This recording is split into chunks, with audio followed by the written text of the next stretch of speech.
Odyssey Sports Station. The Texans play here.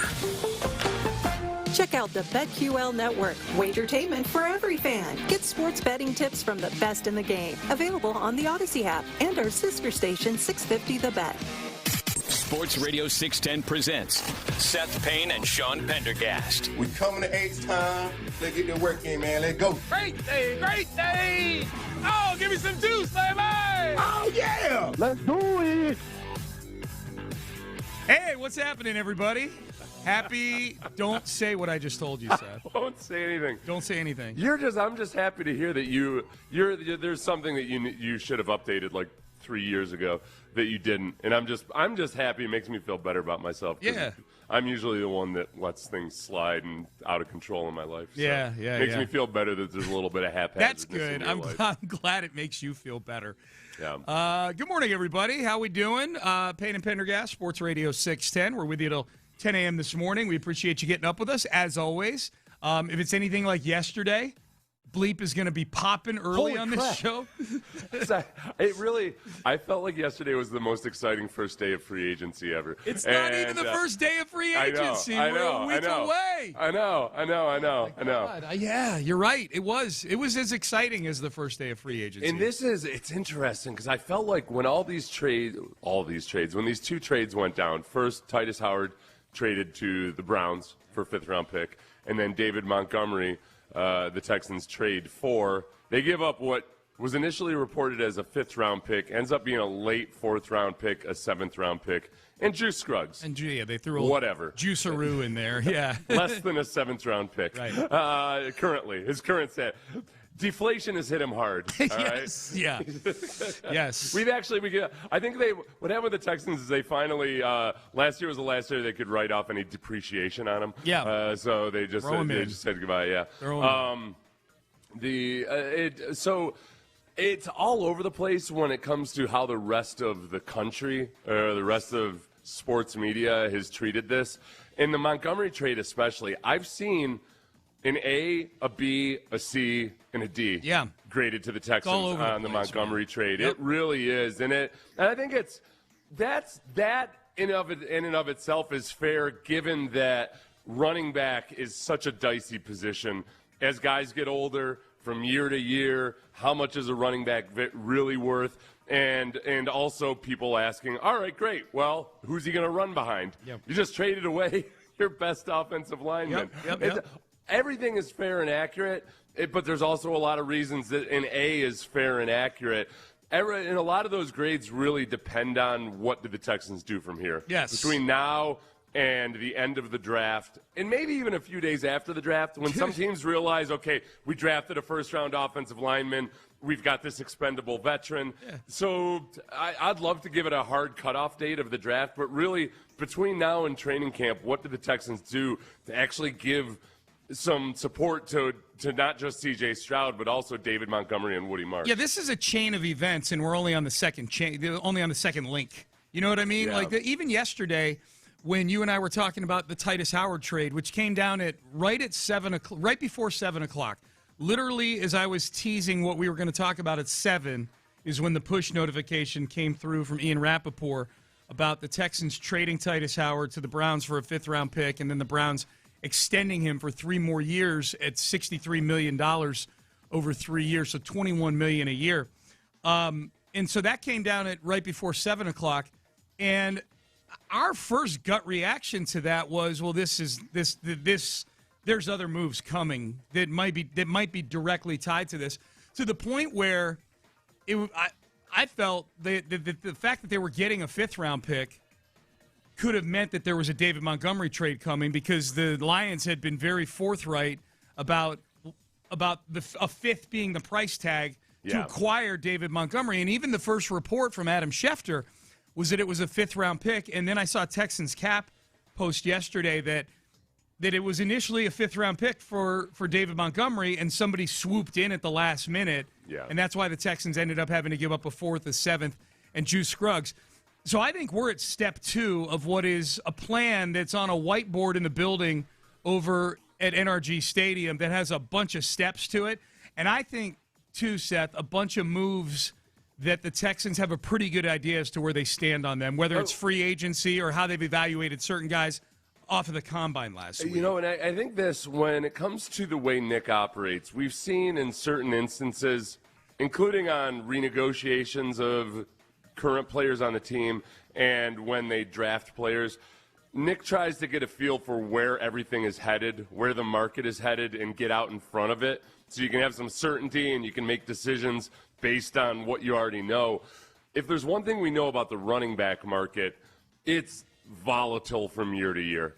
And it does look like there's going to be a market for running backs this year, that teams are interested in it. It's not going to be like 3 years ago when running backs were just sitting out there forever. And the going rate's probably going to be $8 million plus per year for running backs. And I think Nick probably looked at this as an opportunity where they had multiple running backs identified that and he had no clue really how pricey the market could get. So if he sees a guy he likes and has a conversation with Detroit, and we can lock that up now and then focus our attention on the offensive line or tight end or whatever else that they need to really get hemmed up before the draft, this puts them in a position to do that. And it was going to – so, it's funny because it's a late fourth and a seventh-round pick, so let's call it a fourth-round pick. Yeah. Let's call it a mid or a high fourth-round pick. The seventh is next year. We should point that out, 2027. So let's call it a fourth-round pick, right. Give or take, depending on how everything shakes out. Yep. But it's still, to me, not an inordinately pricey trade for a guy that still has a lot of tread on his tires. And I think the perception was because David Montgomery didn't get as much usage this year that, he lost his luster in Detroit and they don't like him anymore. It's more that Jahmyr Gibbs he's on a different level. He's a different caliber of player right now. They leaned into the hot hand in Jahmyr Gibbs and the guy that's going to be their future. But I still very much think that Montgomery has tread on his tires. Mm-hmm. And it's always dicey with running backs because they get injured, they get old. But I'm cool with the value as long as they get an offensive line for him to run. Right. Yeah, he turns David Montgomery just to set, sort of the basis here. He turns 29 in June. So that is something, we shouldn't ignore because we brought it up last week. The 28 is sort of that age for running backs where things can start to fall off a little bit.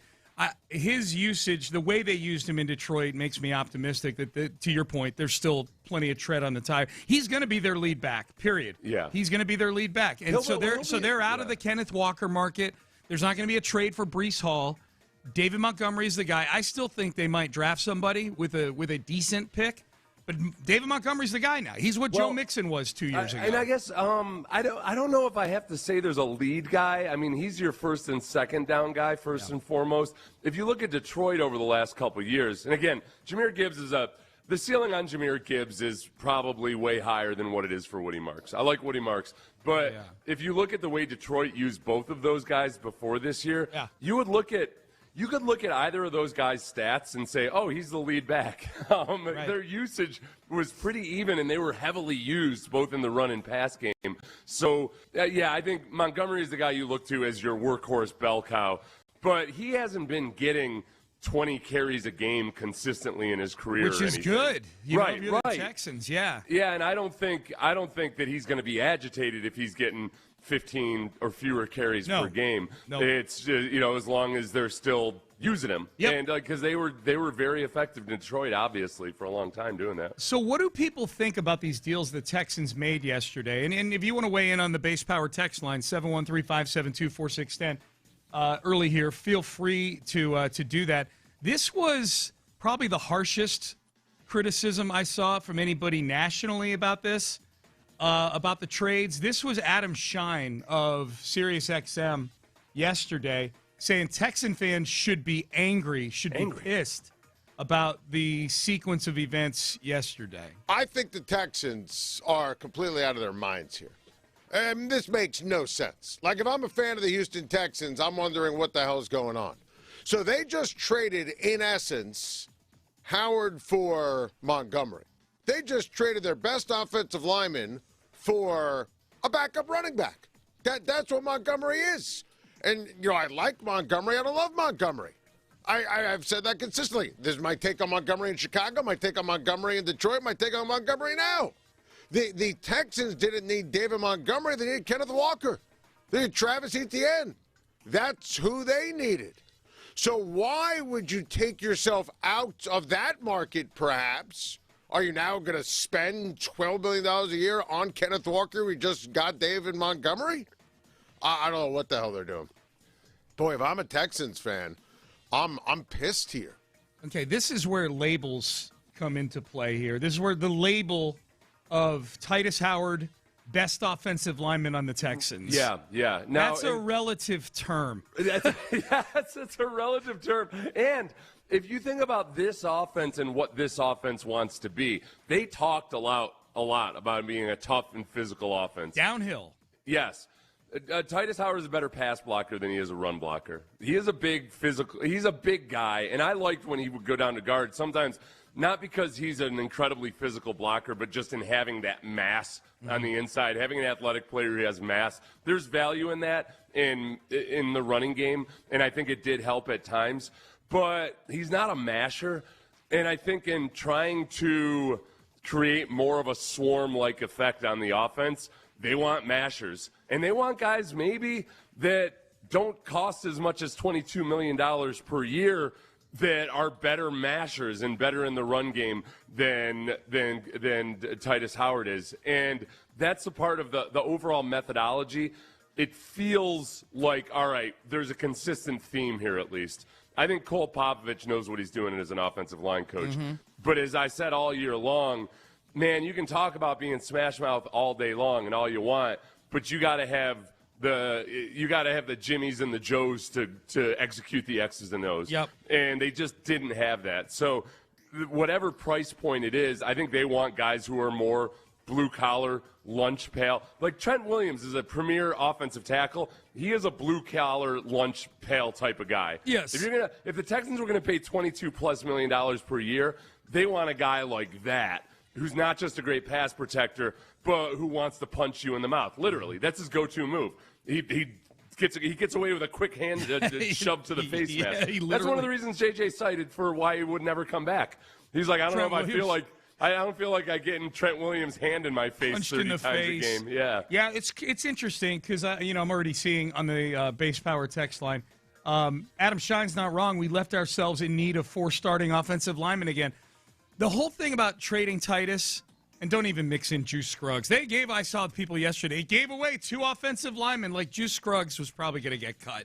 And so he was a throw into that deal. Juice Scruggs is not part of the conversations that we're having today, other than this seems to be a concession that was a waste, that was a bust. Yeah. Juice, so that if we want to have that conversation that they drafted a guy in the second round a few years ago that they wound up being a throw-in for a 29-year-old running back. I'm here to have that conversation. But as far as the notion on this text that the Titus Howard trade was somehow bad because now you need 4 offensive linemen, let them fill the 4 offensive linemen first before you. That's not a reason. It's a reason you should be nervous. It's not a reason that the trade was bad. This is to the texter, I'd say this: don't fall into that trap of somebody using the truth to paint an incomplete picture. Right. Using a truth to tell a lie. Right. I think that's what Jamie said about Cersei once. She's very good at using, or no, Tyrion said it in Game of Thrones. Mm-hmm. She's very good at using the truth to tell a lie. Mm-hmm. The big part that Shine and everybody else is leaving out, and it's fair to discuss this, but you can't leave it out. You have to see what the Texans do next with the offensive line. Right. If Shine's contention is that the Texans aren't going to make any more moves on the offensive line, and he believes that, then bring it up. Yeah. Because that's what you're really saying. You're saying, oh, wait a second, you traded for a running back, and then you're trading away an offensive lineman. And with the extreme level of criticism that he's levying on them, he's basically saying, without saying it, he doesn't expect the Texans to make any moves on the offensive line now. Right. So and I don't know. I guess I must have missed all of these people proclaiming how essential Titus Howard is gonna be, like, in having an awesome offense. That I mean, for me, I've always felt like I felt like he's an adequate offensive lineman. Yeah. He's a solid enough starting offensive lineman. Yeah. But to act like he's irreplaceable or something, I just don't get that sentiment. It was not a good offensive line last year. It was a better offensive line. Right. They were stabilized. They might have been about an average offensive line in some regards for the second half of the season. They still weren't good run blockers. That's just it's what do the Texans do from here? Yes.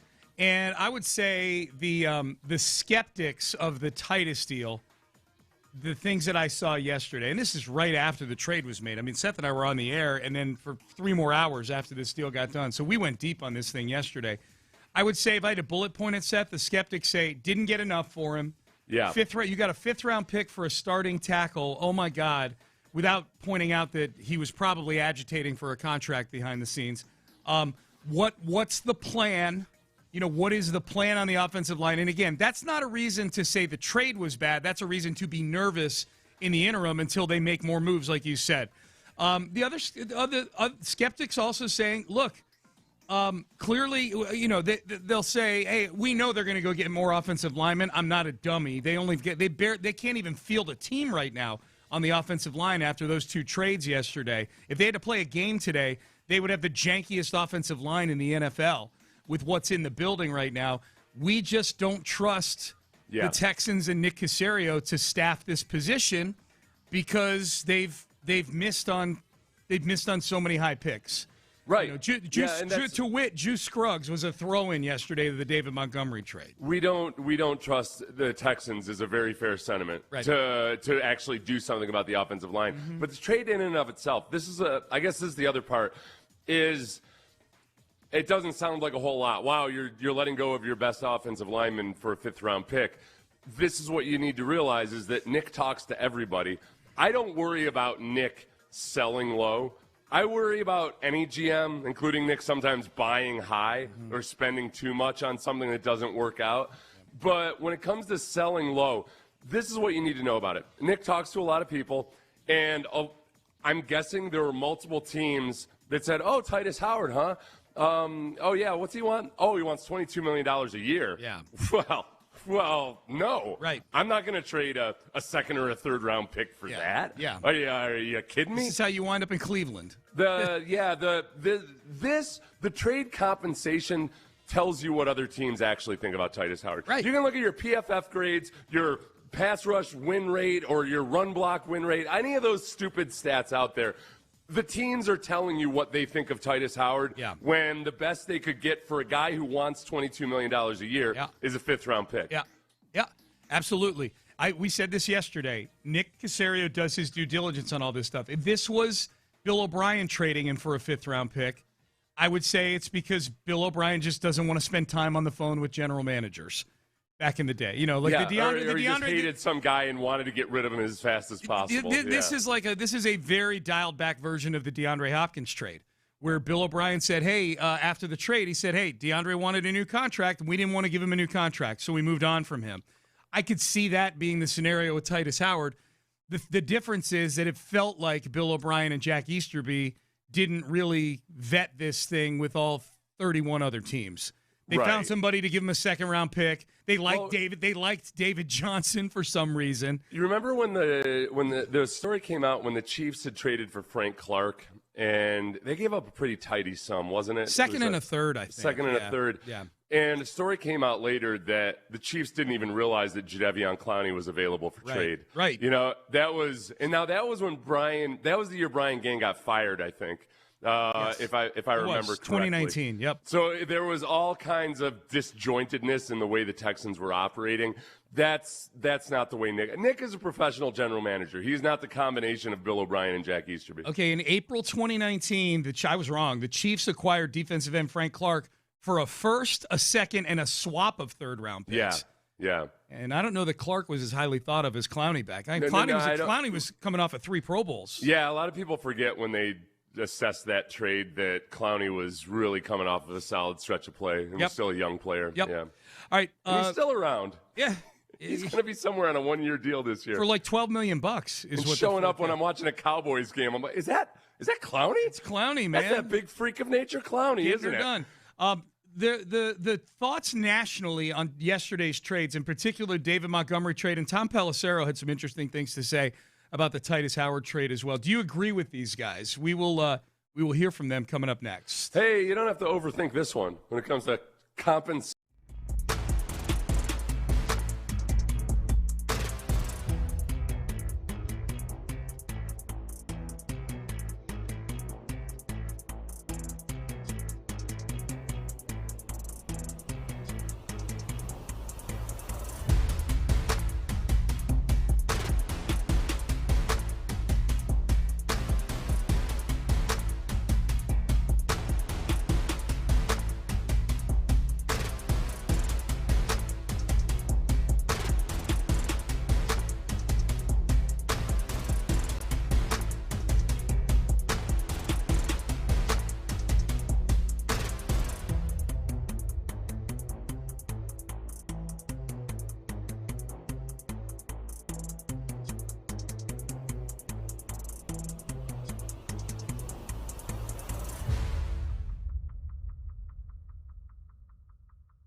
Radio 610 presents live from the West Point Lincoln and West Point Lincoln of Sugar Land Studios. Here's Payne and Pendergast. Text message to the Base Power text line. Give us hope on the O-line.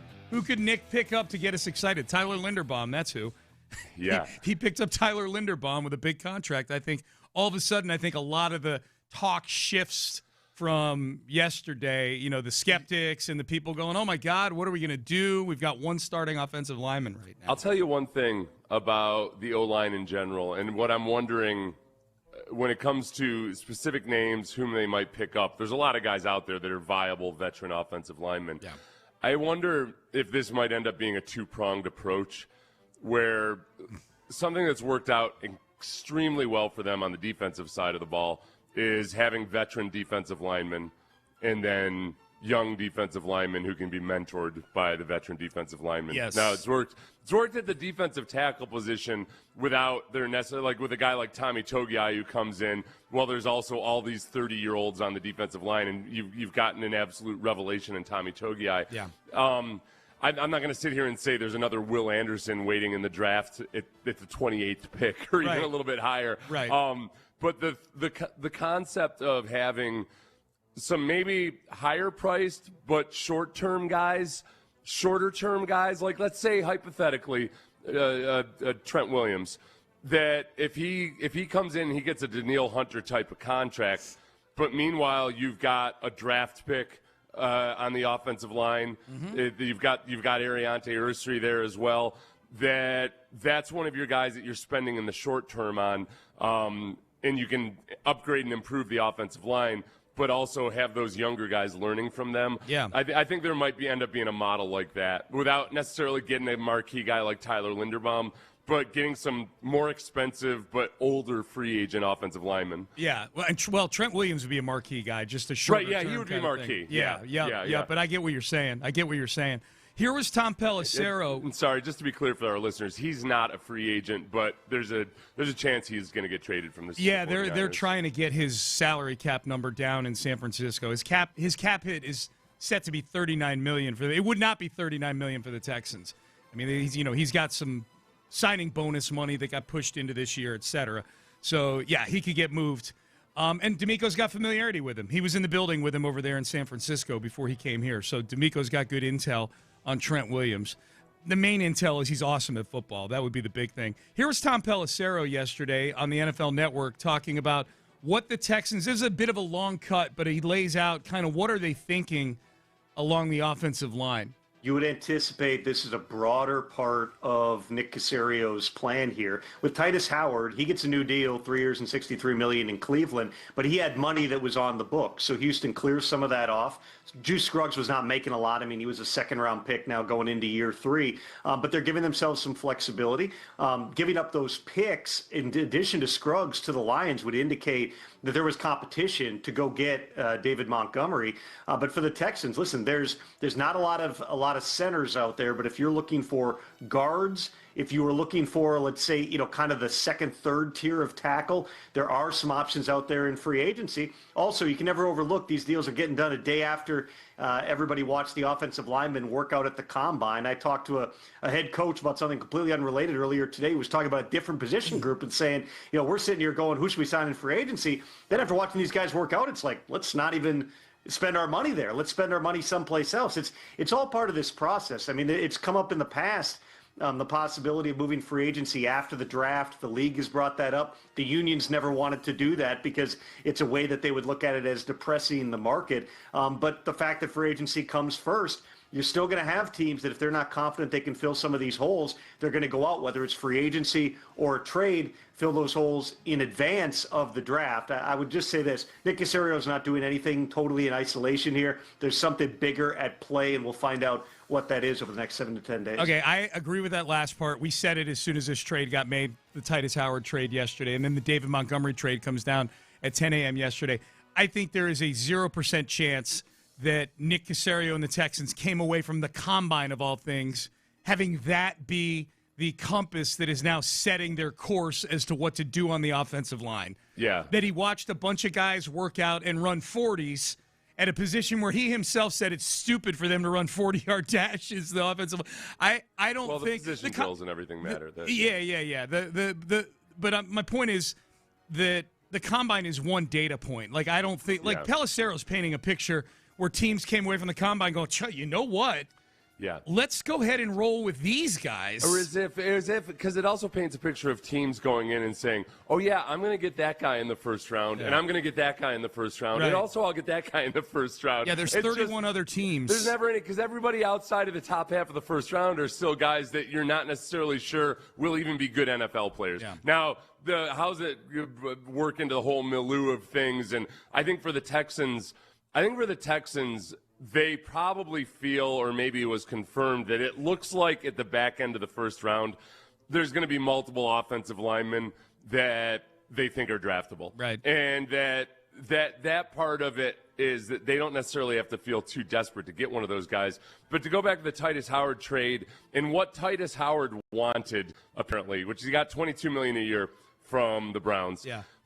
You can replace him with two viable, good, solid free agent offensive linemen who might be making $12 million per year on average. Yeah. You know, if it's an older guy, then, like Joel Bitonio, if you wanted to bring him on a one-year deal, you'd get him for less than $10 million per year.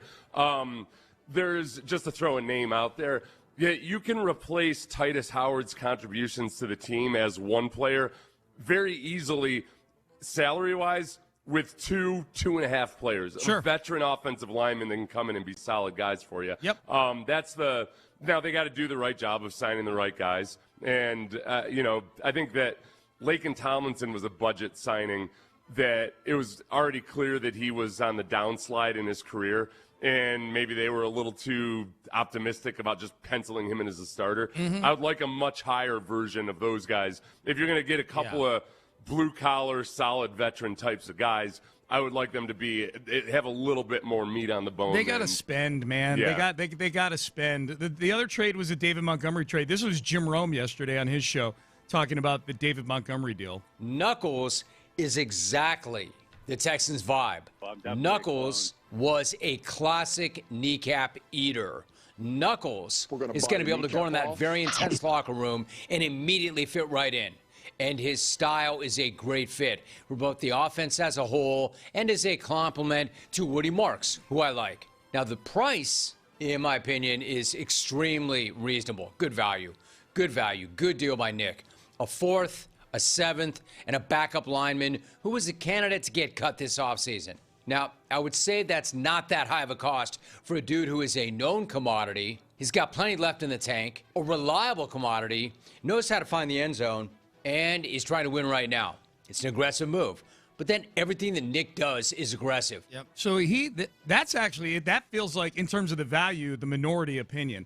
A lot of people thought Nick overpaid for David Montgomery yesterday, and reports are that it was going to be a fifth, and then some other team swooped in. Might have been Denver. I saw some people in Denver saying that Montgomery, that the Broncos were in on the Montgomery talks, so maybe Payton came in and tried to swoop in, which if that were the case, if I'm looking at other teams that are interested in Montgomery, if I'm seeing that Sean Payton is one of those people, that makes me feel good about the trade in a way. Like I respect Payton's opinion on things like that. I did not know that David Montgomery's nickname was Knuckles.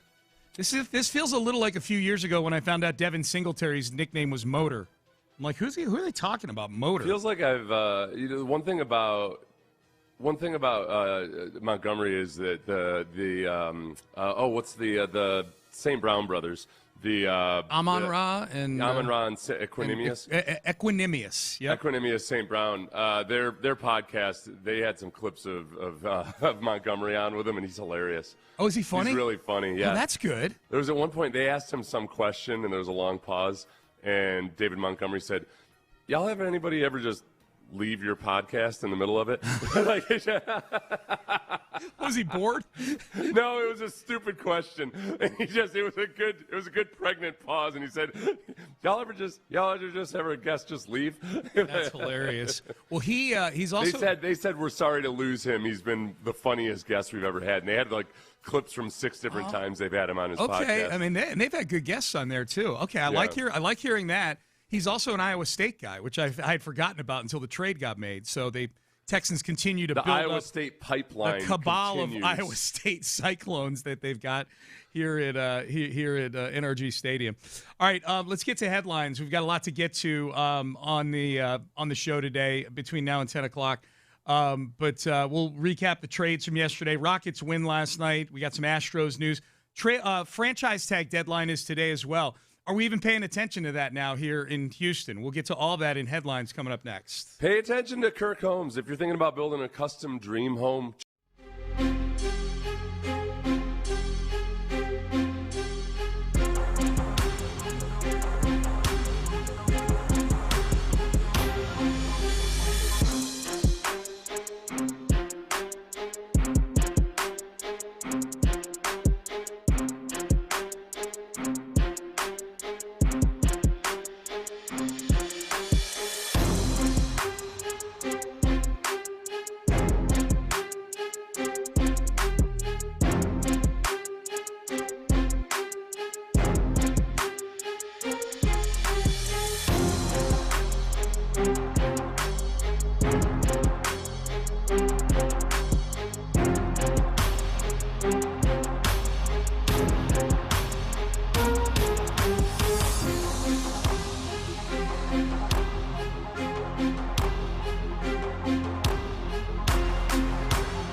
610.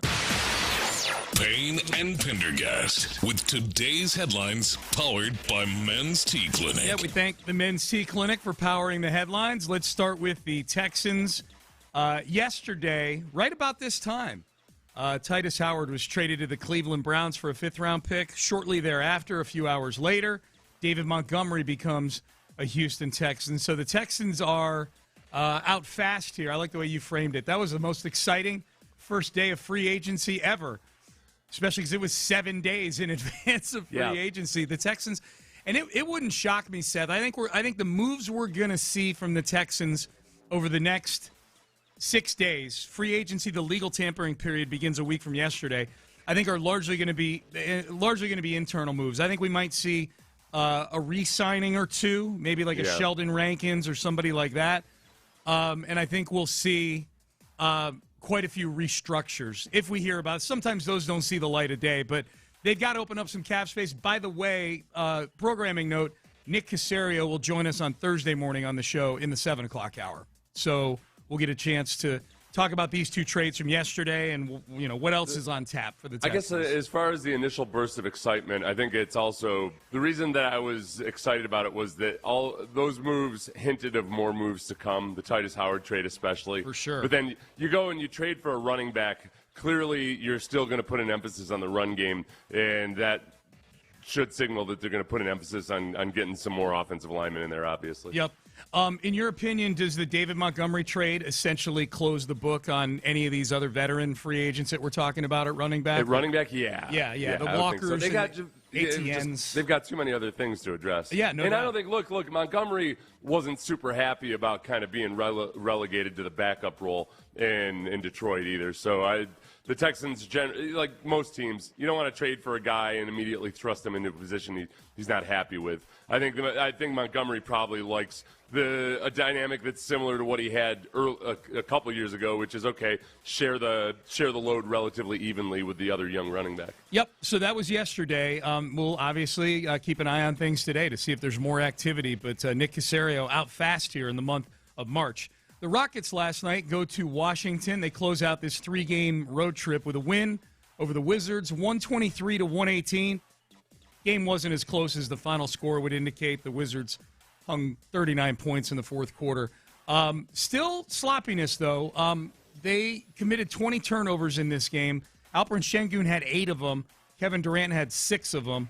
Yeah. So they committed, as a team, they committed 20. So it was still one of those games like, yeah, they won, but they're not going to be able to get away with some of this stuff against teams that are better than the Washington Wizards. Reed Sheppard had his first career double-double, which was nice. That was cool. And then also Udoka pointed out after the game that Jabari Smith Jr. will be back soon. So don't get used to seeing so much. Yeah. He almost had a triple-double. He had 7 rebounds, too, last night. He was 19 points, 10 assists for Reed Sheppard last night, 4 of 11 from 3. So Rockets get a win. They remain the 3 seed in the Western Conference. Yordan Alvarez, Seth, made his spring debut yesterday for the Astros, who played to a 3-3 tie against the Washington Nationals. Yordan Alvarez, you ready to overreact?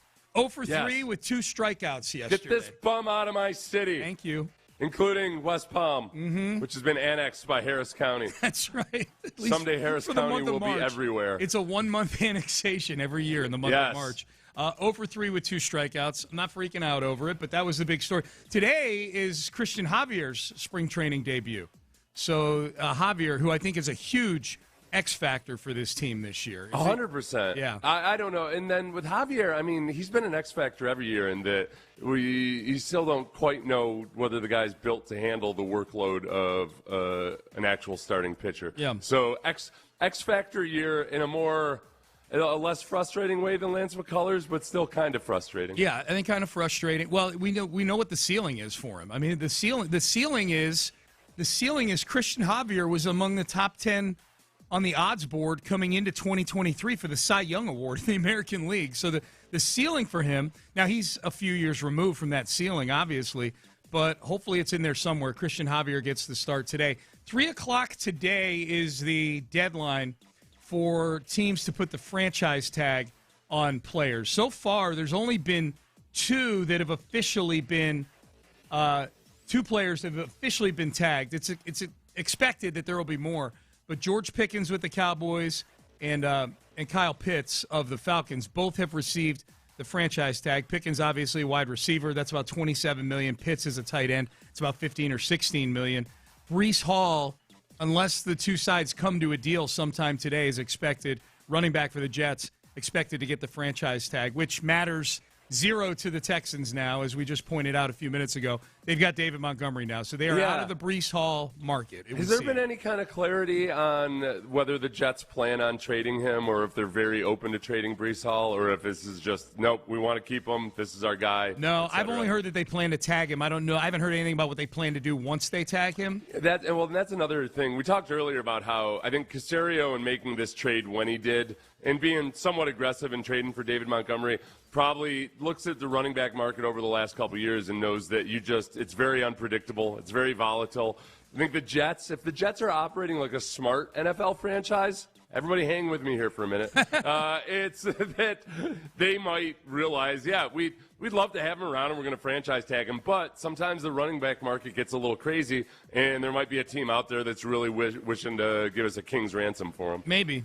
And, keep in mind, they could have traded him at the deadline last year and decided to hold on to him. So we'll see what happens there. But 3 o'clock today is the deadline. I think that matters so much less to the Texans now that they've made this David Montgomery trade. The Mark Sanchez news, this came out over the weekend, but we haven't talked about it because of the lawsuit that everybody remember when Mark Sanchez stabbed or got in a scuffle with a delivery truck driver and got stabbed by the delivery truck. Yeah. But Mark Sanchez was judged by authorities to be in the wrong. Right. The suit, the case that they have against him now, is this from this was unclear to me. Is it from a civil suit, or is it from the actual authorities? I don't know. They're basically saying that Sanchez may have taken multiple illegal substances, including cocaine, fentanyl, marijuana, and alcohol. Man, leading up to the altercation. He hit for the substance cycle right there, I would say. Yeah. All of those in his system. That's allegedly. Allegedly, yeah. A lot of people adroitly pointing out that, hey, man, the fentanyl might have just been in the cocaine. So he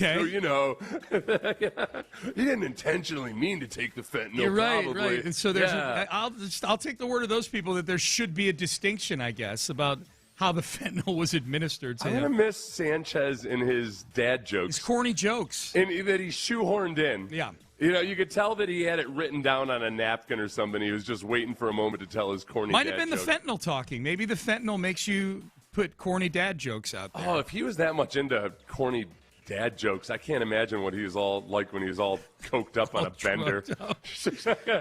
Hey, working hard or hardly working, guys? What you doing? What is it? Woo! Working Can you imagine Mark Sanchez in those Progressive commercials? Oh, they bring in the backup? Don't become your parents, but he's all coked up. Oh. Yeah. The one where he's at the valet stand. Oh my He's God! Like, whoa, wrong car. Mine's a red convertible. Whoa. Be listening next hour for your shot at 4 tickets to see Chris Stapleton. Coked up, corny dad joke guy. Oh my God! Let's make it a thing. A Progressive commercial. Chris Stapleton, March 12th, is playing the Houston Livestock Show and Rodeo. We'll be giving tickets away in the 7 o'clock hour. So be listening for that. We're doing it again in the 9 o'clock hour as well. So 2 chances to win today here on Payne and Pendergast. All right, up next, the Texans and their trades, the reset of the let's do sort of a level set with where these rooms are now, because I think people are nervous, not so much about the running back room anymore, but the O-line room. So let's just do a reset of where they are, try to calm the nerves a little bit. We got a nice long segment coming up here in the 7 o'clock hour. I tell you what, some of you may be like, you know what, my nerves are fine. I'm actually just really tired right now. I'm really tired.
West Point Lincoln and West Point Lincoln of Sugar Land Studios. KILT FM HD2 Houston.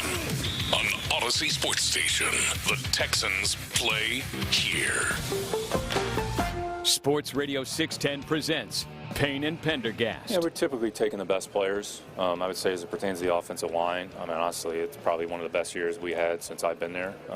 We played, I think we gave up the least amount of sacks, or second in the history of the organization. We had the most improvement from sack production from one year to the next. I think it was us and the Bears. So, I mean, honestly, our offensive line actually played pretty good last year. So maybe I was looking at different film, but, we're going to look at who we feel are the best players that we think are going to help us and, try to put together a good team.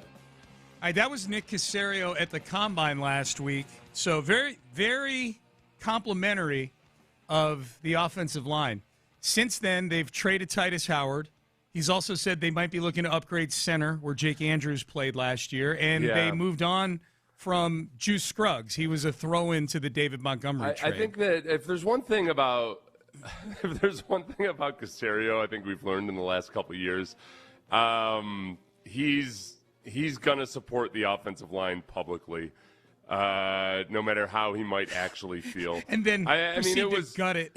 In 2024, he said that it was a lazy narrative that the offensive line was an issue, and then he got rid of 3 of the starting offensive linemen from that year. Mm-hmm. And saying that the offensive line played pretty well this last year, they didn't even know who their left guard was midway through the season, and they ultimately had to just do their same old thing where they moved Titus Howard down to left guard, and Trent Brown came in and did an admirable job given the circumstances at right tackle. But then they get rid of Titus Howard, the guy that kind of made the offensive line at least stabilize when they moved him to left guard. Yeah. So I don't know exactly.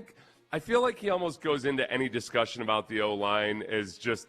He's committed to saying all is well, just because he doesn't want to pour anything more on the fire. Yeah. But it's frustrating in the moment. I think his actions are different than his words, and I would rather his actions be those of somebody that's trying to fix something. Yeah. But when you hear the words, it's frustrating. What would you have wanted to hear from him right there?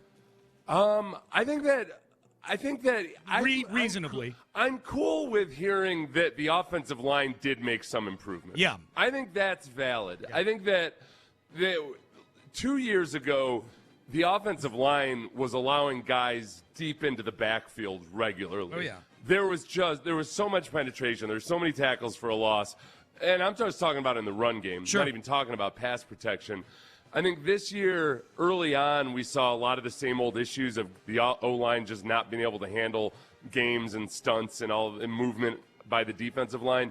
I thought they hemmed that up pretty well in the second half of the season. So maybe when he's saying the offense played pretty well, he's thinking specifically of the second half of the season. But I think, what D'Amico was in a little bit of denial at the end of the season. This year at the Combine, he basically just said, there's going to be improvements on the O-line. Yeah. So I guess just within reason. You know what it is? And we'll bring this up. Let's bring this up with Nick on Thursday. Mm-hmm. There's a couple things that I've gotten written down that I wanted to bring up last time that I forgot about. Yeah. But just let's revisit saying that it was a lazy narrative that the offensive line in 2024 was an issue. Because since then, he's gotten rid of all of the starters from that offensive line. From the one 2 years ago. Yeah. Right. So I feel like at the very least, can we acknowledge that it wasn't a lazy narrative that the offensive line needed some work? 7:15 Thursday morning. Nick Caserio joins us on the show. So make a note of that. Here's the cut you were just talking about with D'Amico Ryans. This is D'Amico with Judy Batista of the NFL Network being very clear about where the Texans need to improve. Where are the areas that you're focused on in terms of maybe improving the roster? Yeah, for us, it's for the offensive side of the ball. We're looking to improve, at the offensive line position. To start there, we're looking to improve our running back. Okay, so that pretty clear, pretty concise. Those two positions. Of those two, obviously they've made an improvement to the running back room in the last 24 hours. Unless you feel like Titus Howard is an addition by subtraction situation, which I don't as a player. Now, the contract that he got from Cleveland makes it a more complicated discussion about Titus, but I think this is the first step to what is probably is probably a very discussed and detailed plan about how they intend to improve this offensive line. Yeah, and look, I know that clip was really, really short, but the reason I did that was because he did. I wasn't trying to obscure anything. He went on to speak in generalities about improving the team in general and everything. The notable thing was that he specifically started off talking about O-line and running and back. Was not prompted to. Yeah, and they did, and boom, running back addressed. Yeah, I expect boom. O-line to be addressed. Now, probably drawn out over. You're talking about at least 4 positions where you don't know if you have the starter right now. I was just going. We went through a little exercise during the break where I just we're talking about replacing Titus Howard and how that $22 million per year. I mean, you can find at the very least 2 of the more highly regarded guards in free agency. Kevin Zeitler, for one, if you're okay with his age, he's still been playing at a higher level in some respects than Titus Howard. He's probably going to get less than $10 million per year. Right. There's other veteran guards out there that are going to get $10 million or less per year that, if you want to be objective as possible, go by their PFF grades. They grade out higher than Titus Howard. They might be a little bit older, but they're not making $22 million per year. Yeah. Elijah Vera Tucker is going to make less. He's more of a premier offensive guard free agent. Your former first rounder. Yeah, who's going to make less than $20 million per year. Yeah. So I just think, just by the sheer numbers, you can replace Titus with a couple of viable starters, the reasonably priced but bona fide starters, and that makes more sense. Yep. Yeah, I don't think Titus has played well enough these last couple of years to be a $22 million per year player like the Browns think he is. Yeah, and that's it's a really interesting move for the Browns because they're tearing their offensive line down to the studs, and their first move is to take a cast-off from the Texans and give him big money. That's where you listened to my hit on Cleveland radio yesterday. I did. You did a great job. Well, except that's the part of it where I'm trying to figure out how to frame it necessarily. The thing that makes that Titus Howard trade so weird is that they're both teams that need to rebuild their entire offensive line. Yeah. And one of those teams is saying, okay, part of this rebuild's going to be this $22 million per year offensive tackle. Yep. The other team that now basically needs to rebuild its whole offensive line, partly because they're saying part of the rebuild can't be this $22 million per year offensive tackle. And I guess I was maybe being a little bit – I was trying to be polite, but I think from my perspective it's that, like, all right, well, if the Texans are taking a different approach to it than the other team in the trade partner route, I'm happy that the Browns are the one they're taking the different route. If this was another smarter football team, I would say, okay, all right, boy, what do the Rams know that we don't? Or what do the Seahawks know that we don't? Totally. And I think the reason for that, I think you're onto something. I think the Browns probably have a decent idea of how they're viewed around the league. Beggars can't be choosers. It may be for the Browns that they realize they're the Browns. Free agents are probably not going to want to go there. I think the Texans are viewed as a much better organization, certainly better position to win than the Browns are right now. And if that's important to free agents, especially aging free agents that are one-year veteran guys, I think the Browns probably know the available pool of players that would want to come there is a smaller pool of players than the Texans have. So their list of solutions on their whiteboard, if they're being honest with themselves, is probably a shorter list than what the Texans feel like they've got available to them. And Titus Howard, for the Browns, is one of the better solutions on their board. I think the Texans, quite honestly, just feel like we've got better options out there than Titus Howard. The Browns probably don't feel that way. He may be one of the best options for them, especially if you're going to money whip him with 3 years, $63 million, which I'm with you. If the Texans gave Titus Howard that what would we be saying? Pretend there's not a Titus Howard trade. Pretend that the news yesterday was the Texans gave Titus Howard 3 years, $63 million. I would not feel comfortable with that. I think that's the part there where I'm a little bit curious about some of the people that are now crying into their pillows about the loss of Titus Howard. Yeah. I understand that, yes, it's weird that you gave up, for the second year in a row, you've given up your best offensive lineman on an offensive line that needs to be rebuilt. Yeah. And yet at the same time, I've always looked at Titus Howard as, hey, he's a competent starting offensive tackle in the NFL. Yeah, that's it. His value with the Texans is more that, okay, he's at least a viable, competent starting offensive lineman when we still have other gaps to fill. But I never felt like he needs to be the bedrock of everything. Yeah. Calling him your best offensive lineman is probably factual. It's definitely an opinion that's valid, I would say. But it's, to me, like when you're trading Laramie Tunsil and saying we traded our best offensive lineman, okay, that begins a discussion. This guy's made 5 Pro Bowls. I just can't, he's the best offensive lineman on an offensive line that was not been good the last couple of years. And I do think that over the last couple of years, this rebuild of the offensive line probably was always going to be a 2-year process. Mm-hmm. Just looking at it in hindsight, and this is what I suspected at the time, but I wanted to be. I just wished it was a 1-year process. Yeah. I think that there's a good chance that last year when they traded Laramie Tunsil, they were having thoughts or discussions about, well, can we just rip everything off right now, the whole Band-Aid? And that they probably looked at Laramie Tunsil, the combined package of Laramie Tunsil and Titus Howard making $50 million a year between the two of them. As that's not money well spent for an offensive line that needs to be completely rebuilt. And that now – if it's a 2-year process, this is when you got to go over the top and it just nail everything into place. Well, including getting some veteran players. Instead of $50 million on those 2 players, if we spend $50 million on 4 players on the line per year, that we could be a sum total better offensive line. Yep, because Ursery's still got 3 years left on a rookie deal where he's only making a couple of million. They can now look, if we're just level setting where everything is right now with these 2 rooms, the O-line room and the running back room. The O-line, they can barely field an offensive line right now. They've got a ton of work to do. There's a ton of pressure to get, at the very least, singles and doubles on the offensive line, if not home runs.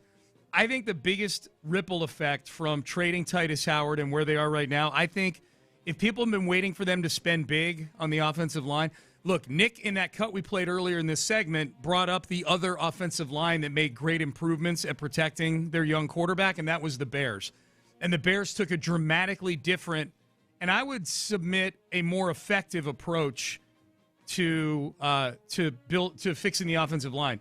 To wit, they're probably going to just run back the same 5 guys next year, the Bears. Meanwhile, the Texans are going to have all new faces other than their left tackle in all likelihood on the starting offensive line. And so I think if you're a Texan fan who wants to look at the entirety of the free agency pool out there, including the expensive guys, I think we've arrived at your offseason here.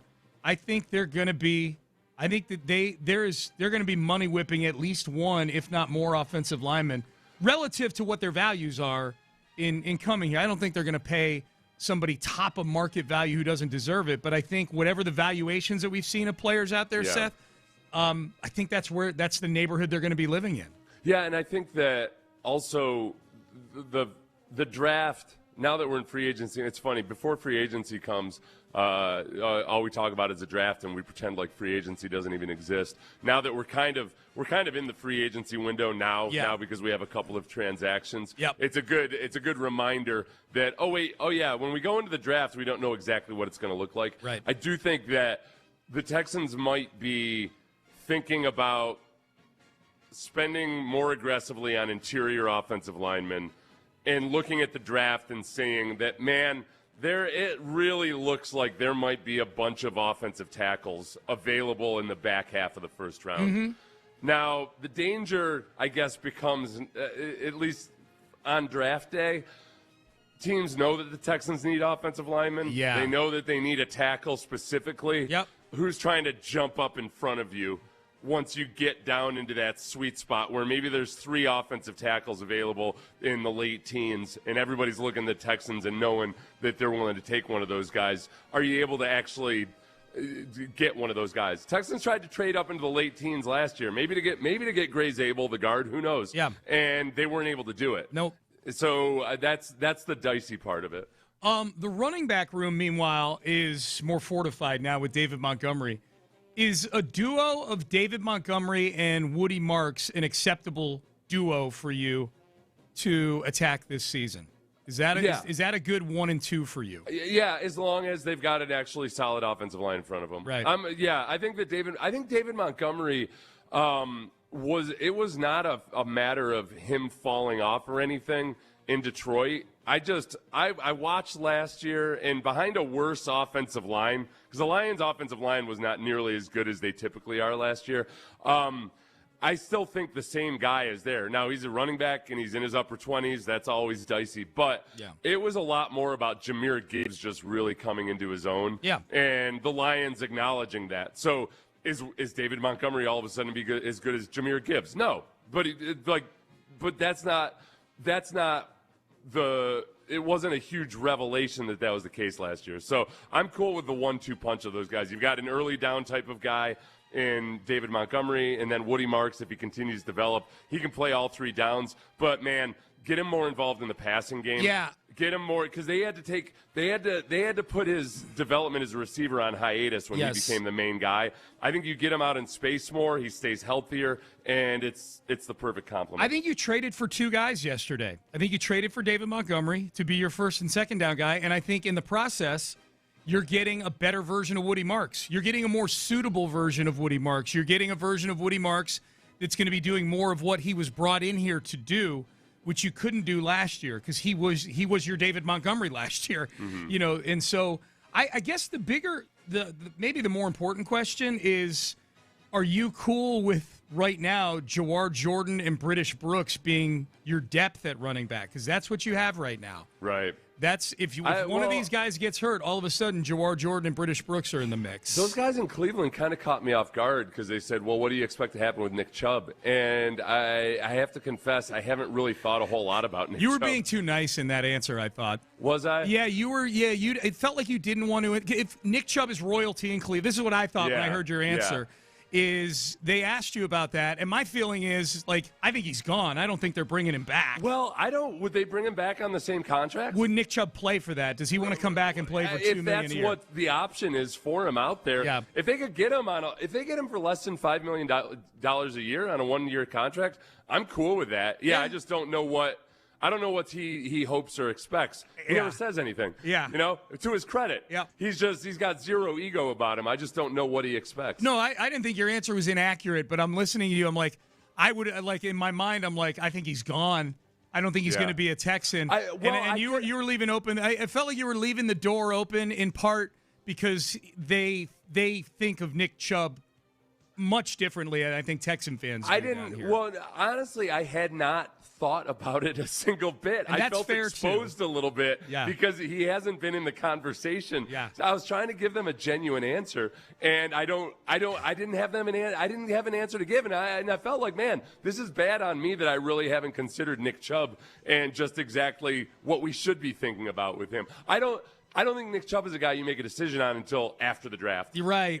That's the thing. Yes, that's a good way to put it. He shouldn't prevent you from making moves you want to make. Yeah. He was great in the Steelers game. He was. Yeah, and you made that point, and I thought that was a really good point. He was awesome in the Steelers game. And he showed as the season went on, it looked a little bit more like he had a little bit more of that burst. All right. Yeah, but I was softening it a little bit just because I knew that he's a legend in Cleveland. You were being respectful, I thought. They didn't know exactly what to make of my joke at the very end when I had said, well, if you put a gun to my head and I had to decide, then, I guess I think CJ gets an extension next offseason. Right. And they said, we'd never put a gun to your head. And I said, sometimes I wish you would. And in silence. I think they might have called Odyssey HR. They were still talking about it after you hung up. They were. Yeah. They were like, "Oh, that got really dark at the end right there." That was the first thing they said after they hung up with you. Was the very end. And I thought of me and I thought of Ben, and I'm like, this is a David Ends in Y on this show, man. Go die, everybody. Thank you. Yeah. It is the kind of thing people. Apparently that happened with somebody that we know. They made a kind of a joke like that and ended up having to go to mandated counseling because somebody reported it. Which I get it. Good on that person for not messing around with it or anything. Oh my God. But I felt like I was going to call their producer and be like, hey man, just so you know, just joking. That's my version of humor. Sorry. Please don't call HR. Okay. Seth's getting strange numbers calling and leaving messages like, "Are you all right? Are Parker's you okay?" calling to ask for my shoelaces. Yes. Yeah. Oh, man. It was a good hit. You did a nice job on there, man, with the fellas yesterday. I did better in Jacksonville. Jacksonville called me up yesterday, too. Oh, they did? I was on with my old teammate. You know what people love? I can't tell it around here anymore. They love the tear the offensive line down to the studs, and then build a new, and then they didn't build, and it felt like we're living in a FEMA trailer. Yeah. Oh, they like the that? FEMA trailer joke kills. It kills. It's gold, Jerry. Anywhere, I use that one in Jacksonville because they're familiar with storm events with more FEMA. So than Cleveland. Yes. Yeah, we got more FEMA trailers in the Gulf Coast and Southeast. Seth, he's tailoring his jokes geographically on these hits that he's doing. That's a pro right there, man. People, I'll tell you what, man. People get pissy when you make jokes about the polluted Lake Erie. And the lake set being on fire. Oh, in Cleveland? Yeah. That's they take that very personally up there. Reggie Atatula is listening to the show. You can hear him 10 to 2 p.m. on Sports Radio 610 on In the Loop. This is a good question about the Nick Chubb thing. Is Chubb playing special teams? Because he's probably going to be your third running back. And the deeper you get on the depth chart, guys probably good call, Reginald. Guys probably got to play on special teams. And the answer's Reggie, I would say the answer is no. And you know why I say that? Because I didn't see him play one snap on special teams last season. Some buzz from after the combine. This Dan Graziano and Jeremy Fowler of ESPN do their weekly column where they talk about the buzz around the league kind of thing.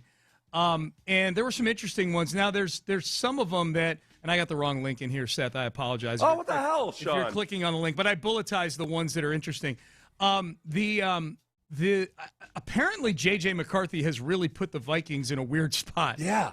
Where they are, according to Dan Graziano and Jeremy Fowler, reportedly considering every veteran quarterback under the sun to come in and compete with 9 next year. He's not J.J. McCarthy. When he flips the switch, he's 9. J.J. McCarthy, I think it's fair to speculate anything with the Vikings, just given how weird he is. The dude, I don't know if I can. It's almost like Phillip Rivers on coke and fentanyl. Yep. We talked about Mark Sanchez and how he doesn't know how to behave on coke and fentanyl, apparently. Yes. I feel like without trying to overanalyze body language, that kid just ain't right, man. Nope. I don't know if he's cut out to be an NFL quarterback. Yeah. Aside from just the actual performance and the numbers and everything, there's something about him that I could see other – kind of like when remember when Jameis Winston was given the talk in the huddle and he was licking his – eat this W? Oh, yeah, he's eating the W. He's crossing his ring and his middle finger and just jamming it down his throat. Who was the receiver that was giving him a weird look? That was Deshaun Jackson. That's right. Deshaun Jackson was just kind of looking at him like, what the hell is going on here? Yeah. And that was before Jameis Winston had changed into who he is now. Kind of mellowed a little bit. Jameis was a little out there, man, and people didn't know how to take Jameis. I feel like J.J. McCarthy is that guy, except without all of the actual football throwing talent. Without talent. He's a talentless early Jameis Winston. Jameis could get away with it because he does have some incredible throwing ability. He's a first overall pick. Yeah. J.J. McCarthy not quite in that same category. No. So that's something to keep an eye. And literally, they mention every single veteran available quarterback: Geno Smith, Kyler Murray, Joe Flacco, Kirk Cousins, Aaron Rodgers, even Tanner McKee, Davis Mills. They mentioned. They didn't mention Malik Willis. They did not mention Malik Willis. No, they didn't. They mentioned Tua. Nope, not for the Vikings. Not that I see in here. They didn't mention. Malik Willis intrigues me, and part of that, I guess, is a little bit because I was so skeptical of Malik Willis after watching him in his rookie year. Yeah. I mean, they just wouldn't. The Titans wouldn't even let him throw the football. No, literally, he threw one pass and a half. Now, the two of them mentioned Malik Willis, but not in the same section as the Vikings. And what they're saying is, we've seen the numbers $30 to $40 million a year thrown out there for Malik Willis. Like Sam Darnold contract, 3 years, $100 million, whatever. These guys are reporting that Malik Willis's market is probably not going to shape up to that degree. They mentioned Justin Fields' deal with the Jets that he signed last year, 2 years, $40 million. So maybe closer to $20 million than $30 million. But for what Malik Willis, to your earlier point, Seth, I mean, Malik Willis was a guy the Titans gave up on, and he, in his time in Green Bay, has shined himself up to be a big enough asset to command way more money than I think people thought Malik Willis was going to make before the season started last year. Yeah. So we'll see where he ends up. But he's getting mentioned with Cleveland and Miami. Any team that needs a quarterback, he's getting mentioned with right now in free agency. The Colts, today's a big day for the Colts because the franchise tag deadline is 3 o'clock today. They've got 2 guys right now, Seth, that are taggable, I guess, for lack of a better word. You can only tag one. And one of them's their quarterback, Daniel Jones. The other one is the guy who I think is their most dangerous offensive weapon, maybe even including Jonathan Taylor, and that's Alec Pierce, the wide receiver. I think so. There will be Colts news of some sort today that'll come down. Oh man, Riley Leonard. What if the Texans help themselves out by having a disappointing defensive performance versus Riley Leonard, and that there's some part of the Colts they duped. The sacrifice for the Texans was they didn't win the scoring title defensively. Yeah. But the upside, the long play, was that the Texans' defense duped the Colts into rolling with a completely unprepared to take on a full season Riley Leonard. Yes. And his running ability helped him out in that game. Definitely. Which is cool, and that's there, and that's especially with that coach Shane Steichen. Yeah. He knows how to take advantage of that. Yep. But maybe even if they're not planning on rolling with him or don't want to roll with him, maybe they're a little too comfortable in playing it loose and free with Daniel Jones. Yeah. I don't know. They might look at it as, well, Alec Pierce would help make Riley Leonard a better quarterback, and we'll bide our time or take our chances with Daniel Jones and see if we can come to something, even if he's not under the tag, because it's almost like you've got a franchise tag on Daniel Jones by virtue of him having this Achilles tendon injury that you can just kind of wait and see. I don't think a lot of teams are going to be clamoring to sign Daniel Jones and bring him in and not know whether he's going to play in September. I hope they franchise tag Daniel Jones. I hope they do. Franchise or the transition tag, I think, is $37 million. You can do the franchise tag means you get draft picks if he gets signed. Transition tag means you don't get anything if he gets signed, but you pay a little less because that all hits the cap.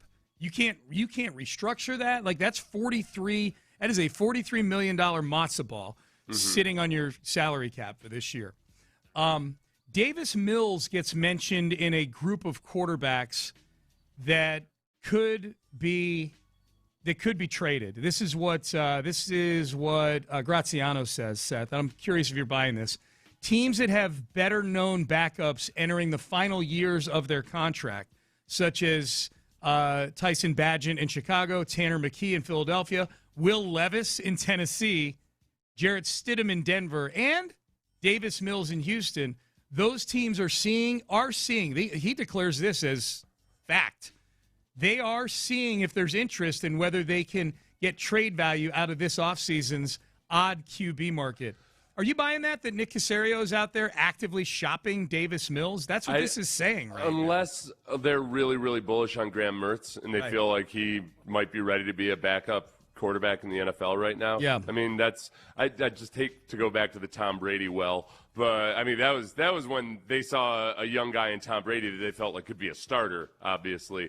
Have they seen enough out of Graham Mertz in practice and in the preseason last year that they feel like this guy could come in and at least go 500 for us? Usually with your backup, you at least want a guy that can come in and grab you a couple of wins if your quarterback has to miss 4 games. If Graham Mertz isn't ready, then the price is pretty high then for Davis Mills to the extent that I would almost need to know that there's a Joe Flacco or somebody coming in as part of that. Almost like we were saying yesterday with Titus, like this feels like something where there's another imminent move coming. If all of a sudden we got a Schefter bomb that said that the Texans have traded Davis Mills for a 3rd-round pick, and if Graham Mertz isn't ready, I don't think I'd take a 3rd-round pick for Davis Mills. But let's just play the hypothetical. Then I would expect there within the next 2 hours to be some sort of veteran free agent, either low-level trade or a signing, if Mertz isn't ready. The first team I thought of that might be willing to give up something for Davis Mills and act like we just want to sign a backup quarterback who's familiar with the system, but maybe they're also thinking, but also just in case we really don't like this guy, is the Atlanta Falcons. Yeah. Because Stefanski, with his version of the Kubiak-Shanahan system, Davis Mills having been exposed to it. They're cutting Kirk Cousins in a couple of days. They're cutting Kirk Cousins. I mean, it's an organization that was willing to both pay Kirk Cousins and draft Michael Penix in the same offseason. Trading a mid-round pick or a third-round pick or something for a backup quarterback almost feels like budget spending for them. Yeah. But also might be a way for them to be skeptical of Michael Penix Jr., but but be able to sell it off as, this is just a bet. You need a good backup. Yep. Sorry, Easton Stick. We don't quite trust you. Easton Stick. Is he on their roster right now? I think he might be a free agent. Okay. That was a pull right there. Easton Stick. Some of this stuff is before yesterday. Like, they've got Texans, Chiefs, and Giants are mentioned as teams that'll gauge the free agency running back market. I think the Texans are out of the level of free agent that we've been talking about up until yesterday. Yeah, they're out on the Walkers and the Breece Halls of the world. I think the Montgomery trade was very much you remember when Joe Shane on Hard Knocks Giants offseason? Yeah. When Joe Shane was talking about how easy it was going to be to go out and find a running back at a reasonable price. Mm-hmm. Sure, we're going to trade away Saquon Barkley. Look at all of these guys we got here. And I remember he ended up because they ended up signing Devin Singletary. Yes. For much more money than Joe Shane was bandying about in that discussion on Hard Knocks. He's basically saying, look, you get Devin Singletary for $4 million a year or something like that, and they ended up paying twice that. Yeah. I think that Caserio doesn't want to get stuck in that position with the running back market, and it's really, really hard to gauge how active people are going to be in going after running backs in any given year. That this is kind of getting a guy that they like in the building and knowing how much it's going to cost, and that just having that certainty, and then we move on to the really, really important issue, which is the offensive line. Yep. Text message, base power text line. If you got a Matt Schaub offer for Davis Mills, would you take it? 2 seconds, I would drive Davis Mills to the airport. Second-round pick? 2 seconds is what they... 2 seconds. That's Yeah, that's what... I'm assuming that when they say a Matt Schaub offer, they're talking about the offer, that they're talking about what the Texans had to give up to get Matt Schaub. Not the sixth-rounder that they got for him. They traded him to the Raiders after his pick six season. No, that would definitely... No, it's a second-round, 1 second-round pick. In a heartbeat. Davis Mills in a heartbeat. In a heartbeat. And for 2 second-round picks, I would pack his things and drive him to the airport. Yeah. Yeah, Davis, let's go. Before this stupid team changes their mind. Sean, do you know how much people are prisoners to the moment? Remember when Christian McCaffrey got traded? What was his Christian McCaffrey trade? It was like a second, a third, a fourth, and like a day, like another day 3 pick. So that was when Dameon Pierce was going off as a rookie. Yeah. And I tweeted something along the lines of, man, I absolutely really love Dameon Pierce, but if somebody offered that for Dameon Pierce, I would lovingly drive him to the airport.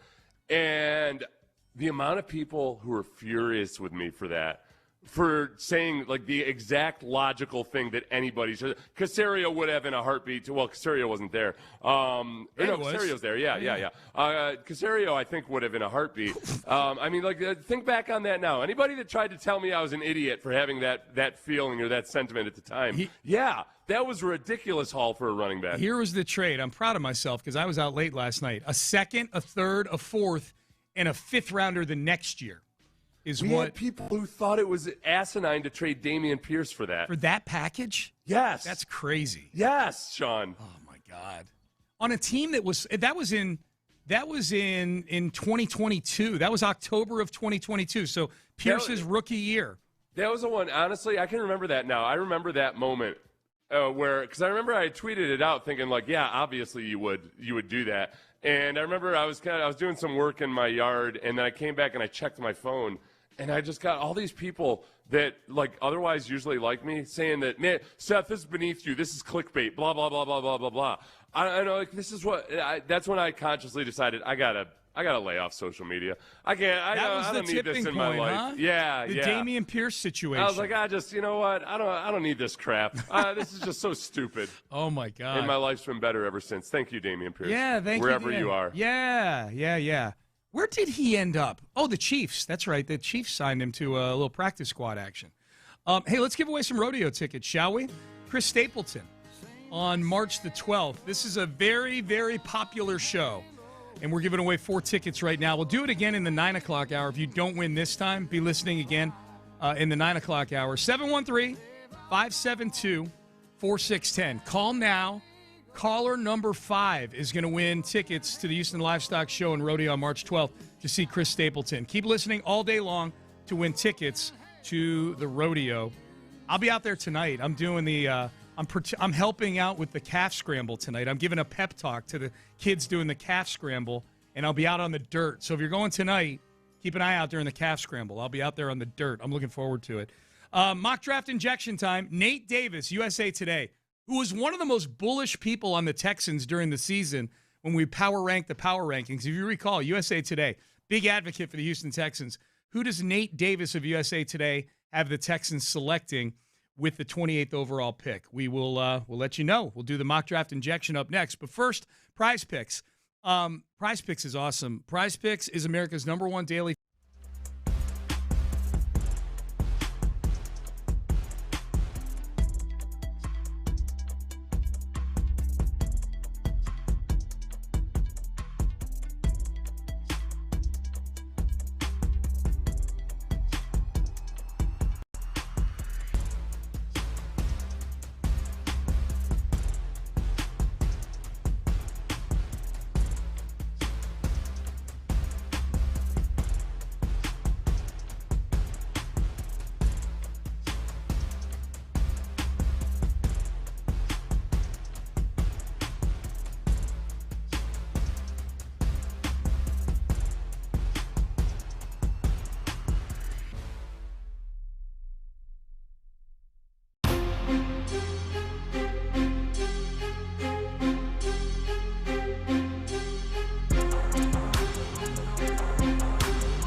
Sports Radio 610 presents live from the West Point Lincoln and West Point Lincoln of Sugar Land Studios. Here's Payne and Pendergast. All right, mock draft injection time. These mock drafts get more and more interesting with the moves that the Texans have made, trading for David Montgomery at running back, trading away Titus Howard, which has left a big void on the offensive line.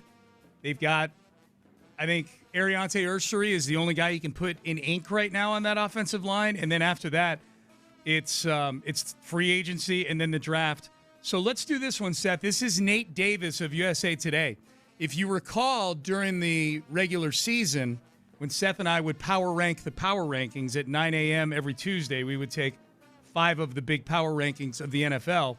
The one that was the most bullish on the Texans throughout most of the year was Nate Davis of USA Today. He's a big fan of the Texans. You know what? I'm going to confess to you, I got screwed up when I first saw this, the mock draft that you had picked. I saw Nate Davis, and in my mind, I was like, oh, yeah, offensive lineman, right? And I started searching. I was like, why haven't I seen more about him? So I started searching for this year's Nate Davis O-line ranking. And it's like, nope, he was an offensive lineman from like 10 years ago. Back in the day. Yeah. He hasn't played since 2023. There's a quarterback who was Nate Davis also. Yeah. From Ball State, if I recall. I just want to let you know that I spent a good 3 minutes realizing, Nate Davis isn't. I thought there was some guy who had escaped my attention. And then I thought, wow, Sean screwed up and used an old mock draft or something here. And then I realized, oh, no, Seth's the idiot. Okay. Yeah. You had that look on your face during the break where you were like, definitely a lot of consternation going on. Yeah. I did think I was having a glitch in my own matrix. Well, let's see what old Nate Davis of USA Today says about the Houston Texans here. So we page down the Texans with the 28th overall pick. The Houston Texans select Blake Miller, offensive tackle, Clemson. This is not the first time that he's been deemed a Houston Texan in the mock draft exercise. This is the first time, though, that we've done a mock draft in the aftermath of the Titus Howard trade. Is this going to be the beginning of a trend? Because here's what Nate Davis says. The all-ACC right tackle could solidify the protection in front of C.J. Stroud by becoming a long-term answer on an O-line that's been in a state of flux for some time and is now exporting Titus Howard. Durable, Miller averaged better than 900 snaps during 3 seasons for the Tigers and can play on the left side in a pinch. The durability and the amount of experience, that's something that Caserio pointed out. I can't remember which interview it was. He did so many interviews and he did a podium at the Combine. But Nick is somebody, Seth, who's pointed this out repeatedly, is that with NIL and guys staying in school more, and especially in recent years too, with the guys getting the extra year because of COVID, is there's been this influx of players where there's just a much bigger body of work at college to evaluate, and Blake Miller feels like one of those guys. The thing that makes me nervous about Blake Miller is that, great, he's 6'7", awesome. The Texans seem to like geometry lately. They've getting these really long, tall offensive tackles, I would include Trent Brown in that, just having him on the team. So you like that, but the thing that scares the crap out of me is that he has all the hallmarks of a guy that, man, he's really tall, and he plays like he's really tall in a bad way. He's too upright. He's not necessarily all that strong. He's got long arms, but he doesn't use his hands real well. So what good are your long arms to you? The thing that makes me nervous about guys like that is that you look at guys like Blake Fisher, who's not as tall, but he's kind of a long and lanky guy, and he gets tossed around like a long and lanky guy. Yeah. I get nervous about those guys' ability to come in and play immediately. Yep. That you kind of get... If you're not physically strong and powerful, but you're tall and you play at a high pad level, you get tossed around some. It's not that he can't develop into something, but I'd be hesitant to think, he can come right in and start for you in his first year. Yep. What's interesting about this particular mock draft is the very next pick is Ty Simpson, the quarterback out of Alabama, where there's a trade up. No, it's actually not a trade up. It's the Rams drafting him there. To be, I guess, maybe a backup of the future. But I think what's interesting with that is that I think in theory the Texans would have probably gotten some phone calls at 28 if Ty Simpson is on the board there of teams kind of like Jackson Dart last year with the Texans. I would guess the Texans are open for business at 28 for teams that are looking to maybe draft Ty Simpson at the back end of the first round again. Nick hasn't had a first-round pick since he drafted Will Anderson in 2023.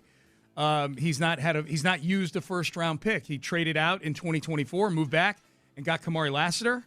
And then he moved out of the first round at the draft party last year, moved out of the first round to draft Jaden Higgins with the 34th pick. Okay, so this is the thing. If in this draft, I don't think Caden Proctor, the offensive tackle out of Alabama, had gone yet, right? Yeah.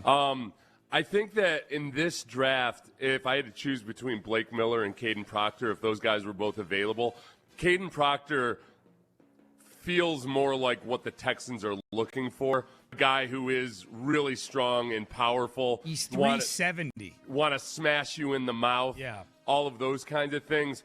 Not as athletic or necessarily he's a different type of player than Blake Miller, but I think he's more of a football player, like an actual just a lead pipe carrying type of dude, and he's got that mentality. Between those two guys, who's more of a swarm candidate? It feels like Caden Proctor to me. So I would hope that Nick doesn't just feel like, well, okay, we've got these guys graded out similarly and everything, and so we'll just sit and wait, and maybe we trade back and one of those guys will be available. Yep. I would prefer Caden Proctor in that moment. Yep. And that they just go ahead and go with him. So that's where I'd be with that. I don't know, man. I'm getting tired of not having first-round picks. And I know it's stupid and it shouldn't matter and it makes sense to do it, but can we get a first-round pick every now and then? Well, especially can we have fun on a Thursday night? Especially if there's a party going on. Like last year, Nick basically, big draft middle finger to all the partiers out there. Uncle Buzzkill. Yeah, man. Well, they didn't even have – did they have the party? They did. I don't think they even had the party. No, they had the party. Oh, okay. Oh, yeah. Oh, I heard from Larry and Stafford. Don't worry, they had the party last year, man. Yeah. And all of a sudden, the party was over. The party could have gotten really interesting because the Texans did try to trade back up into the first round. Yeah, last year. That's true. So I guess if there is always that potential that even if you're at the draft party and they trade out of the first round, keep your head on a swivel. They might trade back up. Jeremiah Love goes 4th to the Titans in this mock draft. I hate that. I hate having to root against Jeremiah Love actively, especially twice a year. Here was Jeremiah Love doing an interview with Stacey Dales of the NFL Network at the Combine this weekend, asked, where do you think you're going to go in the draft? We cannot wait to see where you're going to get drafted. Where do you think you're going to get drafted? I don't know. I don't know. Top, maybe top 10, top 5, hopefully. And you're going to get a lot of people saying the Chiefs or the Saints or the Giants. I mean, all I got to say is I'd be blessed to go anywhere. What you eating tonight? I'm going to get me a chocolate shake from Chick-fil-A, no whipped cream, cherry, all that. I've been craving a chocolate shake since I've been training in OC, so I finally get to enjoy it. That's Go good, get it, man. bud. Great job. That's good. He's got self-control. He's got self-control, and he rewards himself. That's the thing. He's done with the combine. Sounds like a mature young man. He's done with the combine. He knew exactly what he wanted. Chocolate milkshake, Chick-fil-A, no whipped cream, cherry on top. I can't believe you didn't bring this up yet about this mock draft. What? Maybe you did, and I just glided past it. Oh, I know what you're going to Jadarian say. Price was still on the board. I feel like if the Texans draft somebody at 28 and Jadarian Price is still on the board, it's going to make you hate David Montgomery. No, you know what? Because I could understand not using a first-round pick on Jadarian Price just because of positional value. I will say if he's there at 38, and certainly if he's there at 59, then I might get a little angry with David Montgomery. Except that you said he's hilarious on the St. Brown podcast, so that makes me like him a little bit. Oh, that David Montgomery's hilarious. Yeah. So that makes me like him. Because I noticed, I hadn't even really thought about it, except Jadarian Price ends up getting drafted in this one to the Seattle Seahawks, which makes sense. Last pick. That's where John Harris has him going. Yeah. To Seattle in the first round.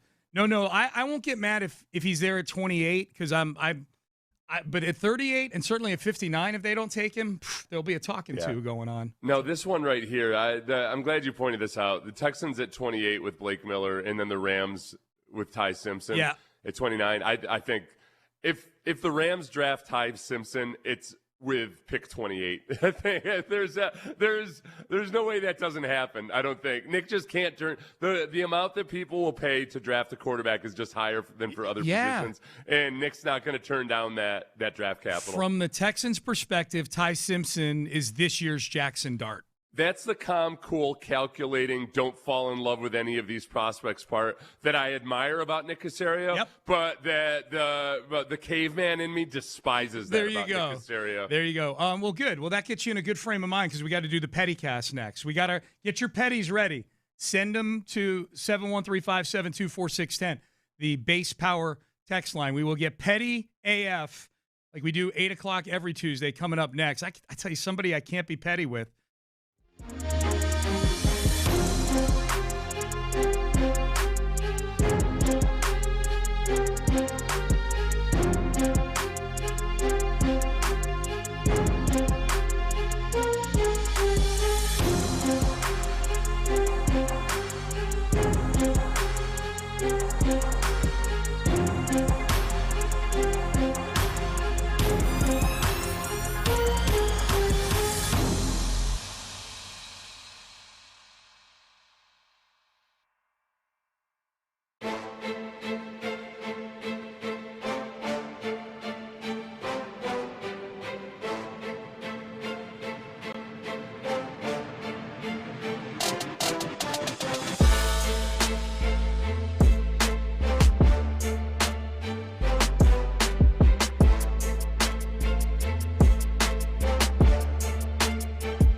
Lincoln at West Point Liggett of Sugar Land Studios. KILT FM HD2 Houston.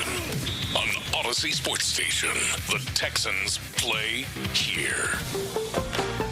Sports Radio 610 presents Payne and Pendergast. All right, Pettycast. Some of the pettiest audio, some things that we're petty about, some things that we're going to play that people are petty about around the sports world. We do this 8 a.m. every Tuesday. It's called the Pettycast.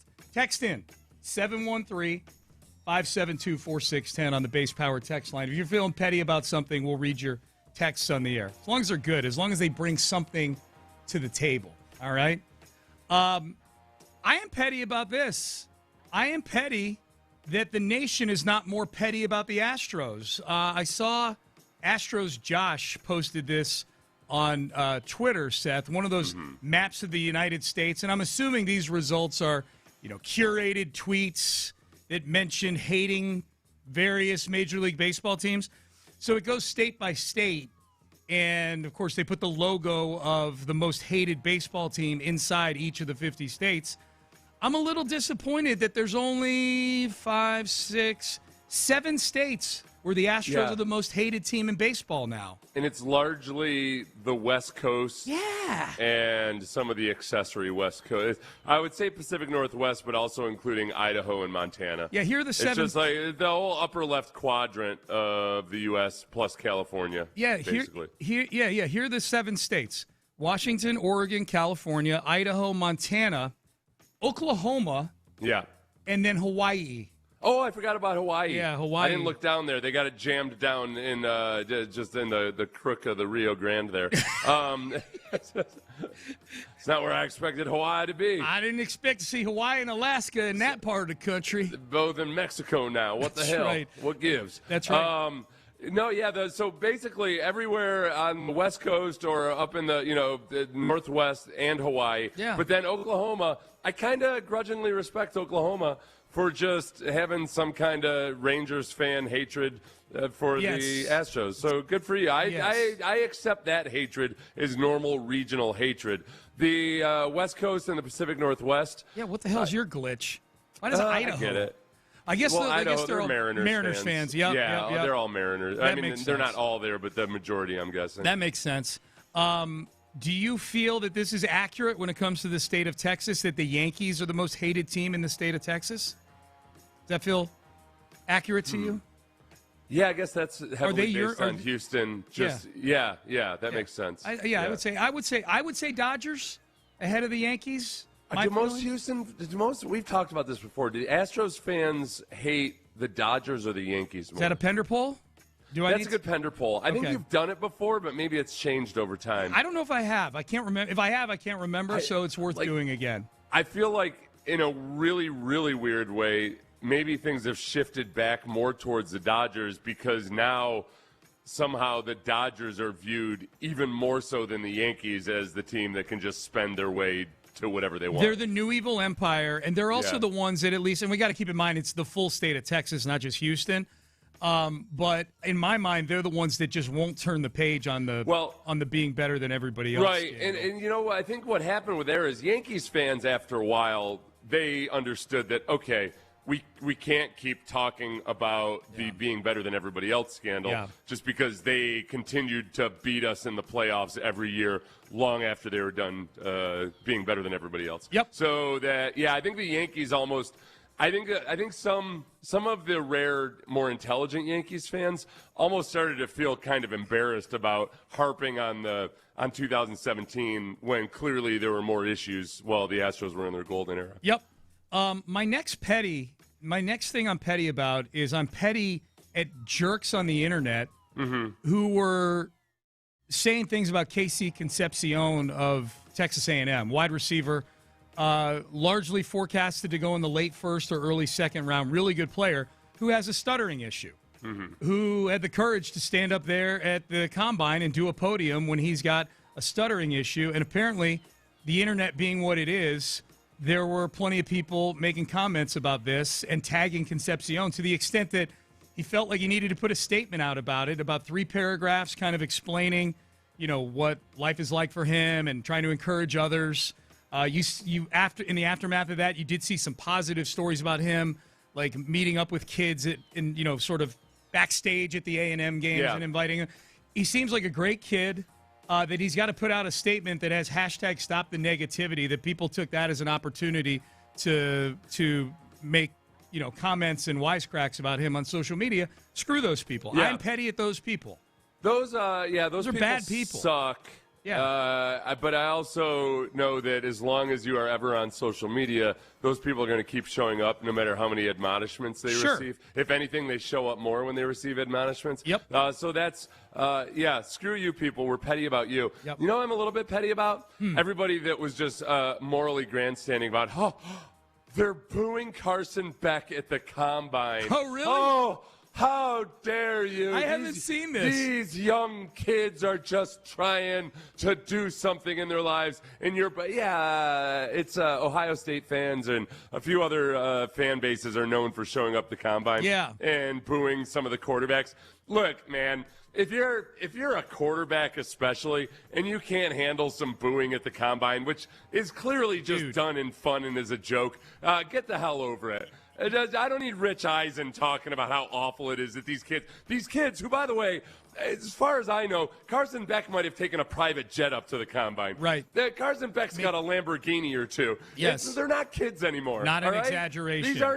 These aren't kids coming from a hard scrabble town in Western PA. Dude, their dad's a plumber, and this is the first time they're ever going to make it. If you are getting booed at the Combine, you should wear that as a badge of relevance. Yeah. Like you should wear it like proudly that you're getting booed at the Combine. I don't think people understand how much fun it is to get booed as an athlete. Right. It really is. It's right. Not by your home fans.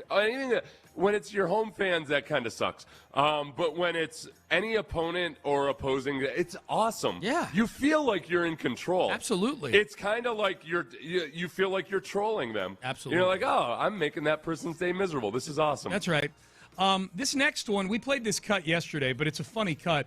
You got to listen closely. The question getting asked at the beginning of this to Jeremiah Love, running back out of Notre Dame, is, have you heard from America's team? This is literally the question. Have you heard from America's team? And then there's a question later, presumably from the same reporter, asking what it would feel like to have the star on your helmet. Jeremiah, have you met with the Commanders? Have you met with this team yet? Who was that? Dallas Cowboys. The Dallas Cowboys. Have I met with the Cowboys? I believe so. I did. Or I probably didn't. I don't know.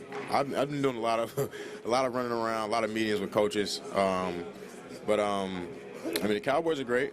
My dad is a Steelers fan, and he doesn't like the Cowboys, but I really don't care. What would that be like to wear the star on your helmet?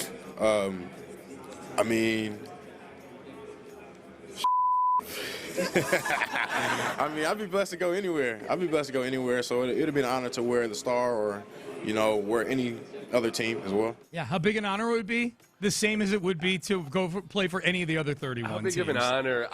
That's the thing that's annoying about some people in the Dallas media is that they're a lot like people in the Lakers media. There's something about the media themselves. Now, I don't know if that might have just been a blog or a fan website or something, but there are those in the legitimate media, like the journalistically trained ones, who almost still they have a perception of this place that they cover as just special and different. And people just don't understand it unless you're a part of it, and it's really annoying. They should all be dragged behind a medical cart for 40 yards. Every single one of those writers. Yes. Yeah. So I wonder if in Dallas they played this cut by Love and reacted to it, because if he did have a meeting with the Cowboys, not very memorable, obviously. Yeah, I always feel bad for guys when they're asked that question, did you meet with this team or that team, when they've met with 30 teams. Yeah, that and it's Love is hard. probably met It with is a a ton of blur, them. Yeah. and it's you go from one meeting to the next meeting to the next meeting to the next Yeah. meeting.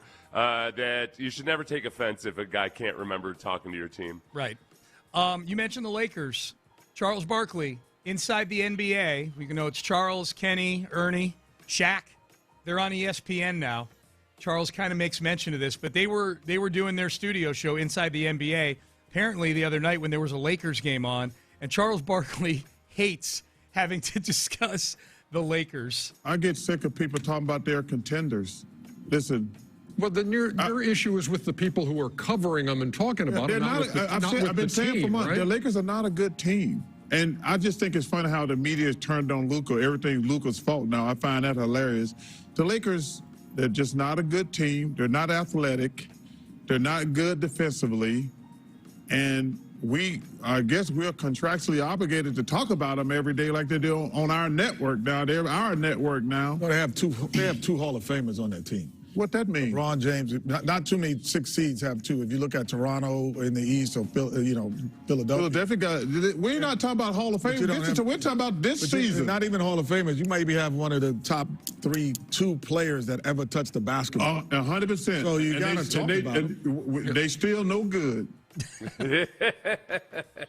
So Charles is petty about having to discuss the Lakers. Charles is petty about the same way the Yankees seep their way into any major national broadcast conversation.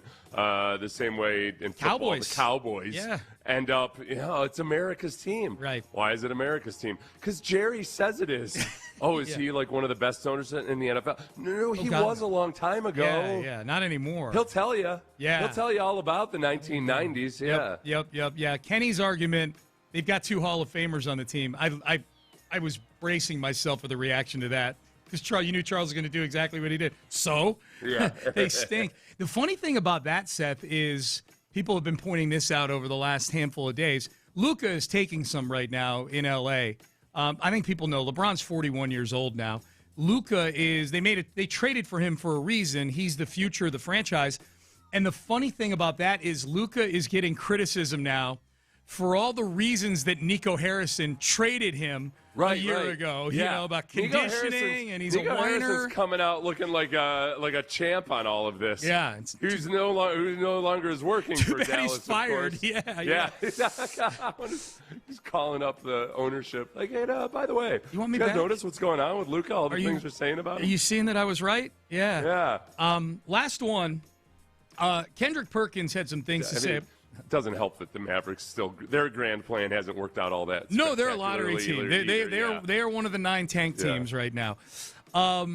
Kendrick Perkins a week or so ago had a take on Draymond Green, and I believe the overall take was he wouldn't be a Hall of Famer if he was on any other team. Steph Curry and the Warriors, raised Draymond. I don't know that I totally disagree with it. Draymond took exception to Kendrick Perkins, though, and took a nice swing at him on social media. Going into the All-Star break, everybody's like, oh, my God, man, Draymond turned back the clock. Draymond played great. And then one game after the All-Star break, you have a rough game, and this guy goes, I don't know where his head at, but it ain't on basketball. You're not allowed to have a bad game anymore. Yeah, Perk, you never had bad games. We seen you play, big fella. We got your clips of your screen setter. We got clips of your jump shot, Perk. You played, Big Perk. Careful, man. We can start pulling clips now, Big Perk. I can promise you, Big Perk, I ain't where you was at the end of yours. That's damn right. No, I remember having a take on the radio at the end of Kendrick Perkins' career where my take was he's the worst player in the NBA. Kendrick Perkins, at the end of his career, was literally, in my opinion, the worst basketball player in the National Basketball Association. And what you have to visualize with that cut, Seth, is that Draymond is sharing his opinion, while on the lower half of the screen, there's all these bricks being thrown up by Kendrick Perkins. It was pretty good. So you're saying if I could, I would show them, and then the editor did actually, whoever edited it for him did actually show it. Yep. So you were able to do that, Draymond. Yeah. I applaud his pettiness over Kendrick Perkins' pettiness. I have a clip of Kendrick Perkins that I wanted to play, but I'm not sure if it's AI or not. It's one of those things that if it weren't Kendrick Perkins, I would assume it was AI. Is that bad? Yes. Because he's saying something like, if if C.J. Stroud was on fire, I wouldn't pour water on him. Oh, that's how much he dislikes C.J. Stroud. That's a little extreme. It seems really, really extreme, and yet I feel like Kendrick Perkins has entered that mode where, man, some of the stuff he says is so weird and so extreme that it's the kind of thing that AI would do. So I won't play that clip. I got to go back and find it and confirm it. But it's in line with he's waging a campaign against C.J. Stroud so far, going back to during the regular season. Yeah, he's not a C.J. guy. Yeah. He's not a C.J. guy. Which, I mean, there's a growing legion of them, obviously, given the playoff performance. No doubt. Now, speaking of C.J., Greg Cosell was on with the guys on Texans All Access last week at the Combine, and Cosell had some interesting things to say about C.J. Stroud back at the Combine, and also one other Texans player who is a huge X factor this year. We'll hear from Greg Cosell from Texans when he was on Texans All Access. That's coming up next. Payne and Pendergast. This trade of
Sports Radio 610 presents live from the West Point Lincoln and West Point Lincoln of Sugar Land Studios. Here's Payne and Pendergast. Payne and Pendergast with you on a Tuesday. So, still some crumbs from the combine left over from last week that we didn't get to, but fun stuff to talk about. Greg Cosell was on with. Was he on with Mark and John or just John? I saw he was on with Mark and John. Mark and John both. Okay, and you pulled some of these sets, Yeah. so I may. John was on with Bucky. That's what it was. Himself, and yeah, that's what it was. So Greg Cosell was talking about a little C.J. Stroud at the combine, eh? Yeah, from last week. And kind of just wondering alongside all of us what the hell's going on with C.J. Stroud. And over these last 2 years, I mean, I don't know what's in his head. None of us do. But it just seems like he's playing so fast. Like, you know, mentally everything has gotten speeded up, which speeds it then everything up physically. And I don't know what the answer is. He has moments where you look at him because he throws a beautiful ball. I mean, if you're just talking about the way he throws a football, he might be top 5 in the league. Yeah, and, you know, we should point out for some people, I think, fast is bad. Right. Hey, there's a thing with Cosell. You know what? The next time I see him in person, I might talk to him about this. Because I think when he says a quarterback is playing fast, I think that it's that he's speeding things up in his mind to the point where like he's hurrying almost. Yeah.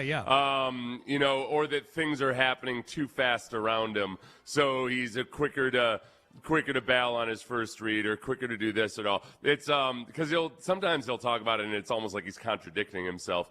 But I think it's tough because I agree with him to a certain degree, and I think maybe it's that I don't think it's always like that. I think there's times when he's not playing well that's what it looks like. Mm-hmm. And that he's just not as consistently operating like that calm, cool, and collected veteran quarterback that we've seen him do. So I like when Cosell, I don't think he's trying to say that he always looks lost or he always looks flustered or anything. Yeah. I think a lot of it really comes back to at the root of it all, what are you doing pre-snap and diagnosing pre-snap, and then how are you reacting to it after the ball is snapped? There's a perception, I've seen a lot of people say, well, he's always throwing to his first read. He's always throwing to his first read, and that's not true. Yeah, that's 100% It's not true at all. And I don't know where that comes from other than maybe some people just say it, and that's not what Cosell is saying. But maybe some people just say it because it's an easy criticism. Yes, and it sounds smart. Yeah. He's actually, this year was one of the better quarterbacks in the league at getting to his second and his third read. I think for this season, in the first half of the season, there were a lot of instances where I don't think the receivers were necessarily in the right spot precisely. You know, we talk about Jaden Higgins. Yeah. It's not just some, you know, it's not like CJ all of a sudden discovered that Jaden Higgins was available as an option. Right. I think that Higgins did a better job of becoming a veteran NFL receiver that was in the exact right spot in the exact right time. And I think some of the things this year were more about his relationship with the receivers and getting on the same page, while also dealing with imperfect pass protection. I know the pressure rate went down, et cetera, et cetera. Didn't take as many sacks. It wasn't great pass protection. There were so many times where CJ got rid of the ball quickly as one of the offensive linemen was getting absolutely destroyed. And it didn't end up being a pressure by the defensive lineman, but it's only because CJ got rid of the ball quickly. Yep. So there's way more to it. And Cosell wasn't being overly critical of CJ at all. I just think that it's a combination of, yes, the quarterback is responsible for part of it, but he also has bad circumstances around him. He doesn't have a rushing attack. Linebackers and safeties know that the Texans can't run the ball consistently. That makes it a lot easier in your decision-making downfield, especially on play action. People have been clamoring for more Jalen Noel. Do you think the reason we're not getting more Jalen Noel is that he hasn't connected with CJ as well as Jaden Higgins has? Yeah, no. I think, Jalen Noel is still going through that process of learning how to be a receiver in the NFL. Yep. And that, I mean, there were times, there was one Jalen Noel. There was a play towards the end of the season where I think Jalen Noel was probably hot, but he didn't have eyes on CJ. Instances like that, and I don't know for certain if that was what the situation was, but I think those are situations that, especially with rookie wide receivers, happen. Man, recognize that there's a blitz on your side. You gotta know, Get your eyes on the quarterback. There were some plays in the Chargers game where I thought CJ was doing a really, I think CJ was looking for eyes from receivers, and he wasn't getting them. And that's at the end of the year. Mm-hmm. So, yes, CJ needs to play better, but the sum total of it is that the entire passing game, including the receivers, including the tight ends, everybody else needs to be better as well. Here was Greg Cosell with the guys on Texans All Access talking about safety, Kalen Bullock. I started talking very early this season, maybe week 3 or 4, that I thought Bullock was the best post safety in the NFL. Now, I remember doing him coming out of USC, and he was a post safety. Mm-hmm. And I just thought to myself, that's the way he should be deployed in the league. Now, as the season went on, they moved him down in the box a little bit more, because you obviously can't just do the same thing every week. And he's capable of that because he does have an aggressive mindset. But just as a pure post safety, I don't think there's anybody better right now in this league. Yeah, and I think a big part of that That's high praise, dude. Yeah, because he watches, for those of you who don't know Greg Cosell, he's been with NFL Films forever. He watches a lot of NFL films. Every snap of every game. Yeah, and he doesn't watch the bad teams. I know that. Yeah, because every snap of every team that matters. Well, when he was on with Ross Tucker every week, and when the Texans were playing the Cardinals, I was going back and I was trying to find Greg Cosell talking about the Cardinals. Yeah. I had to go back to whenever Kyler Murray was still healthy. In week 3 or something. Yep. But as far as Bullock goes, I think one part of that where Greg said, hey, they brought him up in the box more, and you got to do that because you got to mix things up. Part of that is also that there was a revolving door of safeties playing next to Kalen Bullock because of injuries, because of C.J. Gardner-Johnson being kind of crazy, because of all these things.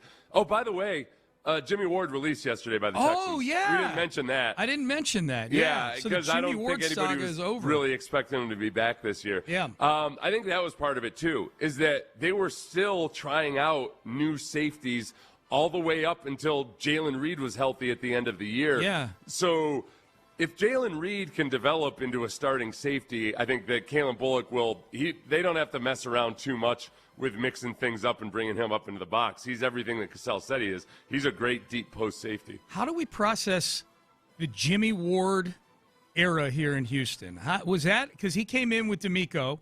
They signed him as a free agent. He was voted a captain.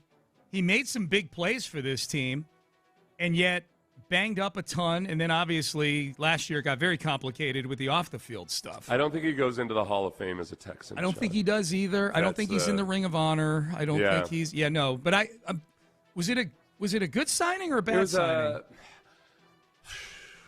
I would say because of his age and his injury history, ultimately probably a bad signing. I think so, too. You were relying on him. He kept – and then you add on to it, then he ends up having legal issues. Right.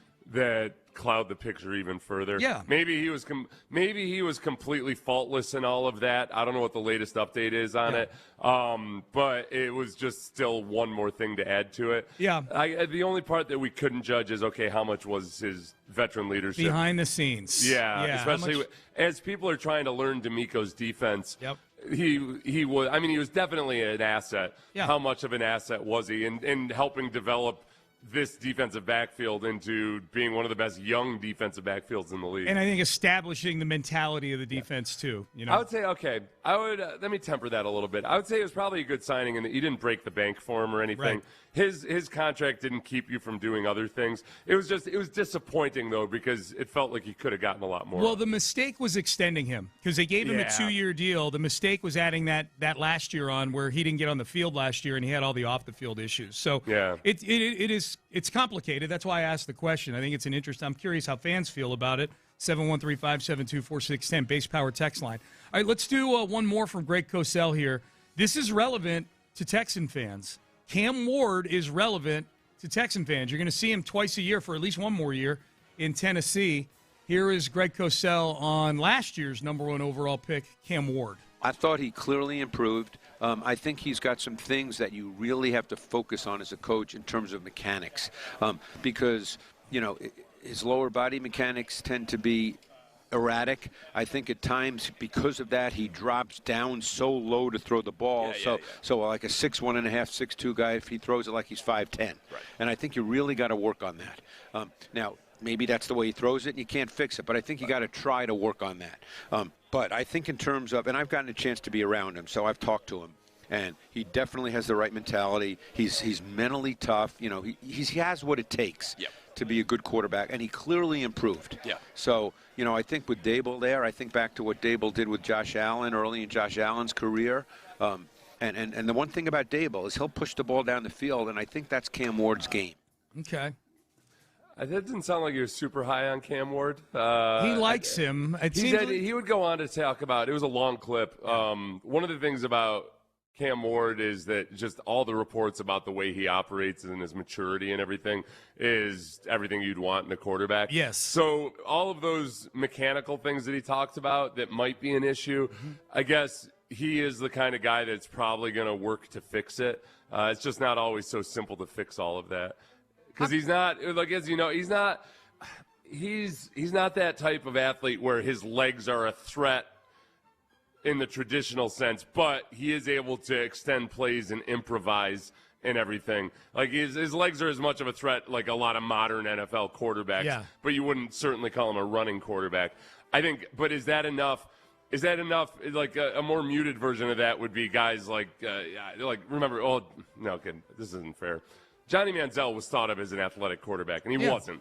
He was just, he could run around a lot in college and extend plays. Cam Ward's a better athlete than Johnny Manziel, but is like running around a lot to extend plays only gets you so far. Cam Ward is on the opposite of the end of the spectrum when it comes to maturity. And 1,000% compared to Johnny Manziel. So that, you know what I think a fair comparison might be is Case Keenum. So Cam Ward is more physically talented than Case Keenum, but Case Keenum had a lot of those things that he needed to fix up mechanically, the way he operated in the pocket, all of that. And because he is a really mature kid, he ended up fixing a lot of those things, and he became a good NFL quarterback. So I think that Cam Ward's, he's got the ability to fix all that. He's got the attitude that suggests he'll try to fix all of that, but I think he's a huge wild card at this point. All right, Payne and Pendergast with you. Top of the hour, we'll go through what the skeptics are saying about the two trades the Texans made yesterday. We'll do that at 9 o'clock, including one of the biggest skeptics, a fellow host of ours out there on the radio. Boy, blistered the Texans for these two deals. We will have that at the top of the hour. Do you agree or disagree? Coming up next, though, The Athletic did a fan survey of Major League Baseball fans, and I think it's interesting.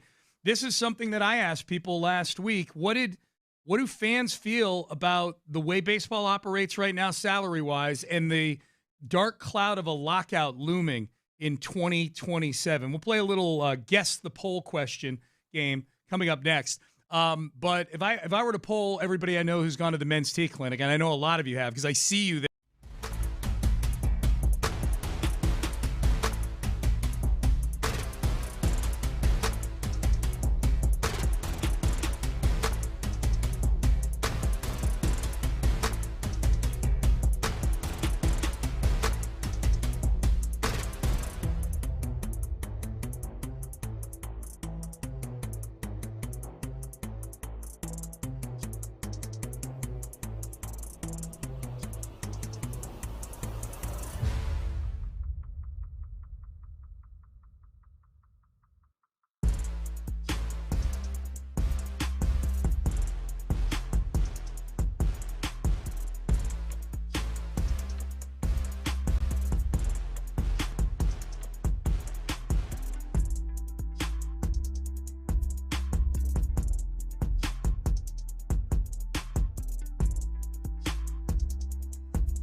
Radio 610 presents live from the West Point Lincoln and West Point Lincoln of Sugar Land Studios. Here's Payne and Pendergast.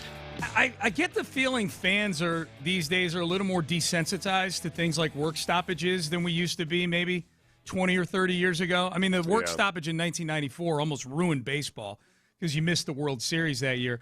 But The Athletic did a poll of baseball fans, several thousand respondents, over 14,000 people responded to this poll. And a lot of the questions are about the business of baseball. You know, are you in favor of a salary cap system? I think, unsurprisingly, 68% say yes, 27% say no, and then there's a few people who have no opinion on the matter.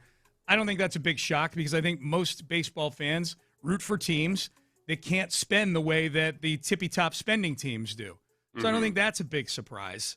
The blame for the payroll disparity between small markets and big markets, a majority of the people responding, over 14,000, 57% said the owners. 2% blame the players. 30% do blame both the owners and the players. I think that's where I'd kind of fall in.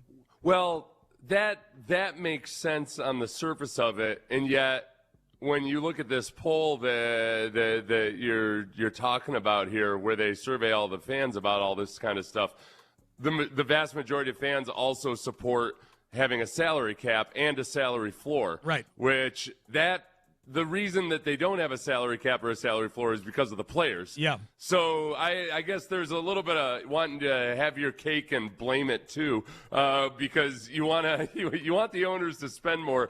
One of the reasons they don't spend more, or that some can't spend, because some of those people that blame the owners might blame the high spending, owners for spending too much for their own teams to keep up with and everything. Yes. That's on the players. That's on the players having fought against the salary cap and a salary floor. You might ask, well, why don't the players want a salary floor at least? Because they want a completely free market. Yes. They don't want to have any restrictions on spending, and that also maybe a salary floor is kind of an avenue into a salary cap. So I think that you can blame everybody if you want. Yeah. It's a combination of the players and the owners. What's interesting to me about that is that I feel like, and I'm spitballing this, I've got no data to back this up, this is just my general feel about an economy or market like this, is that the rank and file would probably benefit way more from a structure that has a salary floor that forces teams to spend X amount, like say $160 million on players, because then the guys that end up getting paid are the middle and lower class guys. The ones that love this system are the Kyle Tuckers of the world that just got $60 million a year from the Dodgers. There's only so many of those. There's only so much to go around with those big, huge spending teams like that. They still only have a roster of 26 guys, and so I feel like that it's going to make for an interesting work stoppage. And by the way, 14,000 respondents. Do you think MLB will miss games because of a lockout in 2027? 77% say yes, and that felt low to me. I almost feel like it is a stone cold lock that there's going to be a lockout. I think this about whether or not people care about the lockout, because I know there have been polls done about what percentage of people are worried about it or care about it, even though so many people overwhelmingly feel like there will be a lockout, is that the last time there was a lockout, it lasted the offseason, and they played baseball that next March season. 11th, it was over. So they went to football, spring same thing. They had they needed a new CBA. They didn't have one. Yada, yada, yada. Yep. They played football that year. Here's what's interesting. This is the last question of the poll. This is the one that's most interesting to me. To what degree would losing games due to a lockout negatively impact your fandom? So to your point, Seth, the previous lockout, there's fans out there that may not have even realized it was going on because it got resolved in time for the season to start. But now we're talking about a scenario in this question where you lose games. Only 20% say it would significantly impact their fandom if they were to lose games. Now, 47% say somewhat. A third of people say not at all. I feel like if this poll were taken back in like 30 years ago, that I think that the significantly category would have been much bigger than 20%. to me, I think fans have just become a little more desensitized to collective bargaining agreements and work stoppages. Yeah, I don't know. I'm always skeptical of polls like this because you're asking people to predict how they're going to feel about something, and in people's minds, they're always way more calm, cool, and collected about things than they are in the heat of the moment. If we had asked people after CJ's rookie year, hey, what if you guys win? A couple of years from now, the Texans win 12 games, and they end up in the divisional round, but CJ has just a horrific performance in that game in bad weather. Most people would say, like, it'd be cool. It wouldn't affect me. Yeah. Steady as she goes. That's my motto. Yeah. And you get into the heat of the moment, and it's completely different. Yeah. I think it's easy right now to sit and say, oh, sure, I'll weather the storm. It's not going to be a big deal. Yeah. If there is a lockout, I guarantee you we're going to have texts from people saying, like, that's it. I'm done with baseball. Oh, for sure. Screw these guys. 100% we will. Yeah, no, because there's people that text about everything. We will, and that's a fair point. Okay, the thing, But by the same token, all the people, 99% of people who claim they're done with the sport because of something are back like they'll 3 all days be later. Back. Yeah, they'll all be back. Now, this is something I think we can all get behind. The St. Louis Cardinals are launching Coca-Cola Unlimited tickets starting at $29. So the only downside is you have to go to a Cardinals game to experience this. Oh, yeah. So there's that. Yeah, I mean, nobody's forcing you to actually watch that game. But Busch Stadium, for as little as $29, you can get an all-you-can-eat ticket with a bottomless menu that includes items such as hot dogs, nachos, popcorn, fountain soda. The tickets are in Big Mac Land, which is the Mark McGuire area. It's like in the upper deck where he used to hit all his bombs. And I think McDonald's sponsors that section of their ballpark. Doesn't get as much action since they banned steroids in baseball. But it's still pretty cool that they call it that. Well, and it's pretty cool that they're going to have an all-you-can-eat menu up in that part of the stadium. Now, here are the rules. The ticket gets you all-you-can-eat access till the end of the 8th inning. Boy, if you're still going after the 7th and 8th inning with an all-you-can-eat menu, you're hardcore. Fans can keep going back to a designated concession stand as often as they'd like. They can only get 3 items at a time, though. Mm-hmm. So you're only allowed to walk away. But other items include chicken tenders, bratwursts, French fries, peanuts, kettle chips, and ice cream. So how much? Beer. So let me guess. How much do you think somebody would have to pay for something like that? Dude, I don't know. What do you think? What do you think that would be? Like, okay, that's all you can eat at ballpark prices. I would feel like it would be $50 at least. Yeah, well, 3 hot dogs get you to $29. Because you haven't disclosed the price yet. $29, I said. Yeah, I said for as little as $29. Oh, for as little. Oh, you said as little. All right, gotcha. Sorry, I missed it. That's okay. Yeah, $29. That's crazy. Yeah. Except that it's not so crazy. Look, Golden Corral exists for a reason. You can go in. Sean, do you know how much damage I do at a Golden Corral? I could ballpark it. But the numbers all match up. Are you sure there's not like a, hey, by the way, this is only valid if you've got a couple of children? I'm with not. You, No. I'm not sure about anything. I've read yeah. I read the entirety of the article to you just now. Yeah. So everybody that's easily capable of spending more than $29 in food at a ballpark is looking at this and thinking that it's insane, dude. But there's enough people that are there with their feeble. I'm guessing every ticket you have to buy that you buy a seat up there, and you have to buy that package as well. Okay. Maybe. Okay. That's what I guess the catch is probably going to be. Okay. It's kind of like a cover charge. So there's got to be some way for them to force everybody to buy it, and then that way the math works out. Okay, so you think this is a big like bait and switch they've got going on? When you buy a seat in the McGuire zone, you're also then have to also buy the all-you-can-eat ticket. I am looking up right now to see if the Astros play at St. Louis this year. I'm going to look this up during the break. This might be enough to get me to. Yeah, they do in April, early in the season. Oh no, wait, this is last season. Sorry, God, I hate. I would. Oh, if they played him at St. Louis last season, that means the Cardinals come here this season. Damn it!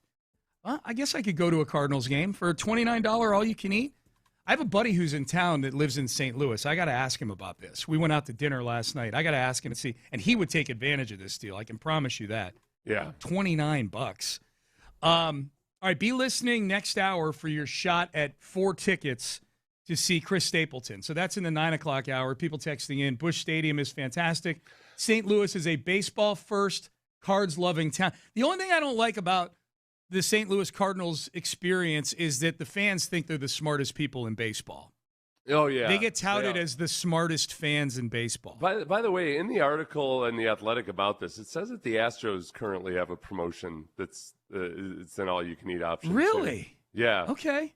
For $29? It doesn't say for $29. Oh, okay. Yeah. So I don't know. I mean, that might be like, in the Diamond Club. Great. Yeah, or the Gallagher Club up in the left field corner up there. Yeah, but that's a lot more than $29. Yeah, and when the food is better than just hot dogs and popcorn too. Right. Though. It's really good. They got like carving stations and stuff.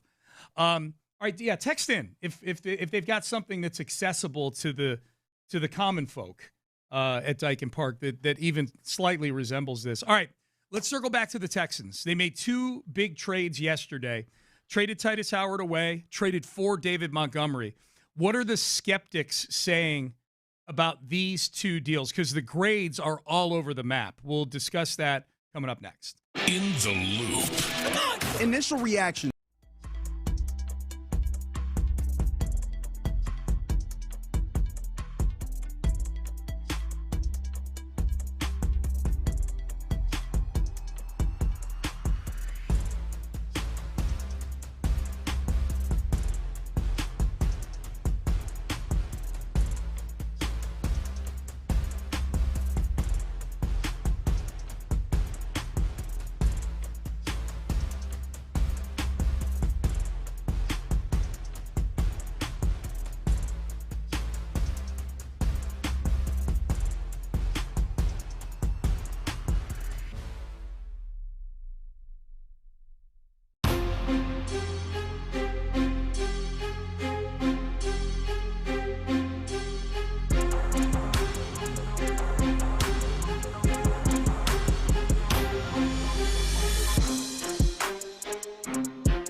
sports station. The Texans play here. Sports Radio 610 presents Payne and Pendergast. All right, Payne and Pendergast with you on a Tuesday. Good to be with you. 713-572-4610. A lot of people weighing in on the all-you-can-eat at the St. Louis ballpark at Busch Stadium. I could bleep up some brats for $30. The funny thing about that is that brats, it looks like you could say the same thing. It says brats. So it says you could bleep up some brats for $30. It makes it sound like I could give you $30, and if you found some bratty kids, you would mess them up, which is kind of messed up, actually. Cardinal fans are the worst. Again, I live an hour and a half from the stadium. All right, so that's someone that's speaking from experience right there. Text in, 713-572-4610. Base Power text line here on Sports Radio 610. All right, yesterday was a swap meet Monday for Nick Caserio and the Houston Texans. 7 o'clock, right thereabouts. Titus Howard traded to the Cleveland Browns for a fifth-round pick. The Browns promptly gave Titus Howard a 3-year, $63 million contract extension. So we have that deal, which I think was met with mixed reviews. We'll list the reasons here why people are skeptical of that deal in just a second. And then shortly thereafter, 3 hours later, David Montgomery becomes a Houston Texan, a fourth this year, a seventh next year, and then Juice Scruggs mixed into that deal. This was probably the harshest criticism that I saw from people in our industry, broadcasting, people that cover sports. This was Adam Shine on Sirius XM yesterday saying that Texan fans should be pissed. I think the Texans are completely out of their minds here. This makes no sense. Like, if I'm a fan of the Houston Texans, I'm wondering what the hell's going on. So they just traded, in essence, Howard for Montgomery. They just traded their best offensive lineman for a backup running back. That's what Montgomery is. And, I like Montgomery. I don't love Montgomery. I've said that consistently. This is my take on Montgomery in Chicago, my take on Montgomery in Detroit, my take on Montgomery now. The Texans didn't need David Montgomery. They needed Kenneth Walker. They needed Travis Etienne. That's who they needed. So why would you take yourself out of that market, perhaps? Are you now going to spend $12 million a year on Kenneth Walker? We just got David Montgomery? I don't know what the hell they're doing. Okay, so that was Adam. Adam. If I'm a Texans fan, I'm pissed here. That was Adam Shine. The weird thing about that, Seth, is that he is an unabashed lover of David Montgomery. And Well, that's the thing that... he's real quick, and he still hates the deal, which tells me he is way or the sequence of deals, he is way overestimating what Titus Howard is. I think, 100% he's way overestimating what Titus Howard is, because the thing is, Titus Howard is easily replaceable. Like, he just is. He is a commodity acceptable starting right tackle. That's what I've always said about him. When people are down on him, I tend to say, like, look, he's a respectable starting offensive lineman in the NFL. When people are super high on him, I'm like, all right, pump the brakes a little bit. He's an acceptable starter at right tackle, which is nice to have. It's nice to have one acceptable starter when you're trying to find 3 or 4 other positions. But to the notion that somehow the Texans are just not going to replace him, it's easy to replace guys of that caliber of play. Yeah. So for less than $22 million per year. That's the part of it. Now, as far as David Montgomery being a backup, I think that most people would argue, correct me if I'm wrong, that one of the really cool things about the Lions over these last few years is that they've got 2 starting running backs. They've got 2 starting caliber running backs on the Lions, which is a nice luxury to have. But when Jahmyr Gibbs plays the way that he did this year, he's going to end up getting a lot of money, and it's definitely worth paying him. He's an exceptional talent. So I wouldn't say he's a backup running back. I would say he's just not as good as Jahmyr Gibbs. Right. And when Detroit has to make this decision and, has a bunch of guys they got to pay, that's an expendable run right there. And a lot of other teams, as we know, by the way it played out, the Texans aren't the only team that was willing to pay this much for David Montgomery, because originally it was going to be a fifth-round pick. Somebody at the last moment tried to jump in and offer more than that. So the Texans had to up the Yep. The Texans had to up the ante on that one. And by the way, $21 million a year for Titus Howard, 3 years, $63 million would put him at 18th on the average per year list on Spot Rack. So that's rich for Titus Howard. And that's no disrespect to Titus Howard. Ask yourself this. When you were watching Titus Howard play, Texan fans, did you feel like you were watching one of the 20 best tackles in football? Because that's what he's getting paid like now. He's got the 18th best. I know there's tackles out there that are still on rookie deals and so on and so forth. But actually, here he is on the list. He's actually tied for 11th because his average is 22.5 when you add in the year that he still has left on his deal. So Titus Howard right now, thanks to the Cleveland Browns, is getting paid an average annual value that's tied for 11th in football. So I think that's where some of that's the part that Cleveland has to deal with. On the Texans side of things, let's hit Tom Pelissero here, Ben. This is Tom Pelissero of the NFL Network on what the Texans are thinking on the offensive line. You would anticipate this is a broader part of Nick Caserio's plan here. With Titus Howard, he gets a new deal, 3 years and $63 million in Cleveland, but he had money that was on the books. So Houston clears some of that off. Juice Scruggs was not making a lot. I mean, he was a second-round pick now going into year 3. But they're giving themselves some flexibility. Giving up those picks, in addition to Scruggs, to the Lions would indicate that there was competition to go get David Montgomery. But for the Texans, listen, there's not a lot of centers out there, but if you're looking for guards, if you were looking for, let's say, kind of the second, third tier of tackle, there are some options out there in free agency. Also, you can never overlook these deals are getting done a day after everybody watched the offensive linemen work out at the combine. I talked to a head coach about something completely unrelated earlier today. He was talking about a different position group and saying, we're sitting here going, who should we sign in free agency? Then after watching these guys work out, it's like, let's not even spend our money there. Let's spend our money someplace else. It's all part of this process. I mean, it's come up in the past, the possibility of moving free agency after the draft. The league has brought that up. The unions never wanted to do that because it's a way that they would look at it as depressing the market. But the fact that free agency comes first, you're still going to have teams that if they're not confident they can fill some of these holes, they're going to go out, whether it's free agency or a trade, fill those holes in advance of the draft. I would just say this. Nick Caserio is not doing anything totally in isolation here. There's something bigger at play, and we'll find out what that is over the next 7 to 10 days. Yep, and that's what the skeptics – here's as best I can cobble together, here are what the skeptics of the Titus Howard deal are saying. One, you didn't get enough for him. He was your starting right tackle. You only got a 5th-round pick for him. What I would say to that is we just talked about the contract that he got. My guess is that as these trade talks were going on and they're floating Titus Howard out there was already a knowledge that Titus Howard was wanting a new deal. That makes him less desirable to teams that don't want to make him the 11th.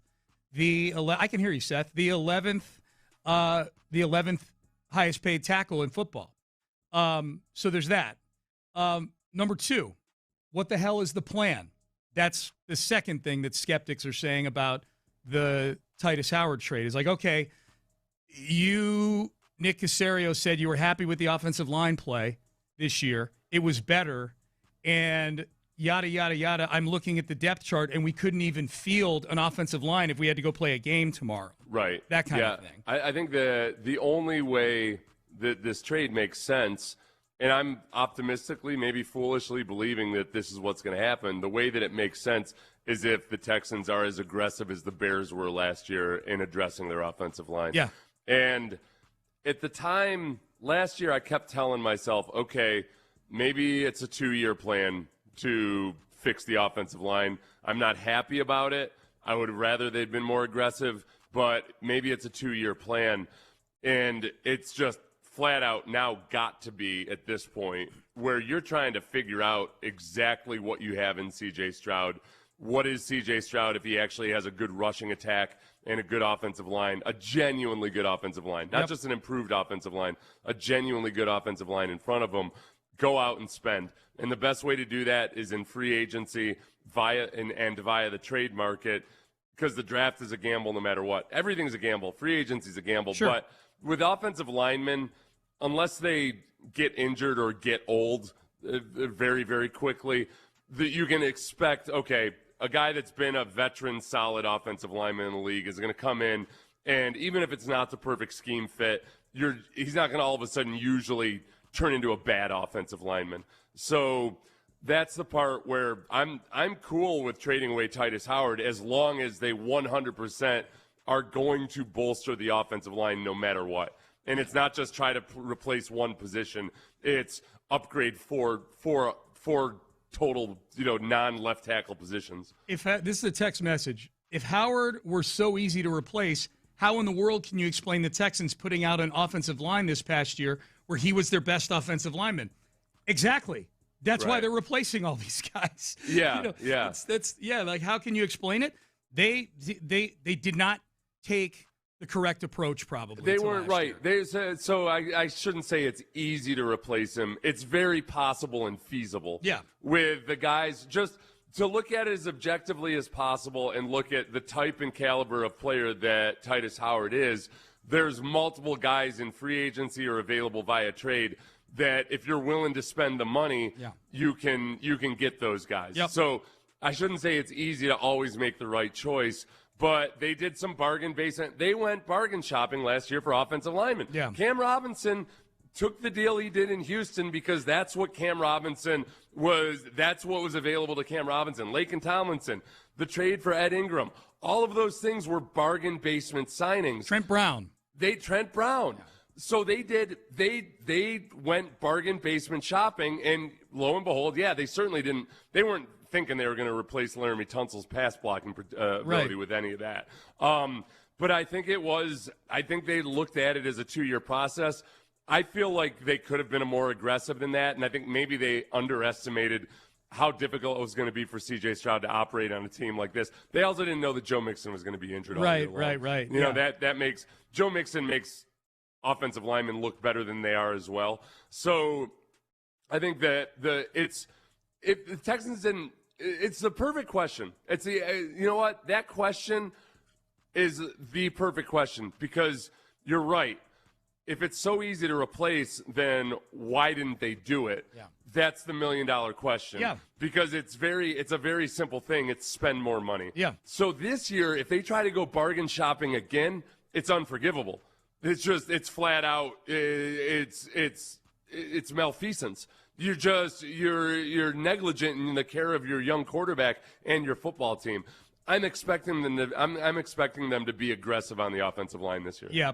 I think this text sums up on the base power text line sums up perfectly the third bullet point in the skepticism of the Titus Howard trade. We thought Nick had something big cooking on the O-line last year after the Tunsil trade. The splash ended up being Laken Tomlinson and Cam Robinson. Forgive me for having zero faith in Nick and Patriots South, SMH. Yeah. And that's the thing is that the Ed Ingram trade worked out. That was good. That was a really good trade.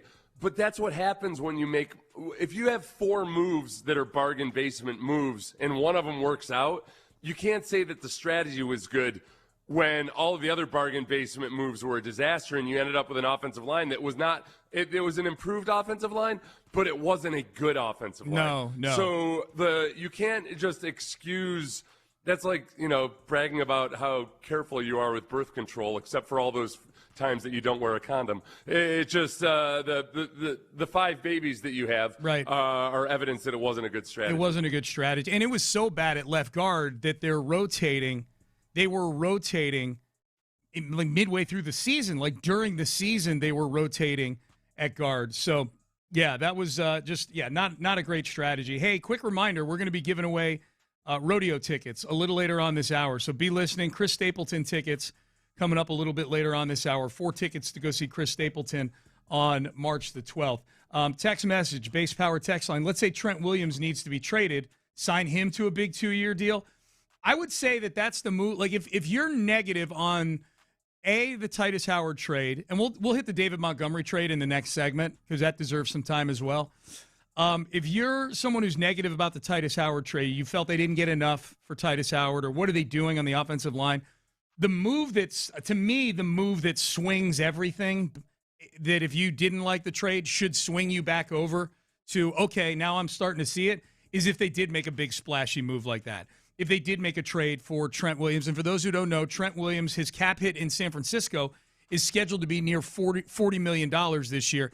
They can't afford that. So they're trying to work with him on a deal that keeps him a San Francisco 49er. But to this point, we haven't seen anything that solidifies that. So maybe there's an opportunity here. Maybe there's an opportunity for the Texans to pounce. All right.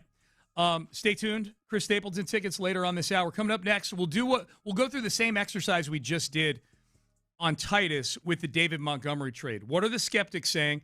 This one is getting more wide praise, I would say, nationwide than the Titus Howard trade. So we'll go through that coming up next. Stay there. Payne and Pendergast. This trade of Titus Howard to me is not a vacuum thing, but I feel like there's another.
Payne and Pendergast is powered by Mokaram Injury Lawyers. Hurt in an accident?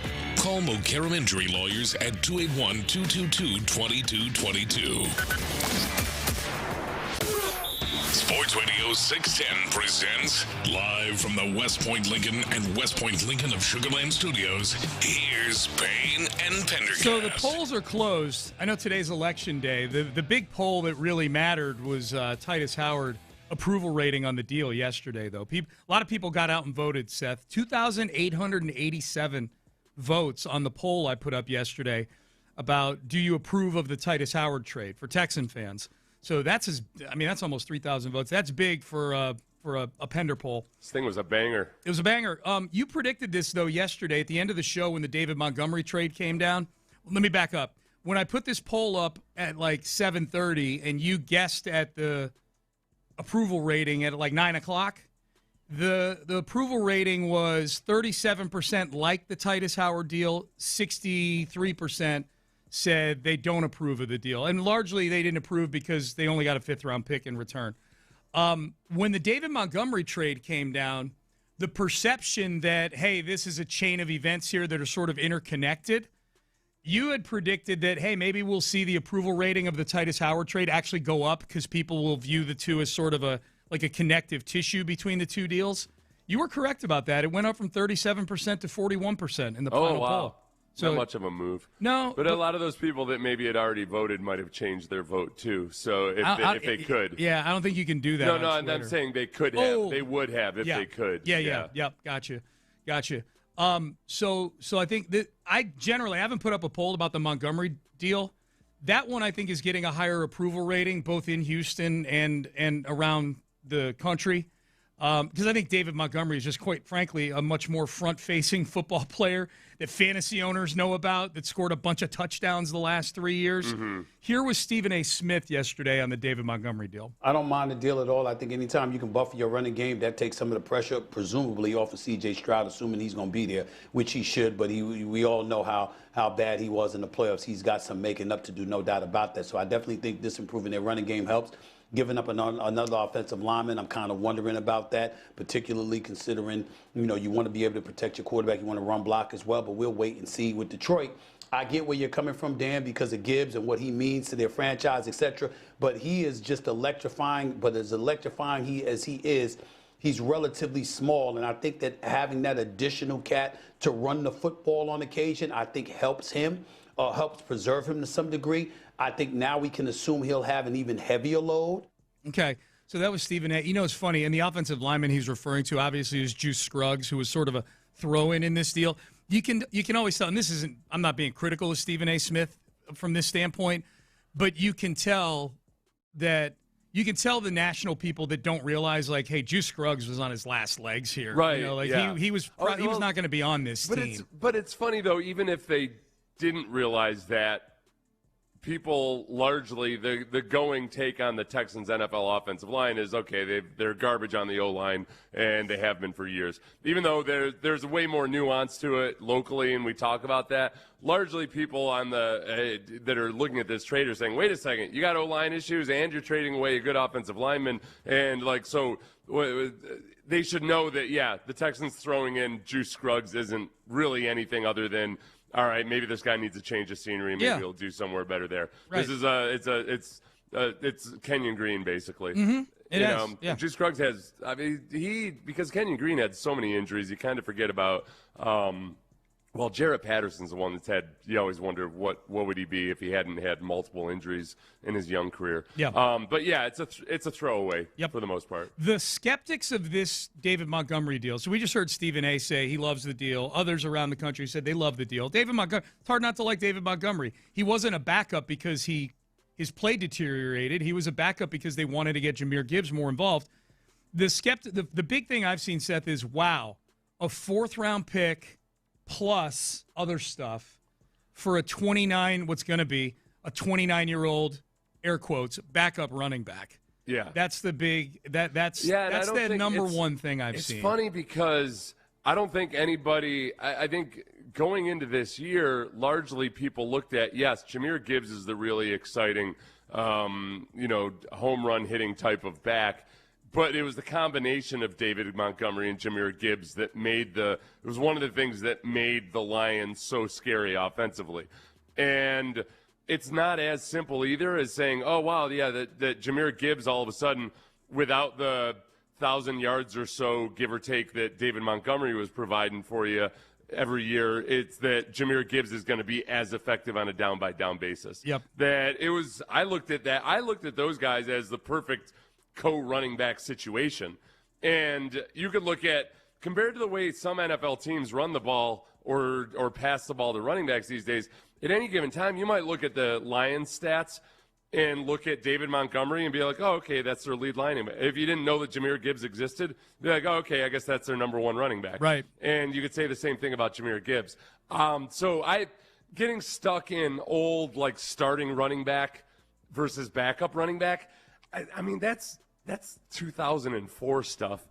This is the rule in the NFL by and large anymore is that most teams have a tandem at running back, or it's running back by committee. The bell cow notion or thinking that you have to adhere to that, it's frankly kind of dumb. Yeah. I was kind of surprised to hear as many people in the national media even talk about that dynamic. Yeah. Like, oh, who's the starter? Who's the back? Like, that's fantasy football talk. Right. That's not actual football construction or roster construction talk. No. Now, that said, I'm sure David Montgomery is coming here hoping to get way more work than he was getting with the Lions because he's probably trying to cash in one last time at age 29. Right, but I think up until this year, I'm guessing he was cool with the way they were doing it. Yeah. I maybe not. Maybe like because in 2024 his numbers were down from the previous year too. But yeah, I think most modern running backs understand that you're best served by splitting your carries. Yeah. And if you want to have a long career, you're best served that way. I'll be surprised if all of a sudden he's upset that he's not getting 20 carries a game or something. Yeah. Well, and the other thing that he does real well, if we're advocating for the deal, is he's excellent in short yardage, which has not been a strength of the Texans. And some of that's due to the offensive line. He's really good in short yardage. He's excellent in the red zone, which, as we know, they had major issues deep in the red zone last year. Down inside the 5-yard line. You know, I don't think British Brooks is getting 2 carries inside the 5 on a team where David Montgomery is your lead back. So there's that. The other thing that I saw, Seth, and this is mostly from Texan fans, so I think we're starting to get excited about shopping in the expensive aisle for running backs, that this essentially takes the Texans out of the mix for guys like Kenneth Walker III and Travis Etienne, guys who I think fans just view as a little more sizzle than David Montgomery. Oh, no, 100%. Yeah, and it is. If the Texans are haphazard in their approach to rebuilding the offensive line this year, then it's a horrible trade, and everything else surrounding the offensive side of the ball is horrible. Like every move you did or did not make, if they're not aggressive in rebuilding the offensive line, it's all for naught. And it wouldn't have mattered if they brought in ATN and it was still the same approach as last year on the offensive line, then that would be a stupid signing. Yeah. It's the same way we said about it with Saquon Barkley and Derrick Henry 2 years ago. Yeah. All right, if the Texans had signed either of those guys, do you think they would have had the years that they had in Philadelphia and Baltimore, respectively? Not a chance in hell. Yep. Because they just didn't have the same circumstances around them. It's got to be put up or shut up time on the offensive line. There is no more slow build or doing things organically from within or anything like that. It's got to be a multi-pronged attack to fixing the offensive line. Text message, base power text line. Sean, would you have preferred Montgomery to Jadarian Price? I'm cool with David Montgomery. I am of the opinion that if they've addressed their other needs, that I would still take Jadarian Price with one of those second-round picks. And I know that Woody Marks is in the building, and now you've got David Montgomery. I am not opposed to making running back a supreme strength on this team. And I don't know, too, Seth, if the approach is, hey, we got David Montgomery now, and here he is, and here's Woody Marks, and this is our duo at running back. I'm not labeling one a starter or a backup. Are we trusting Woody Marks too much in that role, the same way that Damian Pierce got trusted after his rookie year. No, I 100% know what you're saying here. And it was, ideally, honestly, sure. I mean, go the old New Orleans Saints route and have 4 starting running backs on your team if you want. This is the problem. You could sign ETN, you could sign Montgomery, you could have Woody Marks healthy all year long. Yeah. If they're running behind, you could draft Jadarian Price. Yeah. Have all 4 of those guys on the roster. Sure. Are you going to have a good rushing attack if they don't fix the offensive line? No, and I said that. I prefaced it. Right, that's what I mean. Like, I'm not opposed to adding to the running back right now. It's just that, this stuff doesn't happen sequentially, but it's got to be in tandem with, first and foremost, no matter what. Yeah. Maybe if you aren't able, in free agency, if you aren't able to get the trades and signings that you want on the offensive line, then great. You want to be draft the best player available team. I don't care anymore. No, you got to draft 5 offensive linemen. Yeah. It's just it's hard for me to focus on whether or not they should have a 3rd or a 4th running back when the first priority above and beyond all else is that you've got 4 offensive line positions. Yeah. No, that's why I said, assuming that they've sufficiently addressed the offensive line, and now the second round of the draft rolls around, and they've made signings in free agency, or they traded for Trent Williams, or they used a first-round pick on a guard. What I'm saying to this texter who's making it an either-or thing is, I don't think it's a 0% chance that Jadarian Price and David Montgomery could be on the same roster with each other, or fill in another running back who's in that same ilk. Yeah, no, and it all depends on what they do between now and the draft. Yes. I mean, that's just the sum total of it all is you'd like to go into the draft where you don't feel like you have these glaring needs. Yeah. And then I don't care who they draft, which position. If they're aggressive on the offensive line, and you feel like, man, wow, they actually went out and got 4 starters before the draft even began. Yep. I don't give a single damn who they draft. I don't care if they draft a cornerback. I don't care if they draft an edge rusher. They could draft they could certainly draft a safety. I really don't care. But the only way I'm going to get to that is if they aggressively address the offensive line before the draft. Totally agree with you. I believe and trust you guys 100%. That's a texter. Thank you. We appreciate that. We can be trusted. You sound like my wife 17 years ago. What do you do with Trent Brown, somebody's asking? Bring him back on the same deal you signed him to last year and let him be a backup. That's what you do. Yeah, no, and let him be a potential swing tackle or something. I wouldn't be opposed at all to bringing him back. Cheap. I don't want to go into the season expecting him to be your starter. He's had, in his entire 11-year career, he's had 3 years where he had a completely healthy stretch, a completely healthy season as a starter. He's been banged up a lot. The other seasons, the other 7 seasons in which he had his rookie year, and then he had 10 years after that. Yeah. In those 10 years, he had 3 years where he was a healthy starter pretty much the whole season. Yeah. And then he had 7 seasons where he averaged about 600 snaps per. So about per 60% season. of what normal would be. Yeah. All right, let's give away. Oh, no, that's the 600 was actually with those other seasons averaged in. So it's even less. Even way lower than that. Yeah, it's even less. More times than not, he's played half a season. Yep, like last year for the Texans. Let's give away some rodeo tickets right now. Chris Stapleton, March 12th, caller number 5, you're going. 713-572-4610. Caller number 5 wins 4 tickets to see Chris Stapleton at the Houston Livestock Show and Rodeo. That is on March the 12th. Caller number 5. Now, In the Loop and The Drive with Stoerner and Hughley have Shabuzi and Co-Wetzel tickets they're giving away. So keep listening all day long for your chance, your shot at those tickets. It's a Rodeo Ticket Tuesday on Sports Radio 610. The most important name that you may not know yet at Astros Spring Training that you'll need to get to know. Joe Espada told us who that is, and we will have that audio for you coming up next. Let the wheeling and dealing begin. Nick Caserio signaled the start of a busy offseason.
Sports Radio 610 presents live from the West Point Lincoln and West Point Lincoln of Sugarland Studios. Here's Payne and Pendergast. I want to hit this narrative in a minute or two that's out there on Nick Casario's running back strategy. But before we do that, congratulations to Billy in Houston who won the tickets to go see Chris Stapleton on March the 12th. Be listening during In the Loop and The Drive with Stoerner and Hughley. They're going to have Shabuzi and Co Wetzel tickets. So be listening throughout their shows for your next chance to win on a Rodeo Ticket Tuesday.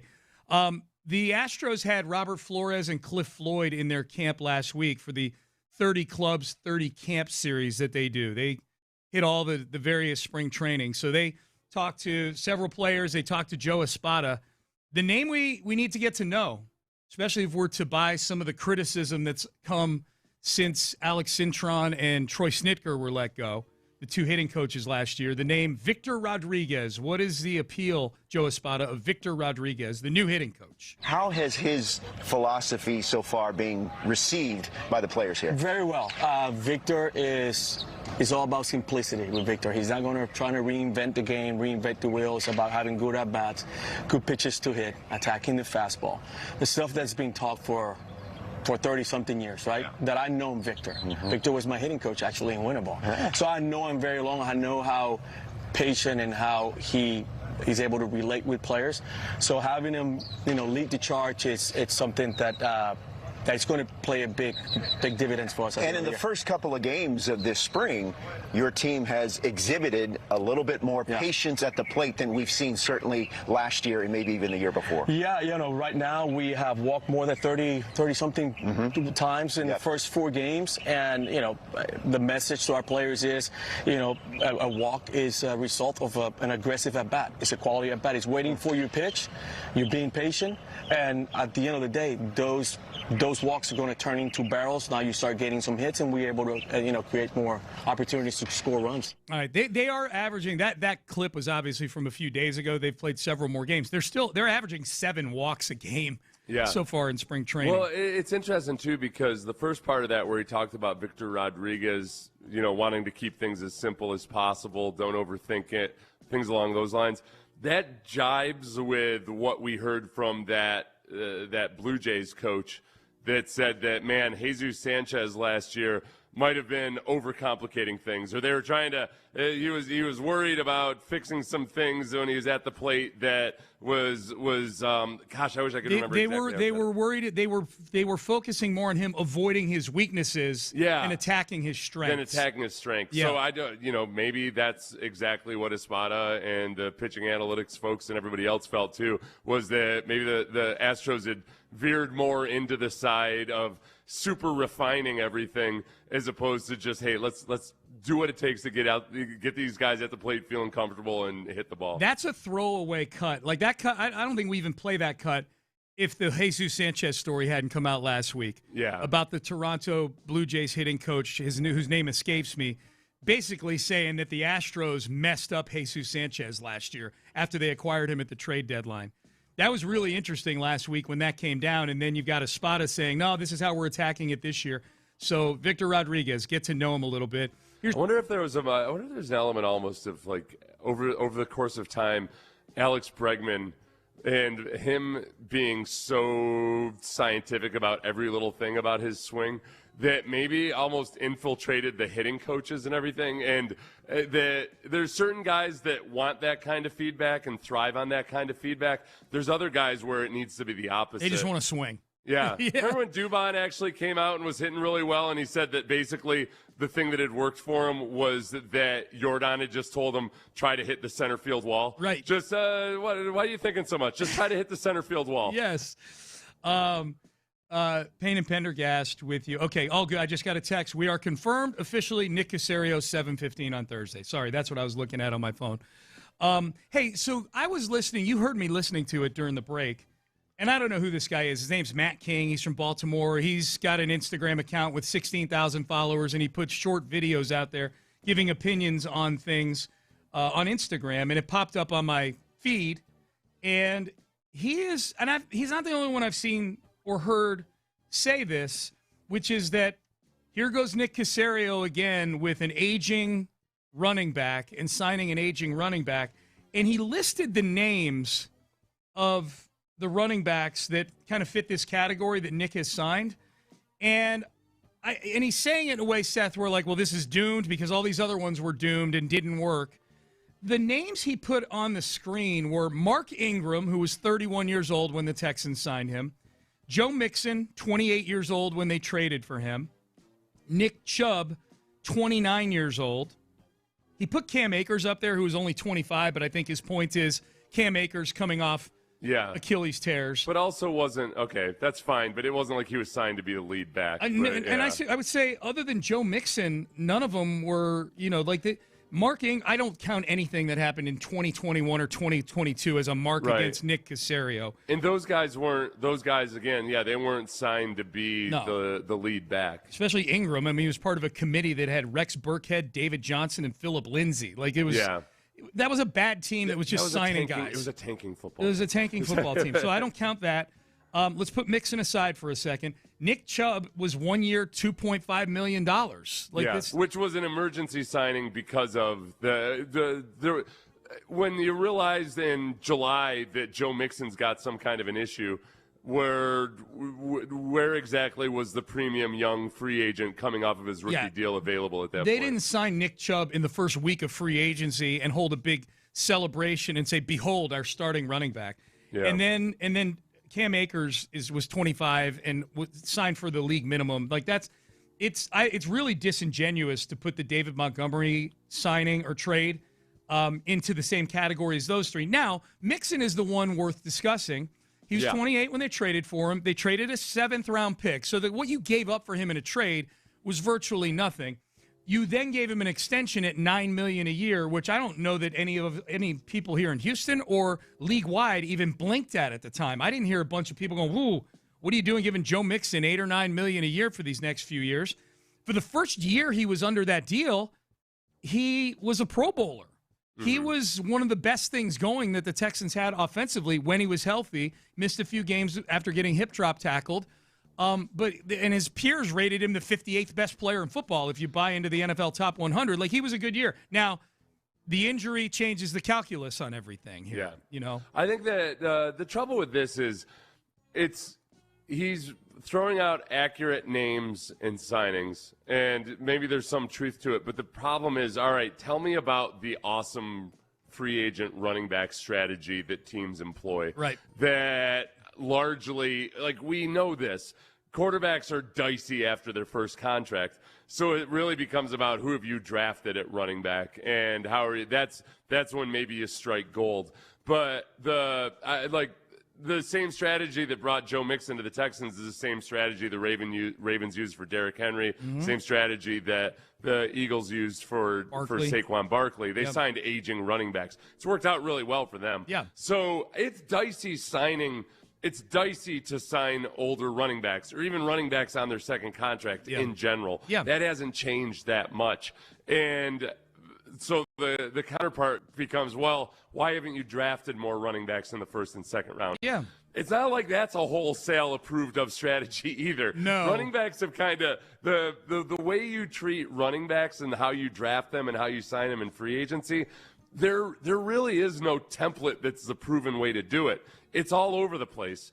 And part of it just because running backs age so ridiculously fast and because injuries are such a big deal. Yeah. I mean, the 49ers signed they traded heavily for a veteran running back. It seems like that's worked out pretty well for Christian them. McCaffrey. Yeah. I'll go look today and just see what the recent history's been with the first round running. I mean, the ones that pop into your head are the ones that have worked out. Like Bijan Robinson is in line, he's a finalist for Offensive Player of the Year.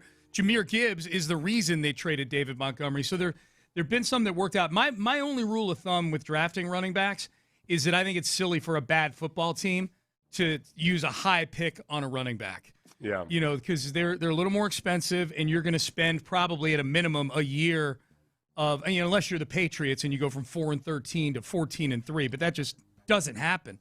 I mean, you think about the greatness that various first-round running backs have brought their teams in recent. Let's look at the first running back drafted or in each year. Okay. Ashton Genty.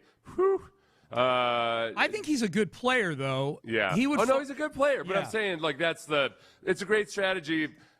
He's a good player. I think he's going to be a really good player potentially if he's in the right situation. Yep. I see what you're saying. Like, how are they affecting winning? Yeah. Right, yeah. So, like, 2 years ago, Jonathan Brooks to the Panthers was drafted the first running back in the second I drafted round. him in fantasy, too, and he was injured. Bijan Robinson, I know the Falcons were real close to winning a Super Bowl this year. Breece Hall, gosh, can they drape themselves in any more glory? Yeah. Najee Harris, yeah, that's great. It's did everything they wanted for the Pittsburgh Steelers. Yeah. Clyde Edwards-Helaire, Josh Jacobs. Yeah. Saquon Barkley.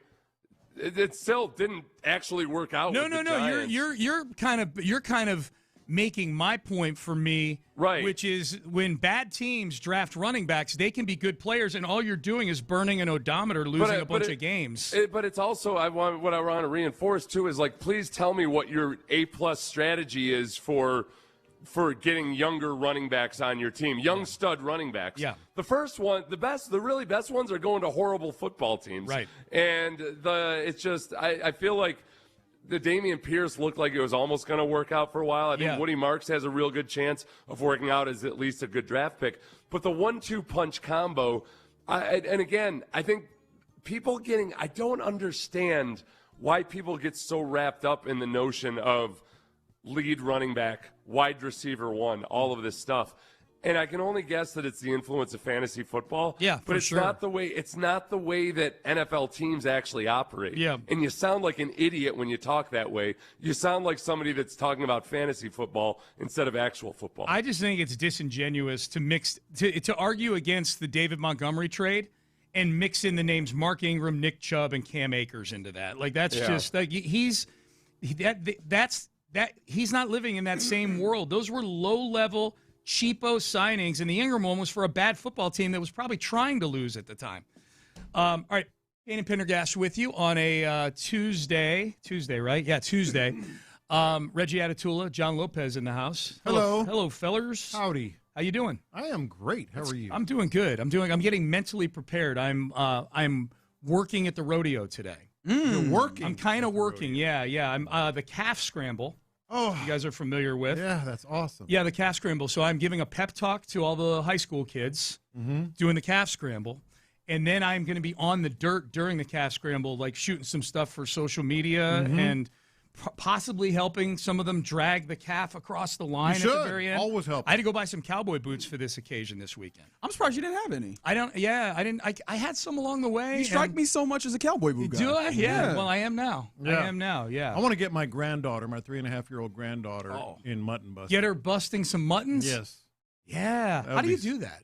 I don't have you know. Looked into it You yet? know people, I think. I need to send an email. Not a strongly worded one, a very nice one. Do you want me to check behind the scenes? Yes, today and please. see? Okay. Yes, I'll see what I can find out. Do you guys have any suggestions as to what I should tell these kids before they go out and try to rope themselves or grab themselves a calf? I don't know. Having watched, as you have, I'm sure, a ton of calf scrambles. Yeah. The ones who go sprinting right away. Yeah. They have the hardest time. You got to wait for the calves to kind of get tired and kind of come to you. Yeah, come to you a little bit. Let the game Yeah. come to you. There's going to be calves to be had. There you Right. go. You can tell them that. Yeah. How many cliches can you repurpose for this? I don't know. I'm definitely hitting ChatGPT later. There will be sure. calves to be had, but like you see them go sprinting and then they're gassed. Yeah, and then they're done. I gotcha. Well, it is. I mean, like anything involving cattle, Sean, it's a lot like tackling leverage. Yeah. So if like you're running, it's like running down on kickoff. What John's describing, you're running down on kickoff without like any ability to break down or anything. The calf just has to choose a side. Right. Yeah. Where you got to use just like with cattle, you got to use the wall or the fence to your advantage. Yeah. The same way in football, you use the sideline to your advantage. See there? It's an extra tackler. So are you giving me advice on how to get a calf right now, or are you saying this is what I should tell these kids? I'm giving you advice on what advice to give the kids. Okay. Because some of those kids use the wall as your buddy. Okay. Yeah. A texter Low man wins. Texter came in. I did it in high school. Stay patient. Stay patient. Yeah. Yeah. See, I don't know. That's something I need to find out today. Is this more of a pep talk, or is this chalk talk? You know, and I think they're just looking for me to provide a few inspiring words for them. You know, someday if you get one of these calves, you too can come on the air and have hot takes. There you go. On the radio, yeah. So you're listening to KLTM, KLTFM HD2 Houston, an Odyssey sports station. Crosstalk brought to you by D&M Auto Leasing.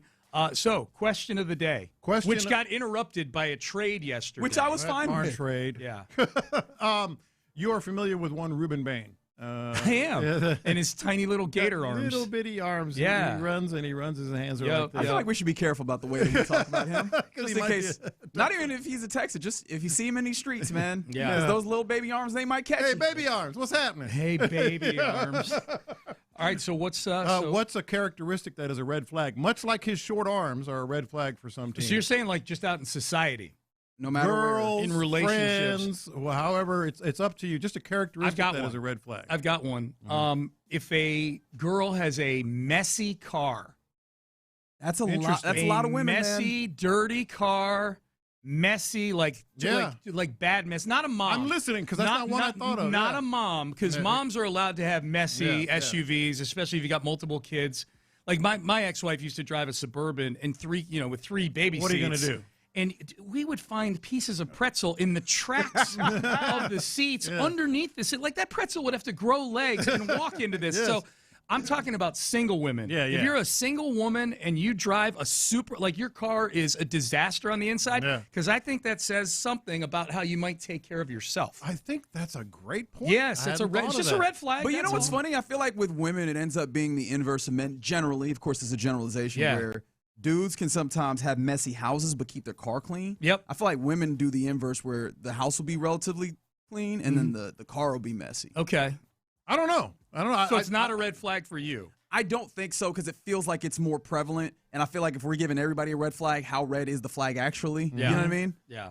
I'm married to a neat freak with everything that she does. Yeah. So there's that. I think for as much criticism as men get for not being good listeners, and it's all drilled into our head, which is it's accurate to a certain degree, that you got to be really careful and also flip that back around and realize, hey, if you're sitting there practicing being a good listener, and it's just a nonstop stream about her life and everything. That what do you do? What am I doing? What am I dating the worst version of myself here? No, like it goes both ways. That ties in with mine, Seth. The one and women talk more than men, I think, generally speaking, again, but won't shut up. Yeah. Just will not shut up. Like you go, what's going on? And then 20 minutes later, you're still like nodding your head with a glassy look on your face. That's a good one. I mean, just does not stop talking. You're like, I'm trying to listen. I'm trying to be a good listener. Are you at some point going to ask me something about myself or anything? Yeah. My problem about when I attempt to be a good listener, and then not just with Amy, but in conversations in general, is that in the moment, I'm like, boy, I'm being a really good listener right now. And I'm getting caught up in how good a listener I'm being. And I'm not listening to what the person's saying. Oh, I don't You know what I mean? Yeah, I'm like just thinking to myself, I'm like, boy, I'm doing a really good job of just staying quiet, listening right now. And then next thing I know, I'm like, I've been sitting here giving myself props, and I don't know what they just said right That's now. right. Yep. Teeth is another one. Just Teeth. generally having them, not Color having of them. teeth, straightness of teeth. Shape of teeth. Shape of What? teeth. Yeah, like teeth that are kind of mangled. I mean, just put a little effort in. Or just I mean, sometimes teeth being involved in something that shouldn't have teeth involved. Well, that too. That too. Is that what you mean? That is definitely a deal breaker. Not just deals, actually, but yes, it is definitely a deal breaker. But just go to the dentist, man. Just straighten them out a little bit. just go to the dentist. It's an orthodontist, and braces cost a lot of money. Yeah, well. We had a rookie once. With or without insurance. When I was in Jacksonville once, we had this rookie, this kid from Canada, and it was like he was like he was raised by wolves or something. You could see the plaque on his teeth, like the buildup of. He had horrible breath. And like you could see it was built up on the front of his teeth. It wasn't just like he had yellow teeth or something. Sometimes people can't do anything about that, but you could see the plaque and it stunk. to the point where one of the veterans took him, forced him to go to the dentist, took him to his personal dentist, and it changed the kid's life. Took out a jackhammer and just it really. That was a visit. Now, that was a visit. Yeah, it was like that Dumb and Dumber with the scene where they're grinding the Harry's toenails. Yeah, except they were doing it. They had to do it with his teeth. Doing it on a kid's teeth. Yeah, in the NFL. Oh, that's nasty. Yes, that is nasty. To move away from that nastiness, by the way, Sean, somebody says on the text line you should connect with the kids utilizing pop culture references. Yeah, I'm gonna. Although I feel like you're just gonna hit them with Sopranos, and you're just gonna be sadly disappointed. Let me tell you about the Sopranos and Seinfeld. Yeah, exactly. Kids, get out there and line up like Jon Snow in the Battle of the Bastards as you go catch your cattle. Yeah, I'm watching some calf scrambles too, and forget my advice about the wall. They don't get close enough to the wall in a lot of these. Sometimes they do. Sometimes they do. Yeah, sometimes for they sure. do. Yeah. All right, sure. I'm watching a second one now where they are near the wall. All right. I like that you went to the tape. This is. I don't think they're looking for me to give advice on how to do it. I think they're just looking for me to inspire the youth. Is this out on the main? Is this in one of the arenas, or is this this in main? NRG Oh, Stadium? It's in NRG. Yeah. See, I think the ones in NRG that you don't have as much of a chance of isolating one near the wall. Right. Versus in the arenas, there's a lot more opportunity. And for someone that. asked me, are you the one that's the ceremonial gate opener for the cattle? I think that's one of the main volunteers. That's not me. Yeah. The closest person I've seen to us do that is Mark Vandermeer. Did it at one of the rodeo sessions last year. He got to open the gate and let the cattle run free till they get caught. I'm watching calf scrambles too, by the way. Okay, well, if there's someone running around, is there a person running around with an iPhone filming things down there? There's a That's lot of me. people. Oh, somebody's getting dragged. Yeah, like dragged. that won't be me. I promise you that. I'm not getting anywhere near the road. Patience. Don't yeah. go out sprinting like your hair's on fire. Yep. If she owns Dallas Cowboys anything, deal breaker. That's actually good. That's pretty good. Yeah. All right, I don't want to steal. I don't want to cannibalize that segment with you guys. All right, we're done. We're out of time. Crosstalk brought to you by D&M Auto Leasing. Seth, antibodies to you, my friend. Antibodies, and have fun breaking in those cowboy boots. Yeah. No, they're comfortable. I the ones I bought, the guy was asking me, and he said, what's important? I said, comfort. Yeah. And so they broke them in for me a little at the store, too. Square So toe? I'm good to go. Huh? Square toe? Square toe, and kind of flatter than a normal cowboy. You're supposed to wrap them around a baseball and then put it under your pillow. That's not if I remember the way That sounds about right. Stop it. Yeah. All right, we're done. We'll see everybody tomorrow at 6 a.m. Hopefully, I'll be here, not in traction or something like that. Reggie Atatula, John Lopez, Figgy Fig. They are in the loop, and they start now. From the 832. Tell them to have fun, Sean. Yeah. And we'll see. I don't know. Just have fun. And we'll see. Fun is overrated. Do your best. Yes. Yeah. Yeah. Just don't embarrass me out there. Yeah. That would be good. I think you should do that. That'd be clear great. They look up to you. All right, let's get going here on With a 110%. Tuesday. Yes. Let's get going here on a Tuesday here in the loop on Sports Radio 610. That's John Lopez. I'm Reginald Atatula. Figgy Fig on the ones and twos, and you rolling with us on this Rodeo Ticket Tuesday. Obviously, it's rodeo time of year. Sean will be out there, as he said, getting people ready for the calf scramble. You could be out at what are we talking about? Is it Shabuzi? Shabuzi later on next week, I believe, at rodeo, and just listen to the show. Friday the 13th. Is that what it is? That's what Shabuzi is. Wow. Yeah, Friday the 13th. What is the about? Is that the Friday the 13th. Okay. He just knows I love when he does You will that. have great luck with Shabuzi, or maybe you'll have luck winning those tickets if you're listening in the 11 o'clock and the 1 o'clock hours when we're giving those away. Also, programming note, 11:20. Bun B, the Trill OG, will join us here in studio on this show. So let's have a lot of fun. Yesterday, would you consider yesterday fun? In the way that everything happened? Yeah, absolutely. It was frenetic fun. Yeah, absolutely wild with everything that happened right off the top of our show. I mean, it's like Nick Casario's like 10, hold, 10 o'clock. Love those guys. Put the trade in. Let me throw them something here. A little something. And so yesterday we see the Texans make some big moves of varying degrees of, I don't know, affection for people in the fan base, people outside the fan base. Obviously, this was the talk of the NFL yesterday, the trade that sent Titus Howard to Cleveland, the trade that brought David Montgomery to the Texans. And so now, 24 hours removed, an opportunity to kind of really think about it. How are you feeling about it now? Let us know on the Base Power text line, 713-572-4610.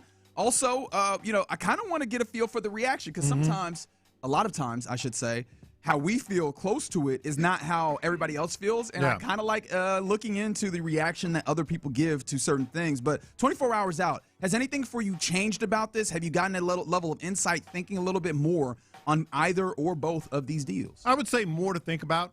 I'm a big advocate of, what a lot of times your first instinct and your first, gut reaction to things like this are generally your best and your truest. But you do get things to think about. I know you're talking about some of the reaction across the country and certainly here as well. Gives you more to think about. One thing that I know is we're going to play at some point was Adam Shine talking about it. Well, I mean, if we're going to do that, you want to just listen to it right now. Fig, you got this ready here. Adam Shine, friend of the show. We talked to him at Super Bowl. He is one of the biggest detractors in these pair of moves in a way that I was kind of surprised by. This was Adam Shine and Mad Dog Radio on Sirius XM and his reaction to the moves. I think the Texans are completely out of their minds here. And this makes no sense. Like, if I'm a fan of the Houston Texans, I'm wondering what the hell is going on. So they just traded, in essence, Howard for Montgomery. They just traded their best offensive lineman for a backup running back. That's what Montgomery is. And, I like Montgomery and I love Montgomery. I've said that consistently. This is my take on Montgomery in Chicago, my take on Montgomery in Detroit, my take on Montgomery now. The Texans didn't need David Montgomery. They needed Kenneth Walker. They needed Travis Etienne. That's who they needed. So why would you take yourself out of that market, perhaps? Are you now going to spend $12 million a year on Kenneth Walker? We just got David Montgomery? I don't know what the hell they're doing. Boy, if I'm a Texans fan, I'm pissed here. Just, again, I don't agree with that because I think there's some holes in his theory. That's good sports talking, baby. But it is good sports talk, but it's also something to think about. That's what I'm saying. Like, when you digest it, you go, okay, I get where he's coming from. Now, it doesn't take into account there are absolutely positively must, have moves that are still coming to react to that. But the part of that I'm thinking about is talking about David Montgomery being a backup running back. He's a backup running back. By definition, he was. He just was. He ended up being a backup running back, fewer carries, diminishing yards and touchdowns the last 3 years. So I get what he's saying there. But does that mean he's going to be a backup running back here, or does there even have to be a backup running back? Is it going to be, the combo deal, so to speak, of he and Woody Marks? So just a little more to think about is what I'm saying. Yeah, I vehemently disagree with Shine here. One, in the characterization of David Montgomery as backup running back, because that undercuts what the circumstance and what the context was in Detroit.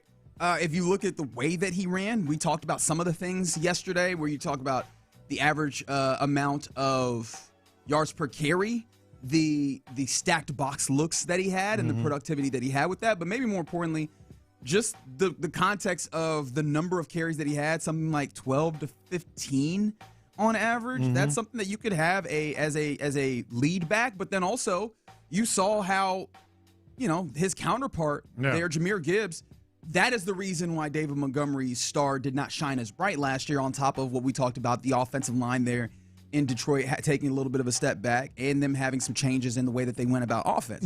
I thought that factored in more, and I say this with more confidence today because I spent yesterday going back to the film of things, right? This is where the heart of evaluation in the NFL should be, is going back to the film. And you could see David Montgomery, things that we knew, runs hard, is physical, right? I watched all his goal line or all his touchdown plays, and this is just a dude who runs physical, leans forward, and can get through dudes. On top of that, even when he breaks away, it's not necessarily him opening up with speed. It is him in circumstances where you go, other running backs are getting pulled down, him just planting his feet and driving and not being able to be brought down by a singular person, whether it's some dude grabbing hold of his jersey, a dude with the arm tackle. It's like you're going to need more to bring him down. He had a couple of fumbles last year, but those fumbles were unusual. One was a trick play where he throws it back to Jared Goff and Jared Goff drops it. That's categorized as a fumble for him. The other one was a weird toss that was low. He kind of bobbles it, catches it, and then a defensive back, or actually was a defensive back, yes, comes around, punches it out from behind, one of those fluky type things. This is a dude who is still a good running back, who can carry the load, who can pass protect, who can catch out of the backfield when he needs to. He does all the things that you would want from a lead back, and you have another back to spell him so that you don't have to put him in under the pressure of a workhorse. Yeah, man, if you want to call him a backup because he was behind a really good running back last year, that's cool. You know who was at one point somebody's backup? I'm trying to think. Was it Sony Michel at Georgia? There's a number of guys that you can go where at one point somebody's backup because the dude in front of them was really good. I think that is the categorization that David Montgomery has been in, and it's unfair to characterize it that way. I agree with you, and as I mentioned, I'm still going to stick with my gut initial reaction. Very excited about this. I know they're going to make some other moves up front, so I feel really, really, really good about it. But as I said, when you sort of it gives you other things to think about. I did think about this, and I'm going to ask both you and Figgy and our listeners, 713-572-4610. It was just a question that popped into my head. Just a question. Still excited about the trade. Still think there's a lot there, as you just laid out. But when are the Texans going to get out of the business of picking up running backs that you could easily state are on the decline? You go back to Cam Akers, Joe Mixon, Nick Chubb, and I think you could fairly, as much as we're excited, I think he's going to be good for this team this year when the window's open. I think you could fairly say and ask the question that David Montgomery is on the decline. So it was just a question. When are they going to get into the business of not? I hate to use the word retread because that does have a really bad connotation. But Sure. but getting a guy that you can start looking at and like, I don't know, is he on the decline? That's a fair question. I wouldn't characterize one of those in there, and that is Nick Chubb, because Nick Chubb felt like we need to make a move because, oh man, here's Joe Mixon not ready to play, and we need to go get something. But they still got a guy that was on the decline. They did. Yeah. It's fair, but I also think it's because of the circumstances that you've been in, where you look at Joe Mixon we need to jumpstart what we're doing here. Mm-hmm. I think that this is somewhat similar in that we need to get what we were expecting in Joe Mixon, but a freak injury, I'm guessing, because otherwise I don't know what to characterize it as. The only thing to call it now. Right, took you out of that place.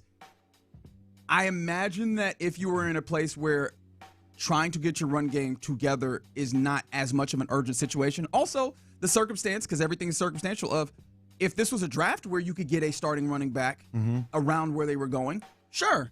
I don't know that this is a draft where you can do that. So that necessitated you going and getting something that was assured. I think that is the circumstance that leads to that. But it's fair to note that you have had a couple of those in succession here. It seemed like they were never that type of team, though, to be honest, because we've been talking about this even during the whole Bill O'Brien days. It seemed like they just don't really focus on getting that star running back. They feel like they could probably make do with an average running back or above average type of running back. I just don't think they really value that position in that type of way of, hey, let's get a Saquon Barkley, or hey, let's get a running back in the first round type of person. I just don't think they really look at the running back position like that.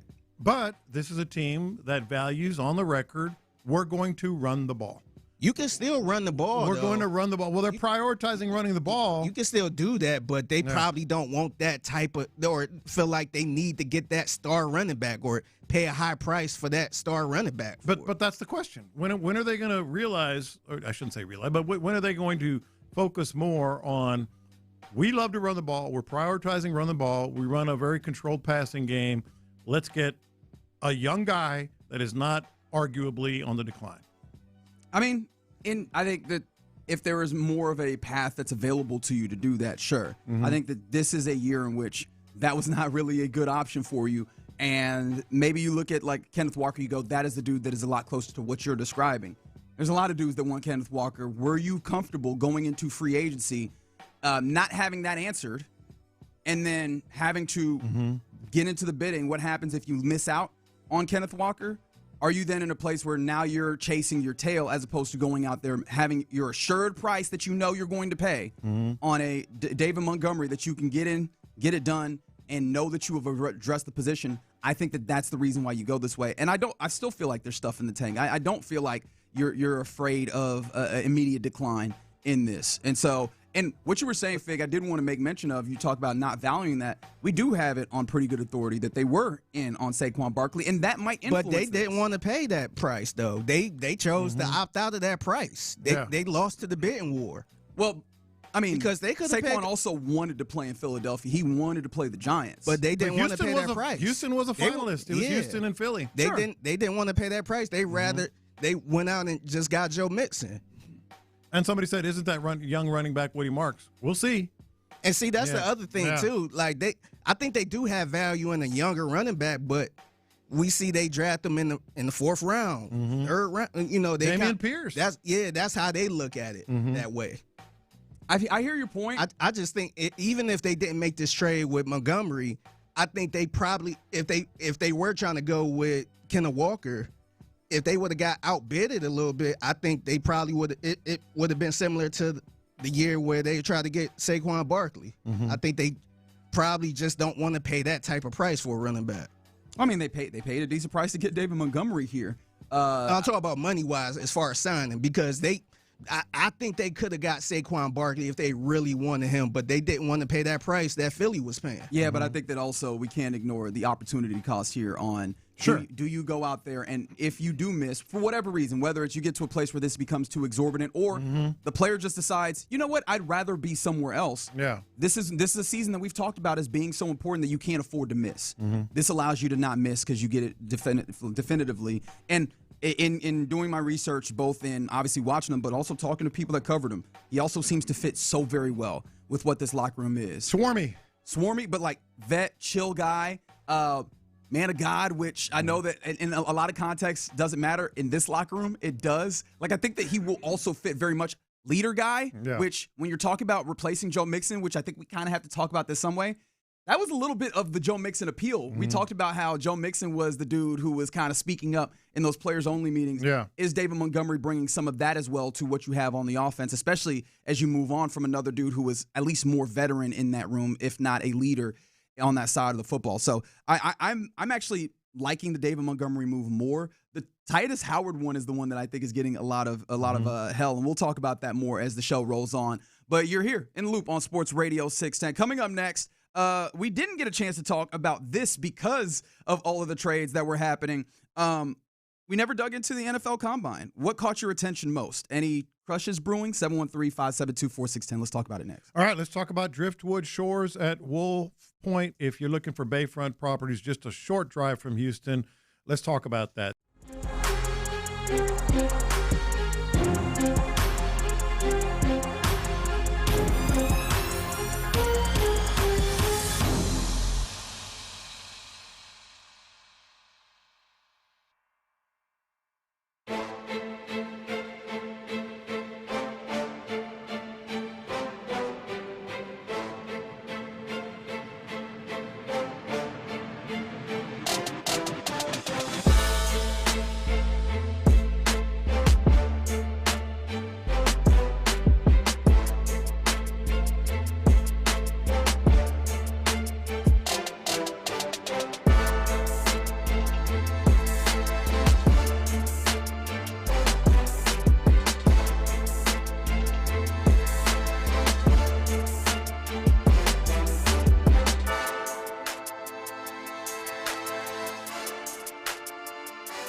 is powered by Mokaram Injury Lawyers.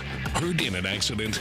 Call Mokaram Injury Lawyers at 281-222-2222. Faggy has hit him big time.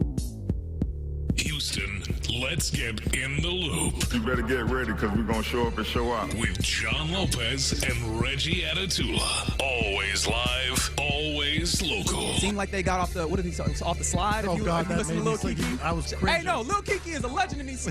No, if Lil Kiki said it's off the slide, then it's off the slide. You're in the loop on Houston Sports Leader, Sports Radio 610. Yeah, happy Tuesday to you. Happy Rodeo Ticket Tuesday here in the loop on Sports Radio 610.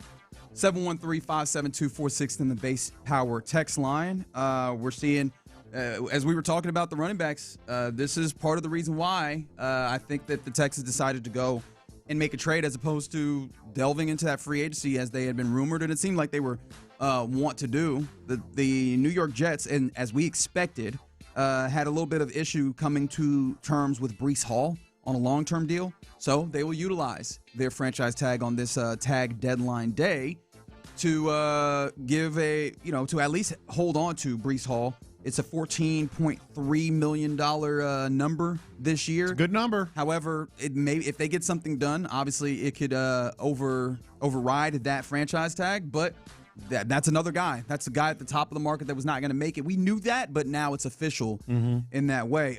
In fact, pursuant to our conversation earlier about this trade that they made on the base power text line from the 281. So Joe Mixon, 100% gone, or could he be restructured and say, yeah, I think he's gone. He gone. In fact, it was pointed to my attention or brought to my attention yesterday that I guess I missed something at the Combine when Nick Caserio was talking, when he was off to the side talking to just the Houston media members. He was asked about running backs, and he said, we got 3 running backs under contract, and he mentioned Jawar, he mentions British, he mentioned Woody. It's like, actually, you got a 4th one. There is a 4th one. And so that, paired with a David Montgomery move, makes it very clear that Joe Mixon isn't in their plans. And if that's the case, when you talk about saving $8 million, yes, please, right, to get yourself in a place where you could take that and flip that over and help you get to that offensive line. That's going to be necessary for you to run the football, whether it's David Montgomery or, Breece Hall or Kenneth Walker or Saquon Barkley or whoever, right? You're going to need an offensive line, and right now you got one dude that you feel confident about right now. Yeah, and this Joe Mixon thing, it had to have been driving them nuts. As much control and information that they like to control over there, for Nick Caserio to say, yeah, we'll see, we think he might have had surgery this offseason. That had to have been driving them nuts. But he's gone. They're not going to worry about that anymore. Fair point that came up also on the text line. What happens with Chubb now? I did not think that Nick Chubb was going to be returning back to this. I didn't mention him either. Well, but he's also not under contract, to be fair. Would you at all want Nick Chubb back in this room? No, not with David Montgomery. You do need another running back, and maybe that's another one of those 3rd or 4th round picks, that Figgy was talking about. I think you do need another running back. We've seen a lot already of British Brooks and Jawar Jordan, and I don't know how much better you're going to get there from what we've seen. I mean, Jordan had the one game, with the big run. Yeah, I was like saying that we've seen a lot from Jawar Jordan. No, I'm talking about preseason too. Yeah, I'm talking about preseason and multiple camps. They've been here for a while now. So I don't think you can expect them to either of those to take a big leap up. Yeah, when the fellas on the morning show were talking about this, the thought that I had was, if you bring Nick Chubb back, is he playing special teams? And do you want that at his, I was about to call him, this advanced age, this wonder advanced football age, right? Yeah. But do you want him playing special teams? No. Even I feel like that's necessary, especially once you get to running back 3 on your depth chart, is being able to add in various other ways. And I don't know if he is in that place to be a special at that team. point, he probably want to go somewhere else to compete. Sure.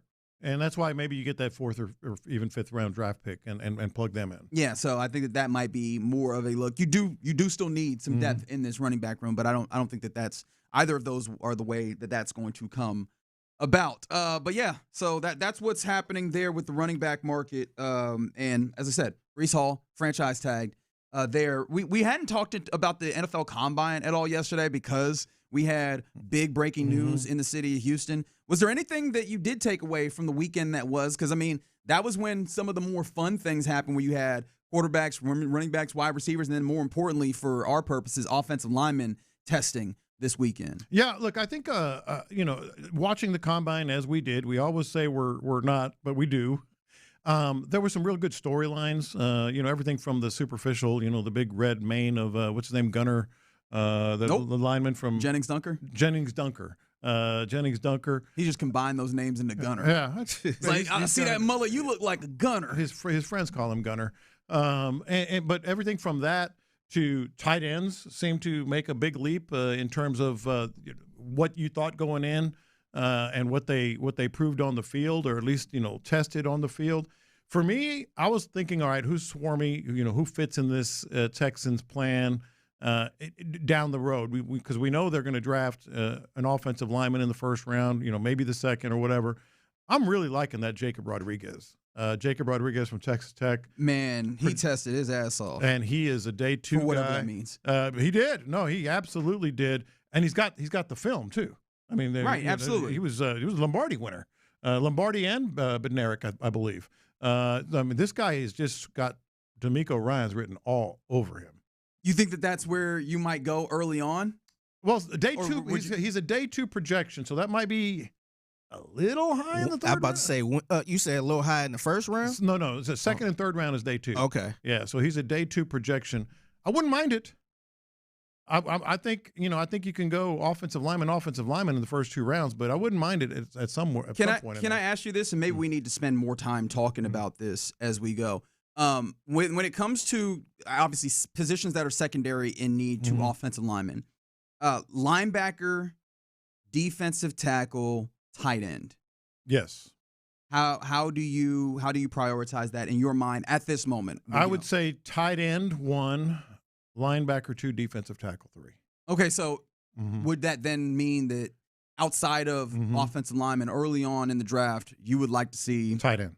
Okay. I've been hell-bent on that. I've been very consistent with that. I think there are some real questions outside of Dalton Schultz at the tight end position. Hell, there might be questions with Dalton Schultz. Dalton Schultz was held together with duct tape by the end of the season. Yeah. In fact, him not being able to make it through the Patriots game was one of those things that people were like, that didn't help in that game for you as it was getting out of hand. So, I think I feel you on that. Was there a tight end that you saw that you were like, ooh, I like what's happening here? Eli Stowers from Vanderbilt. I don't know if he'll be available. I'm glad you mentioned Eli Stowers because, and again, we're kind of tight on time here, but he makes me think about something that's happening with tight end as we got to the place where we were seeing all these uber athletic tight ends that were kind of more wide receivers than the full tight end. Does that feel like that works in the NFL right now? Because and maybe I'm leaning too much on Elijah Arroyo last year, right? Who was very much like a tight end in name only, very much played kind of like a wide receiver. He had a hard time seeing the field because of that nature. Yes, he's a pass catcher. Yes, he's athletic. But especially in a league where teams are using a lot of 12 personnel to dictate to defenses what their personnel is, does it make sense to have a tight end that feels like they can't inline block or, have that impact on the game? Well, this is a team that has used linemen as a tight end in running situations. I've never been a big fan of that because I think it's such a tell. But I think there's more and more of that around the league where the tight end becomes more weapon than, combo tight end, for lack of a better way. But there's some big combo guys as well. I think tight end, that kid from Stanford, Sam Roush, he seems to be one big dude that seems to fit the mold of he can play every down. But I'm really high on tight end right behind the offensive line. Okay. Yeah. We got to talk more about this as we go here in the Loop on Sports Radio 610. But coming up next, let's get to the question of the day, inspired by the draft combine. What's a characteristic that's a red flag? Because there were some that were popping up a whole bunch in conversation during the draft, but we could take this outside of football's terms. You could take this to general life. 713-572-4610. Let us know what you're talking about. We'll do it next. Yep, it's Figgy Fig holding it down. Houston always has something going on, like concerts, games, festivals, big events downtown. Instead of fighting the traffic and searching for parking, just take Metro with the new Ride Metro fare system. Paying is so much simple. Just tap the Ride Metro card, or you can scan the free mobile app before you board. It works across Metro Rail, local buses, and park and ride routes throughout the city. And if you're cashless, no worries. You can pay with Apple Pay, Google Pay, credit, debit. It all works. Plus, when you pay electronically, you get free 3-hour transfers. You can learn more at ridemetro.org/fare system. That's ridemetro.org/fare system. Ride smart, Ride Metro. Payne and Pendergast. This trade of Titus.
Company.com/610.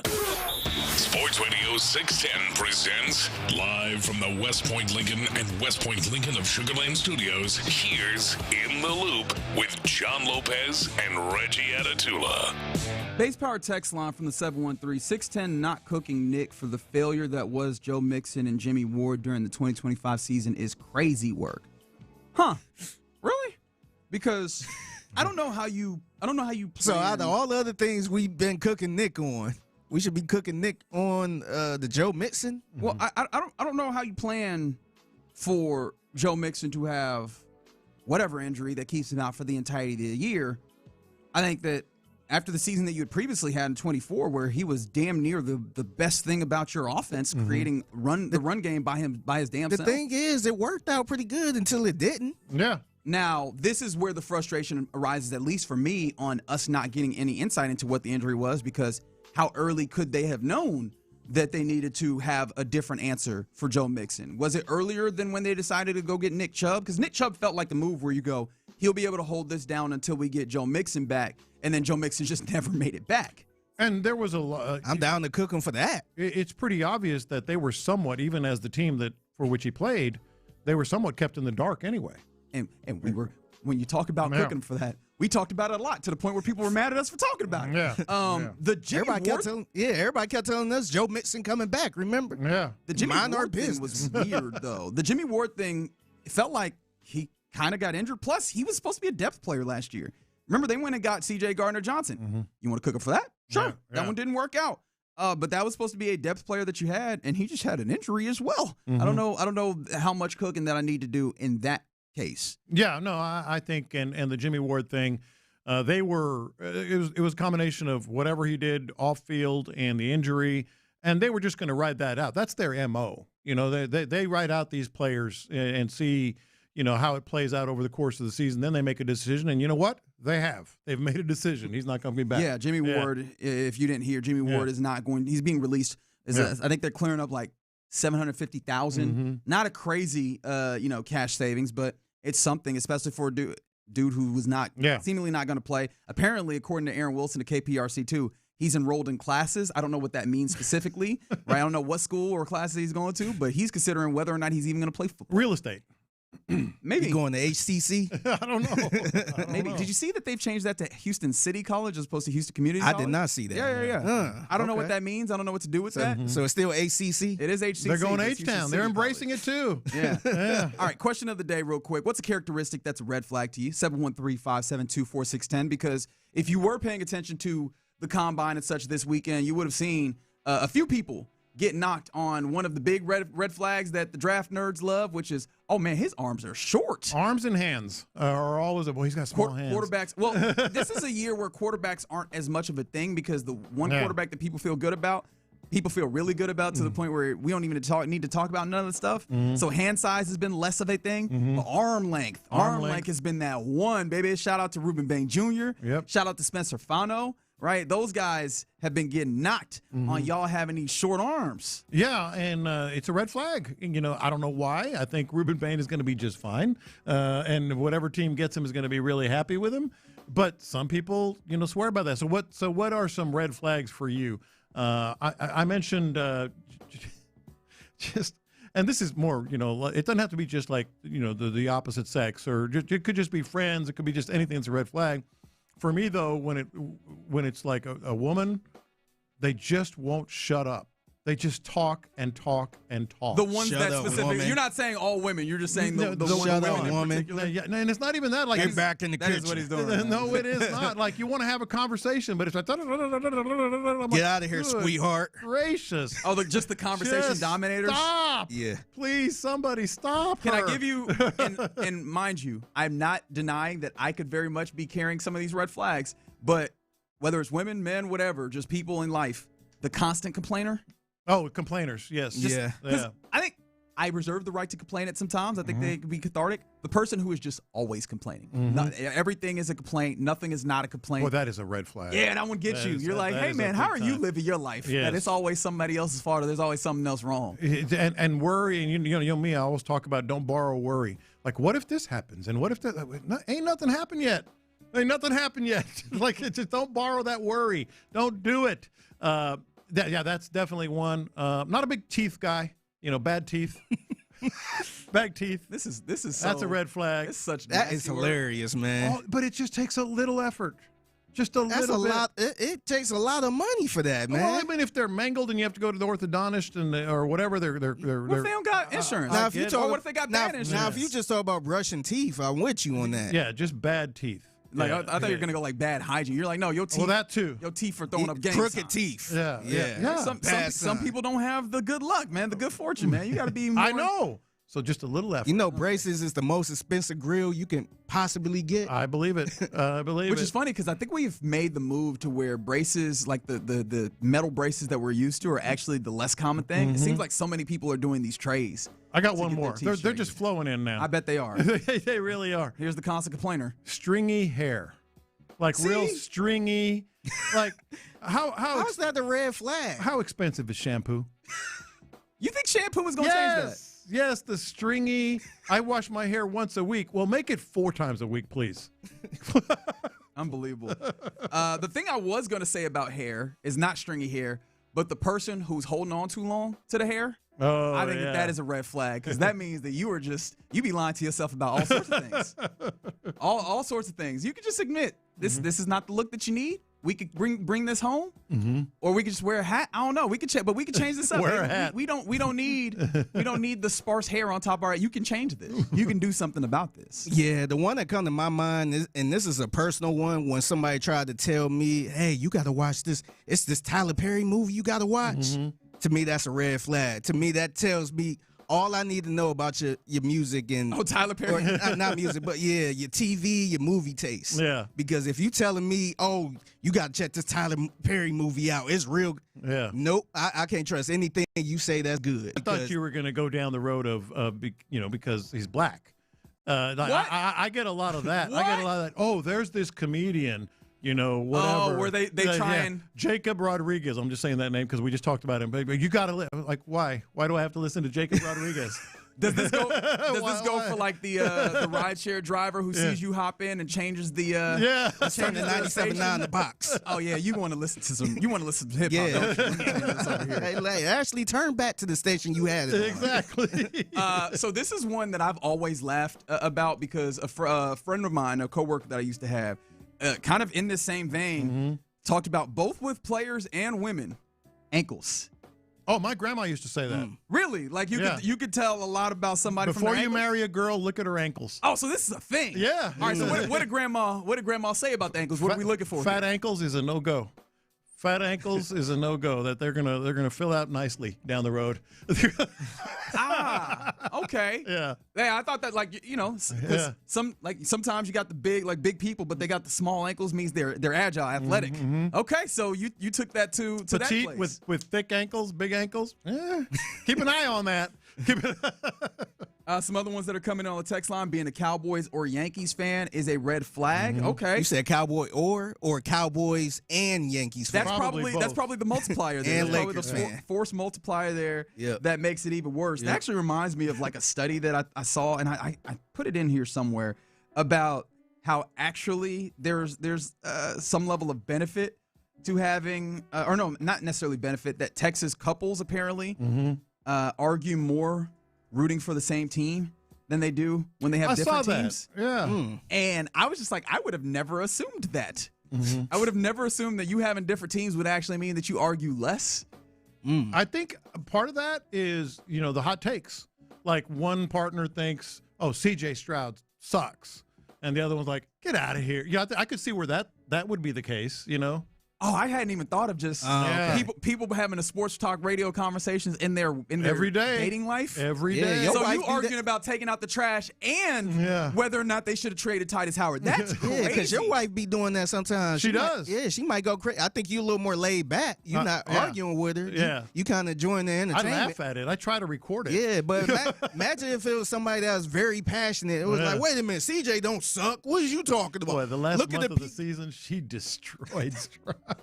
I'm talking like stuff where I would go, woof. I would never say that on the radio. All right, so how do you handle it if you dating the person that has the bad takes? Not bad taste, bad takes. Like, do you have to be the person that just kind of quietly nods and smiles, or do you have to like kind of correct them If so you're they're not out dating here or looking just crazy? married to that person? Either one. Because I feel like if you marry, you just gotta just take gotta that let with it a rock? grain. Yeah. You know how sometimes you got that significant other that just complain all the time and they just go out one ear through the other. Yeah. Where you ain't even paying attention at this point because she do it all the time. Yeah. So if you dating somebody, that might be a little. That might be a thing where you say, I don't know if I could just keep dealing with this. Does Christina have bad takes? No, she don't really have a lot of takes like that. Just in life? She don't got life takes? Yeah, she don't really. Yeah, she got some stuff where she feels strongly about, but she's not the person that got to get my take out there. My opinion out there. 832 says we are that Texans fan couple. I know there's a lot of them. That's hilarious. What about too many Instagram followers? The 281 came in with that. That's kind of a red flag. It's kind of a red flag. I could kind of see that. Yeah. I could kind of see that. Yeah. Not maintaining your lawn, if she can't cook. What about negative Nancy? We talked a little bit about that. The person that always one-ups you. Okay. What about the person that always watch too much reality TV? Oh, yeah.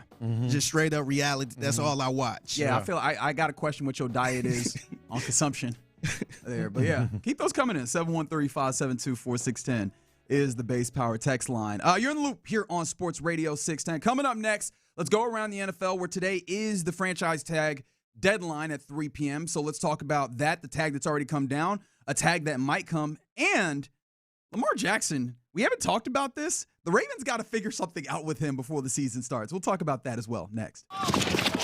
Let the wheeling and dealing begin. Nick Caserio's signature.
Studios, KILT FM HD2 Houston.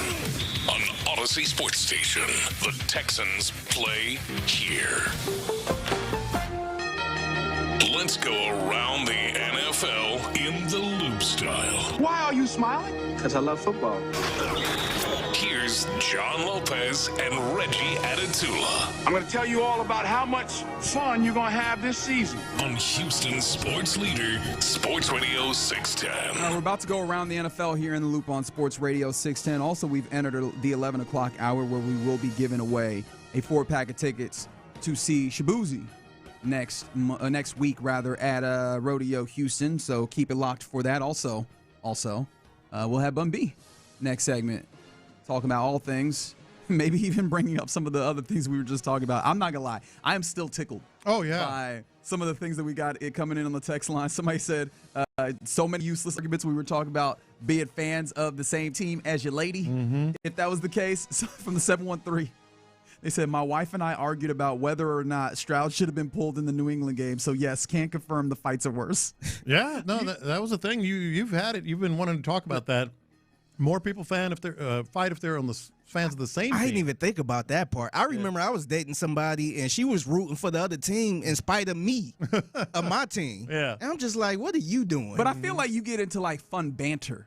Nah, she was a little irritating. Okay, well, I guess to be honest, it wasn't even a thing where it's just like, oh, a little cute, little rivalry type. Oh, she took it too far? Just being annoying. Yeah. Just that person at the bar that's just annoying, just try to, irritate other people. We all know that person. Yeah, we all know that. And somebody else said a red flag is someone who knows, a lot of the bouncers and stuff. I think that there's another part of that. Just anyone that has a lot of, quote, guy friends. I've got a lot of guy friends. I'm like, Okay. Yeah. I just keep thinking about, you're in an argument. Y'all talk about Davis Mills. That's why you won't take out the trash. Like, wait, what? How are we now in a whole different? Why are we bouncing all these things together? Yeah, that would be a mess. So more power to all y'all. But at least you get to go to games together, possibly. You know what I thought about, and I probably should have brought this up probably a year ago. But for Mix 96.5, you got the Dana Cortez show. Mm-hmm. Yeah, they work together. She actually worked with her husband. Yeah. He's on the show. Yeah. I'm like, I wonder if it's a time that they wasn't in the mood and they just came in together, just upset. Oh, yeah. And just throwing all these regular shots that nobody have any idea what's going on. Oh, I bet you could pick up on it. I bet you could. I got to ask somebody over there. Yeah. Oh, yeah, without question. All right, let's go around the NFL now. As today, tag deadline day, 3 p.m. Central Time is when that deadline hits. We've already seen some of these exercised as Breece Hall has been tagged by the New York Jets. They're still working towards a long-term deal, but they weren't able to get something done. And so $14.3 million is about the number that we're talking about that they would have to stomach this year.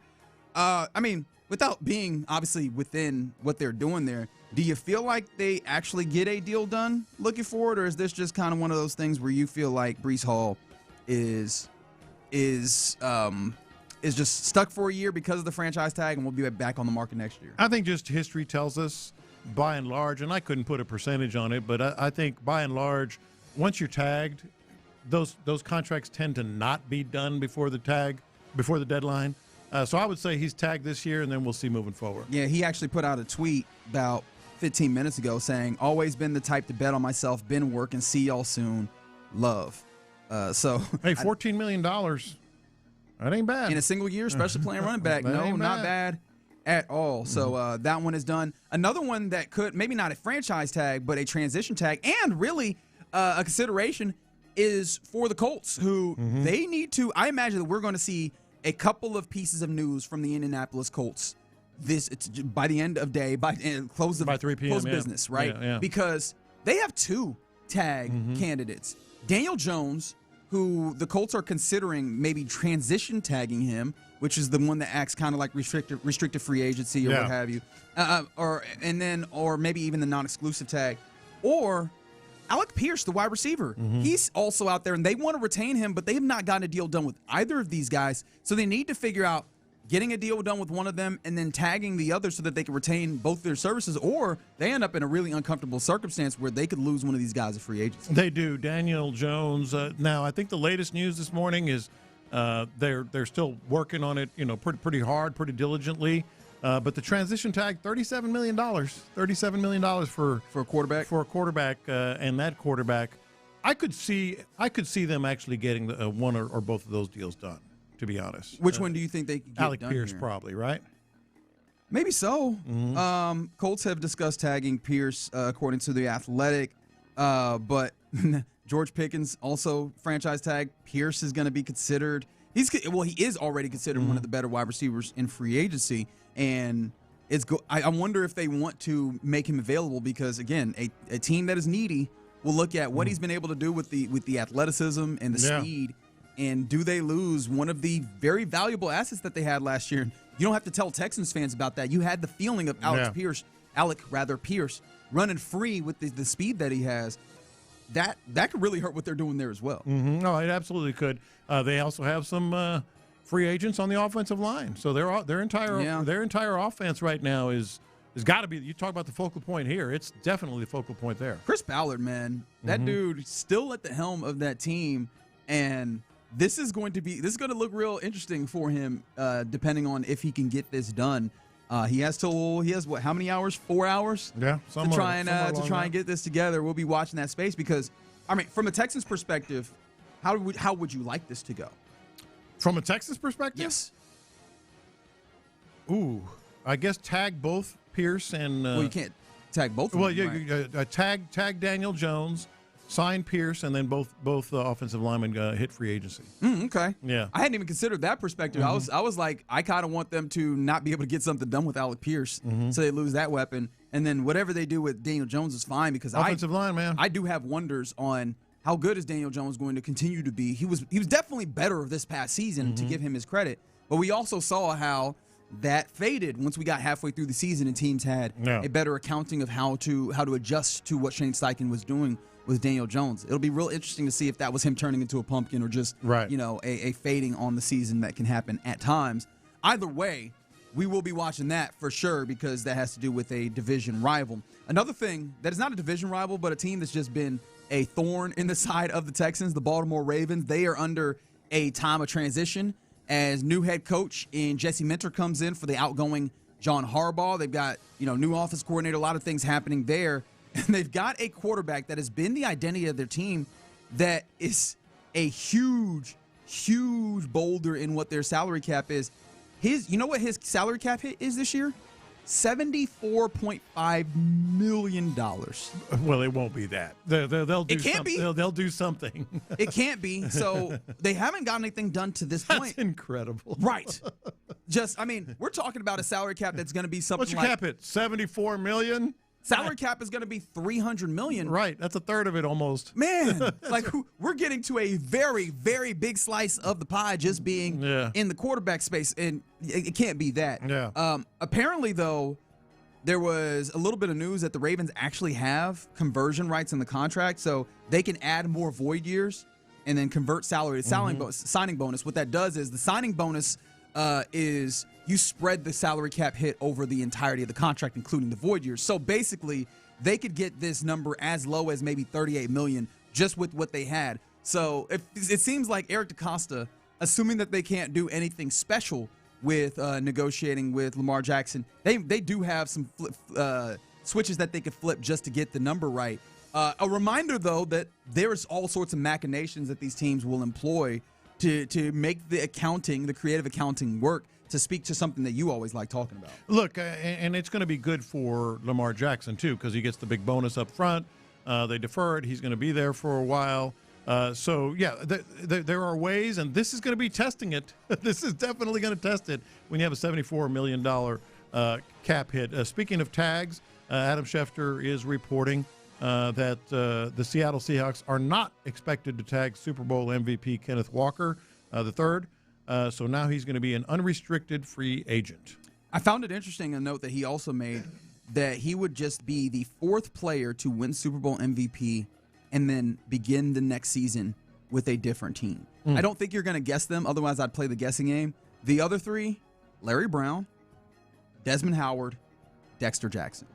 Yeah, well, he's going to get paid. And this is going to be a huge bidding war, and he's a guy that, in his prime, Super Bowl MVP. It doesn't stink to have his contract run out this year. No, not for him in particular. Don't you love it when a plan comes together, when things just line up for somebody? Like, that is great for Kenneth Walker, who, by the way, I think that this is somewhat a karmic happening for him, if you believe in such things. Because I still think about how, and now he done messed it up, but you remember at Michigan State when Kenneth Walker was there and he was the only good thing they had, the year that they had, when he was just tearing things up, and then the immediate year after, it all fell apart. And, oh, my God, I've already forgotten what old boy's name is that was the head coach at Michigan State. Got himself that big-ass contract that he ultimately messed up by fooling around with the lady that they brought in to talk about sexual assault. That was very uncomfortable. But he got a big-ass contract off the strength of Michigan State being really good that year, and it was Kenneth Walker. And it was the peak of, man, these players come in, and they get disproportionately less than what everybody else makes, and they make everybody money. Kenneth Walker might have been one of the poster boys for that. Yeah. Now he gets a little bit of good fortune on his side in the NFL line. What is he going to – he'll be at minimum 14, right? It feels like that could easily be the range, especially since he is the premium back in free agency. There's not another guy that I think you put close to that. It's Trevor Etienne, or rather, whichever the Etienne boys it is. Travis, thank you. I do that every time. I mix them up every single time. But Etienne is out there. Do you compare him to Kenneth Walker? And if so, that's the one, right? There's not a lot of these guys. Plus, if you want another premium running back, it's Jeremiah Love. Those are the three that are there to be had when it comes to this offseason outside of making a trade like the Texans did. So the price of the brick going up, man. Yeah, I actually do compare Travis Etienne. I know it's not a good time to say that, just because he's MVP of the Super Bowl and he was, just dominant in that game and all that. But I think Travis Etienne is going to be right in that same ballpark. The interesting thing about Walker, and explain this one to me, the team that he's most closely associated with in free agency is the New York Giants. It seems weird that the New York Giants would want Kenneth Walker. That feels to some degree like trying to fix a wrong that you done made, where they were like, "Hey, we let go of the Saquon Barkley. We need to get our fans back on our side." But they have a running back too. They do have a running back. Yeah. Also, how strongly do you feel about that running back's capability of staying healthy? Well, considering that's true. that he is the equivalent of torpedoing yourself at all sorts of dangerous things. Like, he is that guy. He runs with literal reckless abandon. Yeah. I think that at the very least you want to have somebody else that could do these things. Plus, as much as I like Cam Scatterbo, I don't know that he is the premier running back type guy. And it feels like John Harbaugh wants to have a consistent run game.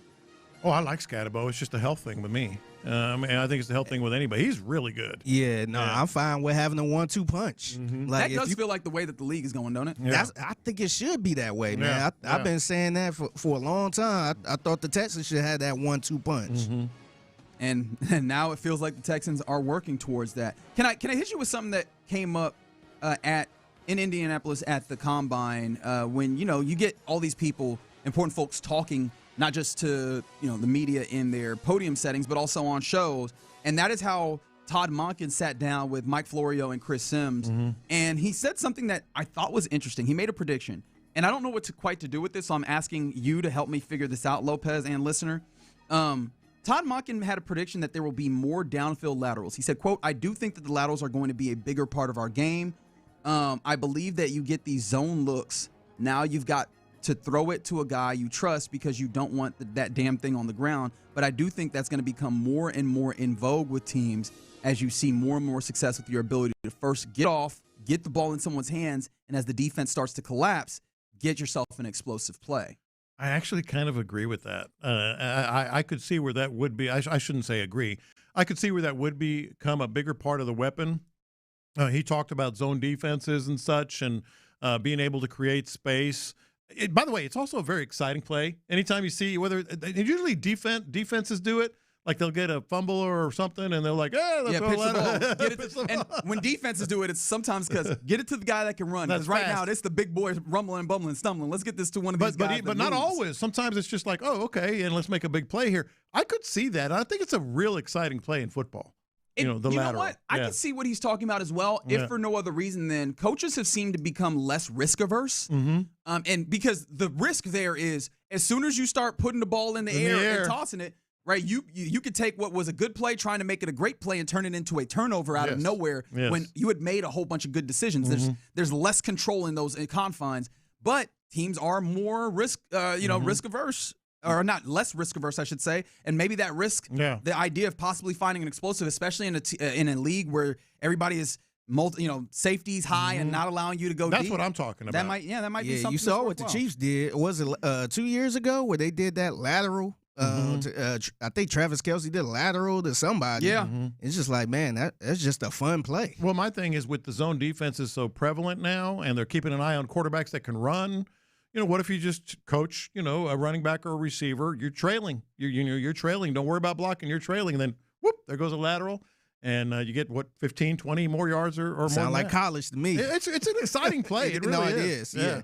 I can't, but imagine your team does that and you just see they fumble. And it goes in. You're just like, stop doing that. What are you Too doing? Cute. Oh, Too no. What are you doing? It's too cute. Just imagine Martin Vandermeer. Oh, no. Why would he do that? All right, you're in the loop here on Sports Radio 610. That's around Andre Ware. Oh, the Andre Ware reaction.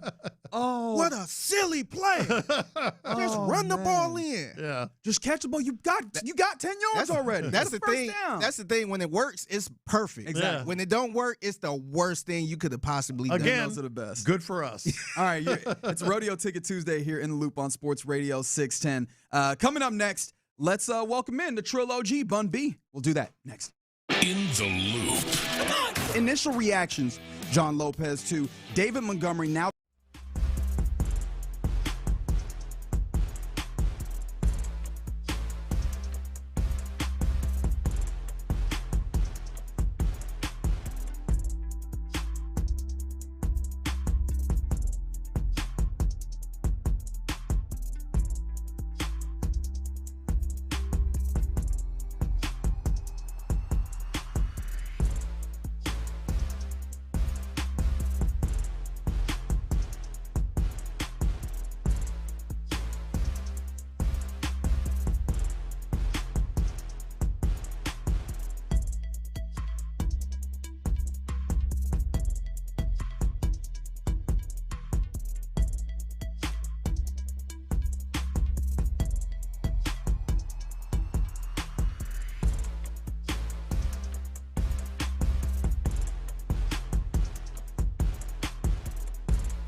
Loop is powered by Mokaram Injury Lawyers.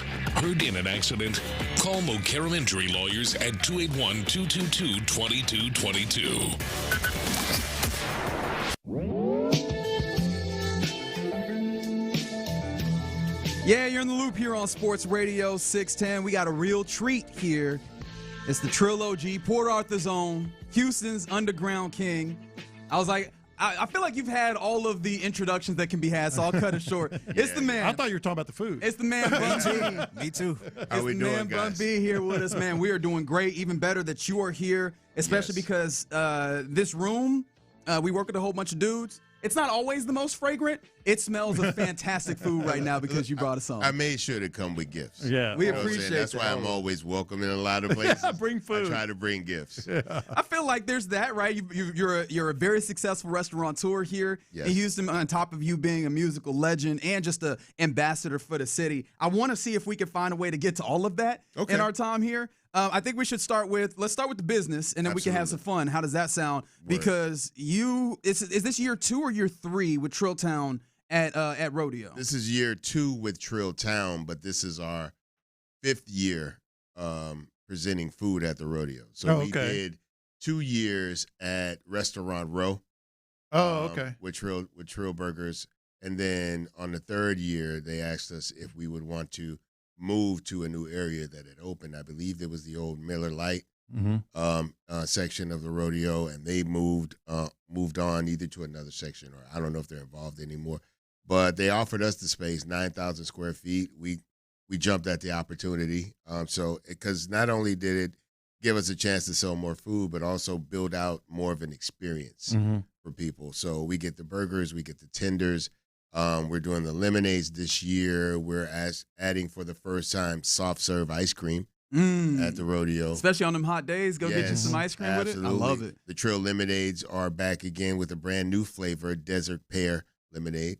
So that's something that we're debuting exclusively at the rodeo. And, back with more merchandise, the DJ booth again. So we're going to have a couple of DJs come out and put on some performances this weekend. We're going to do the first one tonight, Tuesday. Marco Torres is going to DJ after J Balvin's performance at Drilltown. And it's H-Town. I mean, it's just a match that's obvious, for you to be there, right? No, absolutely. Yeah. I mean, I don't know if it gets more Houston culturally than the rodeo because of the idea of almost everyone that represents every facet of Houston at some point ends up at the rodeo during the 21 days. And for us, that's a great opportunity to present these products to people because I'd have to do 100 pop-ups around Houston, as large as this city is, to touch as many people as I do with the rodeo. So it's a great opportunity for me. It's a great opportunity for all Houstonians to go out, embrace the culture, put on your boots and go out, have a good time, and eat all of the amazing food. I'm not the only great food there, but we do pretty good. Yeah, pretty good. That does make me want to ask you, and we'll have more time to ask kind of these quick fire questions. Yes. Bun B, the thing that you have to get when you go to rodeo is. I almost said something I can't say. Oh, okay, all right, okay. I was going to say drunk. No, that's a great. That's a you good can say answer. that. I was going to say that. But no. I would say get full. There is so much amazing food that's presented at the rodeo on so many levels. Hand food, some sit-down food, little food, big food. You know what I'm saying? You can go anywhere from, getting just some cotton candy or some funnel cakes or a turkey leg to getting, a $200+ steak at 1932 Cattle Club. So the whole spectrum of dining is available at the rodeo. So we just try to find our little niche, which I think we figured it out. Yeah. You know what I'm saying? And our own little experience that we have at Trilltown. And just try to make sure that the culture of Houston is represented and all facets of Houston feels well. I want to get into some other things here. Obviously, we'll get back to that. But I remember watching you at NRG one day, and somebody asked me this question, so I'm going to ask you. What song do you think Bun B gets pumped up before a game? Like athletes are always like, I got to listen to this before a game. I got to listen to this before a game. What would you listen to? I mean, look, I'm a Thunderstruck guy. I remember, following this team and hearing Thunderstruck play, and other cities are arguing about who has the rights to these songs. We're all trying to get our hands on good music to pump up the fans. Yeah. But then Welcome to Texas is always one that gets me pumped as well. You know what I'm saying? Well, I'm sorry, not Welcome to Houston. Yeah. Welcome to Houston, because that's got like 7 or 8 guys that represent the culture on it. But those 2 songs really get me pumped. That's That pretty cool. AC/DC really gets me pumped. You know, and it used to be, I tell you what, used to get me cranked up, because we don't really have that campaign anymore, but I used to play Rage Against the Machine, Parade of Bulls. Yeah, Bulls on Parade. Yeah, Bulls on Parade. Bulls on Parade, yeah. So that one gets you pumped. Figgy's in the music industry a little bit and has a question for you. I was going to ask you about, so this is the first year you haven't performed at the Houston Lifestyle Show and Rodeo. Do it feel weird, and how much pressure was it to make each show better throughout the years? Look, there's the pros of it is that I don't have to stress over the booking of these artists. 'Cause I don't think a lot of people know this, Figgy, that I put the show on. Like the show, I wasn't just like the MC of the show, right? Like I would pick, my team and I would pick the artists we wanted to bring. I would have to pay those artists. Like I would get paid a fee for the rodeo, and then I would take my money and spend it on other artists to bring people in, because I wanted to give people a fully rounded performance that incorporated a lot of different facets that I didn't necessarily represent. Mm-hmm. So that's why I always had multiple artists at the rodeo, so that there was a little something for everybody there. And outside of the money, right, because the rodeo paid very well, it is a lot less stress. I'll be honest. It is a lot less stress, and it does allow me more time to really lock in and focus on Trill Town. Mm-hmm. But, yeah, no, having to worry about if certain people made their flight, if guys are going to show up in time for sound check and all that stuff. Yeah. Are the mics going to work? Is the sound going to go out? That stuff used to be very stressful. So outside of the money that I used to make, man, it's really fun to actually sit back and watch the rodeo itself. Mm-hmm. You know, the carnival side of it, the fairground areas, the petting zoo, all of these other facets, because I got grandkids now.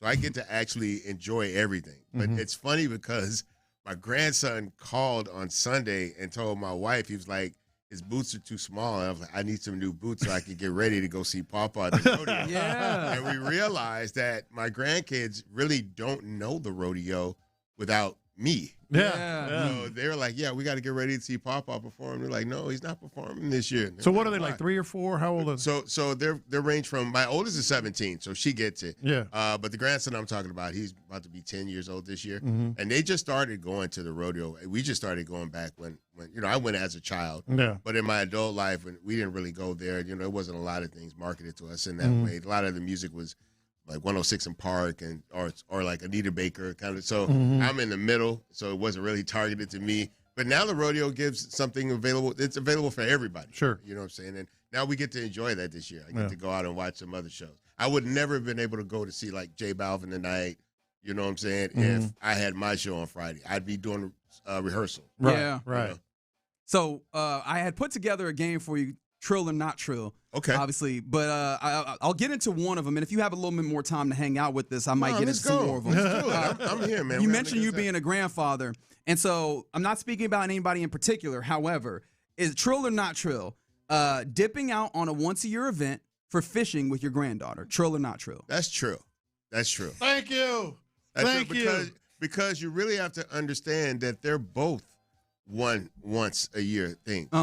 Maybe you go fishing more than often, or maybe you do other activities, but you can't replicate those moments. Every experience that you have with every grandchild or child for that matter is going to be unique in its own thing. There's some things that you do and some moments you share with your son will probably be somewhat different when you share either those moments or other moments with your daughter. And the same thing goes for grandkids. You know the personality of the kids, you know what they like, what they're into, and you try to share and encourage them in their direction, right? The things that they love, and push them into, making sure that they're confident about how they present themselves in the world and what they choose to enjoy in this world. You sir, are the man. Because that was me he was talking about. Yeah, myself and Figgy wanted to go to cook-off with him. He's a big barbecue guy, knows a lot of the folks that are doing the competition. Yeah. And we were like, hey, man, you going to take us? And he was like, yeah, but, baby girl wants to go fishing. So. And by the way, I was telling him this last year.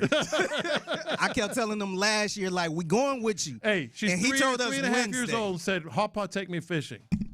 That's the Of thing, course. That's the thing that can start a lifetime passion. That's right. You know what I'm saying? I saw a video on social media where it was a little girl. She was like, at 10 years old, my dad took me to a wrestling event. And then she joined a wrestling club. And and then you see her 15 years later in a professional wrestler, and then 5 years after that, like winning the belt. You are the winning man. The championship. So just the idea that her father decided to take her to that one event changed the absolute total direction of life for this young lady. So you never know. Little Texans talk here, little Houston sports talk. Let's do it. Obviously, C.J. Stroud making a lot of news in the postseason. What would you tell him right now? Because it is, as you well know, you're around town. I mean, it is loud with C.J. Look, I would tell him anything that I'm sure New York, Knicks organizations tell their fans, right? Look, there's going to be criticism. No one is perfect in this sport. You know what I'm saying? But you've got to take winning games and losing games with a grain of salt. Mm-hmm. You know what I'm saying? Because as soon as they can love you and cherish you and hold you high, just as soon they could trash you and try to tear you down. You got another full season of football coming up. Hopefully we go into it healthy.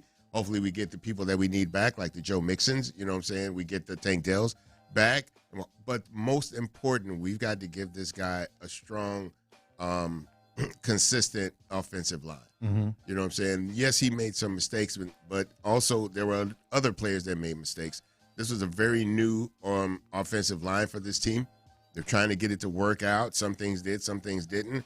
Now we've already lost two of those guys, right? So we're probably going to be rebuilding this offensive line almost from scratch. Mm-hmm. So hopefully these draft picks that we're getting, fourth round, I think one's a fourth, one's a fifth. Yeah.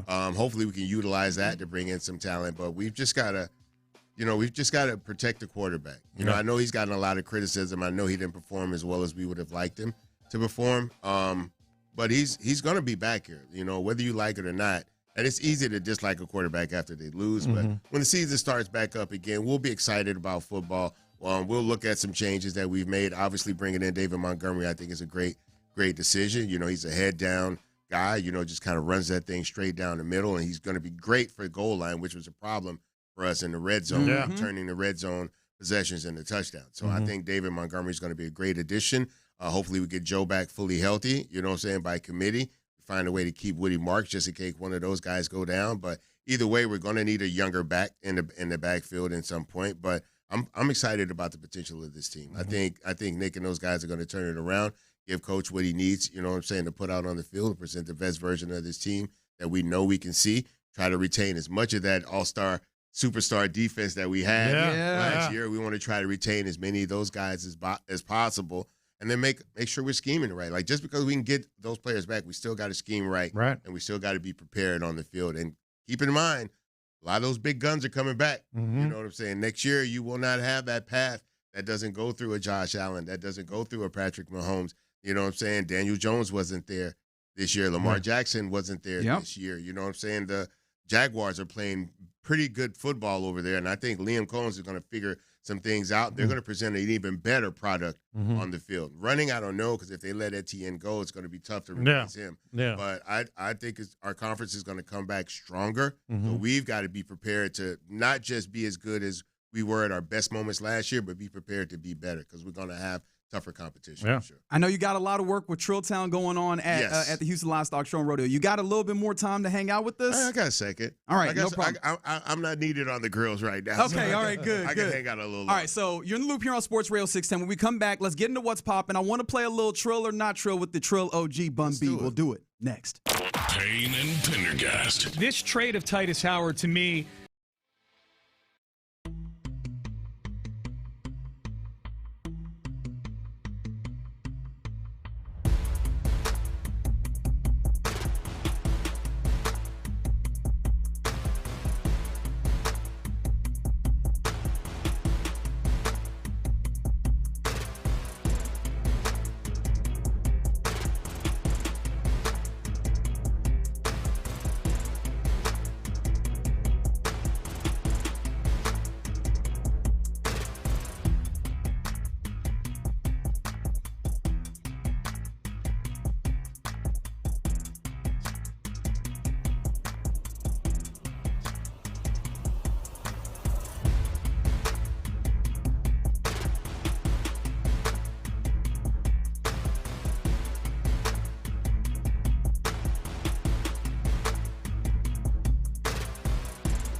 text line is energized by Base Power. Save money and switch today at basepowercompany.com/610. The biggest stories in sports and entertainment. Sports Radio 610 style. In the Loop presents What's Poppin'. All right, you're in the loop here on Sports Radio 610. Let's get into what's popping with the Trill OG, Bun B, incredible artist. I did want to ask you, let's play a little Trill or no Trill, right? Let's go. As we were going. Let's start with the Rockets, the Houston Rockets. There's been a lot of conversation when it comes to should you start Reed Sheppard. So starting Reed Sheppard, Trill or not Trill? I think you should start Reed Sheppard. Mm-hmm. I know people like the idea of him coming off the bench and heating up. You do want great players on the bench to back up when your star guys are up there. But, I mean, Reed Sheppard is just a great contributor to this organization. There was a lot of questions about how he would perform coming into the season because of the injury.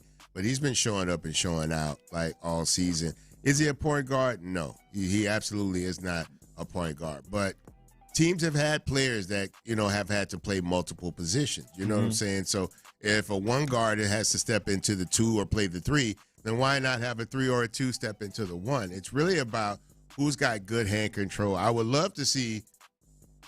I think if he was a little shorter, which I would not want, but I feel like Sengun has hands. Like he's got really good hands, and every season he's getting better and better with those dishes. Like his pass game is strong. It reminds me of like a young Magic. You know what I'm saying? But I don't think his skill set really lends itself to ball distribution and floor captain, duties game by game by game. I don't know if Reed's skill set lends itself to that either. But I do think we can get more out of him, and I think we should be looking to get more out of him. But look, I don't want no smoke with Coach. Nobody does. If you watch the Houston Rockets as a fan, and you're a big fan of watching the games, you already know nobody wants to smoke with Coach. I'm not finna try and tell this man how to run his team at all. So if he doesn't think he's necessary on the floor as often as we think he is, you good with that? You go tell Coach. That's a great point because I don't want to tell Coach Ime Udoka. 123-118 win for the Rockets over the Wizards yesterday. So they'll be back in town come, I believe it's Wednesday. I need to check my calendar that I have here, but they have the Golden State Warriors. It'll be a Prime Amazon Prime game. All right, Trill or not Trill? Dressing up extra cowboy for the rodeo. I'm talking about the real extra. I'm the bolo tie, hat, boots, big buckle. Very Trill. I was dressed like that Friday night. You were? Yes, sir. Yes, sir. I was invited over to the Cotton Holdings tent. They put on a great presentation every year in their tent. And I was in the back room, and I had on my jacket. I had on my coat. I don't want to say jacket. I had on my coat. I had my bolo tie. I had my big cowboy hat. I had my blue jeans on. I had my boots. And, if you're a performer at the rodeo, every performer at the rodeo gets a big belt buckle. Oh. Yeah, so that's like a big thing. So you had that? I have 4. I'm saying you were wearing it. Oh, yeah. Every year I wear the prior year's belt. Yeah. So now I'm wearing my 25 belt. You know what I'm saying? That's so I put that badass. on. It's really cool. It's really some of the, for me, I get a lot of accolades and a lot of awards, but this is like a Houston thing. This is primarily recognized by the city of Houston. You can go to Dallas and Austin, and most of those people don't even really understand much about the rodeo. But to be accepted in that space as a performer, to be able to present the level of artists, because I've tried to put other people on that stage with me because it's amazing. It's so amazing. There are so many artists that I feel in their time when they were, a big deal, they probably could have performed at the rodeo. So I'm trying to give guys their flowers by allowing guys from other places to come here and, let the city celebrate them. Let the city enjoy them. You know what I'm saying? And look out at those 70,000 plus people and just, live your life to the fullest. People dream of this. When I was growing up, I didn't even dream of this because there wasn't really hip-hop at the rodeo. Yeah. Now there are people that are growing up only knowing a rodeo that embraces hip-hop and embraces EDM and embraces K-pop and embraces pop music and even goes back and does vintage rock people every year. You know what I'm saying? So it's a beautiful place for people to fall in love with music for the first time. And for some of us, like last year at Journey, which I know broke everybody's heart. Yeah. Oh my gosh, yes. Yeah. But it does allow you to fall in love with music, and a lot of the music we listen to marks moments in our life. So if you were in high school falling in love with your girl, and now you guys are parents and grandparents and all of that, you get to relive those years and that time again. You know what I'm saying? So it's a beautiful opportunity as a performer, I have to say. I know he's got more trill or no trill, but you just I got too much trill or no you trill. got too much trill or no trill, but you just reminded me of something that I've been wanting to ask you. Like what shape, not just your sound, but kind of you and H-Town and what we know now as H-Town. Was it like a neighborhood, a place, a thing, a vibe? Like what really shaped what we now know is your sound? I think it was an idea of embracing local music, which talked about streets that you've driven down and neighborhoods that you either came from or knew people that lived in, and personalizing the culture for people. Mm-hmm. When hip-hop started, it primarily all came from New York.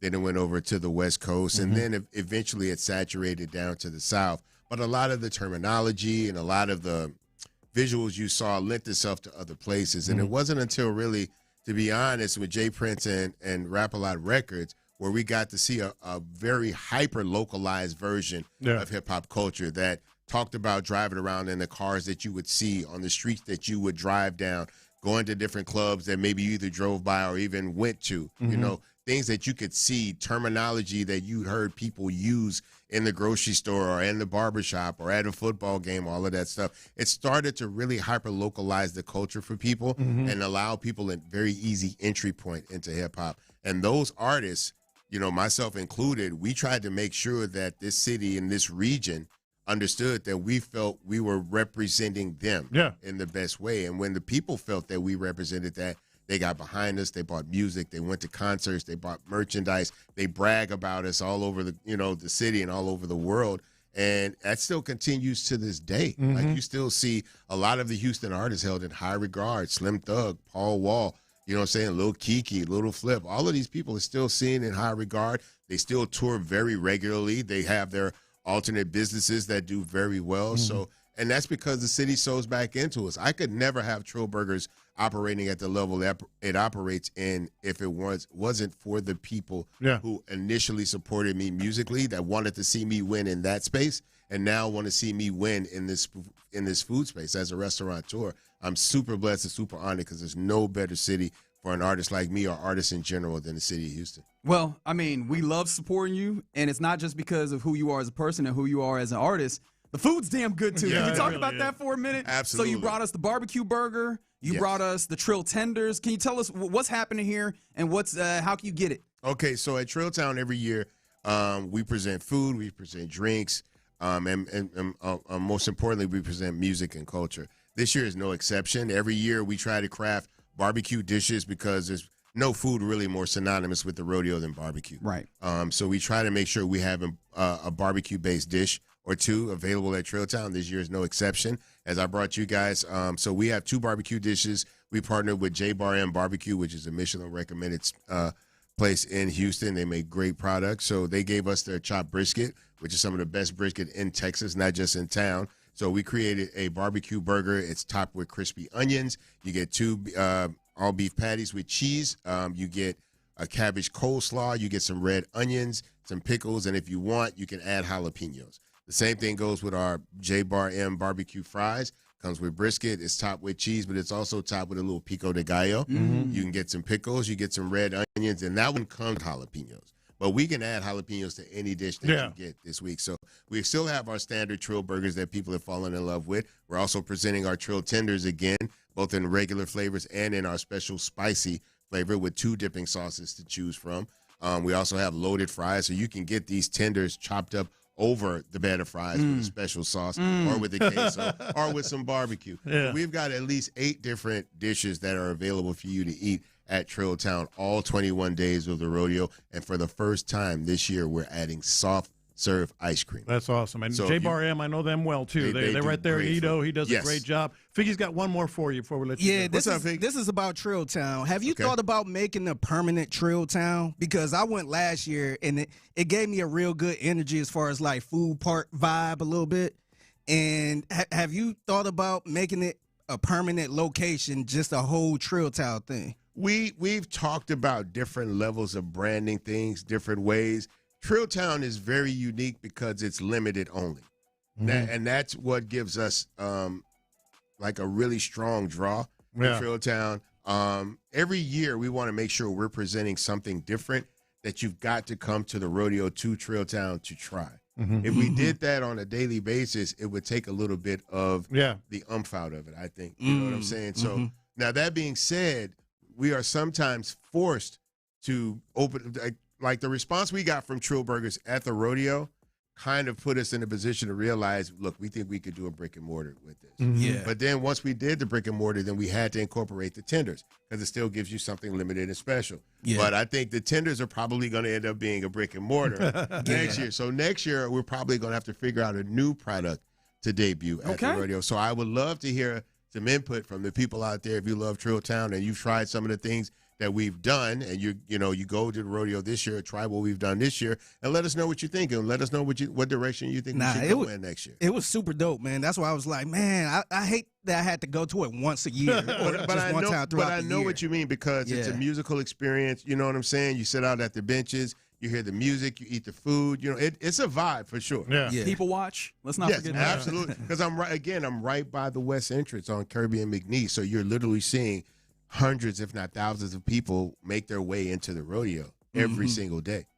Bun, I need you to understand that we did this for about 30, 40 minutes. I could do this for 4 hours and then come back again and do it again. We greatly appreciate you giving us a little bit of time, and we're looking forward to seeing you out at Trilltown at rodeo. Absolutely. Everybody's welcome. It's free to enter.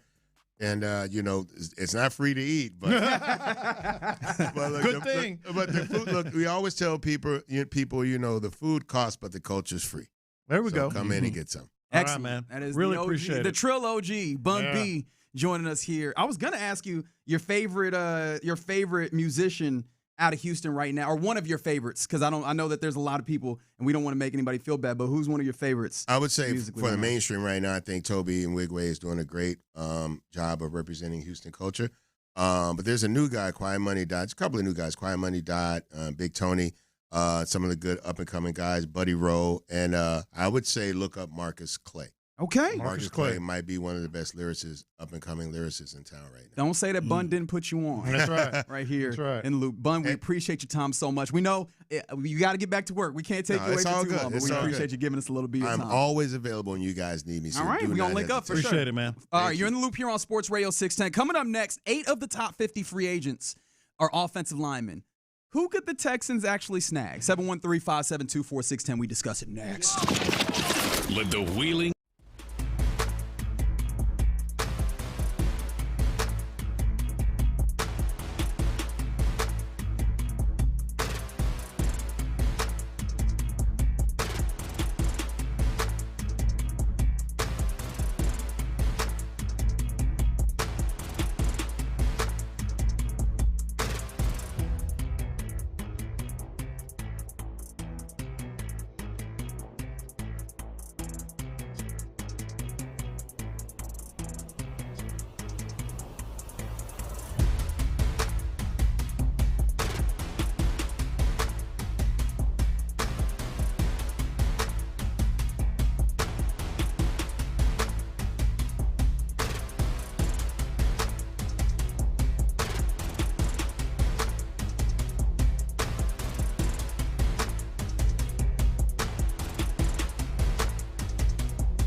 Studios, KILT FM HD2 Houston.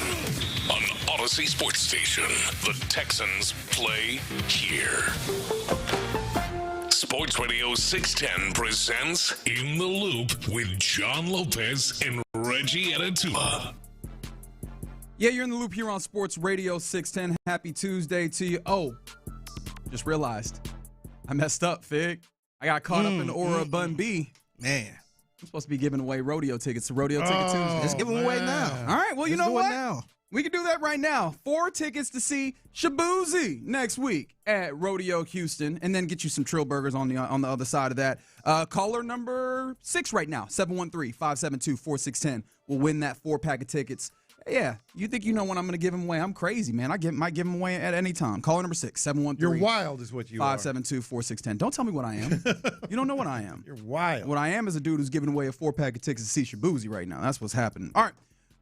Appreciation again to Bun B for jumping on with us here. Obviously, he was talking about it. We've been talking about it. Everybody's talking about it when it comes to the Houston Texans, especially after Titus Howard is traded away to Cleveland. How the hell are they going to figure out this offensive line? I think we're both in lockstep in that we like what David Montgomery brings. We like the tandem and the pair that it seems like he will be able to form with Woody Marks. In fact, I was looking at some of David Montgomery's tape yesterday, and I'm like, one of the things I noticed, he slips through gaps so well. Yeah. There's gaps that look kind of small, and you would think a dude of his size wouldn't be able to get through them. He finds them. He explodes through them. It's really cool. All of that, none of that matters at all if your offensive line is not capable. Yeah. None of that matters, right? We were talking about this 2 years ago where you had an elite-level Joe Mixon having to get it out the mud because your offensive line was not good enough. It can't be that again this year. So now the things that are available to you, I think there's 3 avenues that are still available to you. 2 of them are the more likely of how you add to this offensive line. There's the draft, there's free agency, and maybe, just maybe, you decide to do a Montgomery-type thing where you go and you trade for a lineman. That feels significantly less likely. Yeah. So let's talk about free agency. According to Pete Prisco of CBS, 8 of the top 50 free agents are offensive linemen.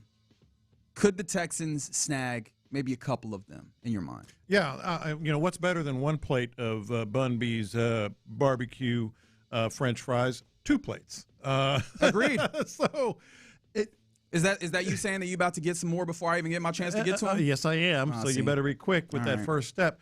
And this is where I am with this. We talk about, you got to get, they don't have a choice. They have to get another offensive lineman. What about 2? What about 2? And you start thinking cap and, sort of wringing your hands, and not necessarily you personally, but you start wondering about, can they get it done? There's always the cap. There's implications, all that. Look, I think you can do it. I think you can get 2 of these top free agents, and that's the other part of this. You don't want to work in the margins as much anymore. Nick Caserio and company have been doing that, and it's had very, very mixed results, not always good results. I think what you need to do is, aim high and shoot high, and that's what I'm talking about. Because you start thinking about the cap. Well, let's go through some of these free agents first of all. The number 1 free agent on the market is the center Tyler Linderbaum. A lot of people would be in that same place, yeah. And he is obviously a center and a big-time target, and he's going to be expensive. Another one in the top 50, and this is just in the top 50, 8 of them are offensive linemen. Connor McGovern from the Bills. So there's another one right there that would be a nice fit, Connor McGovern. Connor McGovern's an interesting one because I got to see him play early on in his career when he was in Dallas. And I have a hard time recalling exactly how I feel about him. This is a weird center class in that outside of Linderbaum, they're guys that are like, they're fine, but I think that the thing that I'm a little scared about, to be entirely honest and vulnerable here, is if you get those guys, especially if you overpay, and then you go, oh, yeah, that's right, they're a little more average than you were feeling just because they were the best guys that were available in what was a limited center market. You know what I mean? He has him listed 8 overall. No, I like Connor McGovern, don't get me wrong. And it's one of those things where I wonder if Connor McGovern will even be free, because you're looking at a Buffalo Bills team that just hired their offensive coordinator as the head coach. So he's going to have more impact, and he's probably going to care a little bit about that offense. And keeping the continuity between an offensive line, particularly the center, and a quarterback that matters a great deal in what you're doing in Josh Allen. I do wonder how much that incentivizes them to make sure that Connor McGovern does not leave Buffalo. Well, sure. And I'll just run through some of these other top, these are the top offensive linemen. real quick here, and stop me if you want, because I think there's a bigger question to be asked. Okay. David Edwards from the Bills as well is a guard that they have listed there. Braxton Jones, a tackle from the Bears, is a free agent. Only played 6 games, but regarded very, very highly. And then Elijah Vera Tucker from the Jets. That's one of the ones that's come up on my radar to some degree. Another interior lineman. And Jermaine Illuminor from the Giants is yet another. Cade Mays is 38 overall, another center. So there are some high-level, highly regarded offensive linemen here on the free agent market. What I wanted to get to is cap space can be created. It's not necessarily your hands are tied, whether it's restructuring contracts or whatever it may be. I actually thought of this not just because Joe Mixon, you're going to find some space there, $8.5 million worth, but also Jimmy Ward. Jimmy Ward's just $750,000, but every little bit counts. Yeah. And then I thought about this. There has been a report out there about Danielle Hunter might be looking to get a new deal. Add another extra year at the very least or something Well, like that. if you do that, you can sort of give him some upfront bonuses, reduce the cap hit. You want to backload that money? Yeah, I mean, if the window is open right now. Next year, his cap hit is $31 million. You can reduce that significantly and get 2 offensive linemen off the top class. I mean, this will be the time to do it. That's my point. How aggressive do you want to? Can do this? How aggressive do you want to get this? Are you in a place where you feel comfortable going? And this is an extreme way of saying it, but I think you'll get what I mean. Are you okay with mortgaging a little bit of the future in order to go, hey, let's put our best foot forward right now? I get, you're trying to couch it a little bit. I don't think it's necessarily mortgaging the future. You're not out of the ball game in 2029 or 2030, by any stretch, because you can always be doing this. Cap's always going to go up. My man said, let's start playing kick cam, baby. No, I'm not. No, that's the last thing. Run up the credit card, baby. But what I'm saying, one particular player, Danielle Hunter, who has shown no signs of slowing down. That is correct. At all. Yeah. If he's got a $31 million cap hit next year, if you just extend him 1 or 2 years, whatever it may be, give him the upfront bonuses, you can get 2 offensive linemen and draft offensive linemen as well. And I think that as much as I'm giving you a little bit of a hard time here, which I think is my job, it's not in the job description, but I've made it a part of it. Yes, you've embraced it. I think I agree with you.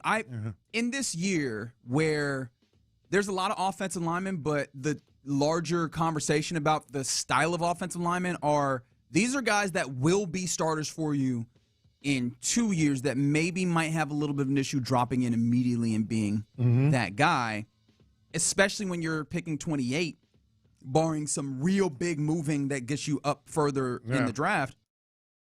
Is this one of those things where you probably shouldn't be just depending on the idea that we're going to add a couple of rookies on top of the already kind of the steep learning curve that might not be as suited to jumping in and immediately doing what you need them to do on an offensive line where you absolutely need guys to be stalwarts? I just don't like the maybe this, maybe that. And that goes to the draft after the first round or maybe the second round, and also free agency when they're always, working with the guys that might be good, might not. I need the sure things. I think C.J. Stroud needs the sure things, or as close as you can get. I think Nick Caserio needs the sure things. He absolutely needs the sure things. You need to be able to have an offseason where you can absolutely hold up especially on the offensive line. This is a winner. What is the best offseason that he's had offensive line wise to this point?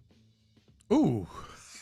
That's a great question. Is last year the argument? I can't. And having Ed Ingram be a win last year. Ingram was a win for the most part. And had Ted. How did I make Trent Brown? Trent Brown was a win for 6 games. But those were important games. Last year might have been the best, but that's not a good thing. And that's my point. We just grading on the curve. That's right. That's a 10 at 2. That's one of those things. So you're with me. I am with you, and this is a fair caveat to make, and it's not even a caveat. It's an important thing that's front and center with all of this. We start talking about cap money. A lot of that cap money is already earmarked for Will Anderson Jr. You have to go ahead and mark that, however, $40 million, maybe plus, out of what you're doing, especially if you want to do it in the way that we've talked about, which is getting it done this offseason. Then add the two free agent offensive linemen that you're talking about here, or that we were talking about here. But you can find money. Whether it's Danielle Hunter or someone else restructuring. The Texans traditionally, and not a whole lot with Nick Caserio, but traditionally have restructured a lot of contracts for this very reason. When the window was open last time, how many times did Andre Johnson restructure his contract? I think 3 times he restructured. Hell, is Nico on the table? Yes. For a restructure. Yeah. I mean, there you go. You can find the money. Yeah, I think that they should.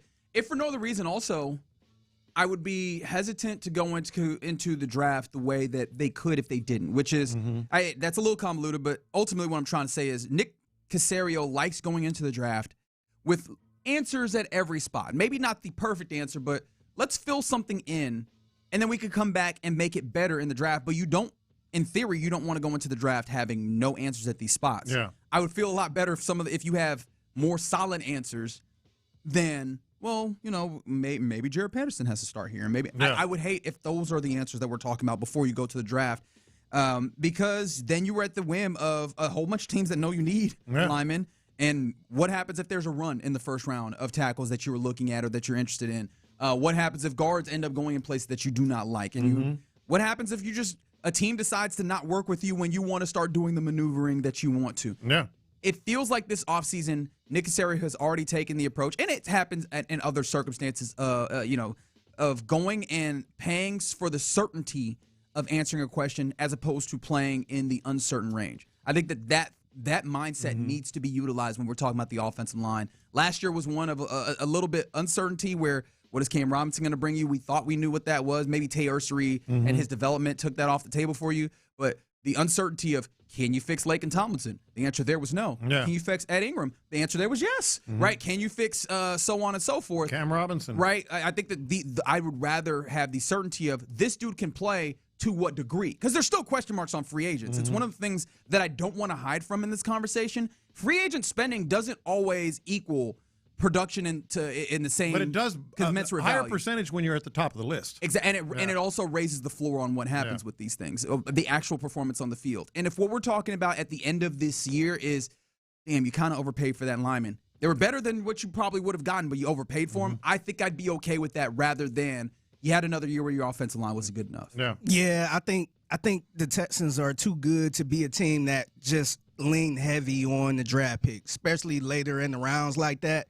Because I think they should be in a place where you do draft somebody for a luxury, where maybe you remember how they did Blake Fisher, how they drafted him, and it's just like, okay, maybe that could be the tackle of the future or something like that. Now, that didn't work out. Yeah. But I feel like they should be in a place where they could take these draft picks and develop them once somebody do leave. When it is time to pay somebody and you got to make a tough decision and let somebody go, then that person can kind of just step in. But it seemed like the last couple of years they just been really leaning on the draft picks. I'm glad you said that, because the other point I was going to make here is, did you see John Alexander's tweet after the trade yesterday? I don't think it was a bad thought. All I'm saying is I don't want to do that. He tweeted, the Texans should, in their first 3 picks, go offensive line, offensive line, offensive line. I get it, because they need it so desperately. But I would much rather go this route where you have, you're talking about drafting 3 guys. Maybe they're all hits. Maybe they're all misses. I'm cool with doing that and also still investing. Yeah.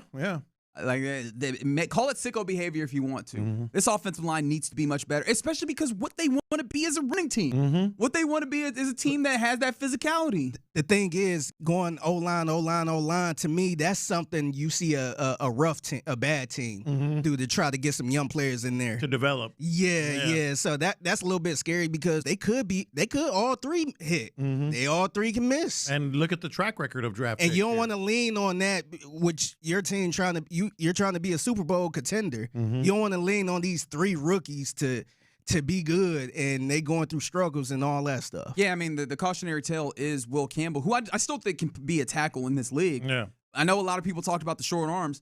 I've seen all the smart offensive linemen that talk about this are like, hey, actually, that's technique stuff. That will get better. That's a rookie, and that's the issue with the rookie. Linderbaum had short arms, right? I think that was the thing when he was coming out. I don't remember. Linderbaum had short arms? I thought so. I thought that was a conversation. I don't remember short-armed Linderbaum. I think that was a conversation. Well, take him off of Lopez's board.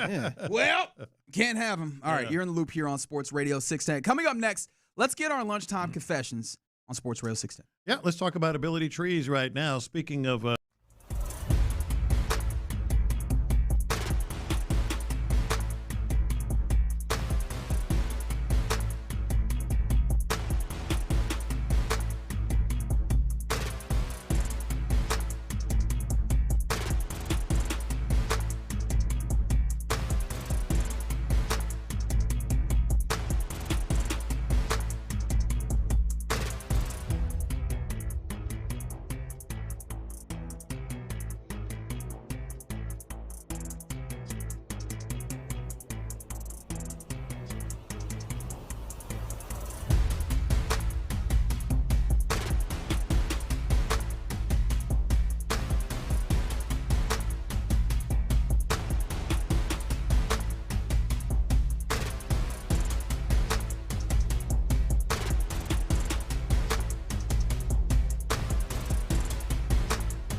610.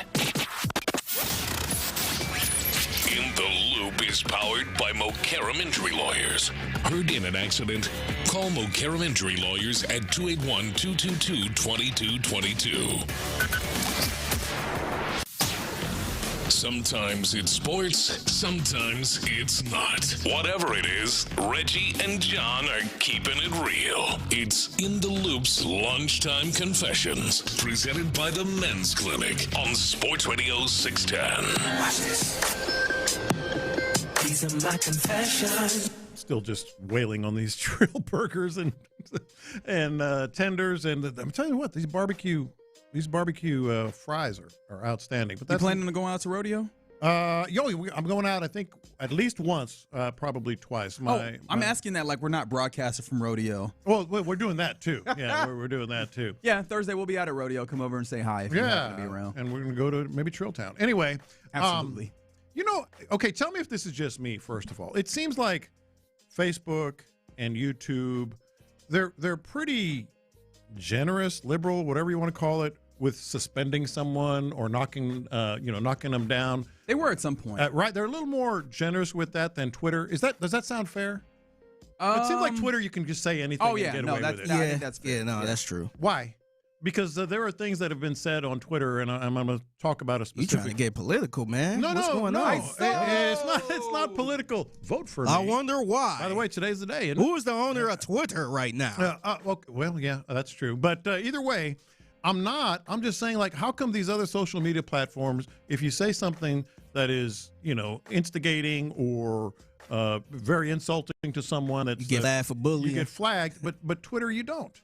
And I'm talking about Casey Concepcion, the Texas A&M wide receiver, who was, I guess, bullied would be the technical term. Cyberbullied. And criticized because the dude had a speech impediment.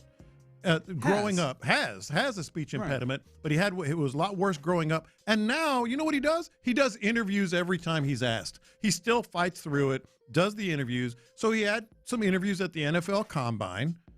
And people, like even people in our business, if you go deep and look a little bit, were sort of like mockingly, making some comments about a person's speech impediment. This was Concepcion. My meeting with the Bills, it went really well. I'm actually from, I was actually born in New York, in Iraq, 585. I moved out of Charlotte, when I was about 5. That is the Bills is actually my dad's favorite team. So I've been watching him. I have been watching since I was young. I've been seeing Josh Allen. He's one of the best quarterbacks in the league. And, I will be grateful. I'm telling you that he fought through that perfectly well. Considering his speech impediment was like a bad stutter for years and years and years, and he's worked on it and he's gotten better. And then these bozos are out there mocking him for his speech impediment. Yeah, it's nasty business, man. It is. It's the worst types of human beings out there, that do stuff like that. And I just don't understand it. And frankly, like I said in my confession here, why can't Twitter just do stuff like that with these people as liberally as other platforms do? I don't know. I can't speak to the I guess censorship, for lack of a better term, that those platforms use. But it's one of the reasons for me personally why I try. I'm not nearly perfect at all about this, but I try to be somebody that's a little slower to that and stop and think about it. Try and be kind to people because you never know what they're going through or what they have been through. Right. Like Casey Concepcion, where what you are seeing is not just definitely not a defect in his character or his personality, but it's actually a sign of his triumph. Well, I'm glad you said that because more people, thankfully, have come to his defense and said things like, that guy can play for me anytime. To be able to think about that. You have a speech impediment. You're standing at the NFL Combine. Your future is on the line. Dude, that's already yeah. How about you not having a speech impediment That's what and I'm having saying. to speak in front of people in such a stressful environment where everything you say is going to be cut up and diced into little pieces? Yeah. That's already difficult enough. Yeah, a lot of people can't do that, period. Exactly. Like at one point, I couldn't do that. I couldn't stand in front of a big crowd and answer questions and give a speech and all that stuff. So, man, I try not to pay people like that no attention, man. it's kind of whack, to be honest. It's just crazy. By the way, he got a great last name. That's a great last name. Concepcion. Yeah, that's a great last name. Also, I kind of love that he did the testing at the combine with his fro out. I did think, though, watching him go through the gauntlet, like, did that slow him down with any of the stuff he was doing? No. Yeah, but the reason why I say that is the combine is about milliseconds. Anything that might slow you down a little bit, it feels like you wouldn't do. Like, I was like, hey, we can't go ahead and we can't cornrow that thing up so we can be just a little bit more aerodynamic. And he kicked butt on all those. He was very good. He was very good. And that's why I was like, could he have been faster? Or maybe he was just like, I'm so fast. I could wear a kite if I really wanted to. This all go well. These are my confessions. One of the things that I've got to admit I absolutely love is when you already don't like somebody, but you're given another valid reason to not like that person. Oh, it warms my soul. Yeah. It warms my spirit. And I got one of those recently. If you're familiar with Bruce Pearl, former college basketball coach Why you don't at like Bruce Tennessee Pearl? and Auburn. Buddy, we don't got time for all that. You do not want me to stop down on why I don't like Bruce Pearl. However, he is now What did he do to you? He's now a college basketball analyst, and we got a good reason, at least I think, to not like Bruce Pearl more. Are you familiar with what's been happening with Miami of Ohio? 29-0. That is right. This is something that doesn't happen frequently. Teams that go with that 0 throughout their college basketball season, they make the NCAA tournament. But this is a Miami of Ohio team where people are not certain if they will because their schedule's been really poor. I think there's something like 340th in the nation of schedule-wise, but they're beating all of them on their schedule. And so a college basketball analyst, Bruce Pearl, has talked about this. This is what he was talking about. Miami, Ohio, here's the deal. Are we going to select the 68 most deserving teams, or are we going to select the 68 best teams? If we're selecting the 68 best teams, then Miami, Ohio is going to have to win their tournament to qualify as a champion. Because as an at-large, they are not one of the best teams in the country. And that's going to be a difficult choice for the committee to make. So he said that. He also, on a different show, said something like, there's no nepotism involved here, as if to say that they shouldn't be in here. I take you to Auburn, where Bruce Pearl has recently stepped down. In fact, he stepped down very quickly, very soon before this season. Who got the job? Yeah. His son. Oh, that's right. Bruce Pearl, as much as I do not like him, is a very good basketball coach. You know who's not? His son. That team last year was very good. He leaves that team is just fighting to be 500 under his son. They had no business having that job. We talk about no nepotism here. Hey, buddy, you looking in the mirror? On top of the fact that I think you're being a little mean to Miami of Ohio because if they are winning all these games and if they have a 0, that means that they would have won through the tournament, big dog. Yeah. They would have at large, or not at large, they would have gotten themselves in as a champion. But also, if they lose one game, I think that there should be some consideration around the edges because as much as you're talking about, are we taking the 68 best resumes or the 68 best teams? It's about the resume, ain't it? Yeah. No, I agree with you on all your points. I think even if they win, let's say they lose the championship game and they're like 31-1. Man, that's hard to keep that team out. I don't care what your schedule is. And you know that they use college basketball. It's for sickos like me. They use all the quadrants, wins, and all that. So all those were coming to play. However, also, do you got a boo-boo on them right now? Yeah, is that necessary here, buddy? Exactly. Like, I just don't like that dude. Maybe that's what it is. Because I think I'm validated in this, but also I realize again, I just don't like him. I really want to know why you don't like him. I'm really curious now. It's a lot. There's a lot of things happening. Generally, he comes off as a bad dude. Yeah. Yeah. These are my confessions. I gotta confess, man. I feel like I've been I don't want to say busy, but so y'all know I love playing video games and all that stuff. And it's a video game I've been waiting to come out for a long time. I think about a year. It finally came out. I still didn't buy it. What happened? Why not? Didn't even buy it. I don't know. I don't know if I just lost interest in it, but I did something that really made me lose interest in it. I started watching people playing online. Oh, no. Yeah, so I went to YouTube. I'm like, let me just watch the walkthrough. Somebody just playing it. Yeah. So I've been watching it like a TV show. So the game is Resident Evil. Resident Evil dropped a couple days ago, I want to say. And you got the sickos that already beat the game. and they upload it on YouTube and all that stuff. God, that's crazy. I was sitting there watching it like a TV show. Yeah. I was to the point I was supposed to be going downstairs to do something. I was standing there with my hands on my hip, with the remote in my hand. Just you like an old dude standing up and sitting there and like I'm watching the inning, waiting for the inning to end. I'm just sitting there and like, all right. I was really into it. Mm-hmm. You were standing up there like a dad watching a third down, huh? Yeah, for real. Like, all right, they about to. Yeah, this third and long. They about to. I'm just trying to see. Yeah. Before they keep punt. going. Yep. So I don't even know if I'm gonna get the game at this point. I might just watch it. Is it because you've already seen the plot points, so to say, of the storyline? Yeah, I saw some of it. But to me, the storyline, all that stuff, they don't really change my thought on if I should get the game or not, or spoiled it for me. But I kind of enjoy watching the game. Oh, so you think you just out? You're do just you think that doing you've that. grown out of playing the games? I think so, man. Wow. Like, I enjoy watching people play the game, like watching the walkthroughs of it. That is very old. And man I was really waiting on this game too, to the point I almost pre-ordered it, but I was like, nah, I'll just wait till it come out. Now I'm like watching it on YouTube. I'm like, hell, I don't need to pay $70 for this I'm not gonna game. spend that money when I can watch it right here for free. Yeah, I can just watch it. and the people that's playing it is good. That's right. I would get stuck at a point, and then I'll probably cut the game off anyway. Yeah. I feel like you've reached a convergent of a few different old man things, which is I can save money this way. That's right. And then also, I don't know if I feel like doing all that. Yeah. Well, I just watch you do it. Yeah. Think you're gonna be talking about the weather tomorrow.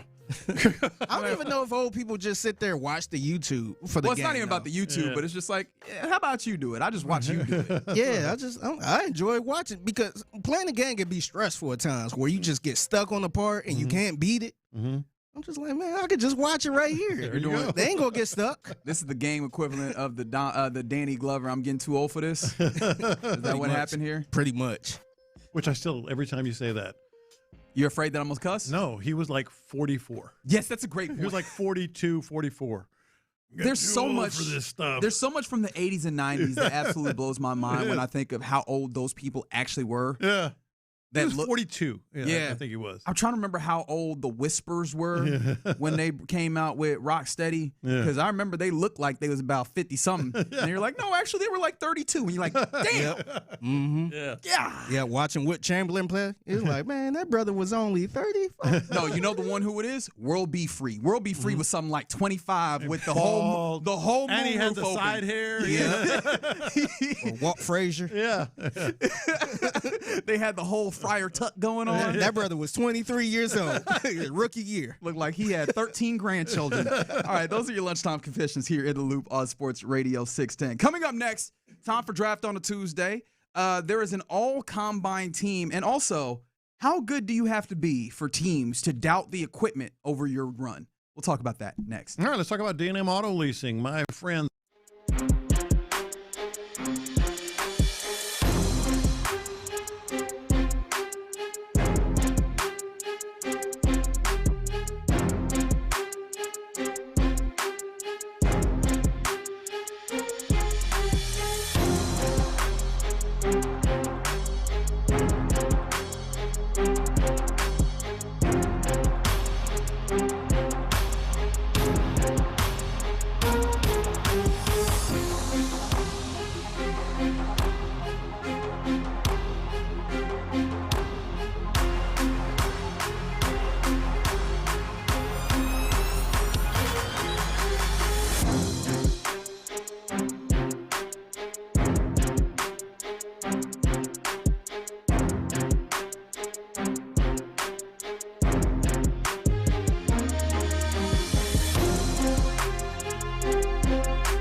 Sports Radio's 610 text line is energized by Base Power. Save money and switch today at basepowercompany.com/610. Sports Radio 610 presents live from the West Point Lincoln and West Point Lincoln of Sugar Land Studios. Here's In the Loop with John Lopez and Reggie Atatula. Yeah, you're in the loop here on Sports Radio 610. Hope your Tuesday is going pretty well. It'll be going even better here in a little bit when we turn over to the 1 o'clock hour where we're giving away another 4-pack of tickets to go see Shabuzi next week at Rodeo Houston. I've been informed that I should call him his given name, Chibueze, because he is a Nigerian like me. Okay. Who informed you? Whenever I get a Nigerian name, he's lying. I've been informed. It was one of our texters.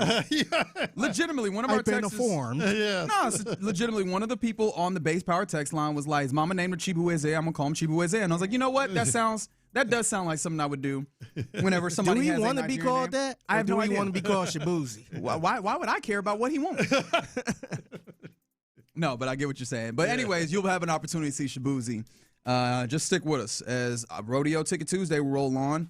I don't recall. I think it's Co-Wetzel that the fellas of the Drive tickets that they're giving away as well. So rock with us as we get you set up for Rodeo Houston, a time like no other in the great city of Houston. Let's do a little draft on a Tuesday. Let's do it. We typically will do that in this time of year on a Tuesday. And I'd like to start with a story that tickled me to no end. Because this is how you know that a player or a prospect is a media darling or even a team darling. And his name is Carnell Tate, wide receiver, Ohio State. I mean, you saw him play. This dude was incredible. And the tape does not lie. I think generally one thing we have to remember about the way that teams go about draft evaluation, they trust their tape, they trust their eyes, and then they use all of these other tools to help either confirm or knock their priors on what they have seen. And it feels like they're doing this to a very strong point because Carnell Tate's 40-yard dash was a little disappointing. People expected him to be one of the faster 40-yard dash guys. He ran a 4.53, which is not slow per se for a wide receiver. But it's in the neighborhood. Yeah, especially for a top him. tier. Especially him. Yeah. Yes, for him. People thought he might be in the 4.4s, maybe even trying to get into the 4.3s. Yeah. He ends up with a 4.53, which is slow for what people thought. And there's ways that you could go about this, John Lopez. What are the different ways that you could handle seeing a 4.53 from a dude that you thought was going to be fast? I had a bad day. It was the turf. I got a bad start. Just legitimate type excuses if they were there. So there's those. You could go, okay, maybe we were wrong. Let's go back to the tape and double check it. Yeah. A number of teams have gone to the place where they go, I think the equipment was bad. That's right. At least 2 teams had the top prospect in Carnell Tate with faster times. They're hand-timed, and Tate's official time was ranked 27th amongst the group of 34 prospects, wide receiver prospects that ran. And so they're questioning the actual ability of the timers, the lasers, the machines on the field to clock Carnell Tate right. And I feel like that is a big old pile of steaming excrement. I don't even think the teams or have said that. I think that is the agent getting to a reporter and saying, a couple of teams told me that the equipment was bad. No, I think it's I think it's total BS. No team is gonna. I mean, they know electronic. This just in. Electronic timing is better than hand timing. They got lasers on this joint, boy. Lasers. Right. Lasers, Jerry. Lasers. That is all BS. It is a great agent. I don't know who his agent is. Planting stories like, hey, don't mention this, but the Cowboys told me that blah, blah, blah. And the Ravens said blah, blah, blah. The equipment might have been. No, that is fabrication. I know that it is lion season. What an incredible lie. To be like, no. We weren't wrong. Yeah. We checked it with our hands. A notoriously safe way of tracking this. It's clearly the lasers that are wrong. I love it. But I feel like if you're Carnell Tate, you've got to feel great that there is someone out there that is willing to go, got your back. I think that you are faster than the lasers can time. I think that somehow your molecules have bent the space-time so that the lasers could not calculate it. And yet it was accurate for the 27 other people. Correct. That is right. That ran it. That is right. By the way, 27th out of 32, you 34. Said? 34? Yeah. Well, that's your answer to like a little bit of a surprise there on his speed. Without question. Yeah. But here's the thing. If you don't care, just don't care about it. Nick Cassero didn't care about Lassiter. And it has worked out incredibly well. You don't have to do that in that way for this to work out. So that's one of the fun things that came out of the draft. Another one is Nick Shook, NFL.com, put together an all-combine team. Well, you knew that was coming. Why? It's the combine. Yep. Who's on the all-combine team? Names that you would imagine. Jeremiah Love, who was absolutely fantastic, 4.36 40, along with his Notre Dame running back teammate, Jadarian Price, who also was very good, had a really good broad jump, 10'4". Mike Washington Jr., that is a darling now. He was a part of the all-combine team because he recorded the fastest 40 time within the running backs of 4.33. That's one that's going to keep in mind. And now he moves up. I know that a lot of Texas fans were like, "Ooh, I like this dude." Is it because, one of the reasons why you like him, is that one of the reasons why it's going to be tough to have him on the Texans? You're talking about Mike Washington? Yes. Well, I think he's still not going to go extremely high. I think he's going to go higher than he previously was thought to be, but I still don't think he's going to go extremely high out of Arkansas. So maybe just the speed can help, kind of tip the scales. All right, I know the ones that we care about are offensive linemen, so I'll give you those. Max Iheanacho, which if you've been following folks who are very closely paying attention to the draft prospect, you will have heard his name. He had a really good Senior Bowl, the Arizona State tackle, 6'6", 321. Doesn't have the fastest feet per se, but he handled drills really well, and he ran a 4.9 140 as well. He ran a 4.91? 4.91, 9.7 broad jump. So this is an athletic. At 320. Big boy. Hey. Yeah. So he's getting some looks at tackle. That maybe that's a name that you need to keep in mind. Spencer Fano was already in that place. He might be a tackle. He might be an interior offensive lineman. But his testing results have him athletic enough to play on the outside. So it was really good for him. And maybe that's a guy that might be outside of your range. But best team fits, Houston Texans are the first team that is named there. So I don't know if Spencer Fano is going to be one that's available for you, but that is a name to consider. Yeah, and the reason that the Texans are there, first of all, they need him. But he also is kind of projected to fall right around anywhere from 18 to 30, that range. So it would be a good fit. I like him. I did do a little digging in on him, aside from just watching a couple of games here and there. I think that'd be a great fit. I like Caden Proctor too. Yeah, Caden Proctor, big boy. He's just continues to look good in a way that you had anticipated. I can't recall what he actually weighed in on, but that was one of the things that I was looking forward to because he is big. Like when we say big, he's defensive tackle big. And that is a question. Do you have any questions about that? I guess is the way that I should ask, because when you have a dude on the outside, that physicality is great, but can they maintain an edge with defensive edge rushers that have gotten faster and stronger? In some cases, yes, but not with him. Keep in mind, Caden Proctor is the guy that they split wide as a wide receiver to score a touchdown. A couple of times he split wide. They use him in the backfield. His athleticism at that size is without question. So I think sometimes you can be like too big like that, but not in his case. The name with the guards that's going to show up here is Vega Ione, the Penn State guy. He's a guard, rather. Comparable measurables to one-time Pro Bowler and 14-year guard, and 14-year guard, Kevin Zeitler. I would take that. That is a name that you want to invoke that one? Yes, sign me up. So I would take that. These are names that we're going to be very interested in, and I'm going to get you a mock draft check-in, right? This is per Jordan Reed of ESPN. This one came out today, so this one will actually take into account the trades that have happened, I believe.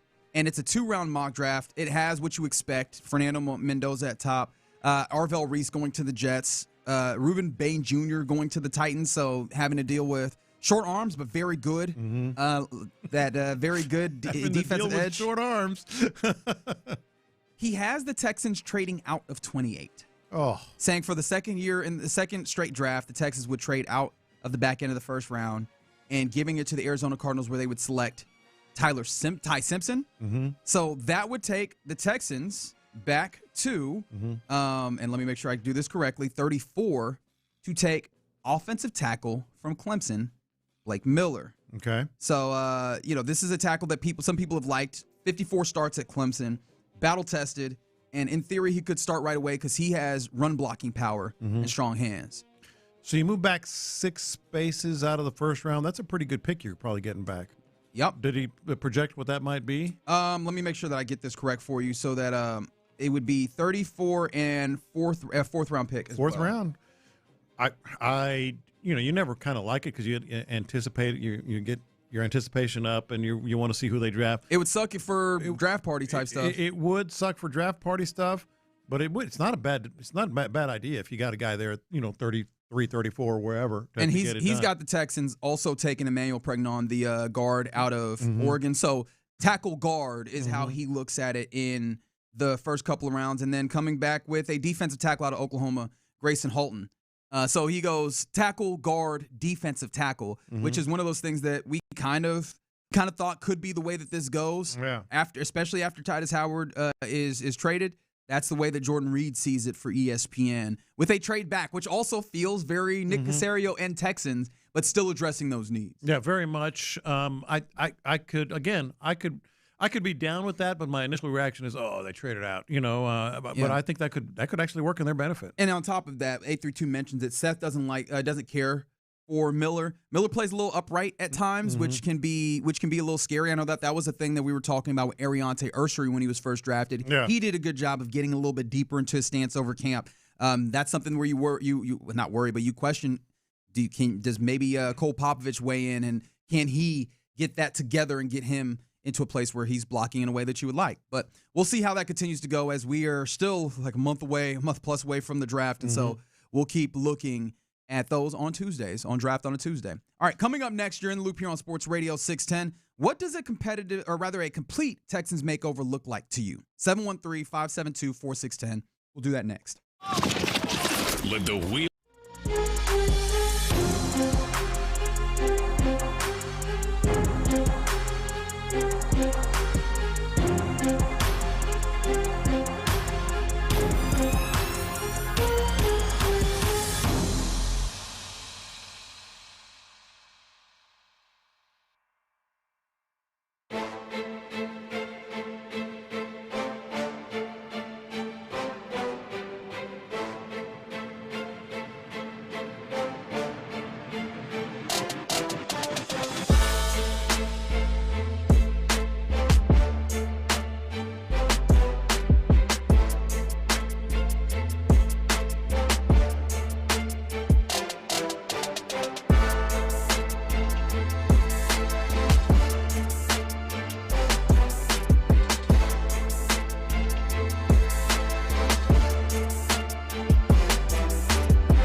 HD2 Houston. Insider access, exclusive content. Sports Radio 610. The Texans play here. An Odyssey sports station. Sports Radio 610 presents In the Loop with John Lopez and Reggie Atatula. Yeah, you're in the loop here on Sports Radio 610. Hope your Tuesday's been going well. We enter the 1 o'clock hour on this Rodeo Ticket Tuesday, so another 4-pack of tickets to see Shabuzi next week will be on offer at some point during the hours. Rodeo time, baby. I am looking directly into a box of Trill Tenders that is still here and trying to continue. You're fighting the urge? Yes, I'm trying to continue self-control, self-discipline. Mm-hmm. I couldn't think of any of those words because that tender was staring me directly in my eye. You see it looking at me, right? So y'all are broadcasting live at Rodeo on Thursday. Thursday, yep. Are y'all getting food out there? There's a strong possibility. Yeah, because I know Lopez, I'm really talking to you. You usually bring a lunch. Yeah. So I was wondering if you're going to bring a lunch. Hey, did I bring a lunch today? I don't see it. Oh, you knew those Trill Tenders were before you. That's right. It would have been messed up if he didn't bring nothing. And I'm just eating my sandwich. No, just imagine he didn't bring nothing. Yeah. Oh, yeah. And you ain't bring a lunch. I You would have been hangry. I'd have been angry. Well, Yeah. thankfully you were not. We appreciate Bun B. Hey, you guys want some DoorDash? That's right. I got you. I've done that You did that before. last You about time. to go get a pizza? Before, like, hey, it's Uber Eats this thing, man.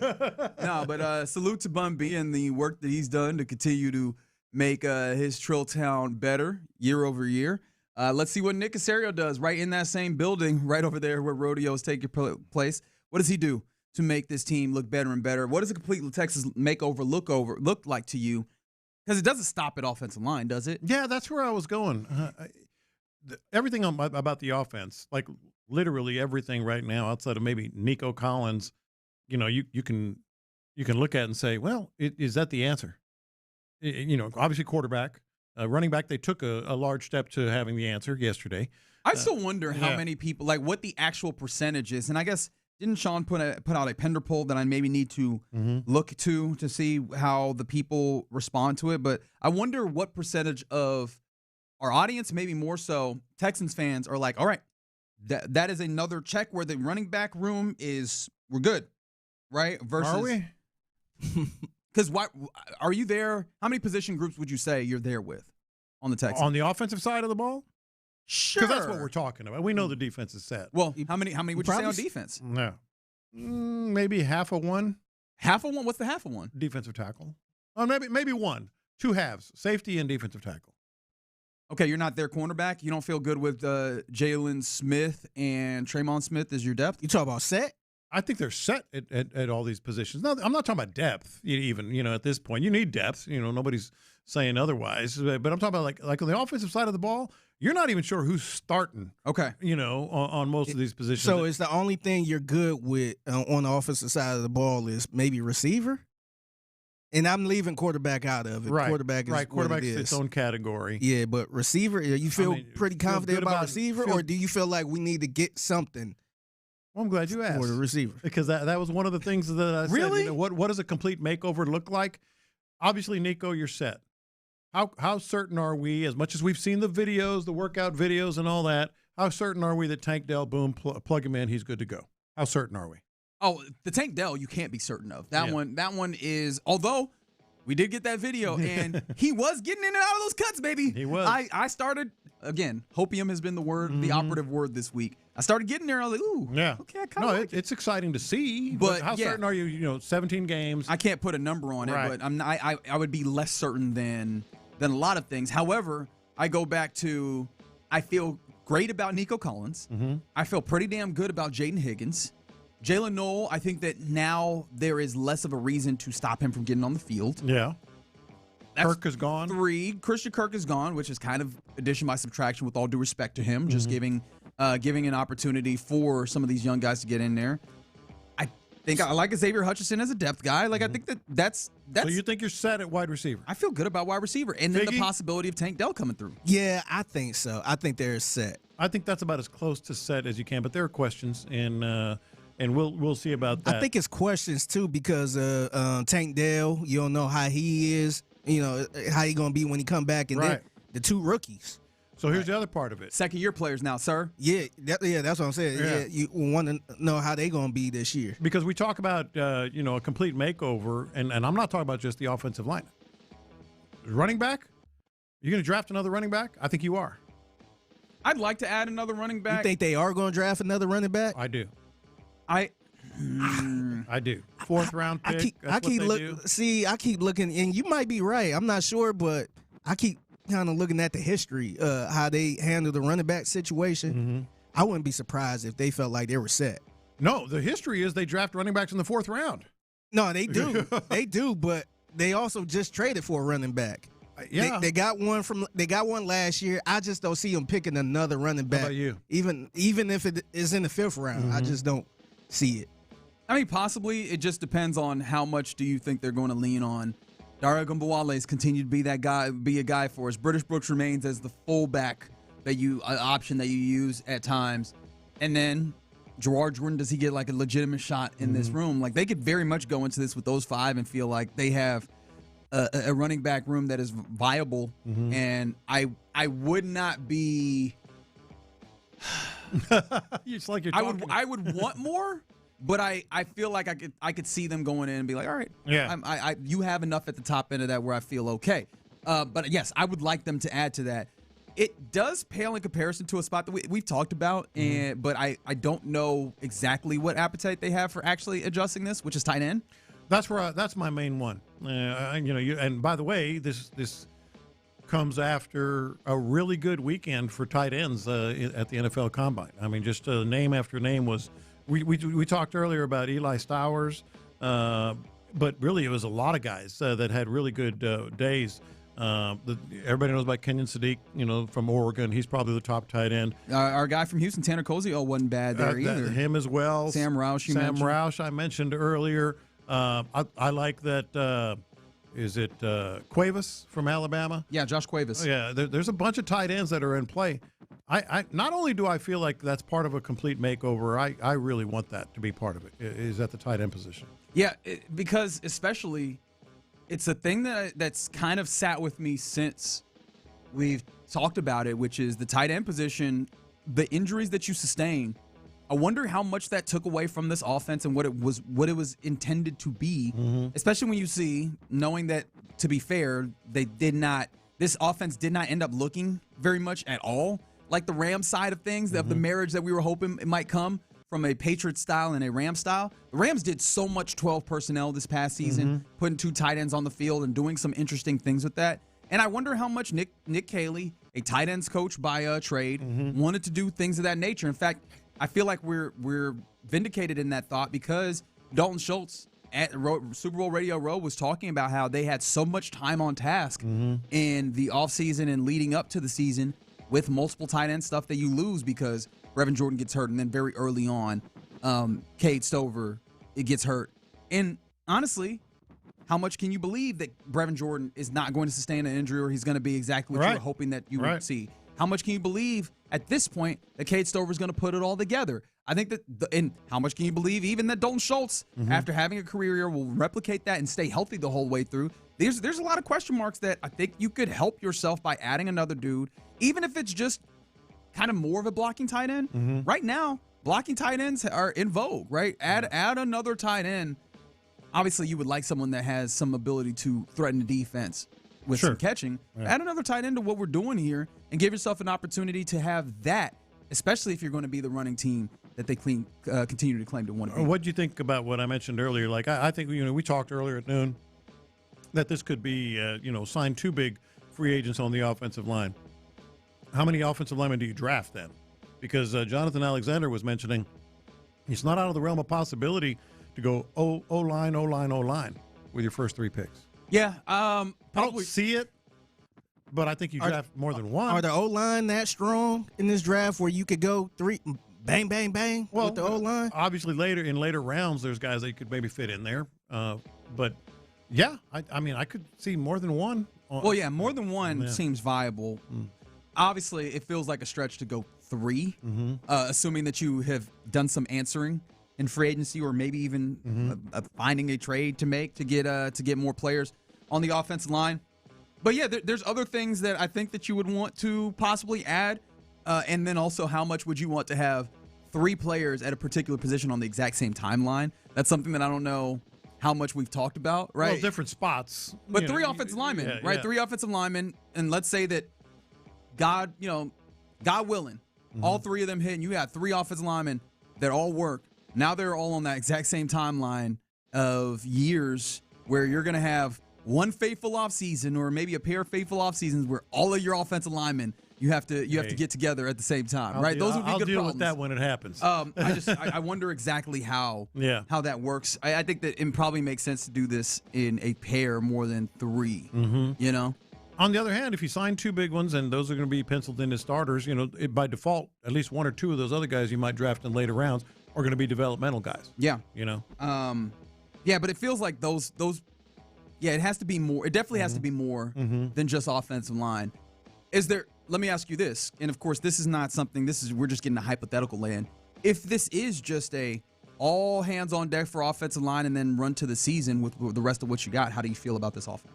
I think, okay at running back. I don't know how much more time Yordan has to prove that he can be a viable third guy. Well, you say to prove. He hasn't been given very many options outside of the few games that he got at the end of the year. But he's been, how many years has he been in camp now? 2, 3? You've seen him in camp in the preseason, 2 or 3 years in a row. He got the one big game that he had. Is that enough? That's why I think maybe you draft another one. Because British Brooks, more of a fullback. Agumbawale, more of a, sort of the special teams and pass blocking expert. If one of those running back, we've had 2 years in a row where a running back has gone down, So if one of those running backs goes down, you're back in the same position. Yeah, Jawar was a 6th-round pick in the 2024 NFL draft.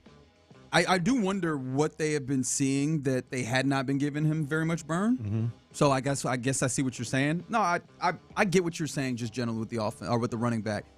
If they only addressed offensive line, I think that you would have a better chance of looking better than last year. Yeah. But you want the holistic view of things, and I think it's worth acknowledging that as much as we talk about what last year was, it's dangerous to use the framework of what happened last year as the framework of what you expect in the upcoming year. Yeah, you never know. But Year at the to tight year- end position, I think you have a pretty good gauge. No, I know what you mean. Yeah. But I mean, like, in the larger of how the season played out, not just for the Texans, but in the NFL at large, every year is a little different at the very least, and some years are diametrically different.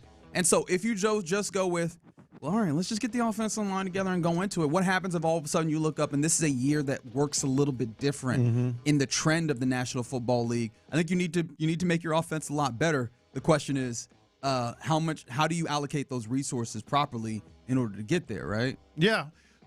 One final question on this, as we're kind of looking at what a complete makeover might look like. This is not part of a complete makeover, but it's something that maybe we can think about. Do you think a quarterback will be drafted? For the Texans? Late. Ooh, this is an interesting question. Because you do have, you still have Davis Mills, who knows what his future holds. Obviously, nobody's going to replace C.J. Stroud, at least not for the moment, by any stretch. But don't you need another quarterback? I know you have, what's his name? Mertz. Graham Mertz. But I can't tell exactly how much they like Graham Mertz. Right.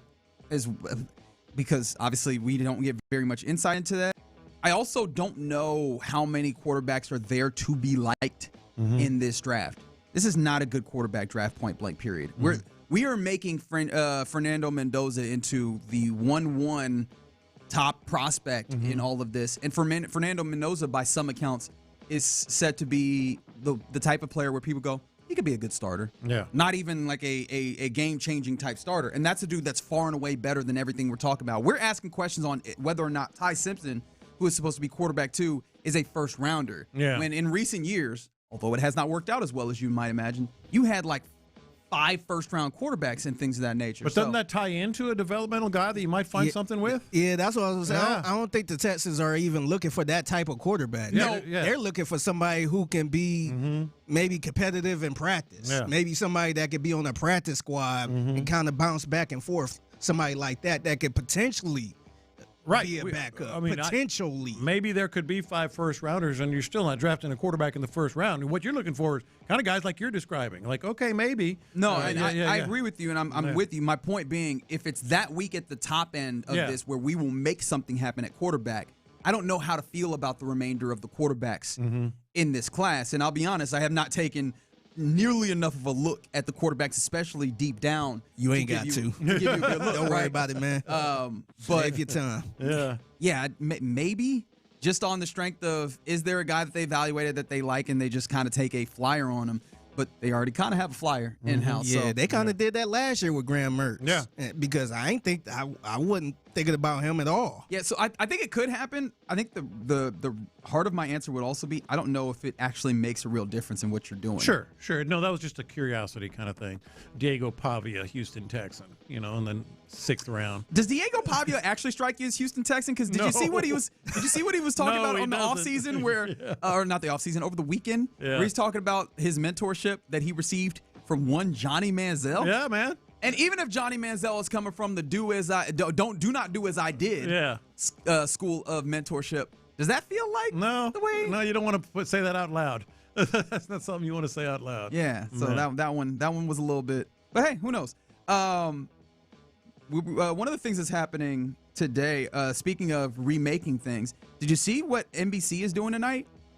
What? Oh, the NBA on NBC? They're retro night. They're reuniting their 1990s broadcasting legend for Spurs and Sixers. That's happening tonight at 7. Bob Costas is calling the game. Mike Fratello and Doug Collins are analysts. Jim Gray's doing sideline reports. Hannah Storm is anchoring studio coverage. Isaiah Thomas and PJ Carlissimo. Like, they're taking this all the way back to what NBA on NBC used to be. And you know what? You could sell me nostalgia. NBC. I like that. I'll take this. Hell yeah. I feel like let me watch this first. But I was like, are more broadcasting teams needing to, or just more things in general needing to lean into the nostalgia and sell us the good times? No, I think nostalgia sells. It always does. It doesn't matter. I mean, name the business, name the category is what I was looking for. Nostalgia always sells. Yeah. So keep an eye out for that at 7 if you just want to get the good vibes of the good old NBA on NBC. All right, you're in the loop here on Sports Radio 610. Coming up next, typically the time where we hand things over to Figgy Fig for the mixtape. What you got, man? Yeah, so I got a list of the most annoying things passengers do in the car with you, and I'm going to go through the list and see how y'all feel about that. Okay. All right. Let's talk about annoying passengers next. In the loop. Initial reactions.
Energized by base power on Houston Sports Leader, Sports Radio 610.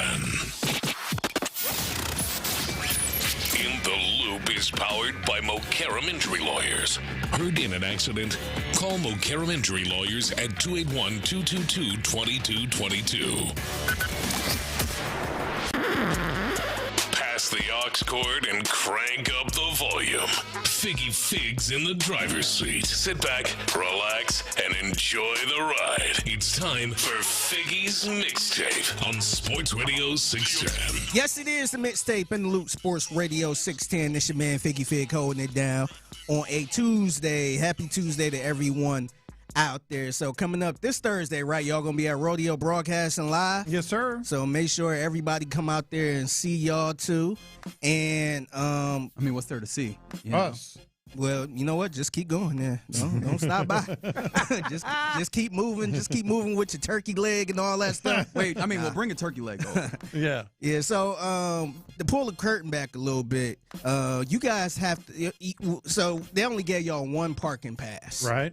So you guys got a carpool. Yep. How y'all gonna do that? Everybody gonna meet here and then jump in? Who's driving? They just come into my house. Okay. How does that make sense? I live closer to NRG than you do. Just come by my house. I'll give you a ride. Hey, where exactly is your house again? Bring the it's Lopez ain't trying to come all the way up here. Yeah. And then drive all the way to the stadium. I mean, you're not wrong. And then drive all the way back up here. All right, so this is how we're gonna do this. If I'm driving to your house, then you are picking up. You're picking up lunch then. Deal? Yeah, at Trill Burgers. Deal? At the Trill Town. Deal? No, we'll work it out. See, he didn't want to accept the deal. Yeah, so y'all two gonna be riding together, and I came across this. I guess it was a new poll of the most annoying things passengers can do. Okay, so I'm taking notes just in case. Oh, I see where you're going. I'm taking notes so that I can annoy Lopez on the way to work. Yeah, so I'm gonna start at the very bottom before I get to the top. So a couple things that I want to say it was a few that made the top 25. I'm not gonna go through the whole 25, just top 10. Okay. But the few that made the top 25 is being late for your pickup. Yeah, fair. Oh yeah. Yeah, that could be a little annoying. Telling them you could have made that light. Hey, you could have made that light, man. Oh, don't do that.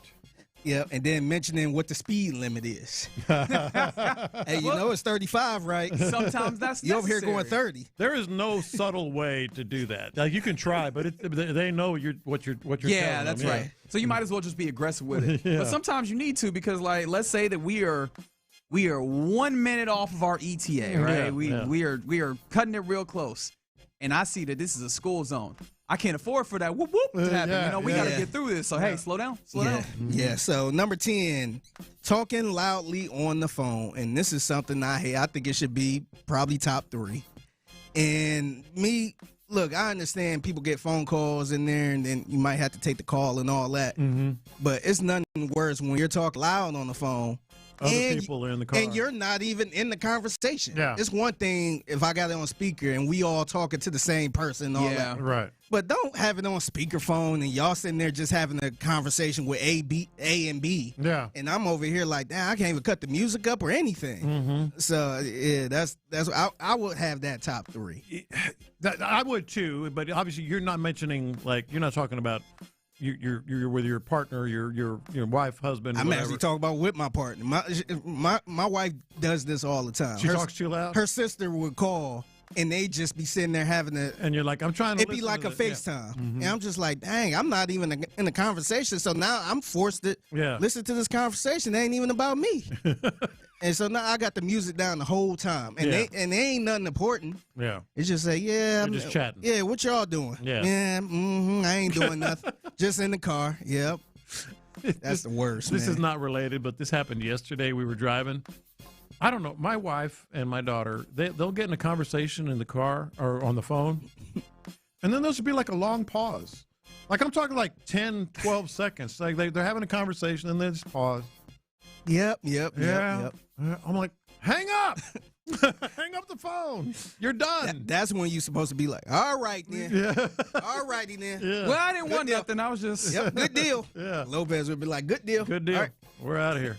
Number 9, yelling break when you're already breaking. Yeah, when you're already breaking. 26% hate that specifically. I mean, no notes. I hate when the person on the passenger side acts like they're pressing a brake. Yeah. They go, oh. Whoa. Yeah, but sometimes that's a natural physical reaction. Because you're not slowing down fast enough, big dog. Yeah. Number 8, this is the one my mother, rest in peace to my mother, this is the one she used to hate. Slamming the door too hard. Really? Oh, my God. Why you slamming my door? Oh, man, she would make a nastiest look if somebody slammed the door too hard. Yeah. Slamming my door. I will say, that is tough when you are a passenger in someone else's car that you are not frequently in because some doors offer more resistance than others. Yeah. If you got one of them cars that got a lot of resistance and you mess around thinking that, or just not thinking, and you're closing the door normal, except this door is paper light, and now it seems like you're the Incredible Hulk. Yeah. Slamming the door short. And mind you, this was back in the day where she had the old school car, car made in the 90s. Yeah. So that was number metal. So when you slam that door, Yeah, it made a noise. she used to be so mad. Number 8, well, actually not number 8. Number 7, changing the radio station without asking. Never, ever, That should be law. Real disrespectful. Yeah, don't even do that, man. Never, ever, ever. I'm surprised this is this low. I can only imagine the things that are coming up ahead of it. Yeah. Number 6, putting your feet on the dashboard. That's number 1. You don't like that? That's number 1 for me. Wait, your uncovered feet? Barefoot, they put them on the dash. It drives me insane when I see other people doing it and people I don't even know, like passing me, and someone has their stinky ass feet up on the dash. It drives me insane. The only time I do that is whenever we on a road trip. If it's a road trip, we've been in this car for 8 hours. Nope. Nah, man, I'm doing it. We trying to get comfortable. My wife do the same thing. Nope. But if it's just going to the store and I'm taking my shoes off, that is number 1. Nah, on a road trip, yes. You want, man? Don't put your stinky ass feet up there. It's our car, though. Do you put them on the table? No. So you wouldn't let your wife get comfortable? Hell no. How many years is that again? I don't know. 41? 41, Yeah. I think, yeah. It might. Why do I know how many years you've been married and you don't? Hopefully we get to 42. I might just be scary because when I see that, I'm not even thinking about stinky and nasty or whatever. I'm thinking, so what happens if y'all get in an accident? Yes, that too. That is the first thing in my brain. Maybe I've watched too much Both your Final legs broke. Destination. Man. Or the ones, I'm the gonna send you a crazy one is picture. the, oh no, please don't. I'm going to send you a picture. No, I don't want it. Don't send it to me. It ain't good. It didn't end well. All right, number 5, yelling, watch out when there's nothing wrong. Oh, don't do that. That's just mean. Because then you could have something wrong. Yeah. But to me, that's basically backseat driving, though. Where you be like, oh, watch out. Yeah. Like, I see the person getting ready to cross the street. I'm not about to hit the person. Yeah. Number 4, eating messy or smelly food in the car. Is there enough for everybody? That's all Lopez cares about. You better share. Yeah, nah, that's true. Yeah. Number 3, complaining about your driving. Yeah. That could get a little irritating. Oh, yeah. I mean, more than a little Dang, bit. you going too fast. You almost hit that curb, man. Man, why don't you shut Man, up? you can't drive. With the caveat, though, you better know yourself. If you know you can't drive, you might have to hold that one. Well, that's true. I think our engineer, Aaron Rabo, I think he ticked off our, not producer, but our program director, Parker, when we was up in Canton for the Hall of Fame game. And I think Aaron said something like, man, you can't drive. You really drive like that? He said something because I think he didn't park right. Man, Parker ain't drive for the rest of the He said, you do it. He said, here you go, Figgy. Yeah. So I was driving the rest of the trip. So, don't complain about somebody driving. Number 2, leave your trash behind. I think Reggie did that in New Orleans when we was at Super Bowl. All right, that was an accident. He left his Hurricane dripping all over the back seat. And the Uber driver texted me. Oh, really? Text me the picture. You did it in an Uber? I'm like, oh, man, I'm so sorry. And your rating goes down. I was too. I hope it didn't go down. Yeah. I don't even, I hope it didn't Reggie, go down. I didn't even hear about that one. And she sent me the picture, too. And Figgy, what did I do in an attempt of restitution? Yeah. Now, I did pay her a little extra. I sent her some money. I sent her, I think, like $20 or something like that.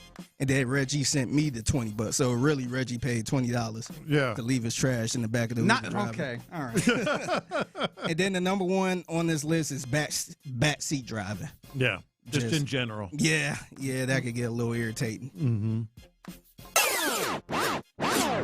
It's the mixtape in the Loop Sports Radio 610. So I think I got a way for us to go viral in this day and age. Us? Yep. Okay. Us as a show, maybe us as a station.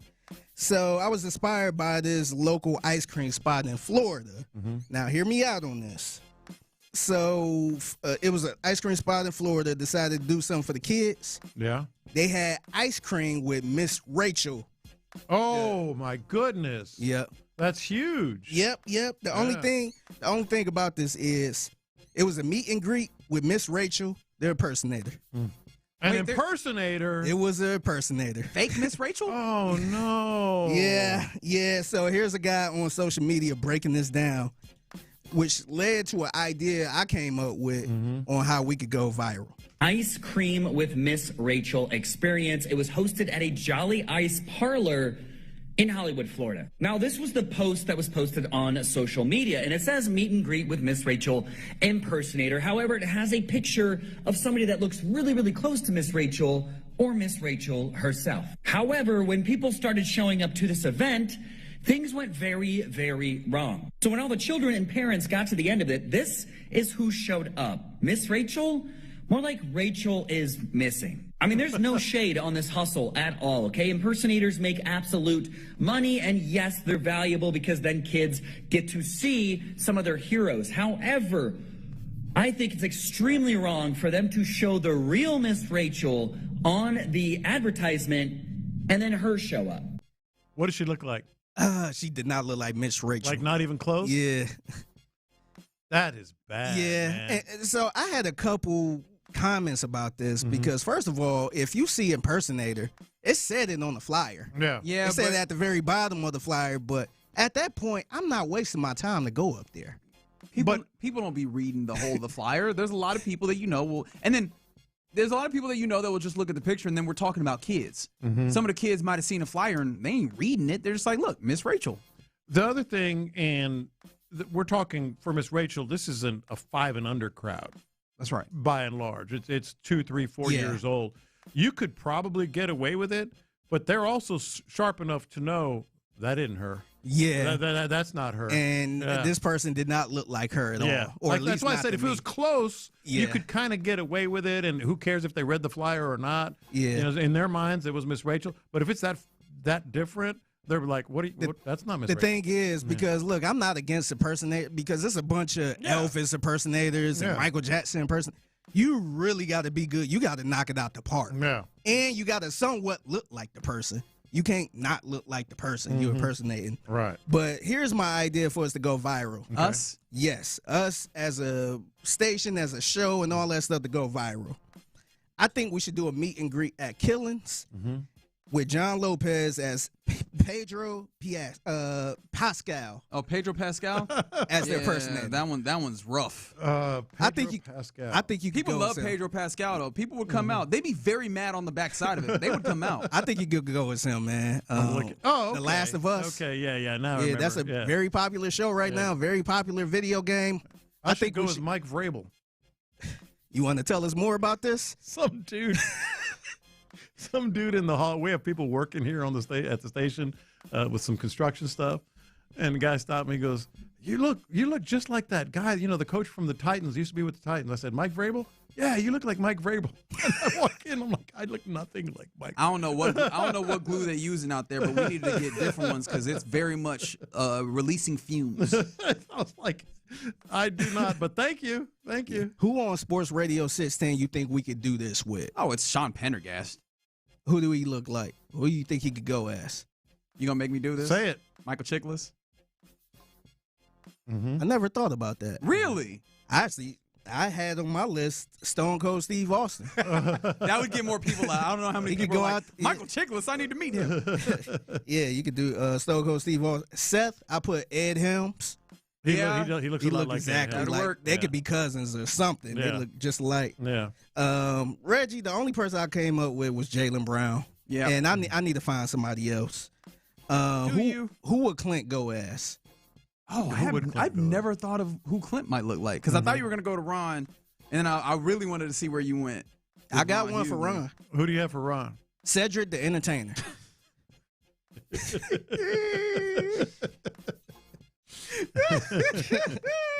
Oh, my God. Who would Creighton go as? Oh, man. Patrick Creighton? Yeah.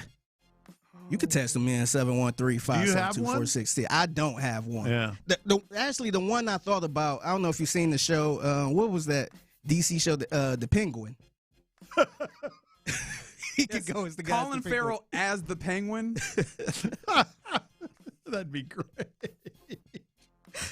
He's the Penguin. Come meet the Penguin at Sports Radio 610. Clint, the one I'm trying to figure out, Clint, man, this is really messing me up here. Who will Bijani go as? Oh, that's a good question. This is tough. And I actually had one for Ben Gary. Oh, yeah? I know who Ben Gary could go as. Who? He could go as Larry David. Little bit. We're just doing white man. Is that what we're doing here? Okay. Little bit. He could go as Larry. He should go as Larry David for Halloween if he wanted to. Okay. Yeah. All right. Very good. If you have any of the other fake impersonators where we can scam people, let us know. 713. We got to go viral, man. Yeah, 4610. we need to. Somebody say Sean looks like Michael Myers and Austin Powers. Really? Okay. I wouldn't have gone there. All right. That is the mixtape. 1:20 p.m. every weekday right here on Sports Radio 610 at the Figgy Fig on social media.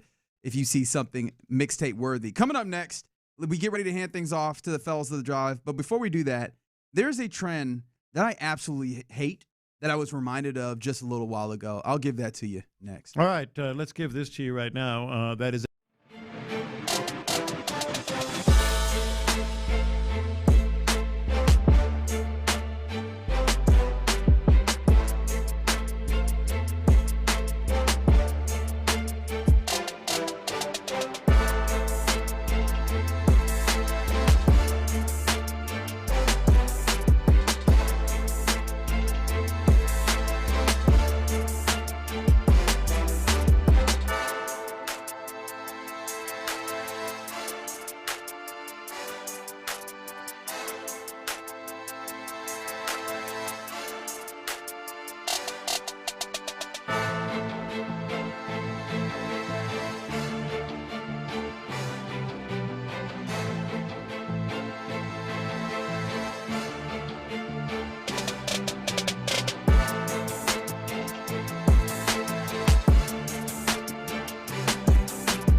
today at basepowercompany.com/610. Thank you, Figgy.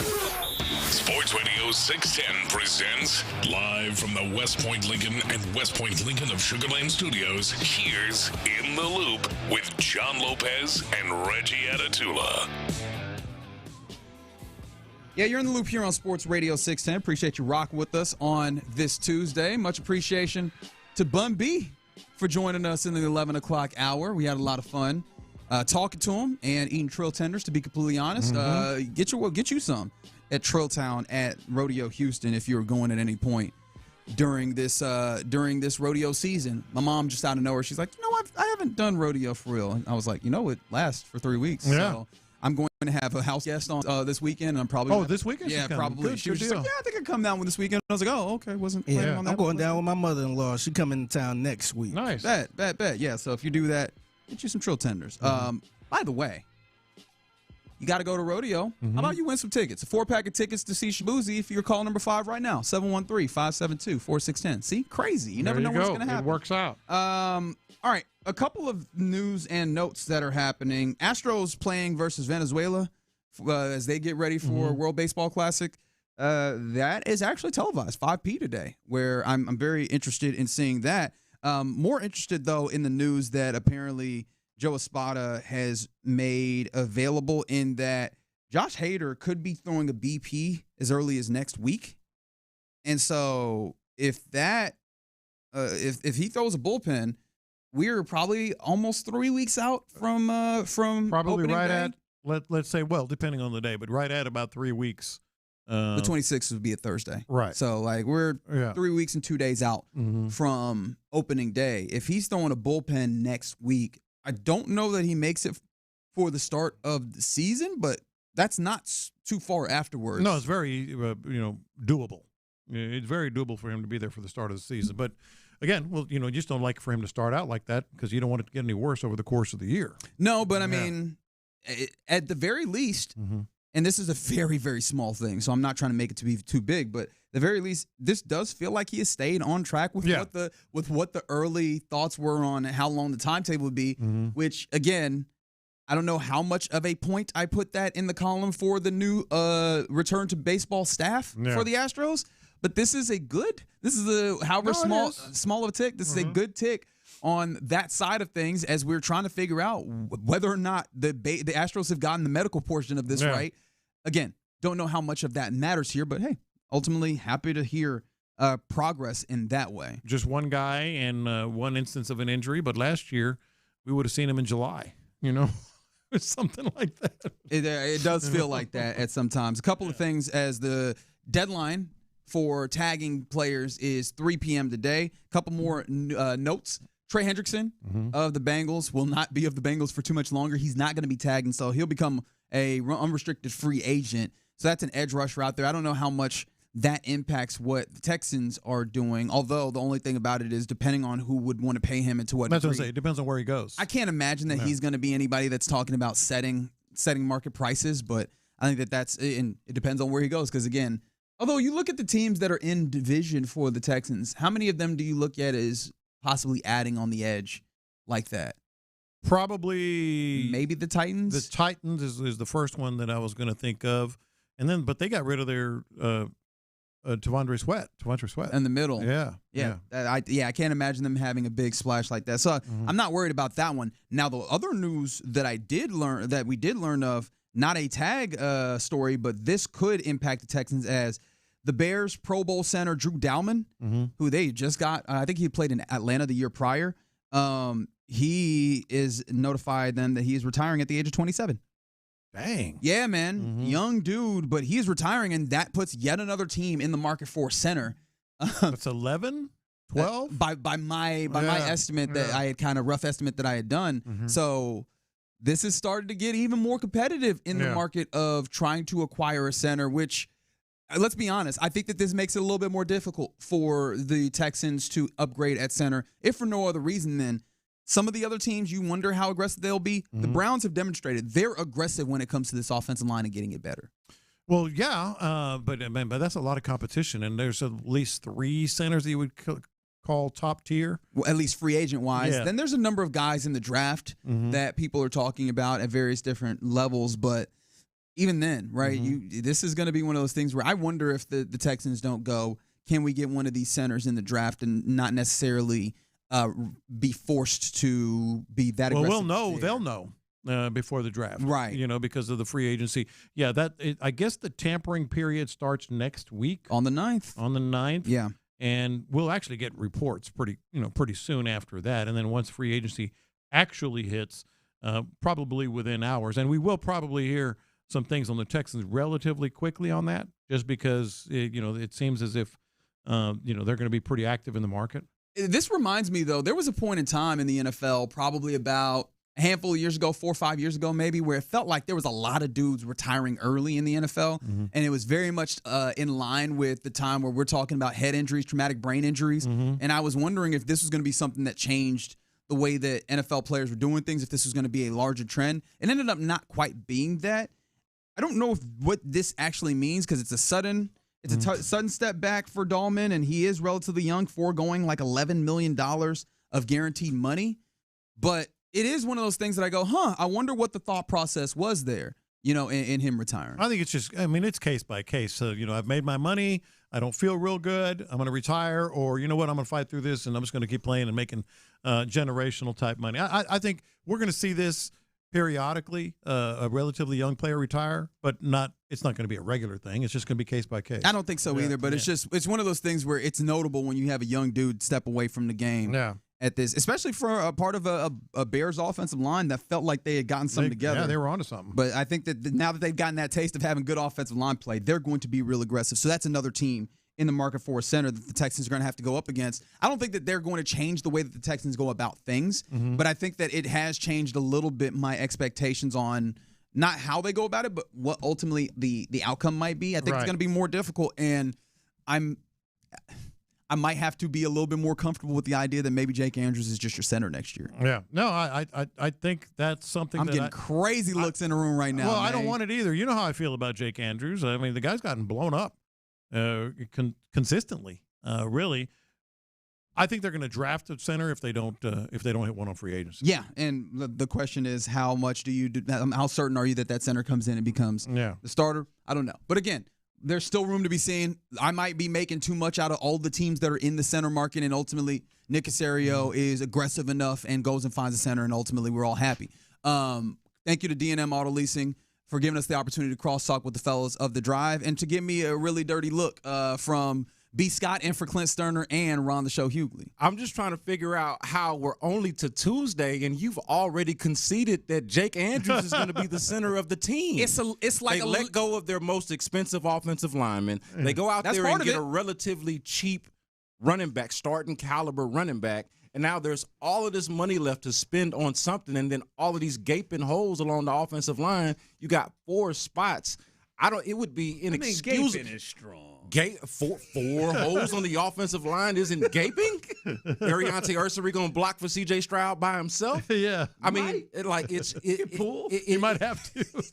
Pull while blocking. Pull over. It cannot be that the Texans don't go out and get it. If it's not center, it's got to be at least at one of the guard positions and perhaps at right tackle. Agreed. Whether that's some combination of through the draft, trade, or free agency. But they can't come out of this offseason without at least 2 high-level offensive linemen. And I'm talking about offensive linemen that are at the very least as good as Titus Howard and preferably better. No, and that's going to cost them. At least 2. And I think it's going to cost them, but I think that my point was less that they wouldn't do anything, but more that maybe center is the spot. Yeah, right. Because guard, there's a lot more depth in free agency and also somewhat in the draft, and then tackle. There's some guys that I think that are available. But I guess my overall point is that you've got to have higher hopes now based off of what they did yesterday, because it seems like there's even more both opportunity and need there to address the issues.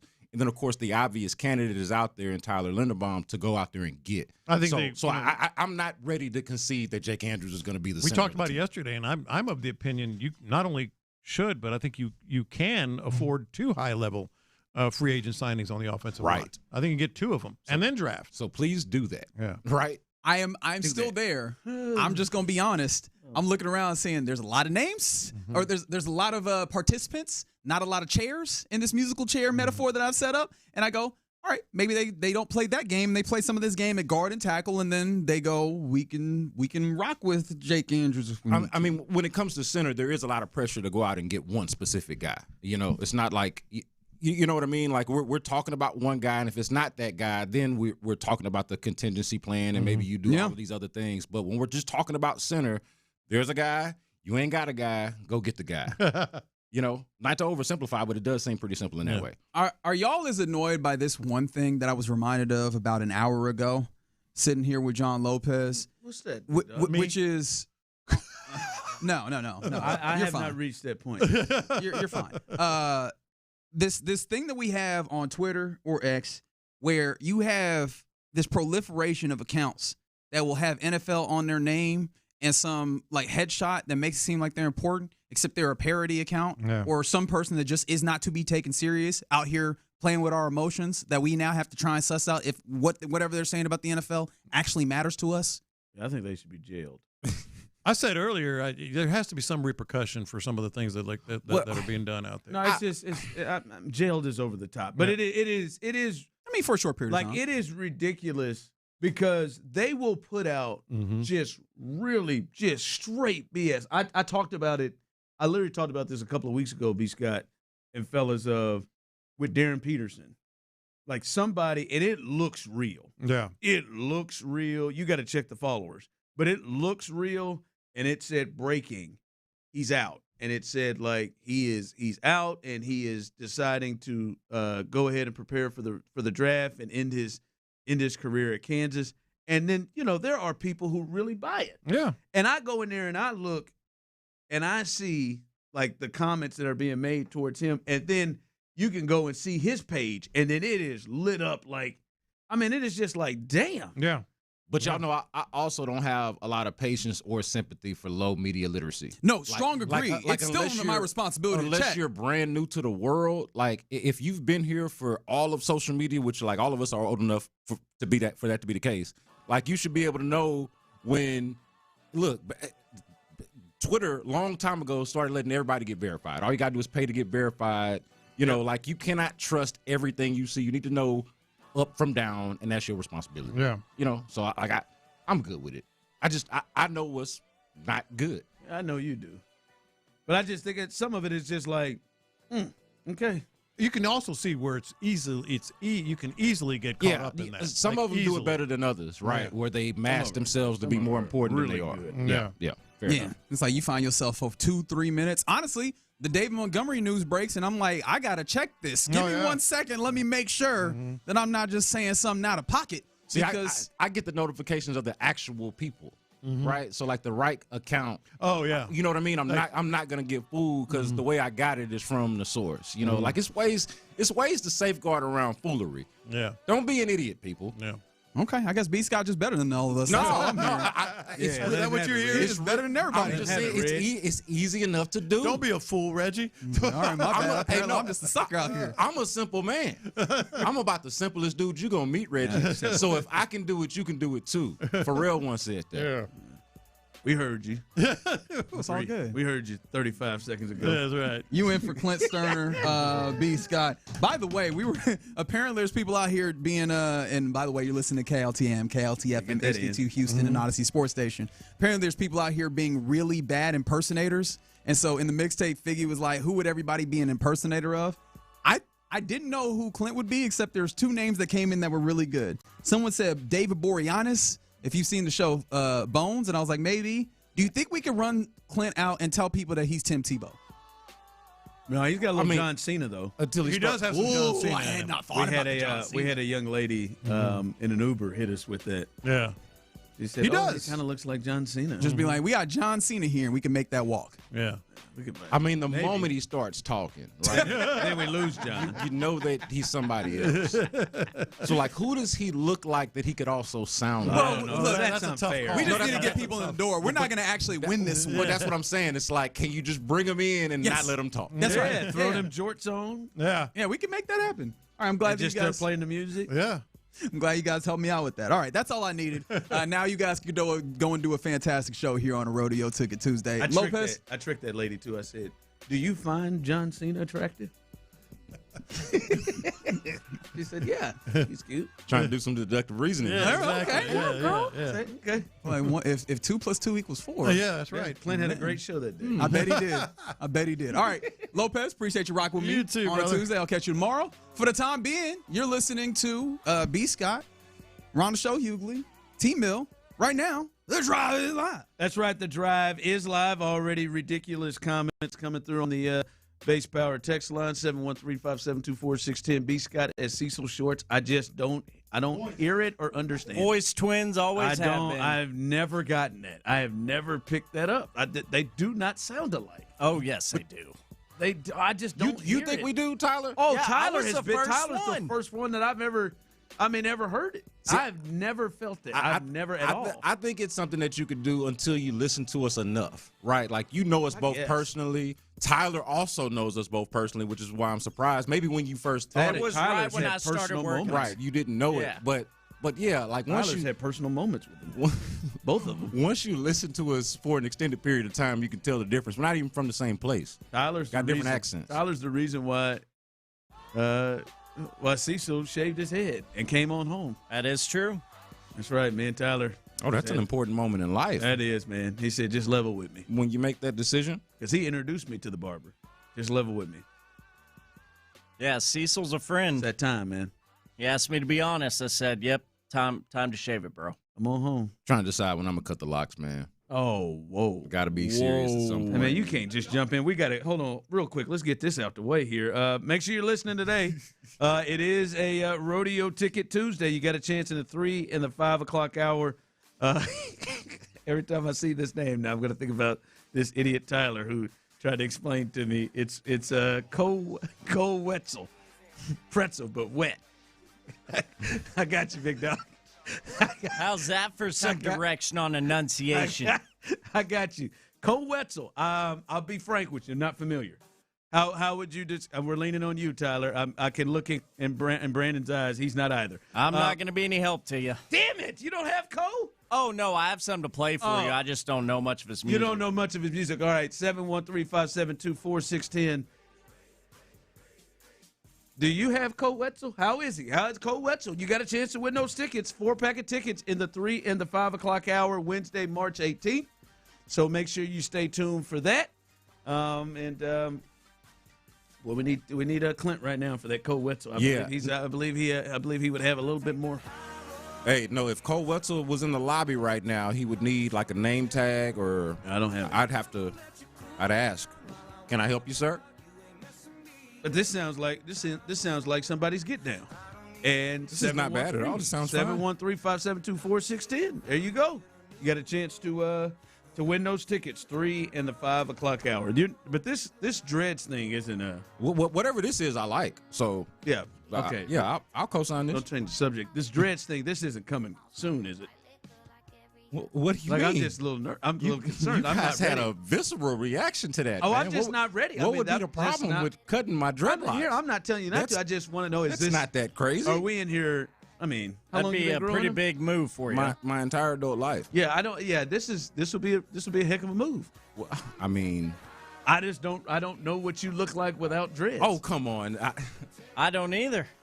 And you're talking real casual about going C.J. Stroud on. I was going to say C.J. Stroud just did it. I went 19 years of my life without dreadlocks. C.J. didn't go 19. I went 19 years of my. And wait a minute, hold on.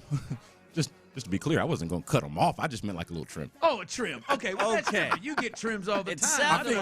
I figured I'd go with it because since I saw that y'all had misunderstood me. Okay. But they're just a little long. Now starting to get into my soup. All right, I do want to get into some things. Maybe a little different today. I want to hear from you. We'll have the phone lines open throughout.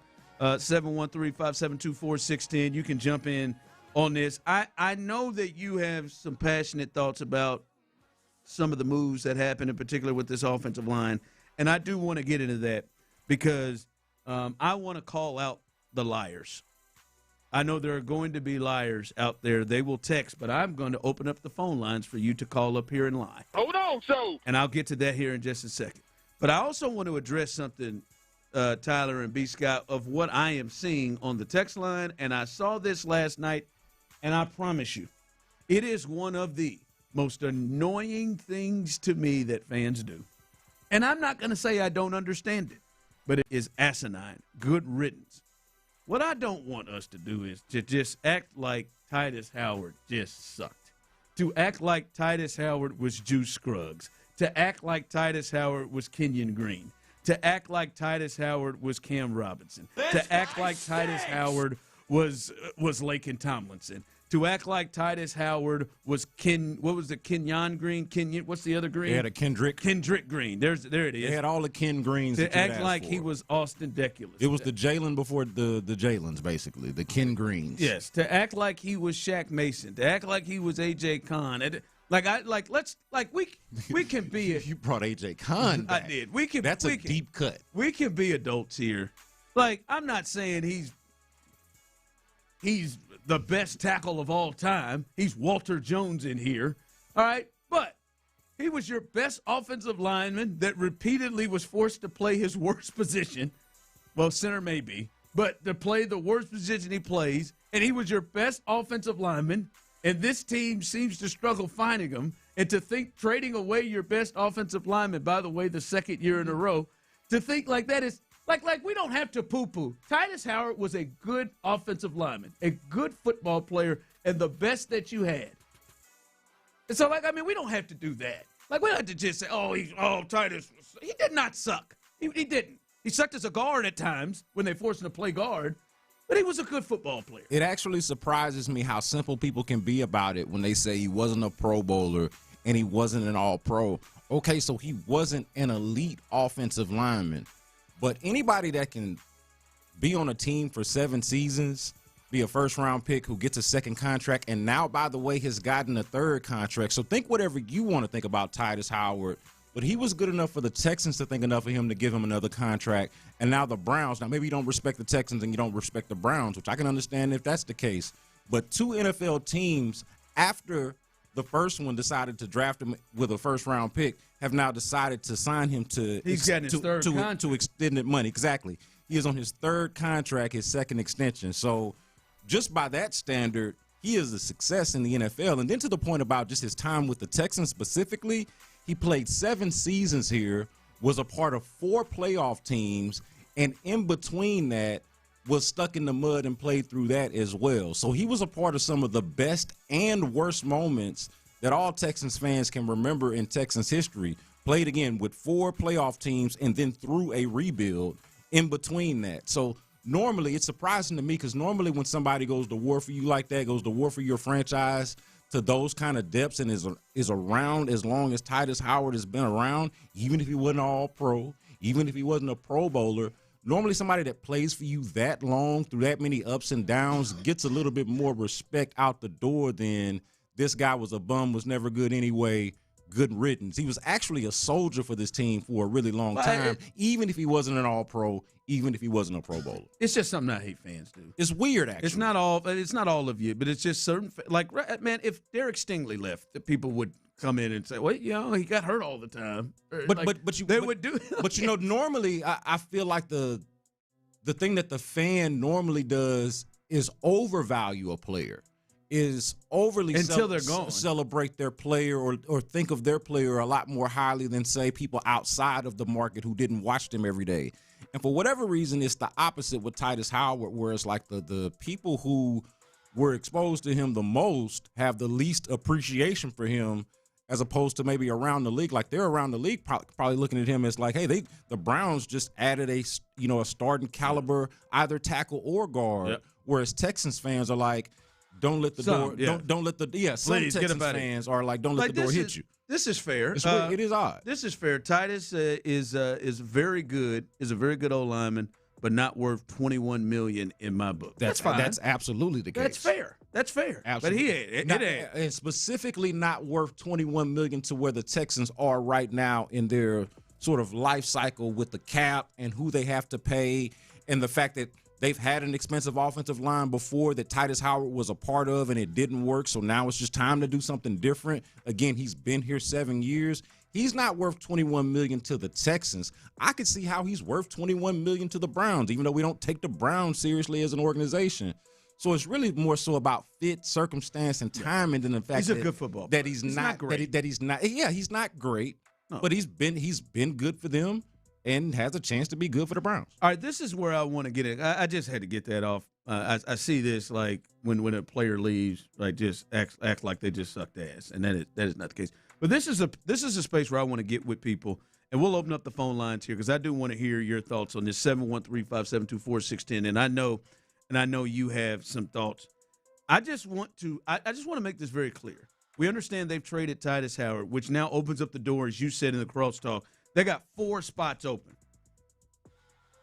There is no chance in hell that there is anybody, and we're going to open these phone lines up, and I dare you to be the one that is. There is no chance there is anybody out there that isn't nervous or concerned about how the Texans are going to handle this offensive line situation. There is no way, and I think that is the number one thing right now is to look is, all right, they've made the move to Titus Howard. If you didn't think he was worth it, you thought it was time for him to move on, that's cool. But now they just have Ariante Ursery. As you said, he can't block every spot. They got Ariante Ursery, and now they got to fill 4 spots on a team that has aspirations to get to a Super Bowl. They got to fill 4 spots in this important season for their quarterback and to figure out what they're going to do with their quarterback. There is no way that anybody is out there with the history of what the Texans have been able to do at the offensive line position. I don't know how many times this is that they're going to revamp this. There is nobody out there that is comfortable. There is nobody. Like, odds are most are like, I don't know how good I'm going to feel about this or how they're going to do just with their history. I would love to hear that person that isn't concerned. And I'm telling you, it's all right to be. You should be with what they have done with the offensive line in the past. Why would you be comfortable? Why would you not be concerned? What reason have the Texans given you to have faith in them being up to the task of revamping not just a couple of spots, a spot here or there on the offensive line, but basically damn near the whole thing? And even with the possibility of moving, because we've heard this be out there, right, of Ariante Ursery moving from left to right if they go out and get, say, a Trent Williams or a high-level left tackle, which would also make me nervous because now they're doing the Titus Howard thing again where they're moving guys around and playing musical chairs along the offensive line. So, and then there's another example. The worst thing about Titus Howard, you could argue, was the way he was used and managed throughout his career here. Yeah. The fact that they couldn't put him at a spot and leave him there. So everything about the Texans' track record, which to me also creates a level of urgency with this. It's like you got this huge need. You also got a little bit of something to prove. Not a little bit. I'm underselling it there. You got a lot to prove in this realm of, hey, we actually know what we're doing in making a good offensive line. I got no idea where they're going to go. The Texans haven't had a good offensive line now through multiple regimes. It's been closer to almost past a decade now since the Texans had a legitimately good offensive line, and certainly not in this regime. They've been kind of piecing it together ever since. And this is another thing that should make you nervous. It wouldn't be the first time. Let's say they go out and spend all the money and you feel good about it. And I'd be the first one to celebrate it because I want them to be aggressive. They've had the most expensive offensive line in the league before, and it didn't work out. Back in the Laramie Tunsil, Titus Howard, Shaq Mason days, and Kenyon Green was a first-round pick, and they had just drafted Juice Scruggs in the second round, and they had invested all of this in the offensive line, and had tried their hardest and failed. And so those are the reasons to have some angst, even if you are actually excited about the opportunity and excited about the urgency and know that this is the thing that's going to put you over the top if you get it right. Confidence, comfortability, none of that. No, sir. Oh no, I have no idea what they're going to do. I am. If I ain't gonna lie, if I'm gonna take, I'm really nervous on what they're going to do. Someone text in, have you heard of learning from the past? Learn from your mistakes. I hope so. Tyler, how many times do you think they have tried to revamp the offensive line since Nick Caserio's been? Somewhere around all 5 fingers on one hand, maybe even more. Yeah, no, I mean, they're learning from it for the 5th time. Yeah. And I hope so. Like, it's maddening. This is the 5th time they're learning from it. Like it's like the first time. This ain't George Bush fool me once, fool me twice. We're fooled 4 times. that texter is asking us to have blind faith, which I'm not gonna tell him or her not to. Like, do what you feel.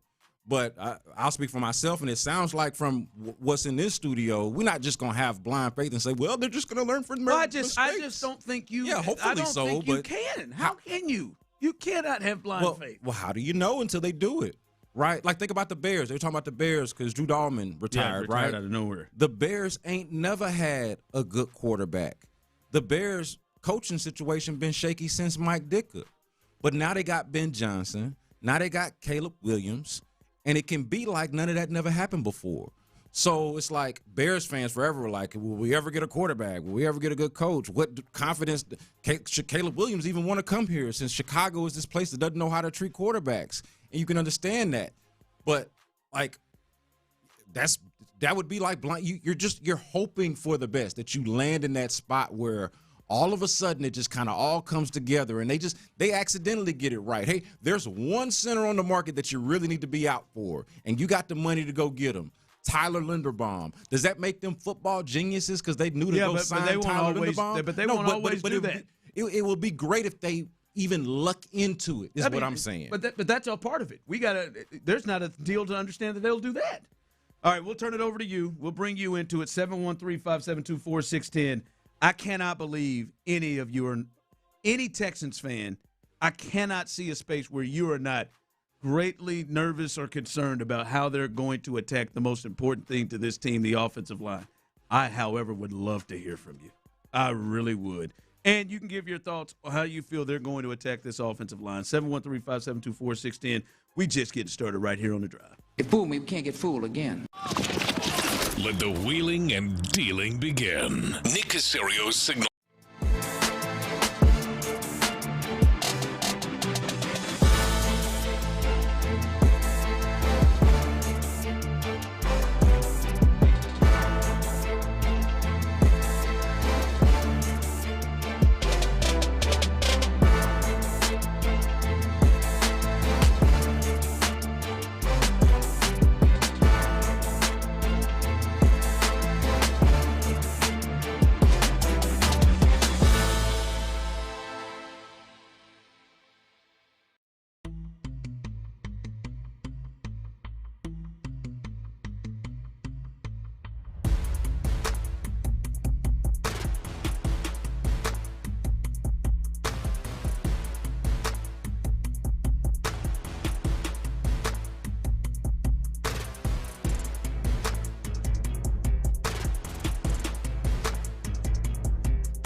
Sports Radio 610 presents The Drive with Stoerner and Hughley.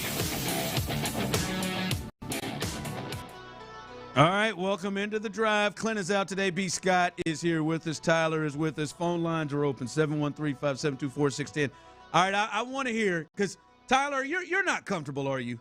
Like, when you think they've got 4 spots to fill. No, 4 spots to fill in 5 years trying to do it. Hell no. You said 5 years trying to do it. Hell no. Brandon's not going to. I'm serious. I swear to God, I want it, because I see some people texting. I want to hear in your mouth. I believe some of you are bots texting. The same people that tweet me. Just trolling in a major way. Blind faith, man. I think it's the blind faith of the fan. This is a hopeful time in the offseason, right? It just got started. Free agency ain't even really got started. It hadn't even really got cracking yet. And so I think people are just trying to convince themselves that it's all going to be okay, that it's going to work out. And Nick and D'Amico's got it. But people that are following it closely and are just being realistic about it have to at least be a little nervous or concerned. A little. Even if they want to be hopeful. Even the hopeful people have to be nervous and concerned. As I said yesterday, if they were having to fill the defensive line, they go nail this. Right. If they were having to fill the secondary, draft the corner. Oh, hell. Oh, if draft they had to corner? fill 4 in the Got 'em. secondary, Tyler, they going to kill this. They going to crush this. That offensive line thing, somebody texted and said D'Amico wasn't here for all those regimes. No, he's been here for the last 3, Jack. They've completely revamped it. They've traded their best offensive lineman back-to-back years. Yeah. And they have drafted exactly one good one. What I love here from the text line, acquired one good one. Acquired one, and now he's a free agent.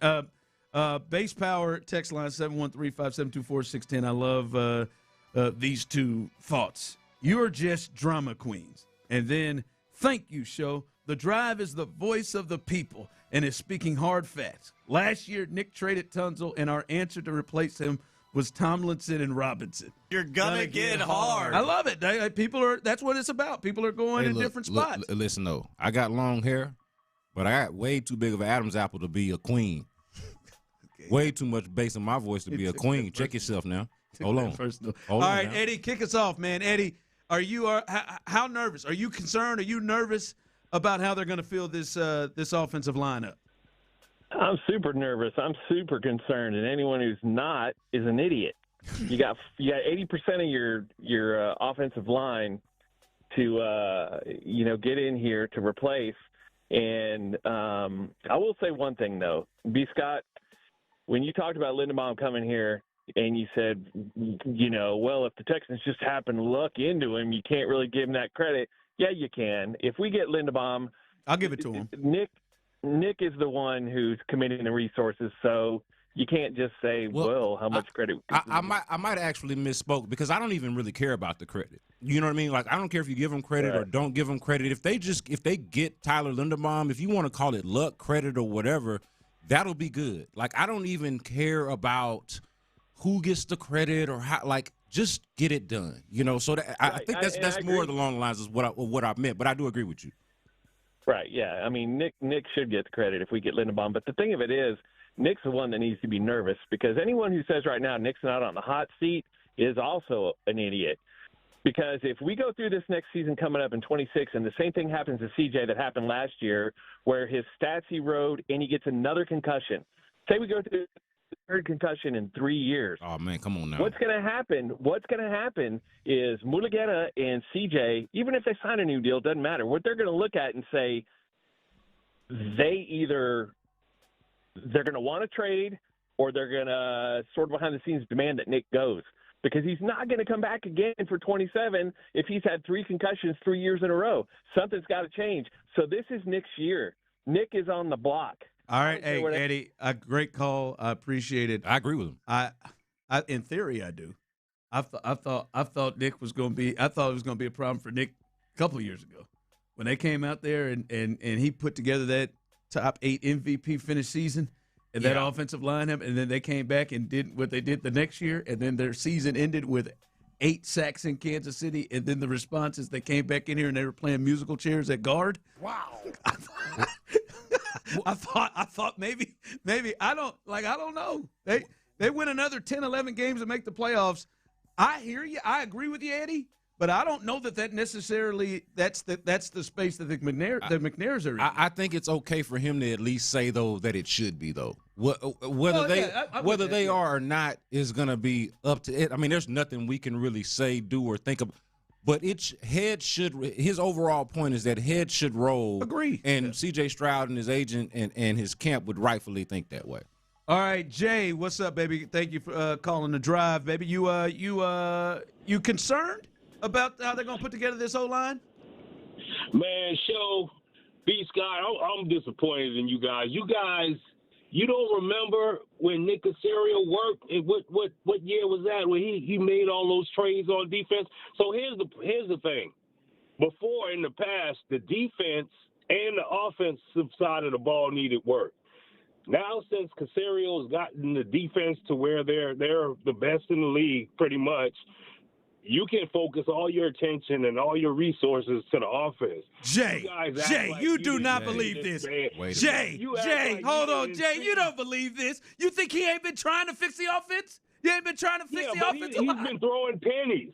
He's been throwing pennies at it. I literally just said, Jay, come on now. Resources. They had the most expensive offensive line in football just 2 years ago. Just 2 years ago. And even last year, we didn't mention this in the last segment, but Cam Robinson cost them something like $12 to $14 million last year, and he was gone before the season even really got cracking. Like they put resources into it. Only because you really didn't have anything in free agency those years. But now, since the defense is taken care of, you can bring guys in here. The market is better. Plus, we've seen this guy cook before, so you got to sit back and let him work. He did it. I've seen it on the defensive side of the ball. Jay, I'm not worried at all. Oh, are you at all? No, Jay, hey, at all? good Jay, for Jay. Not good for you, Jay. No, Hey, it's not good for Jay. Shout out to you, man. It's not good for you, Jay. We Jay, ain't all got to feel the same. Let me ask you a couple questions, Jay. He's an optimist. Let me Shout ask out you a to you, couple dog. questions, Jay. What round was Kenyon Green taking? It's gonna all be okay. I mean, that shouldn't I help matter. you. That shouldn't matter. I help you. Because you said resources. You said resources. They have not put resources. Kenyon Green, first round. Juice Scruggs traded up. Gave up picks to get to the second round. Blake Fisher, second round. Ariante Ursery, second round. Paid Laramie Tunsil twice as the highest paid lineman in the sport. Shaq Mason extension. New contract to Titus Howard. What you mean he ain't been doing nothing on the offensive line, Jay? I get it, but you had to put money in it, but the talent didn't match the money. I get that. But this year it's a different game because you got talent out there in free agency and in the draft. I agree. But see, this was my point about the opportunity, right? Like whether you want to give them credit, like the previous caller was like, if they get Tyler Linderbaum, then you got to give Nick Caserio credit. I would say that he's fortunate to just be in an offseason where he absolutely needs a center, and Tyler Linderbaum, who rarely is a center of that quality available in free agency, is able to go get him. Jay. So yeah, that'll be great, Jay. But based off of the track record, man, and the offensive line specifically, not the defense, but the O-line, it's been rough, man. Hey, Jay, I don't know where the hell you been. Before I hang up, I'm just going to tell you guys, watch Nick cook. Him and D'Amico, they going to cook. You go. I'm going to call back into this radio station. Please. I can't wait till you're working again. You guys are together. I'm going to call back. And I'm gonna put it over your head because do it. I think they're gonna cook. I appreciate it, Jay. Hey, Jay. Hey, don't be a stranger. That was fun, man. Thanks, I guys. Appreciate it. Come on. All right, Jay. But my thing is, Jay, though. Eternal optimist. Are you also gonna call back when he cooks the way he's been cooking that offensive line for the last 5 years? He's gonna sign. I Tyler believe you, Linderbaum. Jay. I believe you will. He's gonna trade for Trent Williams. My man said, man, he put some money in it too, Tyler. But he ain't. But now he's gonna get serious this year. Yeah, he gonna get serious. This is the year when it all comes together. Not when CJ's ass was laying on the ground 8 times in Arrowhead. No, this year in the playoffs. This year, damn it, he's gonna get serious. I hope so, Nick. Woo, got me sweating in here, Jay. This is the year.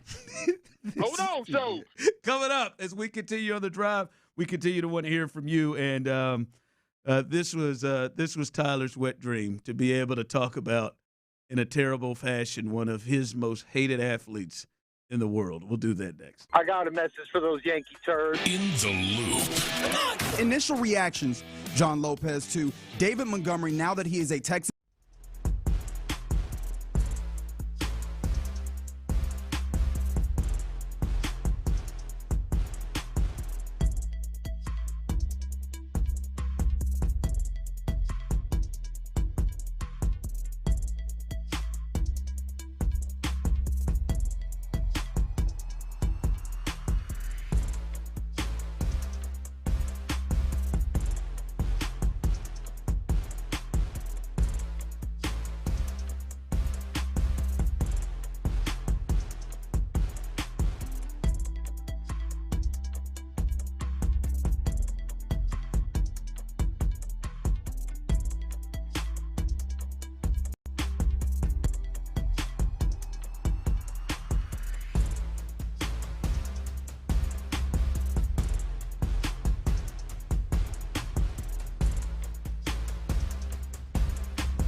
Save money and switch today at basepowercompany.com/610. Sports Radio 610 presents The Drive with Stoerner and Hughley.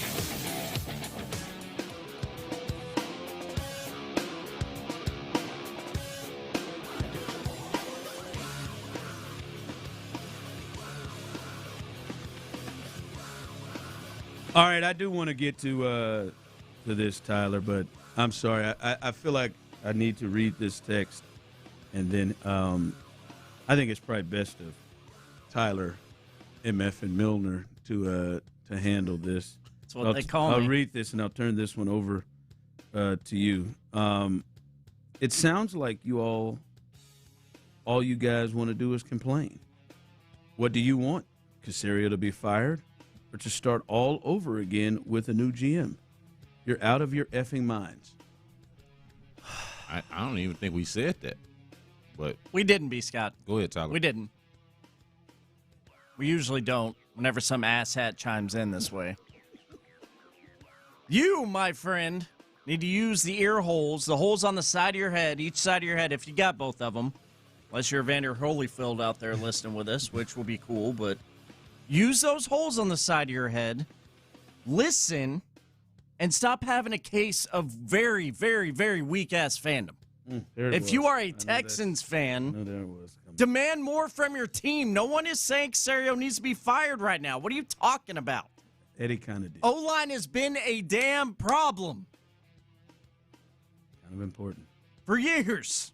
As we discussed, if you missed that with your ear holes, too. I just What an asshat. I know, Wow. Tyler, that gets under Tyler's skin because it when we get just one to have fun out there. Caserio does good in some other positions. Y'all think the texter was there for the beginning of the conversation when we're like, hey, are you nervous or concerned? That's what sad I don't probably think was. Because that was the conversation. It wasn't, is it possible? Should he be fired? Is it can you be I don't think with that a matters, straight Brandon. face say that you're not nervous or concerned about it, even if you're hopeful? I don't think like that most matters. are. I don't think that matters. I just know the three of us and everyone here, and I believe everybody that's a part of this, welcome in, even you. We appreciate it. We love your different opinion. But I don't. I do. Ron. I'm just glad to be here. But when expectations change, and the expectations for you, Tyler Milner, for the Houston Texans is what? I mean, I'd really enjoy a Super Bowl sometime in my lifetime, but I won't be greedy. I'll say right now I would love to get to an AFC title game. Yes. Like that would never be done cool. before. Never. That's the expectation. That's the expectation I have for this team, what they have done. We cannot, and I believe, honestly, that's your expectation. We can't have that expectation and then not have conversations like we don't have that expectation.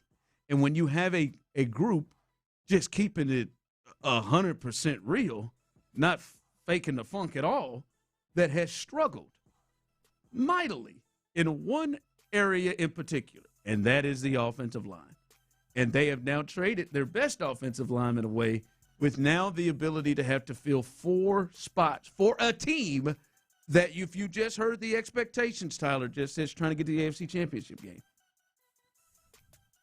Like when you talk about their track record in feeling that, and they don't have to fill 2 voids, they got to fill 4.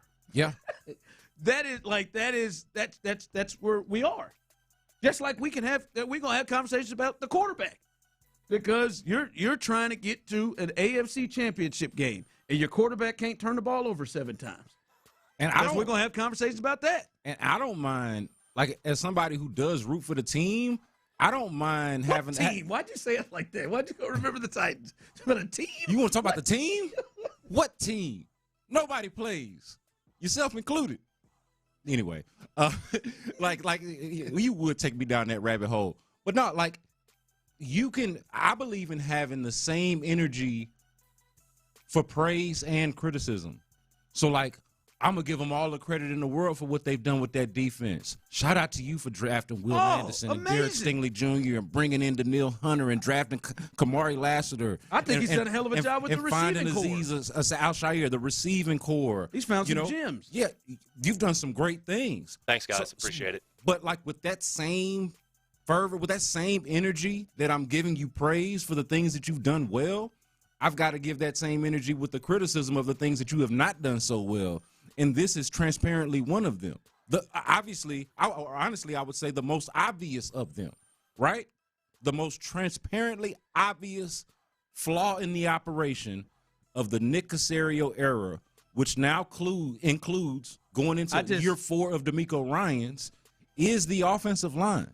I'm sorry, I want to get to this, Tyler, but we're we have to slide it somewhere else. Again, who gives a rip about the defense right now?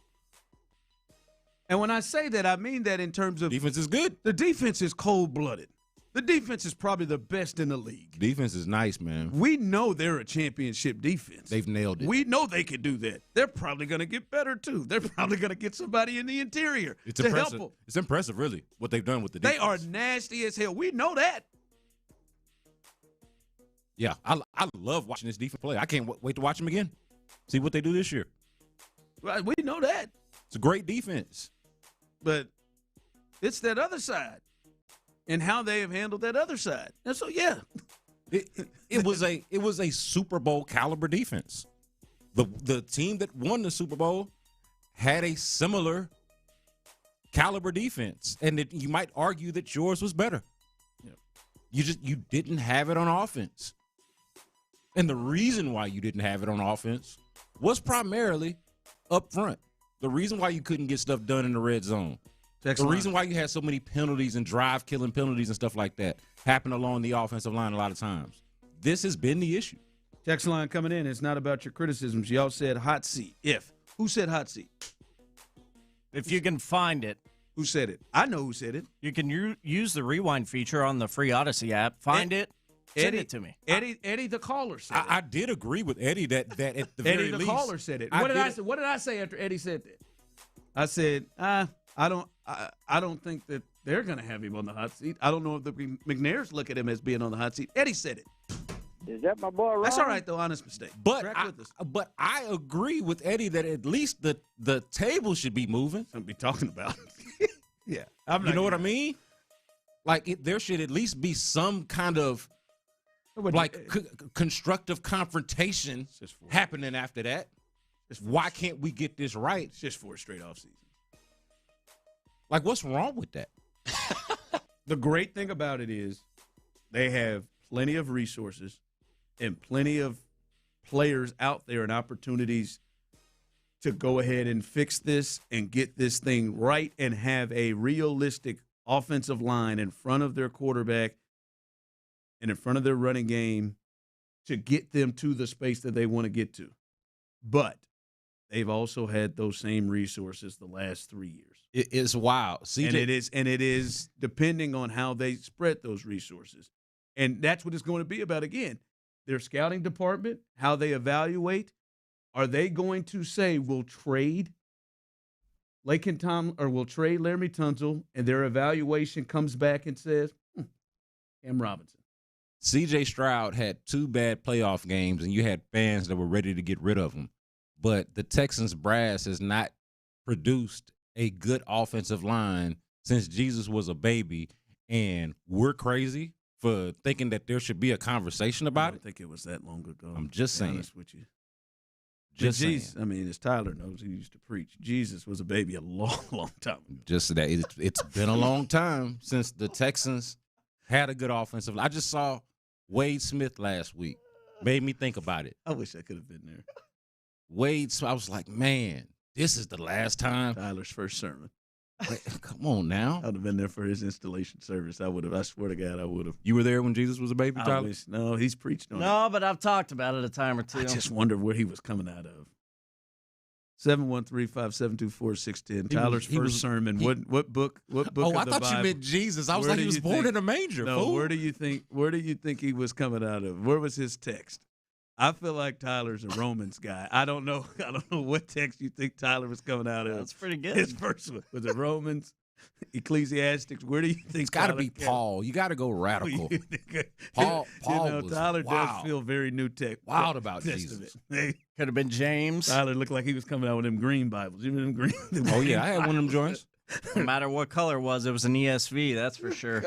Can't spell saved without ESV, man. 3 o'clock hour, you got a chance to win a rodeo ticket. Shout out to Alex Bregman. He just went yard for the United States. You got a chance to win rodeo tickets in the 3 o'clock hour. And I need Brandon to help me out with somebody who I feel like I'm going over the top with. What did I tell you what Shingun was going to do yesterday? Piss you off? What'd I tell you? Did he? Yep, 32. We'll discuss that coming up next. T-Mill on the mic. He rapped about Jesus, bro. Payne and Pendergast. This trade of Titus Howard to me.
Robinhood Derivatives, LLC, a registered futures commission merchant and swap firm.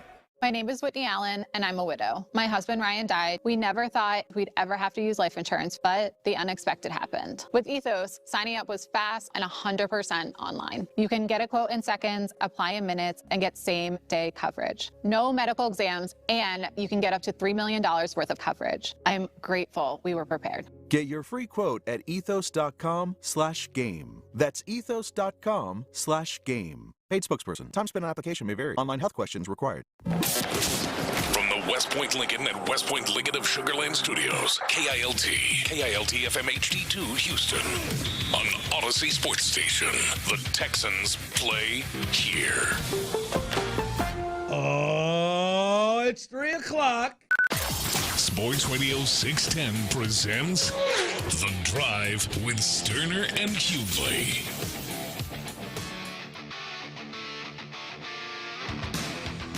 All right, welcome back to The Drive. Clint is out today. Brandon Scott is in. Tyler is holding it down on the ones and twos. We appreciate you. Those with us on the base power text line, 713-572-4610.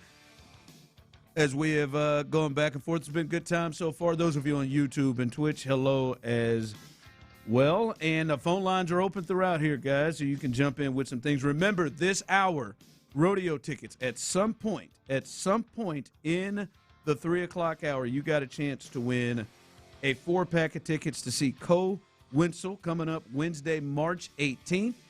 Cole Winsel coming up March 18th. You got a chance to win a 4-pack of tickets. You get that in the 3 and the 5 o'clock hour. So stay tuned for that. All right. I do want to pass across some news. Tyler sent this to me during the break in my eardrums. Is that accurate? In my ears? I don't know if it's eardrums. I like ear holes. I don't know if it's yeah. in the eardrum. So it was in my ears. I'll get it all up in there. I'm sure the sound touches your eardrum, but I don't know if it goes. It does. I don't know if it goes in per se. Yeah, I'm not very comfortable with that last comment. Yeah, that's what a good producer does. I didn't get top 10, just not putting stuff like that in your ear. Like when you said, like, I want to go all up in there. That I said I will get it all up in them holes for you. So then even more, that was more like, that's like just you're him, not giving me a chance. That's just him being thorough. Oh, it's me looking out for my host and being a good producer and making sure it reaches your holes. Okay. All right. This just ear felt holes, very ear aggressive. Holes. Like, would you prefer he not be thorough? I just thought other things. The way he said it. Why are you thinking other things? See, that sounds like a personal issue. It was issue. aggressive. Might be, but I think you should maybe look at your aggressive. What could you be thinking here? I mean, I am always aggressive. But when you say all up in, I'm going to get all up in there. He's just talking about being thorough. Here is the news that I want to get across. The Cardinals, they have informed their quarterback, Allen, Texas' own, former Aggie. Texas high school football legend. And Sooner. Did not win that Heisman with the Aggies, but former Oklahoma Sooner that he won the Heisman Trophy with, Kyler Murray, that they intend to release him on the first day of the league year next Wednesday, barring any trade between now and then. Arizona already owes him $36.8 million guaranteed in 2026. Another $19.5 would have triggered on March 15th for 2027. He'll now be moving on. So there is a domino. We know, and I think a lot of people thought that was going to be the case, that he wasn't going to go back to Arizona. But now it is official. So these other teams that could be in the quarterback market, from the Dolphins, the Jets, I'd say maybe the Browns, potentially the Steelers fit that. If I'm the Falcons, I'm looking into the Vikings. Yeah. Maybe the Colts. Well, did you say the Saints yet? I didn't say the Saints. The Saints. I don't know how much they like Tyler Shook, second round pick, but I don't know. But the Saints could be in that. I don't think the Raiders would, but because they got the number 1 pick. But that opens up the door for a lot of teams that could look at Kyler Murray, and I do wonder what his suitors are going to really be into him because there's a lot that comes with Kyler Murray, whether it's real or fake. That'll be coming up next segment. God, that was nice. But there's a lot that goes into him in terms of teams wanting to deal with him. So we'll see. I think he's still a very talented quarterback that can play. I'm not saying just because Sam Darnold happened last year with the Seahawks that he can be that, but I do think if he goes to the right place, we've seen him be very successful. Yeah, no, he's talented enough to where if I'm a team that needs a quarterback or is looking for a quarterback, I'm at least having the conversation. Like, I'm at least exploring this, going down this road. I want to talk to him, honestly, like, and see if I can get a better sense for how he feels about football beyond just what I've read or what I know from the press clippings, if you will, from what the reputation has been. I would be interested in this if I were a quarterback-needy team. Kyler Murray, for sure. Yeah. So we'll see what happens there. But Kyler Murray no longer with the Arizona Cardinals. That time is closed officially. All right. I'm going to need some help from you. You generally come on with us on Wednesdays to give us your Rockets report. And you're out there at almost every one of the games. You cover them as well as anybody, B. Scott. Şengün is really starting to get under my skin. Why? He had a big game last night. It is starting to happen. Yes, Tyler, for the fourth time in the last 17 games, which dates back to January 28th, he eclipsed the 20-point mark. And I told you yesterday. I did. I told you yesterday. I know what he's going to do. He's going to piss me off because what he's going to do is, now that they've played all these other decent teams, when he's been perfecting the 16-6, 13-6 in there, maybe a 16-5, he would go like hell on wheels against the Washington Wizards. And what did he do? 32 points, 13 rebounds, 2 assists, good field goal percentage, 12 of 20, went to the line, which he doesn't seem to do when he plays against real teams, 8 of 11 from the free throw line in 38 minutes. That's the fourth time since January 28th he has scored 20 or more. I mean, you had to at least expect him to do this against the Wizards, though. Well, yes, because, Tyler, can I interest this in you? And I know, Ocho, you're probably up, so I'll steal your line. Can I interest you in a stat? You sure as hell can. I said 17 games. Since January 28th, he has scored 20-plus. Care to know who those against? Tell me. The Washington Wizards yesterday, they are 16-44. Nice. And they have completely punted on this thing. Good start. Next. Sacramento Kings. Russell is the only one playing hard. And they are playing pickup. And he is indeed playing hard. Hard as hell. They're wearing that 18 jersey. Yes. They're 14-48. Well, a tough one here. 29-31 Clippers. Mind you, I want to be specific. This is after the trades. Mm-hmm. This is after Harden and who's the center they traded to the Pacers? Zubac. Yep. Yeah, this is Kawhi and the Pips for sure. Yes. Yeah, gave Brooke everything he can handle. No disrespect to Benedict Mathurin, but and then the other one was against the 15-46 Indiana Pacers, who have also punted on the season. They play hard. They're not good, but they do play hard. They give it all they got. They play like Pacers. Yeah, the Wizards do AAU, but the Pacers and Russ on those other teams play hard. They play hard, yes. I'll give them that. I said this yesterday, and I think he's going to potentially hold this team from winning a series. Because if he plays like this, he's not like last night. Not like I'm just going to pick. Who is Washington's bigs? Who is that he was giving hell to? Yeah. I don't even know. Yeah, they're out there. I know Trey got ejected from the game and he has not played a game yet. His first stat for the Wizards, an ejection from the bench. He got ejected from the game. Who are some of these Kings that these Wizards? Someone named Julian Reese. Oh, that's Angel's brother. He doesn't even have a picture on NBA.com. That's Angel Reese's brother. To accompany his name. He tore apart Angel Reese's brother, but he couldn't solve Angel's boyfriend in Wendell Carter a couple of games ago. But he tore apart. There's levels, Ron. There's levels to this. the brother, but not the boyfriend. Keyshawn George weighs 200 pounds. I don't think that's who he was running into. I mean, who is this? Who is this? Will Riley? Maybe he gave him some of that work. Will Riley and Will Riley looks like a child. He does. Like, come on, man. He has got to. There's another Champagny. He has a twin. Did you know that Julian Champagny for the Spurs has a twin? I did not know Julian had a twin. He has a twin named Justin that plays for the Wizards. I just looked at that stat sheet and I thought, did he get traded? I know they didn't move him. It's another one. I know they didn't move him. There's two of them. But look, man, I honestly thought, like, boy, you get Durant in here, it's going to make life easier for everybody around, especially Şengün. And it started that way. But as I said yesterday, I think he potentially is going to cost them a first-round series. The way he's playing, they cannot play a 7-game series against the likes of Minnesota, the Lakers, although he should be able to do whatever he wants to do against the Lakers. But they shouldn't be able – they're not going to be able to win 7-game series to me when he's out here with the 13 and 16s. Alperen Şengün. Yeah, I think the team is currently constructed can win a series. Even with him playing like this? No. But to your point, it does require him to play at a particular level.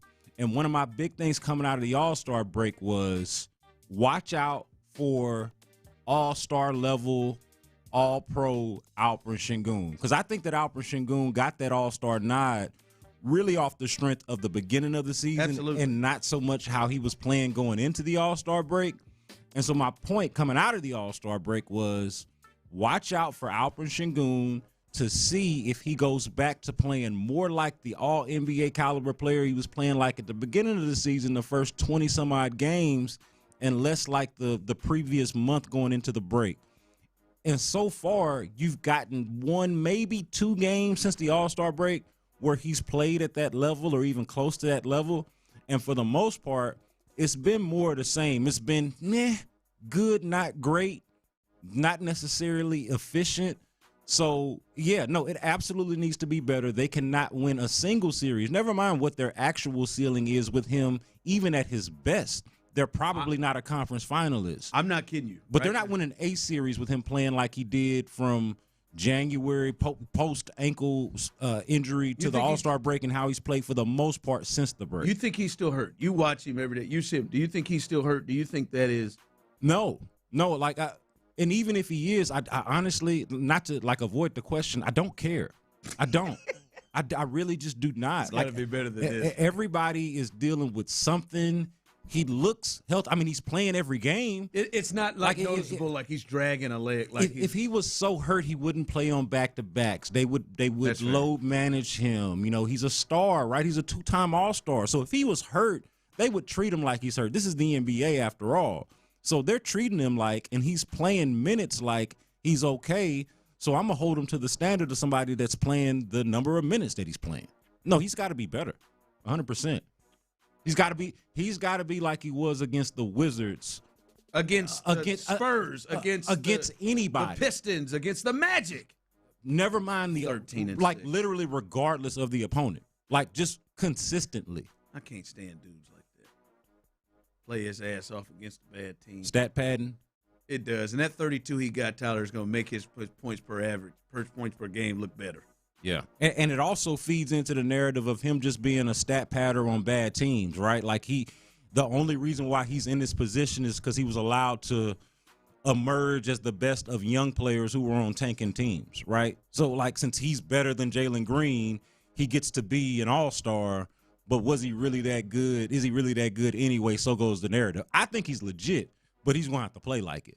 Yeah, and this is becoming an extended period of time. Like, this is a pretty large sample size that he is playing this way. Like, I have, and he was great again last night. Yeah. I have, when I say not him, I have more confidence in these games that Reed Shepherd is going to put forth a performance right now. Yeah. I think Jabari Smith has kind of jumped into that to where he is not playing as a second fiddle. But see, I also think that Reed Shepherd plays a big part in that, not to absolve Alperen Şengün of his play for 1 second, but I do think that Reed Shepherd, and you see this when he's in the game, he makes others around him better. Being able to have a legitimate pick and roll option with Reed Shepherd and Alperen Sengun makes Alperen Sengun and therefore the offense better. Having somebody that can handle the ball, can handle ball pressure, makes the offense overall and your opportunities to get the ball to Alperen Sengun makes it better. So I think you need to play Reed more for one thing, and then also Alperen Sengun, whether they play Reed more or not, simply just needs to be better. Yeah, I just knew he was going to do that. Yeah. I wish. This also goes to the question. I'm almost going to go back and listen to yesterday's show at the end. When I talked about Sengun, I said, I know he's going to do this. He's probably going to go for Clint said triple-double. I mean, of course, against the Wizards. But this goes to the question of, like, how good is he really? Because he's probably somewhere in between the underperforming player that we've seen over the last couple months and the all-pro level of what we were seeing to start the season. Maybe he's not that guy, that good, but he's got to be better than this. They got the Warriors coming up. Got to be better. What do you think he's going to do? He's going to have Quentin Post on him? Unless Draymond checks out, tries to get. Oh yeah, it'll be Draymond. It'll be Draymond on him. No, he'll get up for that. Yeah, I got him for 17. 17 and 8. 17. Coming up, 4 or 5 turnovers. It is Tuesday, and it's your chance in the 3 o'clock hour at some point to win a 4-pack of tickets. But for the rodeo, but it is a little real or fake. I say a statement. You let me know if it's real or fake. You can participate as well. We'll do that coming up next. But before we do that, guys, I've made.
281-222-2222. Sports Radio 610 presents The Drive with Stoerner and Hughley.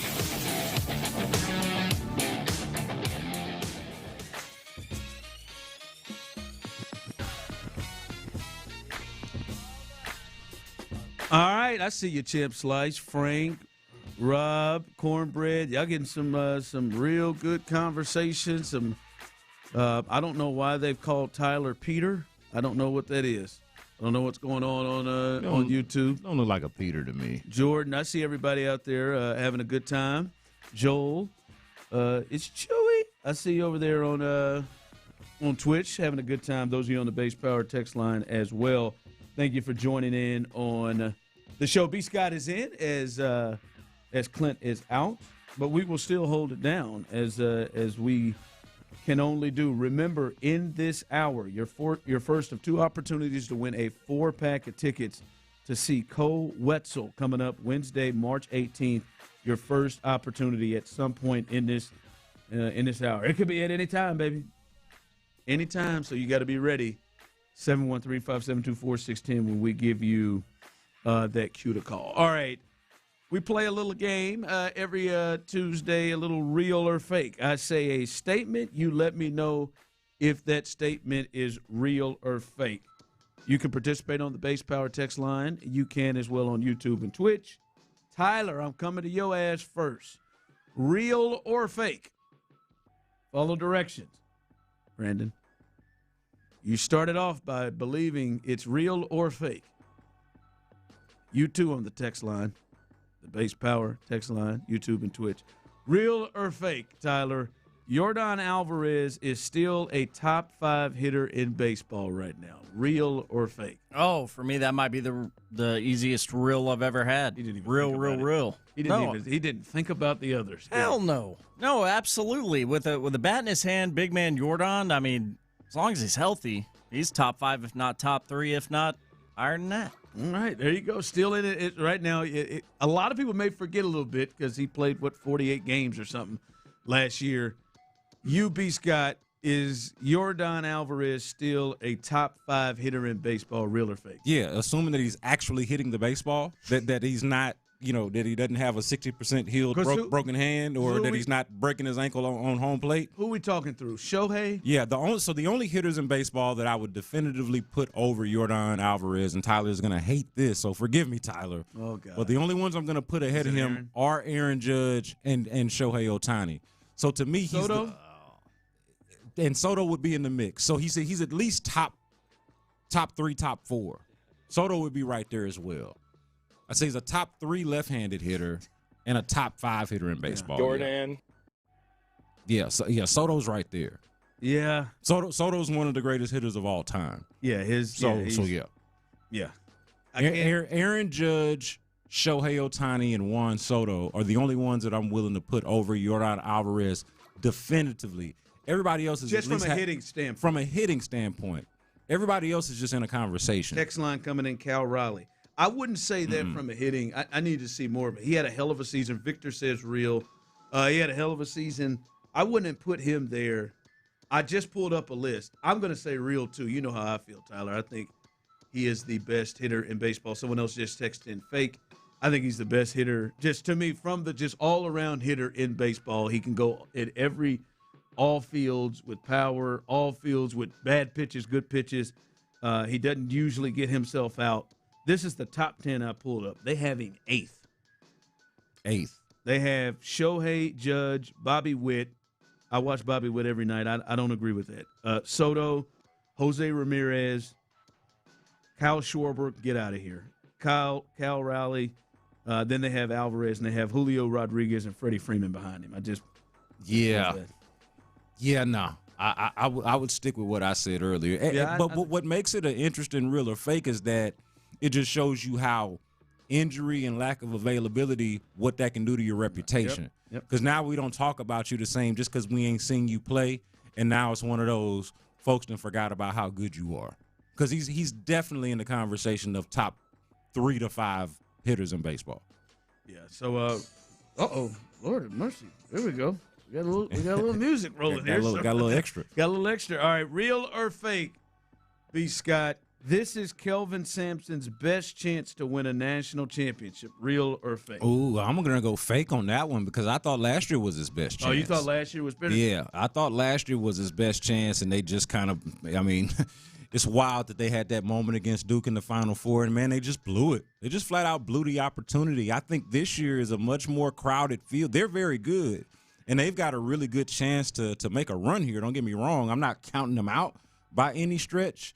But I think when you look around the college basketball landscape and Ron, you follow it as closely as anybody, just within their own conference, and honestly, all of the power conferences have at least 3 to 4 to 5 teams that are pretty good. Like, it's going to be a really good March Madness, a hell of a field. So I would say more so because of the field, and then also the fact that they got a little bit of Rockets in them. The way the Rockets are overly reliant on Kevin Durant at times, they are overly reliant on the freshmen, on Kingston Flemings, and sometimes their offense can't find anything past that or beyond him. And the defense is still good, but not necessarily as great as it's been in years past. So Champ Slice, fake. I would call that fake. I'm going to go fake. Champ Slice says fake. Last 3 years were his best chances. This is his best overall talented team of players, but as a team, they aren't elite. I agree. Victor says fake. Yeah, it's just a good way to put it. Yeah, what is going on? I don't think he's got a surefire lottery pick that I think may be top 5 by the time this thing's over with Flemings. Yeah, and then he has another who's going to be probably a lottery or mid-first round pick. Yeah, and Chris Sinak. The center, which I don't understand why his post-up ability. Why isn't he better? Why is he better, and why is he not doing anything in the paint? When I watched him, that seems to be their issue. He's kind of a finesse player. They don't defend. He's more of an NBA player than stylistically for a big than he is college. I think. And I'll be honest, I think if you locked JoJo Tugler in the gym by himself, you gave him 6 basketballs, I think he would score under 10 points. He was dribbling in one of the previous games that they just played. No offense, Joe. And I literally go, why is he dribbling? And he promptly got stripped. He's a hell of a defensive player, and maybe like the only kid out there that really embraces the defense that he wants, but they have no inside presence. They can't go in and get – when they played Kansas, they played Arizona in that stretch, They had to go get jump shots. Yeah, and Emmanuel Sharp is not hitting shots like he was. They miss. They don't have that Jawan Roberts option that they've had in years past, where they could just dump it down to the post and get a bucket. Yeah. Because Tugler's not that guy, and Sinak is more of a perimeter type of big. I just feel like that's. Like he had one move against Kansas, a nice little turnaround. He's talented. And I said, "Damn, why don't they go down there again?" I apologize. Champ Slice said I did him dirty on that. I'm serious. You did. I think you gave him 6 basketballs, and you gave JoJo Tugler 15 minutes to put it on the clock. I think he would score under 10. He had a drive. And he can go anywhere he wants. He can dunk. He dribbled right into his defender and scored a layup, and I thought I'd seen a ghost. I'm telling you. And he got fouled, I believe, on this one you're talking about. Last one, A.J. Brown, Tyler. A.J. Brown will be a Philadelphia Eagle next year, real or fake? I'm going to say real. I'm going to say they're going to do all they can at this moment to keep him in-house, and he's going to remain there because the Eagles are not happy with the way last season ended. They'll get it done. I agree with you. I think a lot of people think he's gone. I think it's real. I think Howie Rose, they are a front office-led team like that. Like Howie Roseman has more power than the head coach. Other places, it's reversed. Right, he has more, like in Kansas City, the head coach has more power than the general manager, right? I think it's reversed. I think Howie is, hey, man, I'm not getting rid of this talent. Y'all got to figure this out. Yeah. And now AJ does things that almost put you in a spot where you got to do stuff. But I'm with you, Tyler. I think everybody thinks he's gone. I think he stays. So it's probably real. Y'all are probably right, but I'm going to just go fake because I'm rooting for the chaos and the drama. Like, I like this, especially since I'm not invested in it. I like the dramatic appeal of this, and I would like to see what it looks like or what a bidding war would look like for A.J. Brown or what he might look like on a contender, what it would look like if he went to somewhere like Buffalo or, another team if he had another act. So because I wouldn't mind it, I'm gonna go ahead and go. Or you're saying is he gonna be there? So I'm gonna go fake. You're gonna fake. Yeah. You're gonna fake. Yeah, I like him. I think Howie's like, man, figure this out, man, because I ain't about to sit here with Devontae Smith and that's it. Yeah, Howie I might be. They would do something else. Howie might be the only reasonable mind that we're dealing with here, and he's the one that matters. All right, coming up next segment, we'll do it. You got a chance to win a 4-pack of tickets for the first time. Cole Wetzel tickets. He'll be there Wednesday, March 18th, 713-572-4610. We will open up the phone lines. That will be your cue to call. You got a chance to win tickets coming up next. In the Loop. Initial reaction.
610 text line is energized by Base Power. Save money and switch today at basepowercompany.com/610. Sports Radio 610 presents The Drive with Stoerner and Hughley.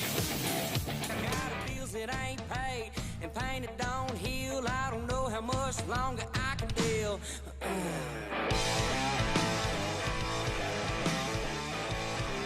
All right, let's do it. Caller number, you pick it, Brandon. Let's go to caller number 6. Caller number 6. Caller number 6, 713-572-4610. Caller number 6, the phone lines are open. Tyler will take care of you. Cole Wetzel, you got a chance to win those tickets right now. Caller number 6, 713-572-4610. Your chance right now to win a 4-pack of tickets to see Cole Wentzel. It's pretzel, but wet is what Tyler told me. Cole Wetzel at this year's Houston Rodeo, March 18th on Wednesday evening. Your chance right now. You got 2 opportunities, one now and one in the 5 o'clock hour, but be the winner right now. Caller number 6, and you can be in the building to check out Cole Wetzel as he performs at the Houston Rodeo. Be a winner. Be a winner. Every single Tuesday, every single Thursday, you got a chance to win right here on Sports Radio 610. Tyler will take care of you. Got my tickets, baby. Got my Forrest Frank tickets. Oh, I was going to say, you going to check out Cole Wetzel? Well, no. Shout out to Cole and his family. I'm sure that is not one. The kids really love them some Forrest Frank. Okay. And shout out to Aaron holding us down. I saw it come in the email today. Got the tickets. Sunday. There you go. Gonna go ahead and lay it down. Have ourselves a good time. Yeah, man. Me and the kids did the Lauren Daigle show last year. It was a time. If the kids enjoy the show, then the show is worthwhile. The rodeo has become that for me. You know, I went as a kid, and now I only enjoy it when the kids go. You know, for me, you know, otherwise I'm good. There you go. Well, hopefully we get ourselves a winner here soon, and they can get themselves out there. All right. Team USA is beating the brakes off of the San Francisco Giants, as they should be. Right now. And that means, and we're going to let you hear one of the greatest pregame speeches you will have ever heard in your life. It's going to get you going. It's going to make you want to run through a brick wall. And that's why they're winning 7-1 against the Giants in the 6th. It's going to make you want to run through a big red, white, and blue wall. Oh, I mean, you've heard J.J. Watt get you going. You've heard Jim Nantz get you going. Yeah. A buffoon. You've heard Ray Lewis get you going. I mean, but nobody touches. Like, Tyler's had a lot of bad things to say about this athlete. A lot of them. Calls him out of his name. I don't even mean curse words, just compares him to Shrek. Always leaving a swamp. Not an nice. Ugly son of a bitch. I already know who you're talking about, and I was just on the phone with some winners. Who's the winner, by the way? I had a couple on the phone with me, and they were pumped. Oh, Said they were on it together? every day. I don't know if this is. It's. They sound like the people who got the joint Facebooks. God, that's where I was going. Nah, I didn't get that Mike vibe. and Kelly. Nah, Bobby in Houston though. Bobby in Houston, the winner. Shout out to Bobby in Houston. Congratulations, Bobby. I answered the phone, and all I heard was, "We did it!"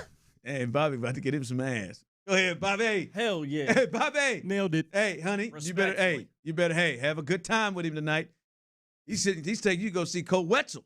That's Better right. have yourself a good time with him tonight and on the 18th. There you go. Congratulations. On the house, too. Free tickets. That means you go in there with a pocket full of money. What'd you say his name was? Bobby? Bobby, have your wife text in 713-572-4610. I'd like to shout out her name, Bobby's wife.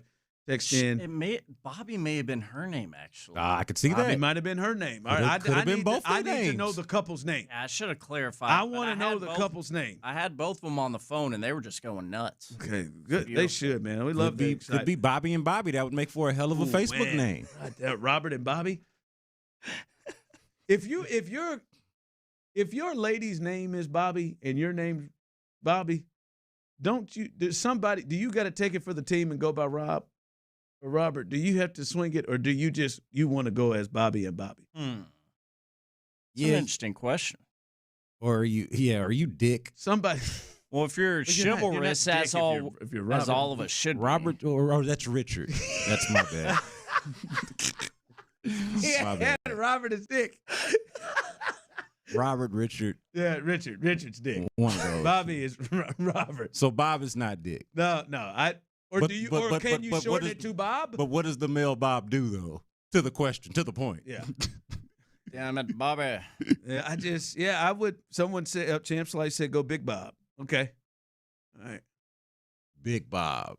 Robert is very versatile. You got Bobby, Bob, Robbie, Robert. R. Yeah. Ara. What up, R? Ara. Bob said we just be Bobby squared. B dot. Rock and Robbie. But listen, I want to get serious again because this, and we talk about our country and everything, and you saw what USA hockey was able to do, both the men and the women. And we just watched that in the Olympics. And for Team USA, as they start their quest to play and win a World Baseball Classic, it's good music behind it. The guys, the likes of Alex Bregman. Osita chimes in with Bobbert is another route you can go. Solid one. Alex Bregman, Clayton Kershaw, Bobby Witt Jr. No current Astros, praise be. Kyle Schwarber. So many guys sitting there ready to be lit on fire, to represent their country, to run out there and play the San Francisco Giants today. Lit on fire. Here is the captain. Oh, God. The captain. Move over, Derek Jeter. El Capitan. The captain, Aaron Judge. Listen to him take over and get his team rolling.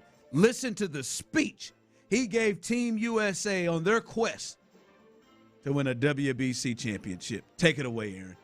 Sacrifice for your family at home, you're sacrificing for your country, and you're sacrificing for the brothers in the trenches with you every single day. And that's one thing I want us to do, fellas. We're down, we're beat up a little bit, man. Bleed into each other, man. We're going to lay it all on the line. If we do that, we'll bring the goal home, man. I'm telling you. I'm telling you. He's telling you. He sure ain't shouting to you.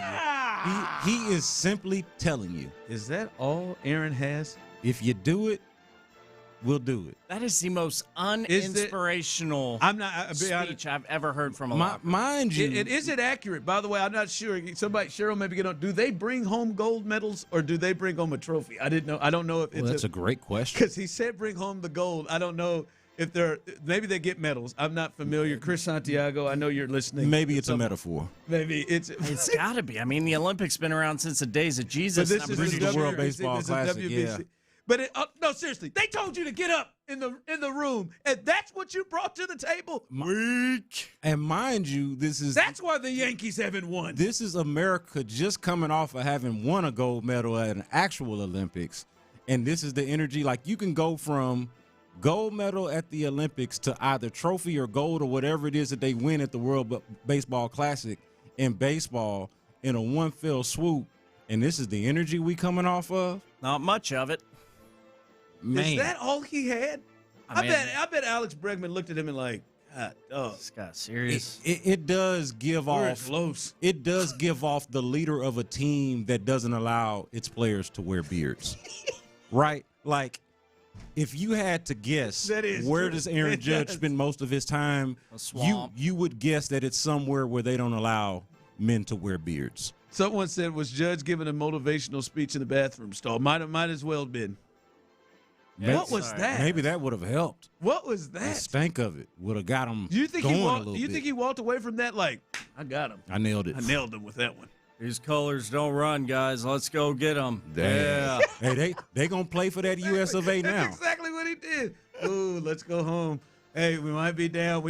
And he said things I just don't know if they're accurate. Like he said, we might. He said, I know we may be feeling tired. Tired from what? Do you They think? just started. Do you Spring just got here, Aaron. Catchers just reported. do you think George Washington, Abraham Lincoln, Frederick Douglass, Martin Luther the King?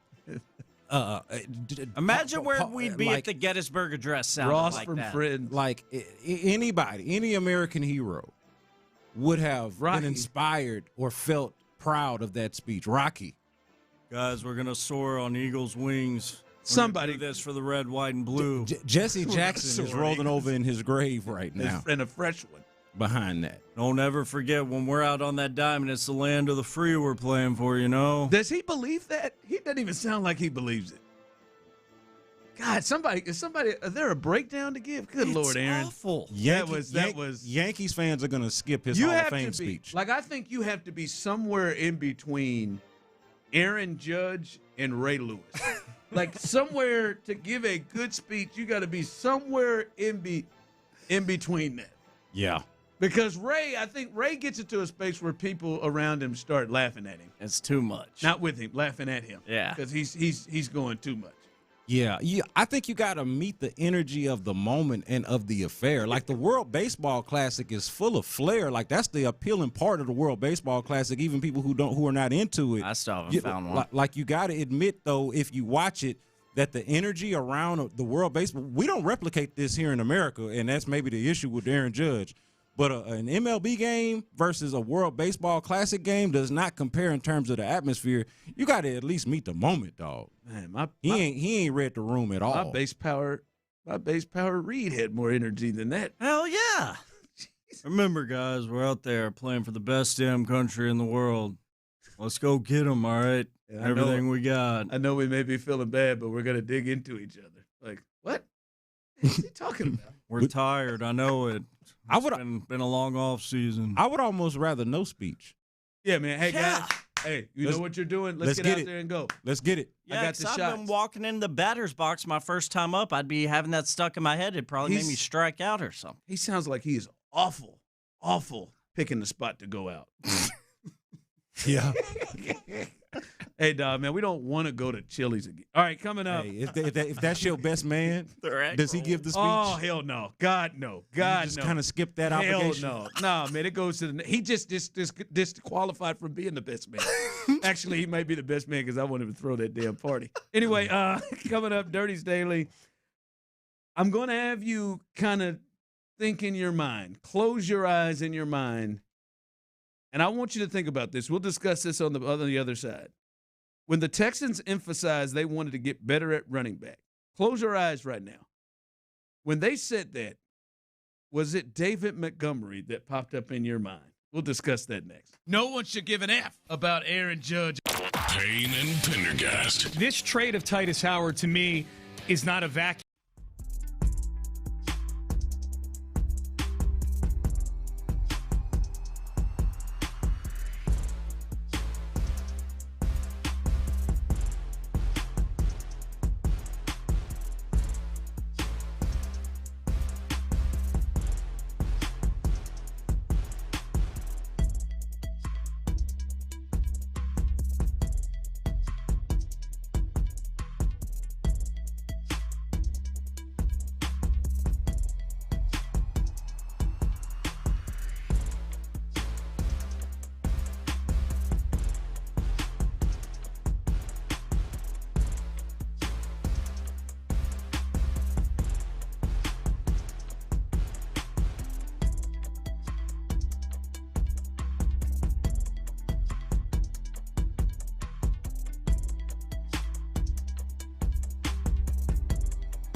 Studios. KILT FM HD2 Houston. On Odyssey Sports Station. The Texans play here. Dive into the mind of former NFL quarterback Clint Stoerner. I was thinking about coming out of the chute here and telling y'all about my new boots that I got on, but y'all want to talk about puppy chow? Clint, what is that, ostrich? Hell no, that's python. It's Sturdy's Daily. Before we get to that boner. On The Drive with Stoerner and Hughley. All right, there we are. We're going to try to hold it down as Clint Stoerner is out today. Brandon Scott is in the building. A little Dirty's Daily here, sponsored by absolutely no one. But there is a spot for you to step right in on Dirty's Daily that you can take over a sponsorship right now. Brought to you by the red, white, and blue. Colors don't ever run. Please have more spirit and energy than Aaron Judge. Dirty's Daily. Please, which was just god awful. But yeah, you got a shot. You got a shot to step up and step out and be that person. Right? Here it is. I don't mean to act like I've opened up the doors of church, but you can come on down. This is the benediction. That's it. You can come on down. Won't you come? Please. Won't you come? Won't you come? All right, and we'll hear from you as well coming up. Phone lines will be open here, 713-572-4610. And I do want to hear from you in this conversation. All right, because I said to you yesterday, I said this to you late as Clint and I were talking.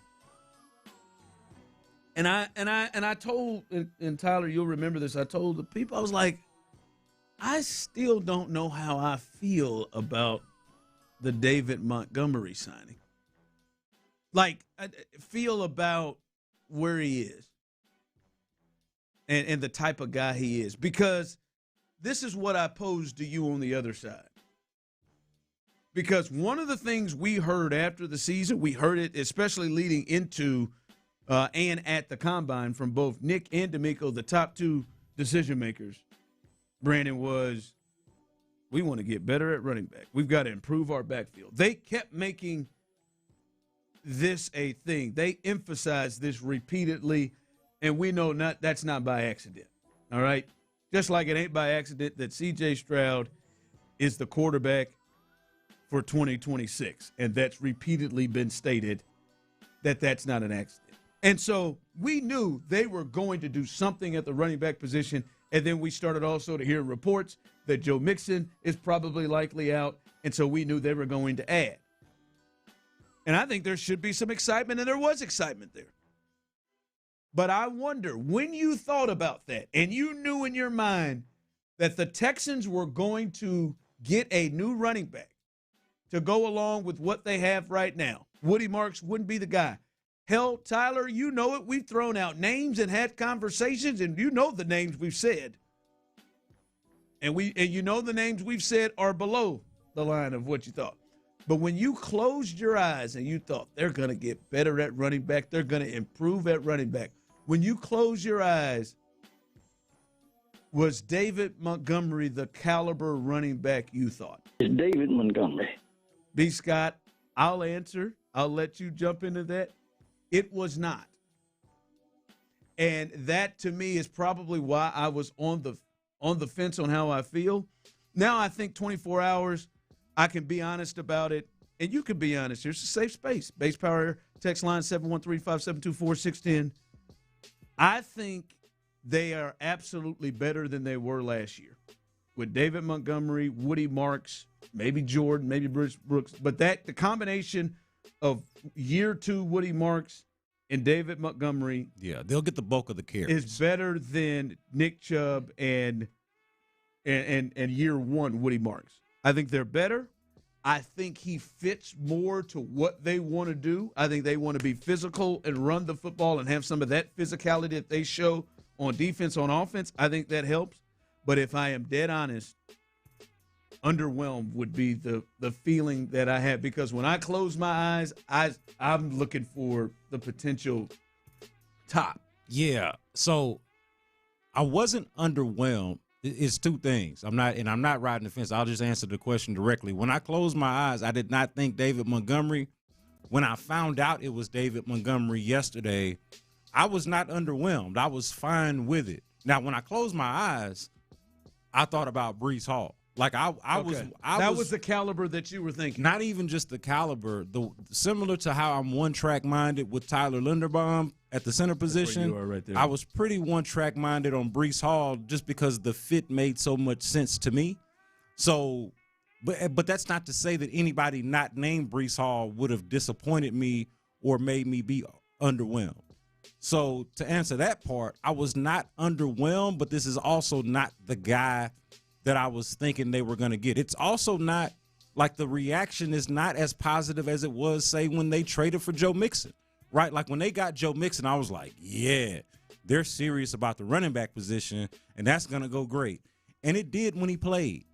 I don't feel the same with David Montgomery, but to your point about the fit. That's not what I was thinking. Maybe that's why I'm underwhelmed. But I also think it's significant enough of an upgrade at the position and a proper enough fit to be able to get behind it and excited about it if they do right by the offensive line, right? David Montgomery has played behind bad offensive lines before and made it work, but those teams were only but so good and could only go but so far in Chicago. He played behind great offensive lines in Detroit and really made a name for himself, and we know how successful those teams were. And you're trying to replicate some of that success. They went to a conference championship game. Like, you're trying to do something similar to that here in Houston. So, absent of knowing exactly what they're going to do of the offensive line, I can't get really excited about it, but I will acknowledge that that's a good pickup. Even the overpay aspect of it. It's a good pickup, right? I'm good with the move. It's a move that is going to that I think will work. It's not Joe Mixon of 2 years ago. It's not Breece Hall, if that had been the case this year. Or Walker. Or obviously Walker. To me, ETN. It's not that. But you know what? But it is closer to the ETN. Like, ETN is younger than David Montgomery. Yeah. But as far as caliber back, they're a different style back. But I would say that's a similar caliber in terms of what you're going to – ultimately what you would get out of him. Different style, similar caliber to me. Yeah. It's I'm good with it. Yeah. But wanted Breece Hall to be sure. Yeah, in my mind, I thought they were going to get a really, like, maybe at least go to target a really special back at that, like one of the top guys that has a chance to do a lot of different things. And I think David Montgomery is a really solid running back, a solid to good running back. I don't think he's great, and just maybe he's below what I envisioned in my mind when they were putting so much emphasis on. Yeah, we're going to get better. Yeah, but to be fair, Woody Marks wasn't great, but Woody Marks didn't feel like he was the problem with the running game. No. Right? It felt like it was the blocking and just that they just did not have enough. They couldn't be consistently good enough. And also, you don't want Woody Marks to be your bell cow. You want him to be more of a complimentary back. I think you feel more comfortable with David Montgomery filling that down-to-down role and having Woody Marks, like maybe it even opens up a role for Woody Marks to catch the ball out of the backfield or run some routes or use him more as a pass catcher. We'll see if they actually do that. But in terms of being the bell cow or filling that role, you feel better about David Montgomery doing that. And it's just not quite to the level of Joe Mixon or Kenneth Walker or Breece Hall or somebody like text that. Text line coming through, 713-572-4610 base, power text line. Guys, no one was thinking, to be honest, was thinking David Montgomery because he's not a free agent and predicting trades is so insane. I don't mean David Montgomery specific. I'm talking about that caliber. Yeah, like that specific caliber. I would just say specific to that comment, though, to that text. I was expecting there to be trades. Like, if you're following, the draft and free agency are meh, right? Like, they got some. The draft has position heavy, right? It's got linemen. But, you know, there's one quarterback that people like, right? Like, it's one great running back. Exactly. So it's the draft is meh, free agency is meh. So I was anticipating a trade somewhere, somehow. I didn't know what position, but they did the Christian Kirk thing last year. They did the Joe Mixon and Stephon Diggs things the year before. They traded for Ed Ingram, right? So I was expecting them to acquire high-quality players through trade. I just couldn't predict who it would be. The fact that they landed on David Montgomery, I can say that I'm good with it, even if I can understand being underwhelmed by it. Text line coming in Montgomery. You can't be underwhelmed without final context. If he costs us $3 to $4 million per year, less than the few others consider, that might be the difference for our O-line plan. I already like that part of it. Like, you don't have to sell me that. I'll just say this. You know what I mean? Like, your point is more so to the caliber of running back. I like the cost-saving aspect of it. Yeah. For first, I do too get to be underwhelmed. You don't get to tell me how I get to feel, damn it. Do whatever you want to do. I do too get to be underwhelmed. And second, for me, it was never like, I'm going to tell you, I think that the Texans, Brandon and Tyler and listeners, could have, if available, gotten Kenneth Walker, paid Kenneth Walker, and paid what they needed to with the offensive line. So, like that, when we're not talking about a quarterback, talking about $13 million. Yeah. That you have multiple years that you can play with. And of course, Breece Hall, since I mentioned it, was tagged today. So. Yeah, Breece Hall was tagged. I think a lot of people kind of knew that was happening. But no, I don't think that the money is the thing that has anything to do with it. Not especially when we're talking about running backs. Like that, the money to me didn't have anything to do with it. I mean, so they could have gotten what they needed to get there. But no, I'll be honest. This is why I'm telling you I was a bit underwhelmed to what it was. My thought process was they would bring in somebody that 17 games, it is without a shadow of a doubt, this is a guy that you have full confidence will get 1,000 yards. This is a guy that would come immediately come in, and you would look at how the team is constructed right now and be like, I know for a fact that's probably their second big option, their second option behind Nico. I know for a fact this guy is an explosive player that could be another big-time weapon, right? Like Joe Mixon was clearly, him and Nico, they were clearly big-time guys. They were both Pro Bowlers. I don't think David Montgomery is a Pro Bowl level player. Like I don't know that we're having that. He could. I'm just telling you, I don't think he is that. That's not. I know he's been paired with Gibbs, but that's not what's being shown at 29. I don't think he's going to lift up and have that type of year. So that's what I was kind of thinking they might ride to, and I think he falls a little short of that. And I also don't think he necessarily has to be that, but also it means to me, and this is just me talking, right? Because we all get to feel how we feel. It also means that they do need to go out and get another guy like that, right? Like you either needed to get what you're talking about, or now you need sort of the David Montgomery comparison at another position, right? Like a David Montgomery caliber receiver or another tight end. Like you need more than that. Like I think I was telling you this before the show. I like the David Montgomery move. It's not enough, just flat out. Like it just flat out, that is not enough. And I'm not just talking about the offensive line. You don't think that's you need more, whether it's whatever your version of the Christian Kirk move is this year. And hopefully that works out better for you this year than it did with Kirk into the playoffs, right? You need to do something along those lines, whether it's at wide receiver, tight end, whether it's adding another back and making Woody Marks a third option. Like, I don't care where it comes from, but you need more weaponry than just saying we're going to add David Montgomery and shore up the offensive line. I need one more weapon if it's going to be David Montgomery, who, again, I'm fine with in a vacuum. You just got to do more than that. All right, we'll open up the phone lines right now. Coming up, we'll hear from you on this. 713-572-4610. David Montgomery, is that the caliber back you expected the Texans to get when Nick Caserio and D'Amico Ryans talked about improving the run game?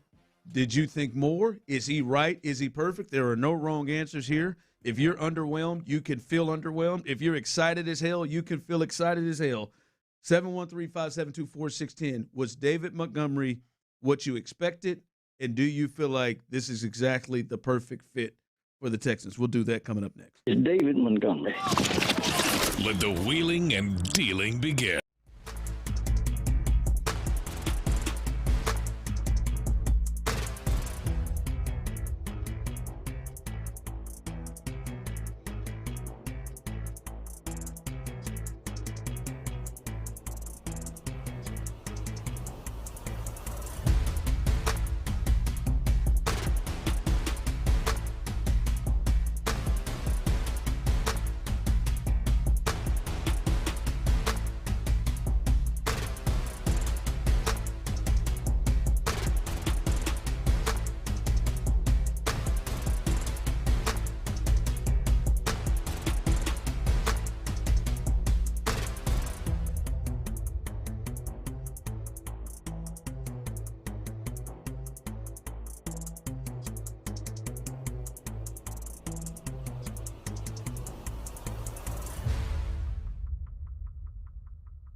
822-2222.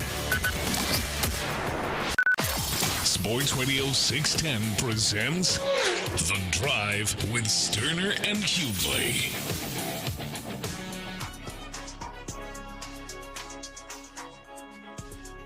Phone lines open. We'll hear from you, 713-572-4610. When you close your eyes and you know the Texans were saying, hey, we're going to put emphasis on improving the run game, and we're going to improve our backfield, and we're going to upgrade our running game.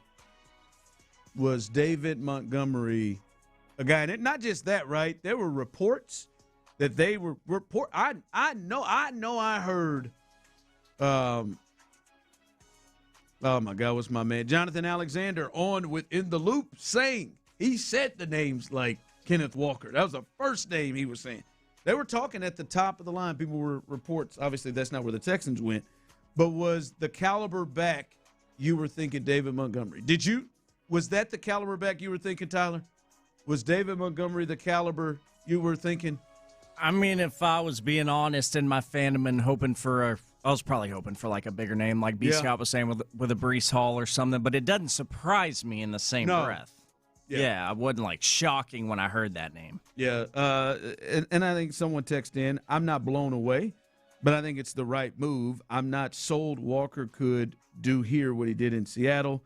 This O-line, with this offensive line, with this offensive line and scheme plus have paid way too much. Well, them next texts come flooding in, and it jumps your spot there. Yeah, man. It's a bit of a problem there. Yeah, man. That reading line becomes a little bit complex. Yeah. But yeah, no, it's okay to say that you were expecting more. That don't mean that it's a failure. That don't mean that it's not going to work. Yeah, but you can be underwhelmed, disappointed. You can be unimpressed. You can be all of these things. You don't have to love everything that they do. And I think this is one of those situations where you're like it, don't love it, can see how it can work. It might turn out to be great. They fix this offensive line. Tell you what, if they somehow magically put together a Detroit Lions circa 2024, 2023 type of offensive line. I'd take a poor man's version of Gibbs and Montgomery with that offensive line and Woody Marks and this David Montgomery. Yeah. No, you're saying if they did. If they were able to put together a Detroit if Lions, they can do that, then I like it even more. I like it a lot more. Clear. I want to make that clear. I said poor man's version of that. I'm aiming high. Like they got the money. You're right. Like we're holding them accountable. We're saying, hey, you got to go out there and do it. You ain't did it before. We agree. I'm talking about with the O-line. Right. In the backfield, the 1-2 punch is going to be Montgomery and Woody Marks. I'm fine with it. Yeah, and they can do some things. All right, Brandon. David Montgomery, is that what you envisioned and how you feel about it now that you know he's here? I personally wanted a scat back, somebody that could, when CJ's under pressure, and he could just dump it off, and he could get us a good 5 to 10 yards. Got Woody Marks. Extra. I mean, that's very true, but I don't feel like he's a scat back. He's not somebody who's going to go from the 1 yard line all the way to a touchdown.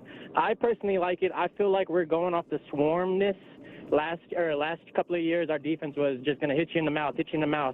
And obviously, that's what David Montgomery does. I feel like, obviously, we're doing the Patriots way, and I don't mind it. Unless it's on my fantasy football team, then maybe a little bit. But I feel like if we just have fresh backs going in there, just punching you in the mouth, it's a win. Exactly how we won with the defense, I feel like we're just trying to do that with the offense. Wear and tear down the defenses, and in the second half, we just run the ball out and gas them. And I personally like it. I was a little bit skeptical at first, but I try to look at the green light or the green positive out of it. And also, if you like somebody, I feel like you should go and get it. And that's exactly what they did. They liked David Montgomery. A lot of people are like, oh, we gave up too much. But I feel like if you want your guy and he's available, go get it. Beat everybody else. Stop waiting and trying to outbid everybody else. Like, you got your guy, and let's go see what he could do. You got your guys, and there's no excuses now. You're the first one to get a running back, so let's go see. Let's go. All right, appreciate you, Brandon. Brandon was wanting Dave Meggett back there. Yeah. Wanted Darren Sproles back there, baby. Hey, said I want to scat. Hey, but you know what I'd love if they did, and they're not going to be able to do this because it looks like this guy is either going to get an extension or at the very least the Texans are not going to be in the market for him. But if they did this, let's close our eyes again, right, for a second. All right, I'll close. I would like for them, if they're going to bring in, close our eyes, considering they've already brought in David Montgomery. If they could bring in David Montgomery and say, along with Devon Achane, right, and try to recreate what they're doing or what they were doing in Detroit here in Houston with, let's say, David Montgomery and Devon Achane, similar to what they were doing with David Montgomery and Jahmyr Gibbs, I'd really get behind that. They ain't getting no. Right. Yeah. That's why I close my eyes because I know it's not happening. Our eyes again? Right. That's why I say close your eyes because I know it's not happening. So I should just dream with me for a second. Achane's probably going to get extended by the Dolphins and certainly the Texans just by this move alone. I think they're not in the market for that. But if they were, I'd be in full support of that. Like, we're not going to get Kenneth Walker or Breece Hall or whatever the Saquon Barkley, Derrick Henry analogy would be. But we're going to get David Montgomery and Devon Achane or something like that, kind of to the callers, to Brandon's point. You better hope Woody Marks is that. I'd go with that. Text line coming in. We pretty much have another Joe Mixon. I do not agree with that. Come on, I don't think David Montgomery is on Joe Mixon's level. Joe Mixon had that offensive line in front of him when Kenyon Green was getting his ass drop kicked regularly for the first 7-8 games, and he got to a Pro Bowl on that. There were holes. We watched it, right, fellas? There was nobody else that could run behind that offensive line except him. Dude. Like nobody. And I know we talk about Damian couldn't read holes or whatever, but nobody could. His very first game as a Texan against the Indianapolis Colts. I can remember after that game being so confused by a lot of the conversation about how well the offensive line played. And then some of the advanced numbers came in after that, and it turned out Joe Mixon had 100-plus yards, and all but like 5 of them were after contact. That's what I'm saying. Like I think Joe Mixon made that run game. Yeah, Joe Mixon, especially now. I don't know what the hell Joe Mixon is now. I don't know what he is with this mysterious injury. I don't think he knows. I don't think he either. But the Joe Mixon from a couple of years ago, the one that made the Pro Bowl with the Houston Texans. Yeah. That David Montgomery is not on that level. Yeah, he's a really good player. He's not probably on that level. He's probably better than Joe Mixon today, given that we don't know what he is. This injured Joe Mixon, but not the Joe Mixon that they brought in. No, not the one that played for the Bengals. Yeah, Joe's a cut above. Still can work, but he's not on that same level. All right, Fred, where you at? Was that the running back you envisioned when they talked about improving the running back room, and how you feel about the fit now? Man, now, first of all, this Freddie B from the 63, man, I'm H-time. So, right. No. I was thinking K9 like yourself. Yep. I'm thinking K9 or Breece Hall or something like that. But, however, I go back. I'm old school H-time. So, man, this might be a Ben Tate, Aaron Foster combination. And then the guy that you talking about, like, hey, let's go get a back. What about Nicholas Singleton? Penn State, he's 4'3", big boy, 6 foot. That might be the explosive guy you're talking about.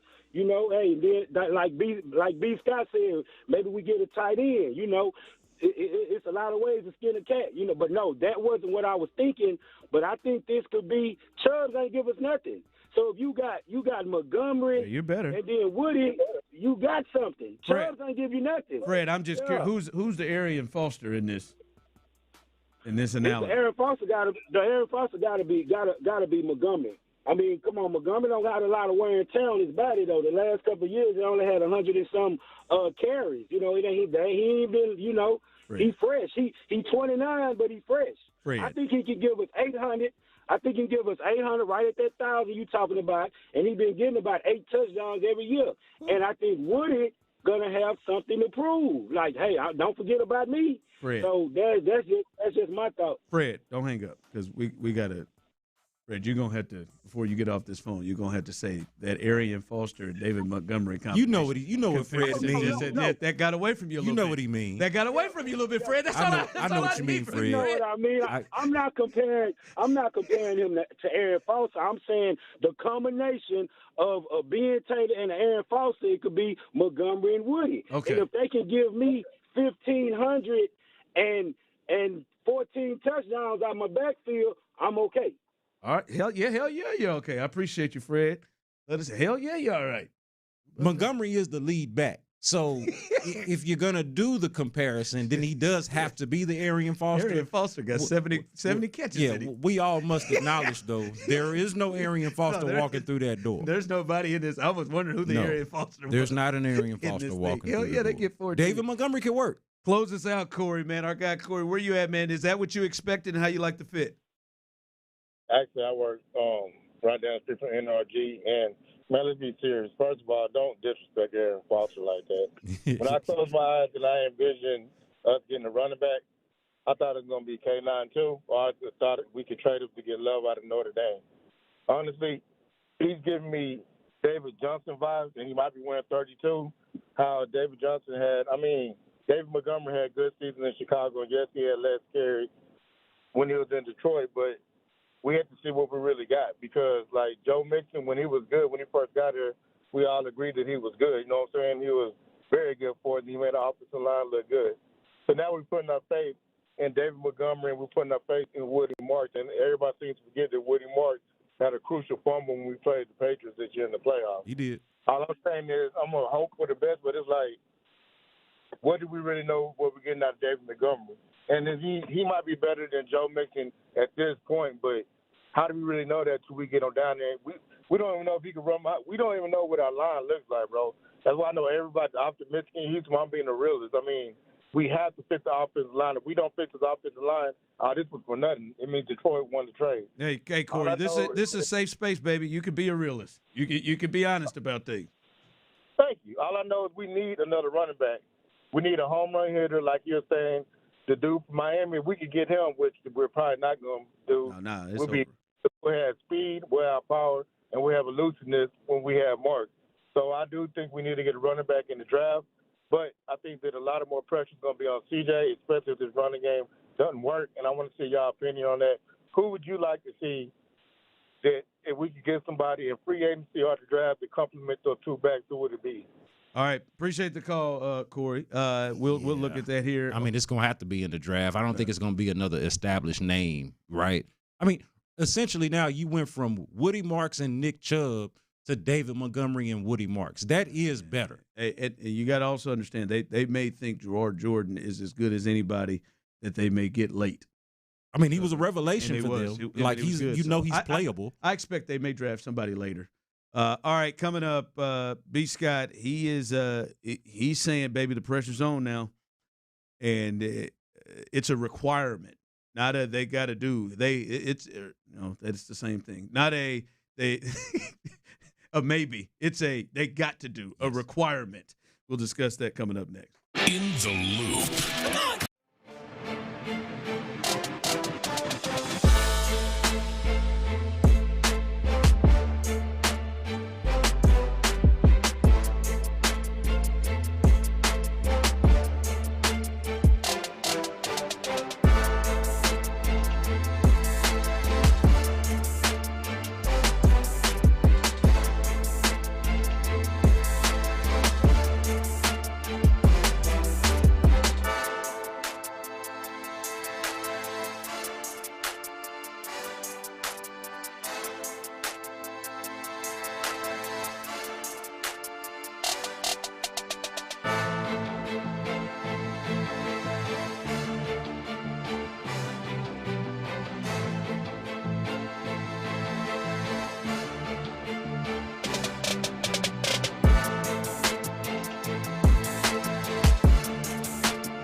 610.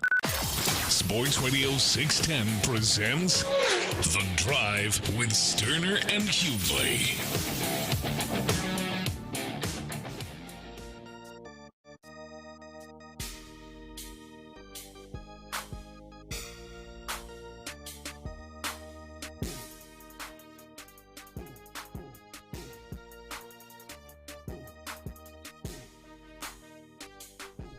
All right, appreciate you. I love the interaction on the show today. Those of you on the Base Power text line 713-572-4610, YouTube and Twitch as well.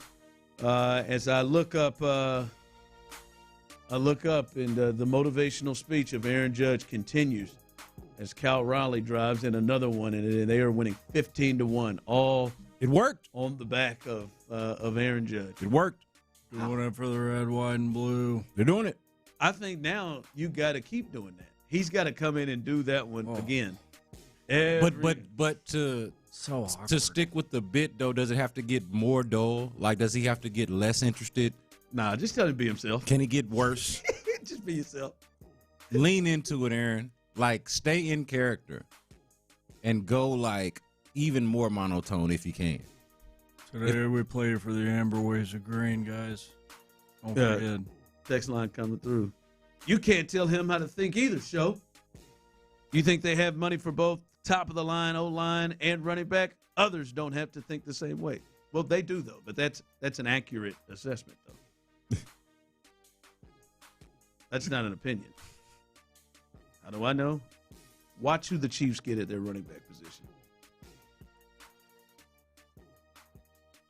They have the highest paid center, the highest paid guard. They've got a first-round draft pick who they have to pay money to. They have another player on their offensive line that's making double-digit. Their right tackle's making at least 10 a year. Well, they have Chris Jones. Even the Texans themselves have once had both an expensive offensive line and Joe Mixon.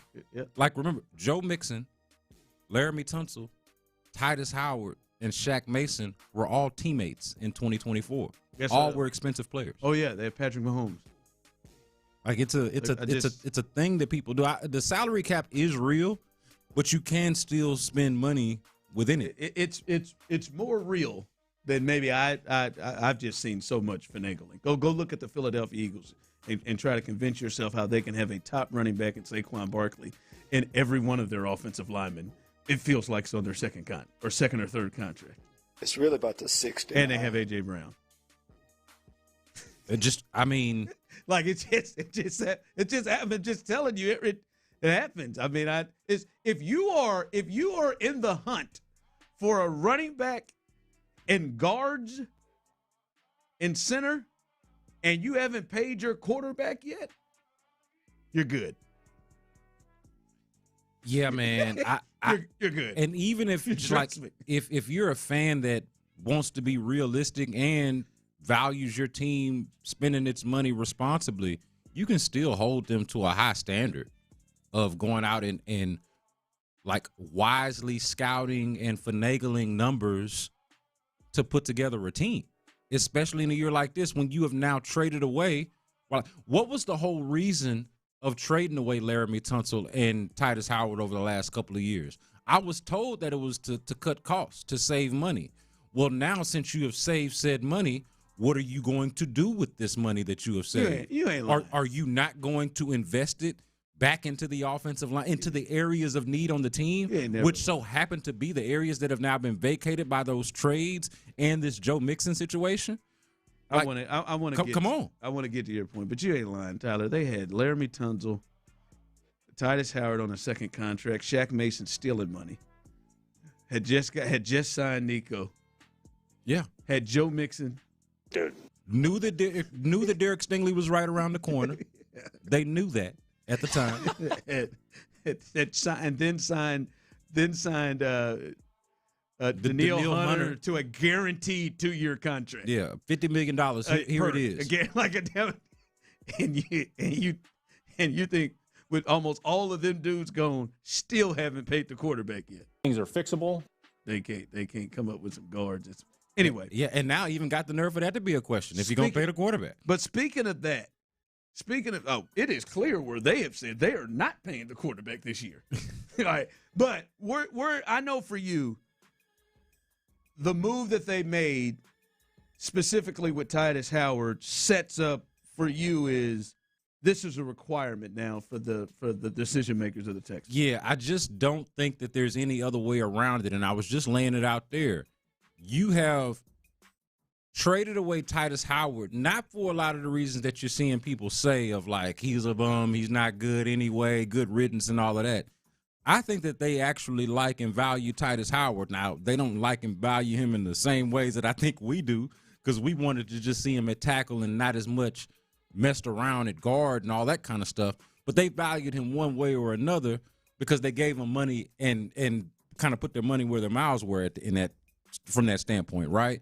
And now the Browns are doing the same thing. So you have now jettisoned an expensive offensive lineman, and then on the back end of that, you don't use the money and clearly are not going to use the money to go pay the highest ticket of running back. Kenneth Walker's off the board.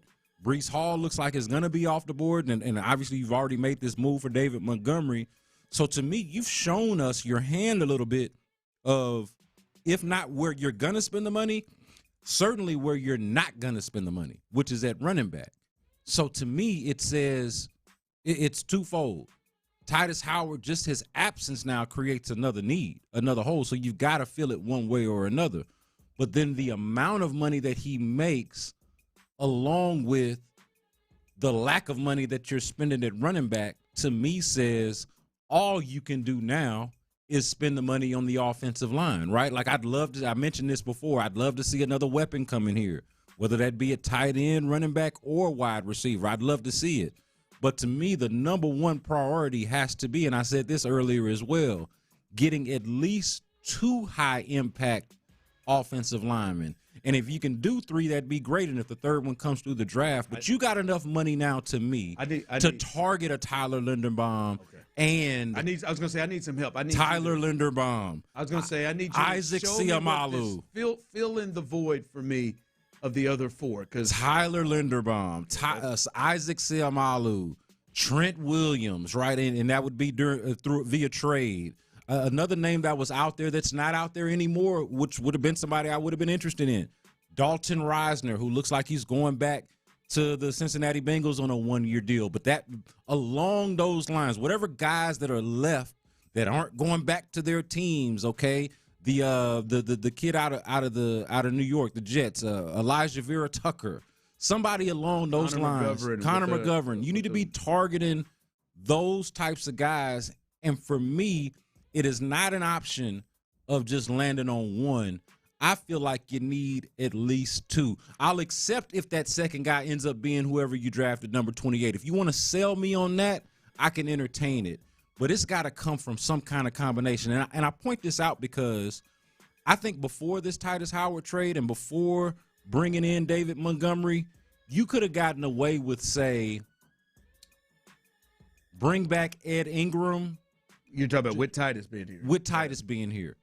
Bring back Ed Ingram, maybe sign 1 guy, and then everything else is in the draft, right? But now it increases the urgency to me that you bring in multiple guys. Again, just the numbers game of it alone with him not being here, you need a guy. But the quality of guy, the numbers and the quality, to me, the urgency on both of those has increased. And it's not just a luxury or, oh, it'd be nice if you did this. It's a requirement now, a requirement. Yeah, it is going to be really fascinating to see what this looks like and how the pieces come together. Because, again, I think they have all the resources there in front of them to be able to go ahead and fix this problem. That doesn't mean they got to be cheap or something, but really put together a good offensive. I think, as you mentioned, there are guys out there. They've got draft picks that they can do this with. It will just be interesting to see how they do it. Are there going to be multiple rookies starting on this offensive line? Is it going to be veteran driven? that takes over maybe, 3 of those spots, right? That is going to be really intriguing to see how they go about doing that. And just the fact that it's just so transparently obvious. I keep using that term, but it's like, where else are the holes? They're so specific. The defense is good. You almost have to do nothing to it. Yeah. Little tweaks here and there, but pretty much all the need now, especially after the David Montgomery move. You got running back now. Who's going to block for him? That's been everybody's question on social media when we were breaking this news yesterday. Who's going to block for him? Who's going to open the holes? It's on you, Nick. It's on you, D'Amico. It's on the Texans brass to address this. All right, 5 o'clock fire coming up as we get to we got through 3. 5 o'clock fire. 5 o'clock, your chance to win a 4-pack of tickets. 4-pack of tickets in this 5 o'clock hour. Your chance to win. You can go see Cole Wetzel as well as Bobby, I believe, who won earlier in the 3 o'clock hour. You could do that coming up in the 5 o'clock hour at some point. A lot of moves being made with the franchise tag day in the NFL. We'll let you know the latest on that as we continue right here live on The Drive. Payne and Pendergast.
Point Lincoln and West Point Lincoln of Sugar Land Studios. KILT FM HD2 Houston.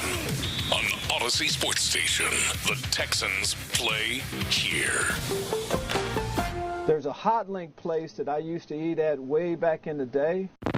Sports Radio 610 presents The Drive with Stoerner and Hughley. It's the 5 o'clock fire. It is 5 o'clock. Congratulations. Hopefully you're off work. Luckily for you, old B Skeezy is in the building for Dirty Show. And T-Mill, a.k.a. Psycho T. I was just informed that if you do not yawn, you're considered a psychopath. Is that accurate? Who doesn't yawn? Never heard that one. I heard you're thought to be a psychopath. I think I'd agree with that. I've heard of some other traits. Hadn't heard of that one, but yeah, it sounds like sounds like it could be right. If you don't yawn, I'm concerned about why. Like if you could just fight through yawning. If you could just end that and make that not a part of you. There's fighting. Slice, even Jeffrey Dahmer yawned. Do you know that? There's fighting through yawning, and there's just don't yawn. Do you? Just you ever fought through a yawn and you just kind of? Yeah, I've done that before. I've done that before, but I was yawning for real. Everyone where you sit, just sit there and fight through a yawn. Right there, just take yourself. I want people at their desk and at the stoplight just to be sitting there fighting through a line and thinking of other people. See if you find anybody else that's listening. Right there. I've been rewatching Dexter, and now that I think about it, he never yawns. He never yawns. He never does. A psychopath. Yeah, always has been. A noted psychopath. Yep. Always has been. A nice psychopath, I've heard. And excellent at psychopathing. Oh, yes. Dexter's an expert. Great.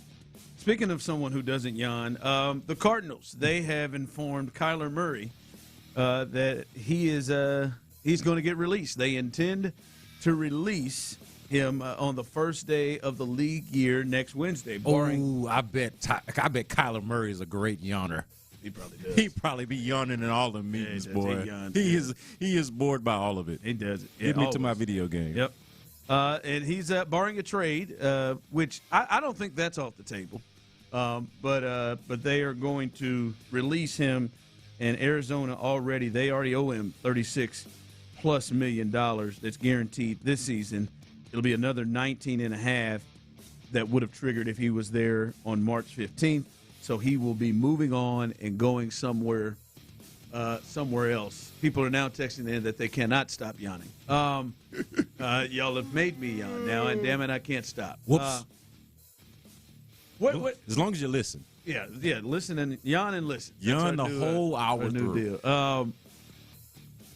Do you believe Kyler Murray is going to be a commodity? I ain't gonna say hot, but a commodity. And do you think he starts somewhere next year? I don't know how much of a commodity he's gonna be because of all of the other stuff that comes with Kyler Murray, as we were talking about earlier, and we all kind of understand the issue. Like if everything was right, if it was all copacetic, I mean the Cardinals now need a quarterback. So like he would still be there if everything was just cool. But your other question is, do I think he'll be a starting quarterback somewhere next year? I got a tough time imagining that he won't, unless he just really don't love ball no more or just really does not get the faith of any organization. I cannot imagine that with all of the quarterback-needy teams and the options that are out there and how he stacks up against those options, I would say that he's probably the best quarterback that's on the market. Like, if you need a quarterback. I think so, yeah. Yeah, if you need a quarterback. Now, forget if you already got one or if you just want to upgrade or don't like your quarterback. Like the Anthony Richardsons of the – Yeah, like I was listening to some Cleveland radio a couple of days ago, and they were talking about – I kid you not, they were talking about the Browns potentially trading for Anthony Richardson. And I'm like, oh, my God, what a devastating quarterback situation to be in where you already got Deshaun Watson and Shedeur Sanders on your roster and trying to figure out if you got a quarterback between the two of them. And then Dylan Gabriel is just sitting there. You're just going to move on past Dylan Gabriel. It feels like they have. And then you're going to bring in Anthony Richardson. So, like, that's what the landscape looks like outside of a Kyler Murray. I think he's starting somewhere next year. And he probably should be more of a commodity than he actually is. Yeah, given his talent. I don't know. It's he's a talented dude, man. No, he is, and I'm just looking at this. Miami, is that a possibility? That's one. It seems like Malik Willis is something that's really connected because the coach there was with Malik, and that's where a lot of people thought he may go. But if you're interested in Malik Willis, I would rather have Kyler. You should be interested in Kyler Murray. Now, maybe some people would say the headache, but I don't know. Well, right, and that you got to at least that's what's holding. You got to go down that road, though. You got to ask the questions and get the answers, and if you don't like the answers, then don't do it. But you got to at least be talking about it. Yeah, looking at it. You know. Yeah, and but you look at it. The Jets. I wonder what the Jets want to do. Got to be talking about it. How could they not? The Steelers. You'd already brought up the Browns. How could they not? One. I think Minnesota.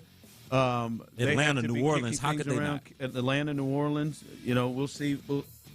So I think there are some teams that could kick it around. Raiders. Maybe you say, hey, we're going to draft the quarterback one, but maybe we start something. I don't know. A lot of people go different directions. He doesn't strike me as a Tom Brady guy, but even still, I wouldn't disagree. They don't have a quarterback. I'd be interested. Yeah, it's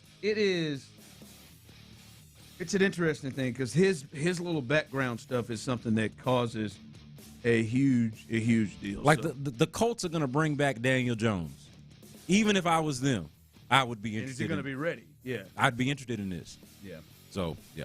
So there it is. Kyler Murray, former Aggie, Texas high school great. He doesn't get to claim the maroon, bro. He does, too. Come on now. Former Sooner. Yeah, he's a Sooner. And Aggie. He was there. No, we don't take them crybaby asses like that. Sure you do. You think he's got an Aggie ring? Or you got to be there. You got to be there 3 years to do that, right? You got to accrue 90 hours. I doubt he did that. Yeah, he was too busy crying with his dad all the time. Yeah, that's probably true. He's never gonna get over this. He's a turd. 5 o'clock fire. All right. In other news in the NFL, and especially what we have been talking about for a couple of weeks, Breece Hall, and this is somebody I know you were high on, Brandon. We've just discovered in these 3 hours. Breece Hall, he was franchise tagged. And this isn't a surprise, by the way. That tag carries just over $14 million, meaning that he could still negotiate, but he will get that at least if he plays for the Jets this year. But they said they were going to try to sign him, going to bring him in. I am a bit surprised that the Jets weren't potentially looking to just get more assets. Usually when you have the entire house on fire, like the Jets do, for the most part, it's a thought of like maybe we need to build things more and let's not just hang on and pay big money to the running back.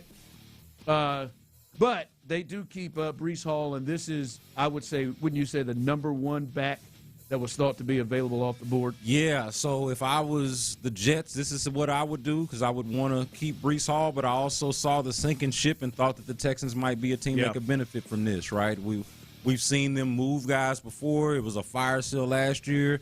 They got rid of Quentin Williams. They got rid of Sauce Gardner. I figured that Breece Hall would be right behind them, but they're going to stick with it. When we were closing our eyes and trying to envision and just picture who the running back could be for the Texans, this was the one that I was picturing.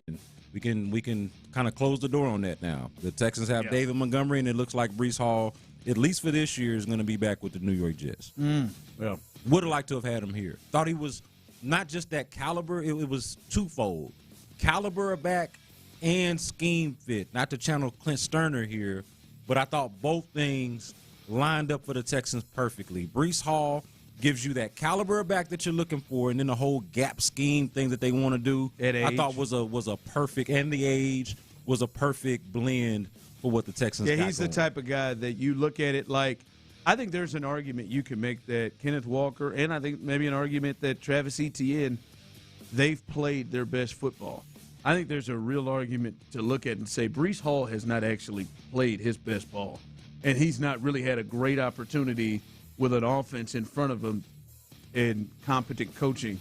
I mean, they thought it was good to hire Nathaniel after he got fired in Denver or in wherever the hell he was. Yeah, and so I don't know that he's had a lot in front of him. I can clearly see that he can go to another level. than what he's shown. Yeah, just from playing, forget even age for a second, just from playing with the Jets alone, I would say that he has had the least realized potential out of the three names that you just mentioned, Kenneth Walker, ETN, and Breece Hall. I mean, Breece Hall is a Jet.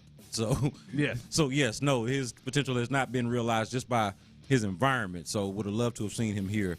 Not going to happen. Text line coming through, Tyler, not to mention Breece Hall, Iowa State Cyclone.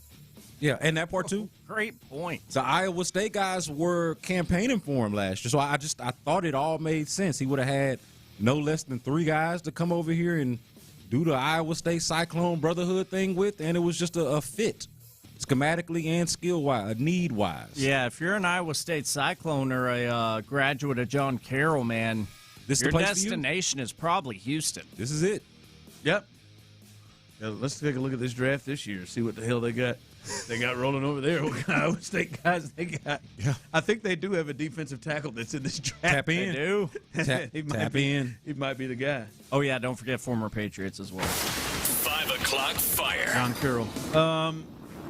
The Colts. You spoke to this earlier. The Colts. And this was something we wondered. I feel like we got some inside news when Dan Dockich at the Super Bowl said, he told us, I've talked to him, and they are going to re-sign Daniel Jones. He said, okay, all right, you got that already at the Super Bowl, Radio Row. But this was announced today. The Colts are issuing a transition tag on quarterback Daniel Jones, sources say, and it is $37.8 million. Lord have mercy. It is the first time since 1996 when the Falcons transition tag Jeff George that this was used on a quarterback. If Jones reaches a deal with another team, and Indy can match. So the first time the transition tag. Because I was going to say, I know quarterback. I know Dak Prescott was franchise tagged at least twice, wasn't he? So, but this is the transition. Yeah, okay. So, back to my Kyler Murray point though, would you rather transition tag or any kind of tag on one-legged Daniel Jones for $37 million, or kick the tires on Kyler Murray for whatever that might cost, which I'm imagining is probably in that 15 to 20 range. Trying to figure out Daniel Jones and what he looks like when he comes back from the Achilles. Yeah, I mean, and what did Justin Fields get? 20? Yeah, he got like $40 million for 2 years. Yeah, with the Jets. So yeah, is that maybe a little bit more for Kyler because he's better? Like, it's got to be at least that. Yeah, and I could see it on a prove it type of situation, him getting around that, maybe getting lowballed a little bit because of the conversation around him. Text line says Daniel Jones, what a joke. Yeah, the Colts are in such a tough spot with the all let's go move they made to go get Sauce Gardner, to give up 2 first-round picks, and now they're kind of stuck to getting. They can't wait on getting a quarterback to develop. They don't even have the assets to be able to go do it with the first-round picks they've given up. So they've got to try to work this out. I would imagine, though, obviously they know more than we do, and maybe there's a thought that Daniel Jones is further along than maybe one would think, but they're going to try to make this thing work because they made commitments and traded away a lot of their premium pick future to really make this thing roll. And then they went ahead and lost all the rest of their games. You talked a minute ago about those running backs having played their best football. The Colts feel like a team that has missed their window. Like maybe their best football and their window is past them, and it didn't feel like their window was that wide open to begin with. No, it didn't. It did not. They got themselves real frisky over about 9 weeks. Yeah, window was cracked. 9 weeks. Cracked window, like somebody had pooted. Oh, just drop that window just a little bit. I didn't know people still said pooted. I was trying to be polite. I didn't either. Trying to be polite. I mean, I say tooted. 713-572-4610. Have you said pooted in the last 7 years? I ain't want to say fart. Oh, you can say fart. For whatever reason, I leaned into pooted. Is fart not like I? And is pooted not funnier? I like poot. I feel like pooted is all right. Fart is just plain out, just saying what it is. Pooted is, I think, got a little to me comedic Fart is normal to me now. My kids say fart. I used to get in trouble for saying Well, fart. fart is what it is. I used to that was to my mom say pass gas or something like that. Broke fart, wind. but my kids say fart. I'm good with it. Fart's a good one. Fart's the word. I was trying to go with an alternative that Ray said that was a little funny. Pooted is situational in use. When is the situation? Well, if you poot, you definitely gotta crack the window because a poot is like silent, but you know them silent killers. You gotta crack the window. Really, is poot? Like I thought, fart was all encompassing. So is poot? Is poot is different? Poot is like a silent one in your world. The connotation. It's the same, but the connotation. Like you can fart and theoretically not cause no damage. If you poot, you clearing the room. Really, I've always thought fart was the stronger. Like a fart is clear. It's just a stronger term. Yeah. Poot is a softer term for a stronger act. I didn't know. I didn't get that. I'm serious. I didn't get that. If you pooted, that's different. That I farted is just farted. Ooh, Lord, he farted. I picture like little kids using pooted more. Like, hey, Dad, I pooted. I pooted. Low key, great insult when we were kids. Fart knocker. Fart knocker. Yeah. Fart knocker. Yeah. Shut up, fart knocker. I brought back pooted. Just to kind of go back in the time machine. Had to reach back to third grade for that one. I'm pulling this together.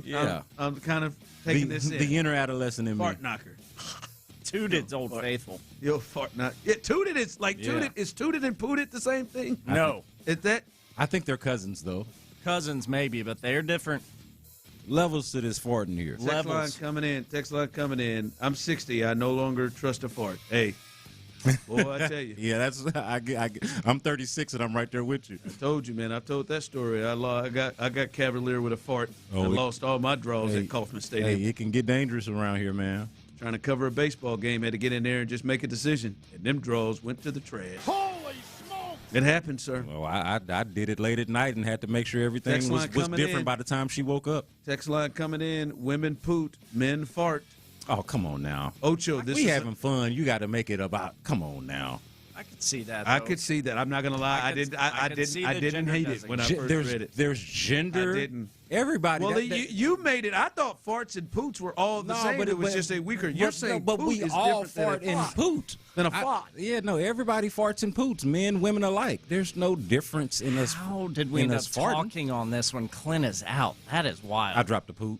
Why, you waiting for a... All right, here's the deal. Not an actual one. I was about to say a real one because Ron will not be pleased with it. Well, he would have known. Right, it would have derailed the segment. Here's the deal. Had I done that. Mr. Clint would come in with it. Here's the deal. First off, a fart or a poot, never not going to be funny. Never. Here's the deal. Kids poot. Dogs poot. Oh, it's so funny. I love Men, we fart. We fart. I do both. It depends on what I eat. Dude, the best is when my dogs are going to leap up like on the couch or something, and as they leap, like they get a little turbo fart boost. And they turn around. They turn around like who the hell was? Yes. like they've dogs fart like they've torn Achilles. What you ever the see hell was people that? when they tear an Achilles, the first thing they do is look behind them and think something. That's what dogs do. Dogs fart, tear Achilles. It's you, dog. This has gotten completely off the rails. Coming up behind this is farts and poots. Hopefully not. T-Mill's best bets. He had an awful Monday as usual. We'll get you in. You did. I'm sorry. It's just all red. And we got to talk about Alfred Şengün picking on little bad teams again, bullying bad teams again. He's good for 13 against Karl Anthony Towns, but he'll give you 32 against, I don't know who the hell the Wizards put out there. We'll do that next. Tyler is the absolute worst. Let the wheeling and dealing begin. Nick Caserio signaled the start of a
Call Mokaram Injury Lawyers at 281-222-2222. Sports Radio 610 presents The Drive with Stoerner and Hughley.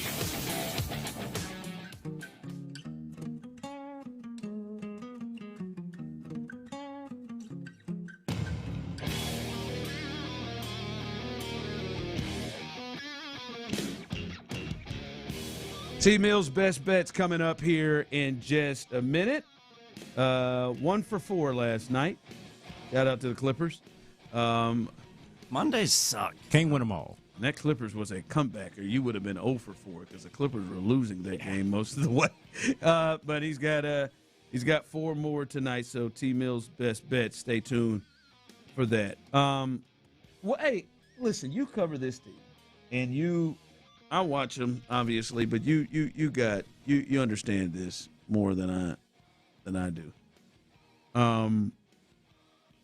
But last night he had a phenomenal night against one of the worst teams in basketball, which is becoming a trend for him. The last 4 games, which is only 4 times in the last 17 games, he is going over 20 points. Yesterday, 38 minutes, 32 points, 13 rebounds, 2 assists, 12 of 20 from the field, 8 of 11 from the free throw line. He is just not even going to the free throw line here of late. Been in that 16-6 range or whatever, 13-6 against the Heat in that last loss. Playing like rookie Şengün. Yeah, playing like a third or fourth option, to be honest with you, each night. Are you concerned? Are you majorly concerned? Because this is a pretty good sample size. Yeah, and I was concerned before the sample size was all that good. Really? I've been concerned even probably before it was time to be. So certainly now, when I think we've got more of a sample size, we've got more information and data points to look at, and he has just not been the same guy. He has not been Alperen Şengün, he's been good at times. He has not been good enough or to the caliber that they need him to be often enough over the last, let's call it 2 months or so. It's just the reality of the situation. And if they're going to be good, and I think you got a lot of people that have already kind of punted, have accepted that because of the injuries and because of the lack of activity at the deadline and because there just isn't enough. And you look around the landscape, San Antonio is better than people were expecting. Yeah. Oklahoma City, while the shine has kind of worn off a little bit, they're still pretty damn good and much better than you are. Denver's still better than you. There's a question if you're even as good as Minnesota. I think a lot of people have now, because a lot of Rockets fans, that is, have become resigned to the idea of the Rockets' championship hopes and chances. But at the same time, if any exist, and to whatever degree they do exist, they do depend on Alperen Şengün not just being good or slightly above average or plus, but being elite, being great. And he has not been that lately. Not lately, but he has shown it. Like, he has. You thought, like, boy, he's 23 years old, and they've got a top, like, he was a top 20 player in the league. Yeah. I've seen people have him higher than that. I saw Nick Wright had him 12th earlier in this year. He looked like he was on his way. Yeah. Like, that was probably premature on Nick's part. He likes to do these kind of time-sensitive, sort of pyramids. But he did seem like he was ascending into that direction. It did. And now he does not. Like, he looks like he has plateaued, or this is just what he is. This is more than this is a drop-off. Like, in one sense, I want to say this, you just can't. Like, you don't go from a full, like, rise in a 2.5 year period, rise to this. And at the beginning of the season, you go back and watch him against OKC. OKC, from the first game of the season, that double overtime game, they couldn't handle him. Yeah. And he was doing that the first part of this year. And then, like you said it earlier, that's how he got to the All-Star game, more or less, was what he did earlier in the year. And now it's just, it's just like, what has happened? And it's not like a week or two or something now. This is extended. Yeah, I do think that losing Steven Adams to some degree has impacted things. And the point guard situation. So it's both of those things. Not having a point guard and not having a Steven Adams. Now, you can say we've seen him play without Steven Adams before and look really good, and so how much of an excuse is that? But we haven't really seen him play without Steven Adams and a point guard, or at least a consistent one, have that consistent option to play off of. And so from that standpoint, when you're asking him to be the center of the offense and your second leading scorer, you are asking a lot of him, to be fair to him.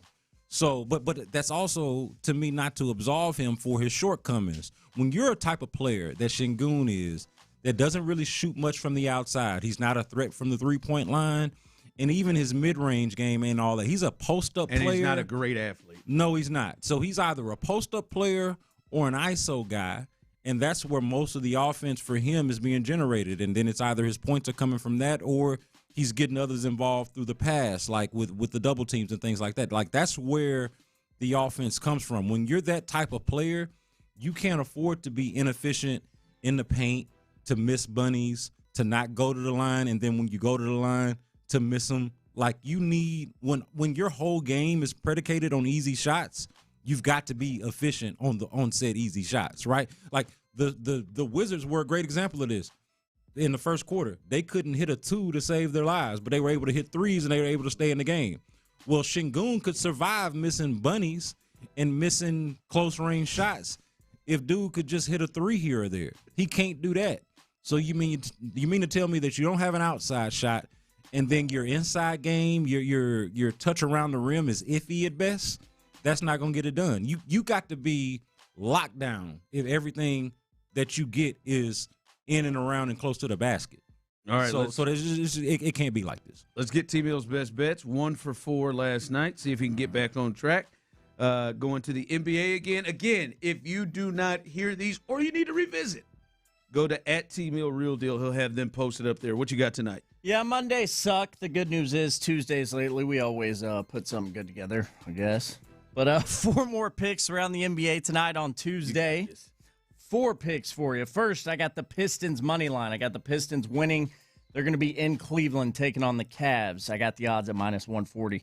Next up, I got the Grizzlies with a lot of points. I got it locked in at Grizzlies +16 as they're going to be in Minnesota taking on the T-Wolves. God, these first 2, man, they make me nervous. Yeah, especially that Grizzlies one. Yeah. I will say to 16 the Memphis feels, that go ahead. I was just going to say 16 feels like a huge number, but I can easily see them just destroying the Memphis Grizzlies. Well, let's hope not. Let's hope not. Memphis does win against the spread more often on the road this season. There you go. And that's a big spread. All right. So we'll take that, hopefully. And then I got the Knicks and Raptors tonight in Canada. I'm on the over in this game. Over 221.5 points is what I got. New York Knicks. Oh, this Toronto Raptors. This last one feels great. Oh, this last one's a lock. This is a moneymaker. Yeah, I like that one. We have made a lot of money on this 4th and final bet for Tuesday night's best bets. That would be the big man for the Cleveland Cavaliers, Jarrett Allen, under on his points. We have won this bet a lot this year. It's set at 17.5 points for Jarrett Allen tonight. Get on that under, lock it in. Yeah, We'll I like win that at one least a lot. that one. I like that one a lot. Very disrespectful from Rob Torres on YouTube. T-Mill the barber is back. Fades for everyone. Ooh. So that's unnecessary. Damn. Wish I could retort. That is. Yeah. That's unnecessary. You ain't have to hit him where it hurt, Rob. Really did. Come on, dog. Oh, we were friends, Rob. I thought so too. I mean, we're supposed to be a dry family up in here. As a side note, though, great line. It is. Well put together, well But thought. hold on, I haven't even been doing that bad. Mondays have sucked. I hear. pretty No, consistently. I hear you. I'm I'm not talking about. He chose the timing. I'm not talking about your performance. I'm just simply saying that the creativity and the idea, T-Mill the barber is back, fades for everyone. I just think that I don't know that is accurate. Been a rapper before. I've never been a barber though. I like that. No, he waited on a Tuesday afternoon to kick you while you're down. He had a 2-week period where he was throwing them fades. He's throwing them fades big Damn, time. Rob, cut me deep. But I'm just saying. But last week he came on. He had 4 for 4 day. Damn right. Say it louder for All right, Rob. 4 for 4 day, Rob. Look, 4 for 4 day. All right. Coming up, your final opportunity in the 5 o'clock hour, final one of the day to win a 4-pack of tickets to see Cole Wenzel coming up in the next segment. So stay tuned for that. You'll have a chance to win coming up next. And Titus Howard, what was he as a Houston Texans? What do you think of Titus Howard? Because I see a lot of people saying he was overrated. Do you get a sense and feel that Titus Howard was overrated? We will discuss that next. But before we do that, let me tell you a little bit about Own Well. And I'm going to be honest with you.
Fitness. Book your first workout class for free at orangetheory.com. The Sports Radio 610 text line is energized by Base Power. Save money and switch today at basepowercompany.com/610. Sports Radio 610 presents The Drive with Stoerner and Hughley. I know I'ma take the high road, maybe get stoned, have a little too much, something terrible. And I'ma let you cool down while I walk out. Is that Cole Wetzel? Sure as heck is. Well, you right now have a chance to hear not just him right now, but you got a chance to win tickets to hear him Wednesday, March 18th. Your chance right now, caller number 8. Caller number 8, 713-572-4610. The phone lines are open. Caller number 8, you have a chance right now, and you will be our final winner of the day to win a 4-pack of tickets to see Cole Wetzel coming up Houston Rodeo on Wednesday, March 18th. You can be there. Be a good one. Join our previous winner in the 3 o'clock hour, Bobby, who won. Got a chance to go see Mr. Wetzel. You got a chance to be there as well. 713-572-4610. Caller number 8. You can jump in and be a part of this. Tyler will take care of us. By the way, coming up after we get done, Texans All Access, as they will take a look at this year's NFL Combine. So stay tuned for that. Mark Vandermeer and John Harris. And then following that, from 7 to 11, Patrick Creighton, John Bijani. They got your late night fix ready for you. The best sports show at night in Houston. Area 45 comes up 7 o'clock after Mark Vandermeer, John Harris with Texans All Access. So stay tuned for things as well. All right, hopefully we get a winner here. Tyler is taking care of them. Before we get to Titus Howard, just some things here. I didn't like this when I saw this. Somebody texted in and said Şengün is a big-bodied Luis Scola at his best. I just can't accept that anymore. I just don't want to accept that. I liked Luis Scola. He was a solid player, good little headband. A really good NBA player. I'm sorry. Yeah, he wasn't a 2-time All-Star. I'm expecting a little bit more from Şengün. Yeah, you are like the Jokic comparisons were overblown. The Scola comparison is a little bit disrespectful, but for how he's playing, you want to see him be closer to the Jokic end of the extreme than the Scola end of the extreme. And I think the complaint right now is, yeah, he's better than Luis Scola, but not enough. Not enough better, right? Like it needs to be way. Hell no, he ain't. It need to be. He is in Luis Scolaville right here the last month. He need to be so damn good that a person can't even fix their mouth to say something like that. Just the fact that he could even make that joke, assuming that it is in fact a joke, is an indictment on how Şengün has played last night, notwithstanding. At best, that's the part that hurt me. Right At best. At best. Come on, man. He's eclipsed Luis already, his career. And then Luis had to catch a stray in that because Şengün playing like crap. Now Luis Scola got to catch a stray. That was unnecessary. Damn, I ain't thought about Luis Scola in a decade, and here he is catching a stray. All right, as I said before, because I try to prepare myself for these things. These are things that do annoy me, and this isn't all fans, but certain fans, they will. When a player leaves, player gets moved, traded, there is and I promise you, I sat here and you won't believe the things that was said when J.J. Watt went to Arizona.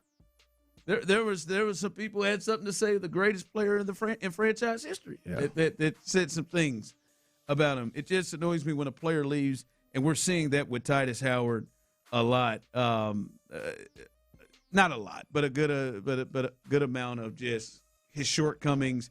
Like I see a lot of people posting the video of him taking taking the ball from CJ when he had him on that one sack and saying this was who he was. Not his finest moment. Fair enough. No, it's not. It wasn't. But that wasn't him the whole way. How would you? And you guys can jump in on the base power text line 713-572-4610, YouTube and Twitch on the way out. But how would you describe Titus Howard in his time here, 7 years here? Man, I thought he was a real warrior for the franchise. I thought Titus Howard was a real warrior for the Texans franchise in the 7 years that he played here. Now, whether he's overrated or underrated depends on who's doing the talking, right? Like, you got people on the one end of the spectrum that are, I think, underrating him by making it seem like he was a bum or that he wasn't any good.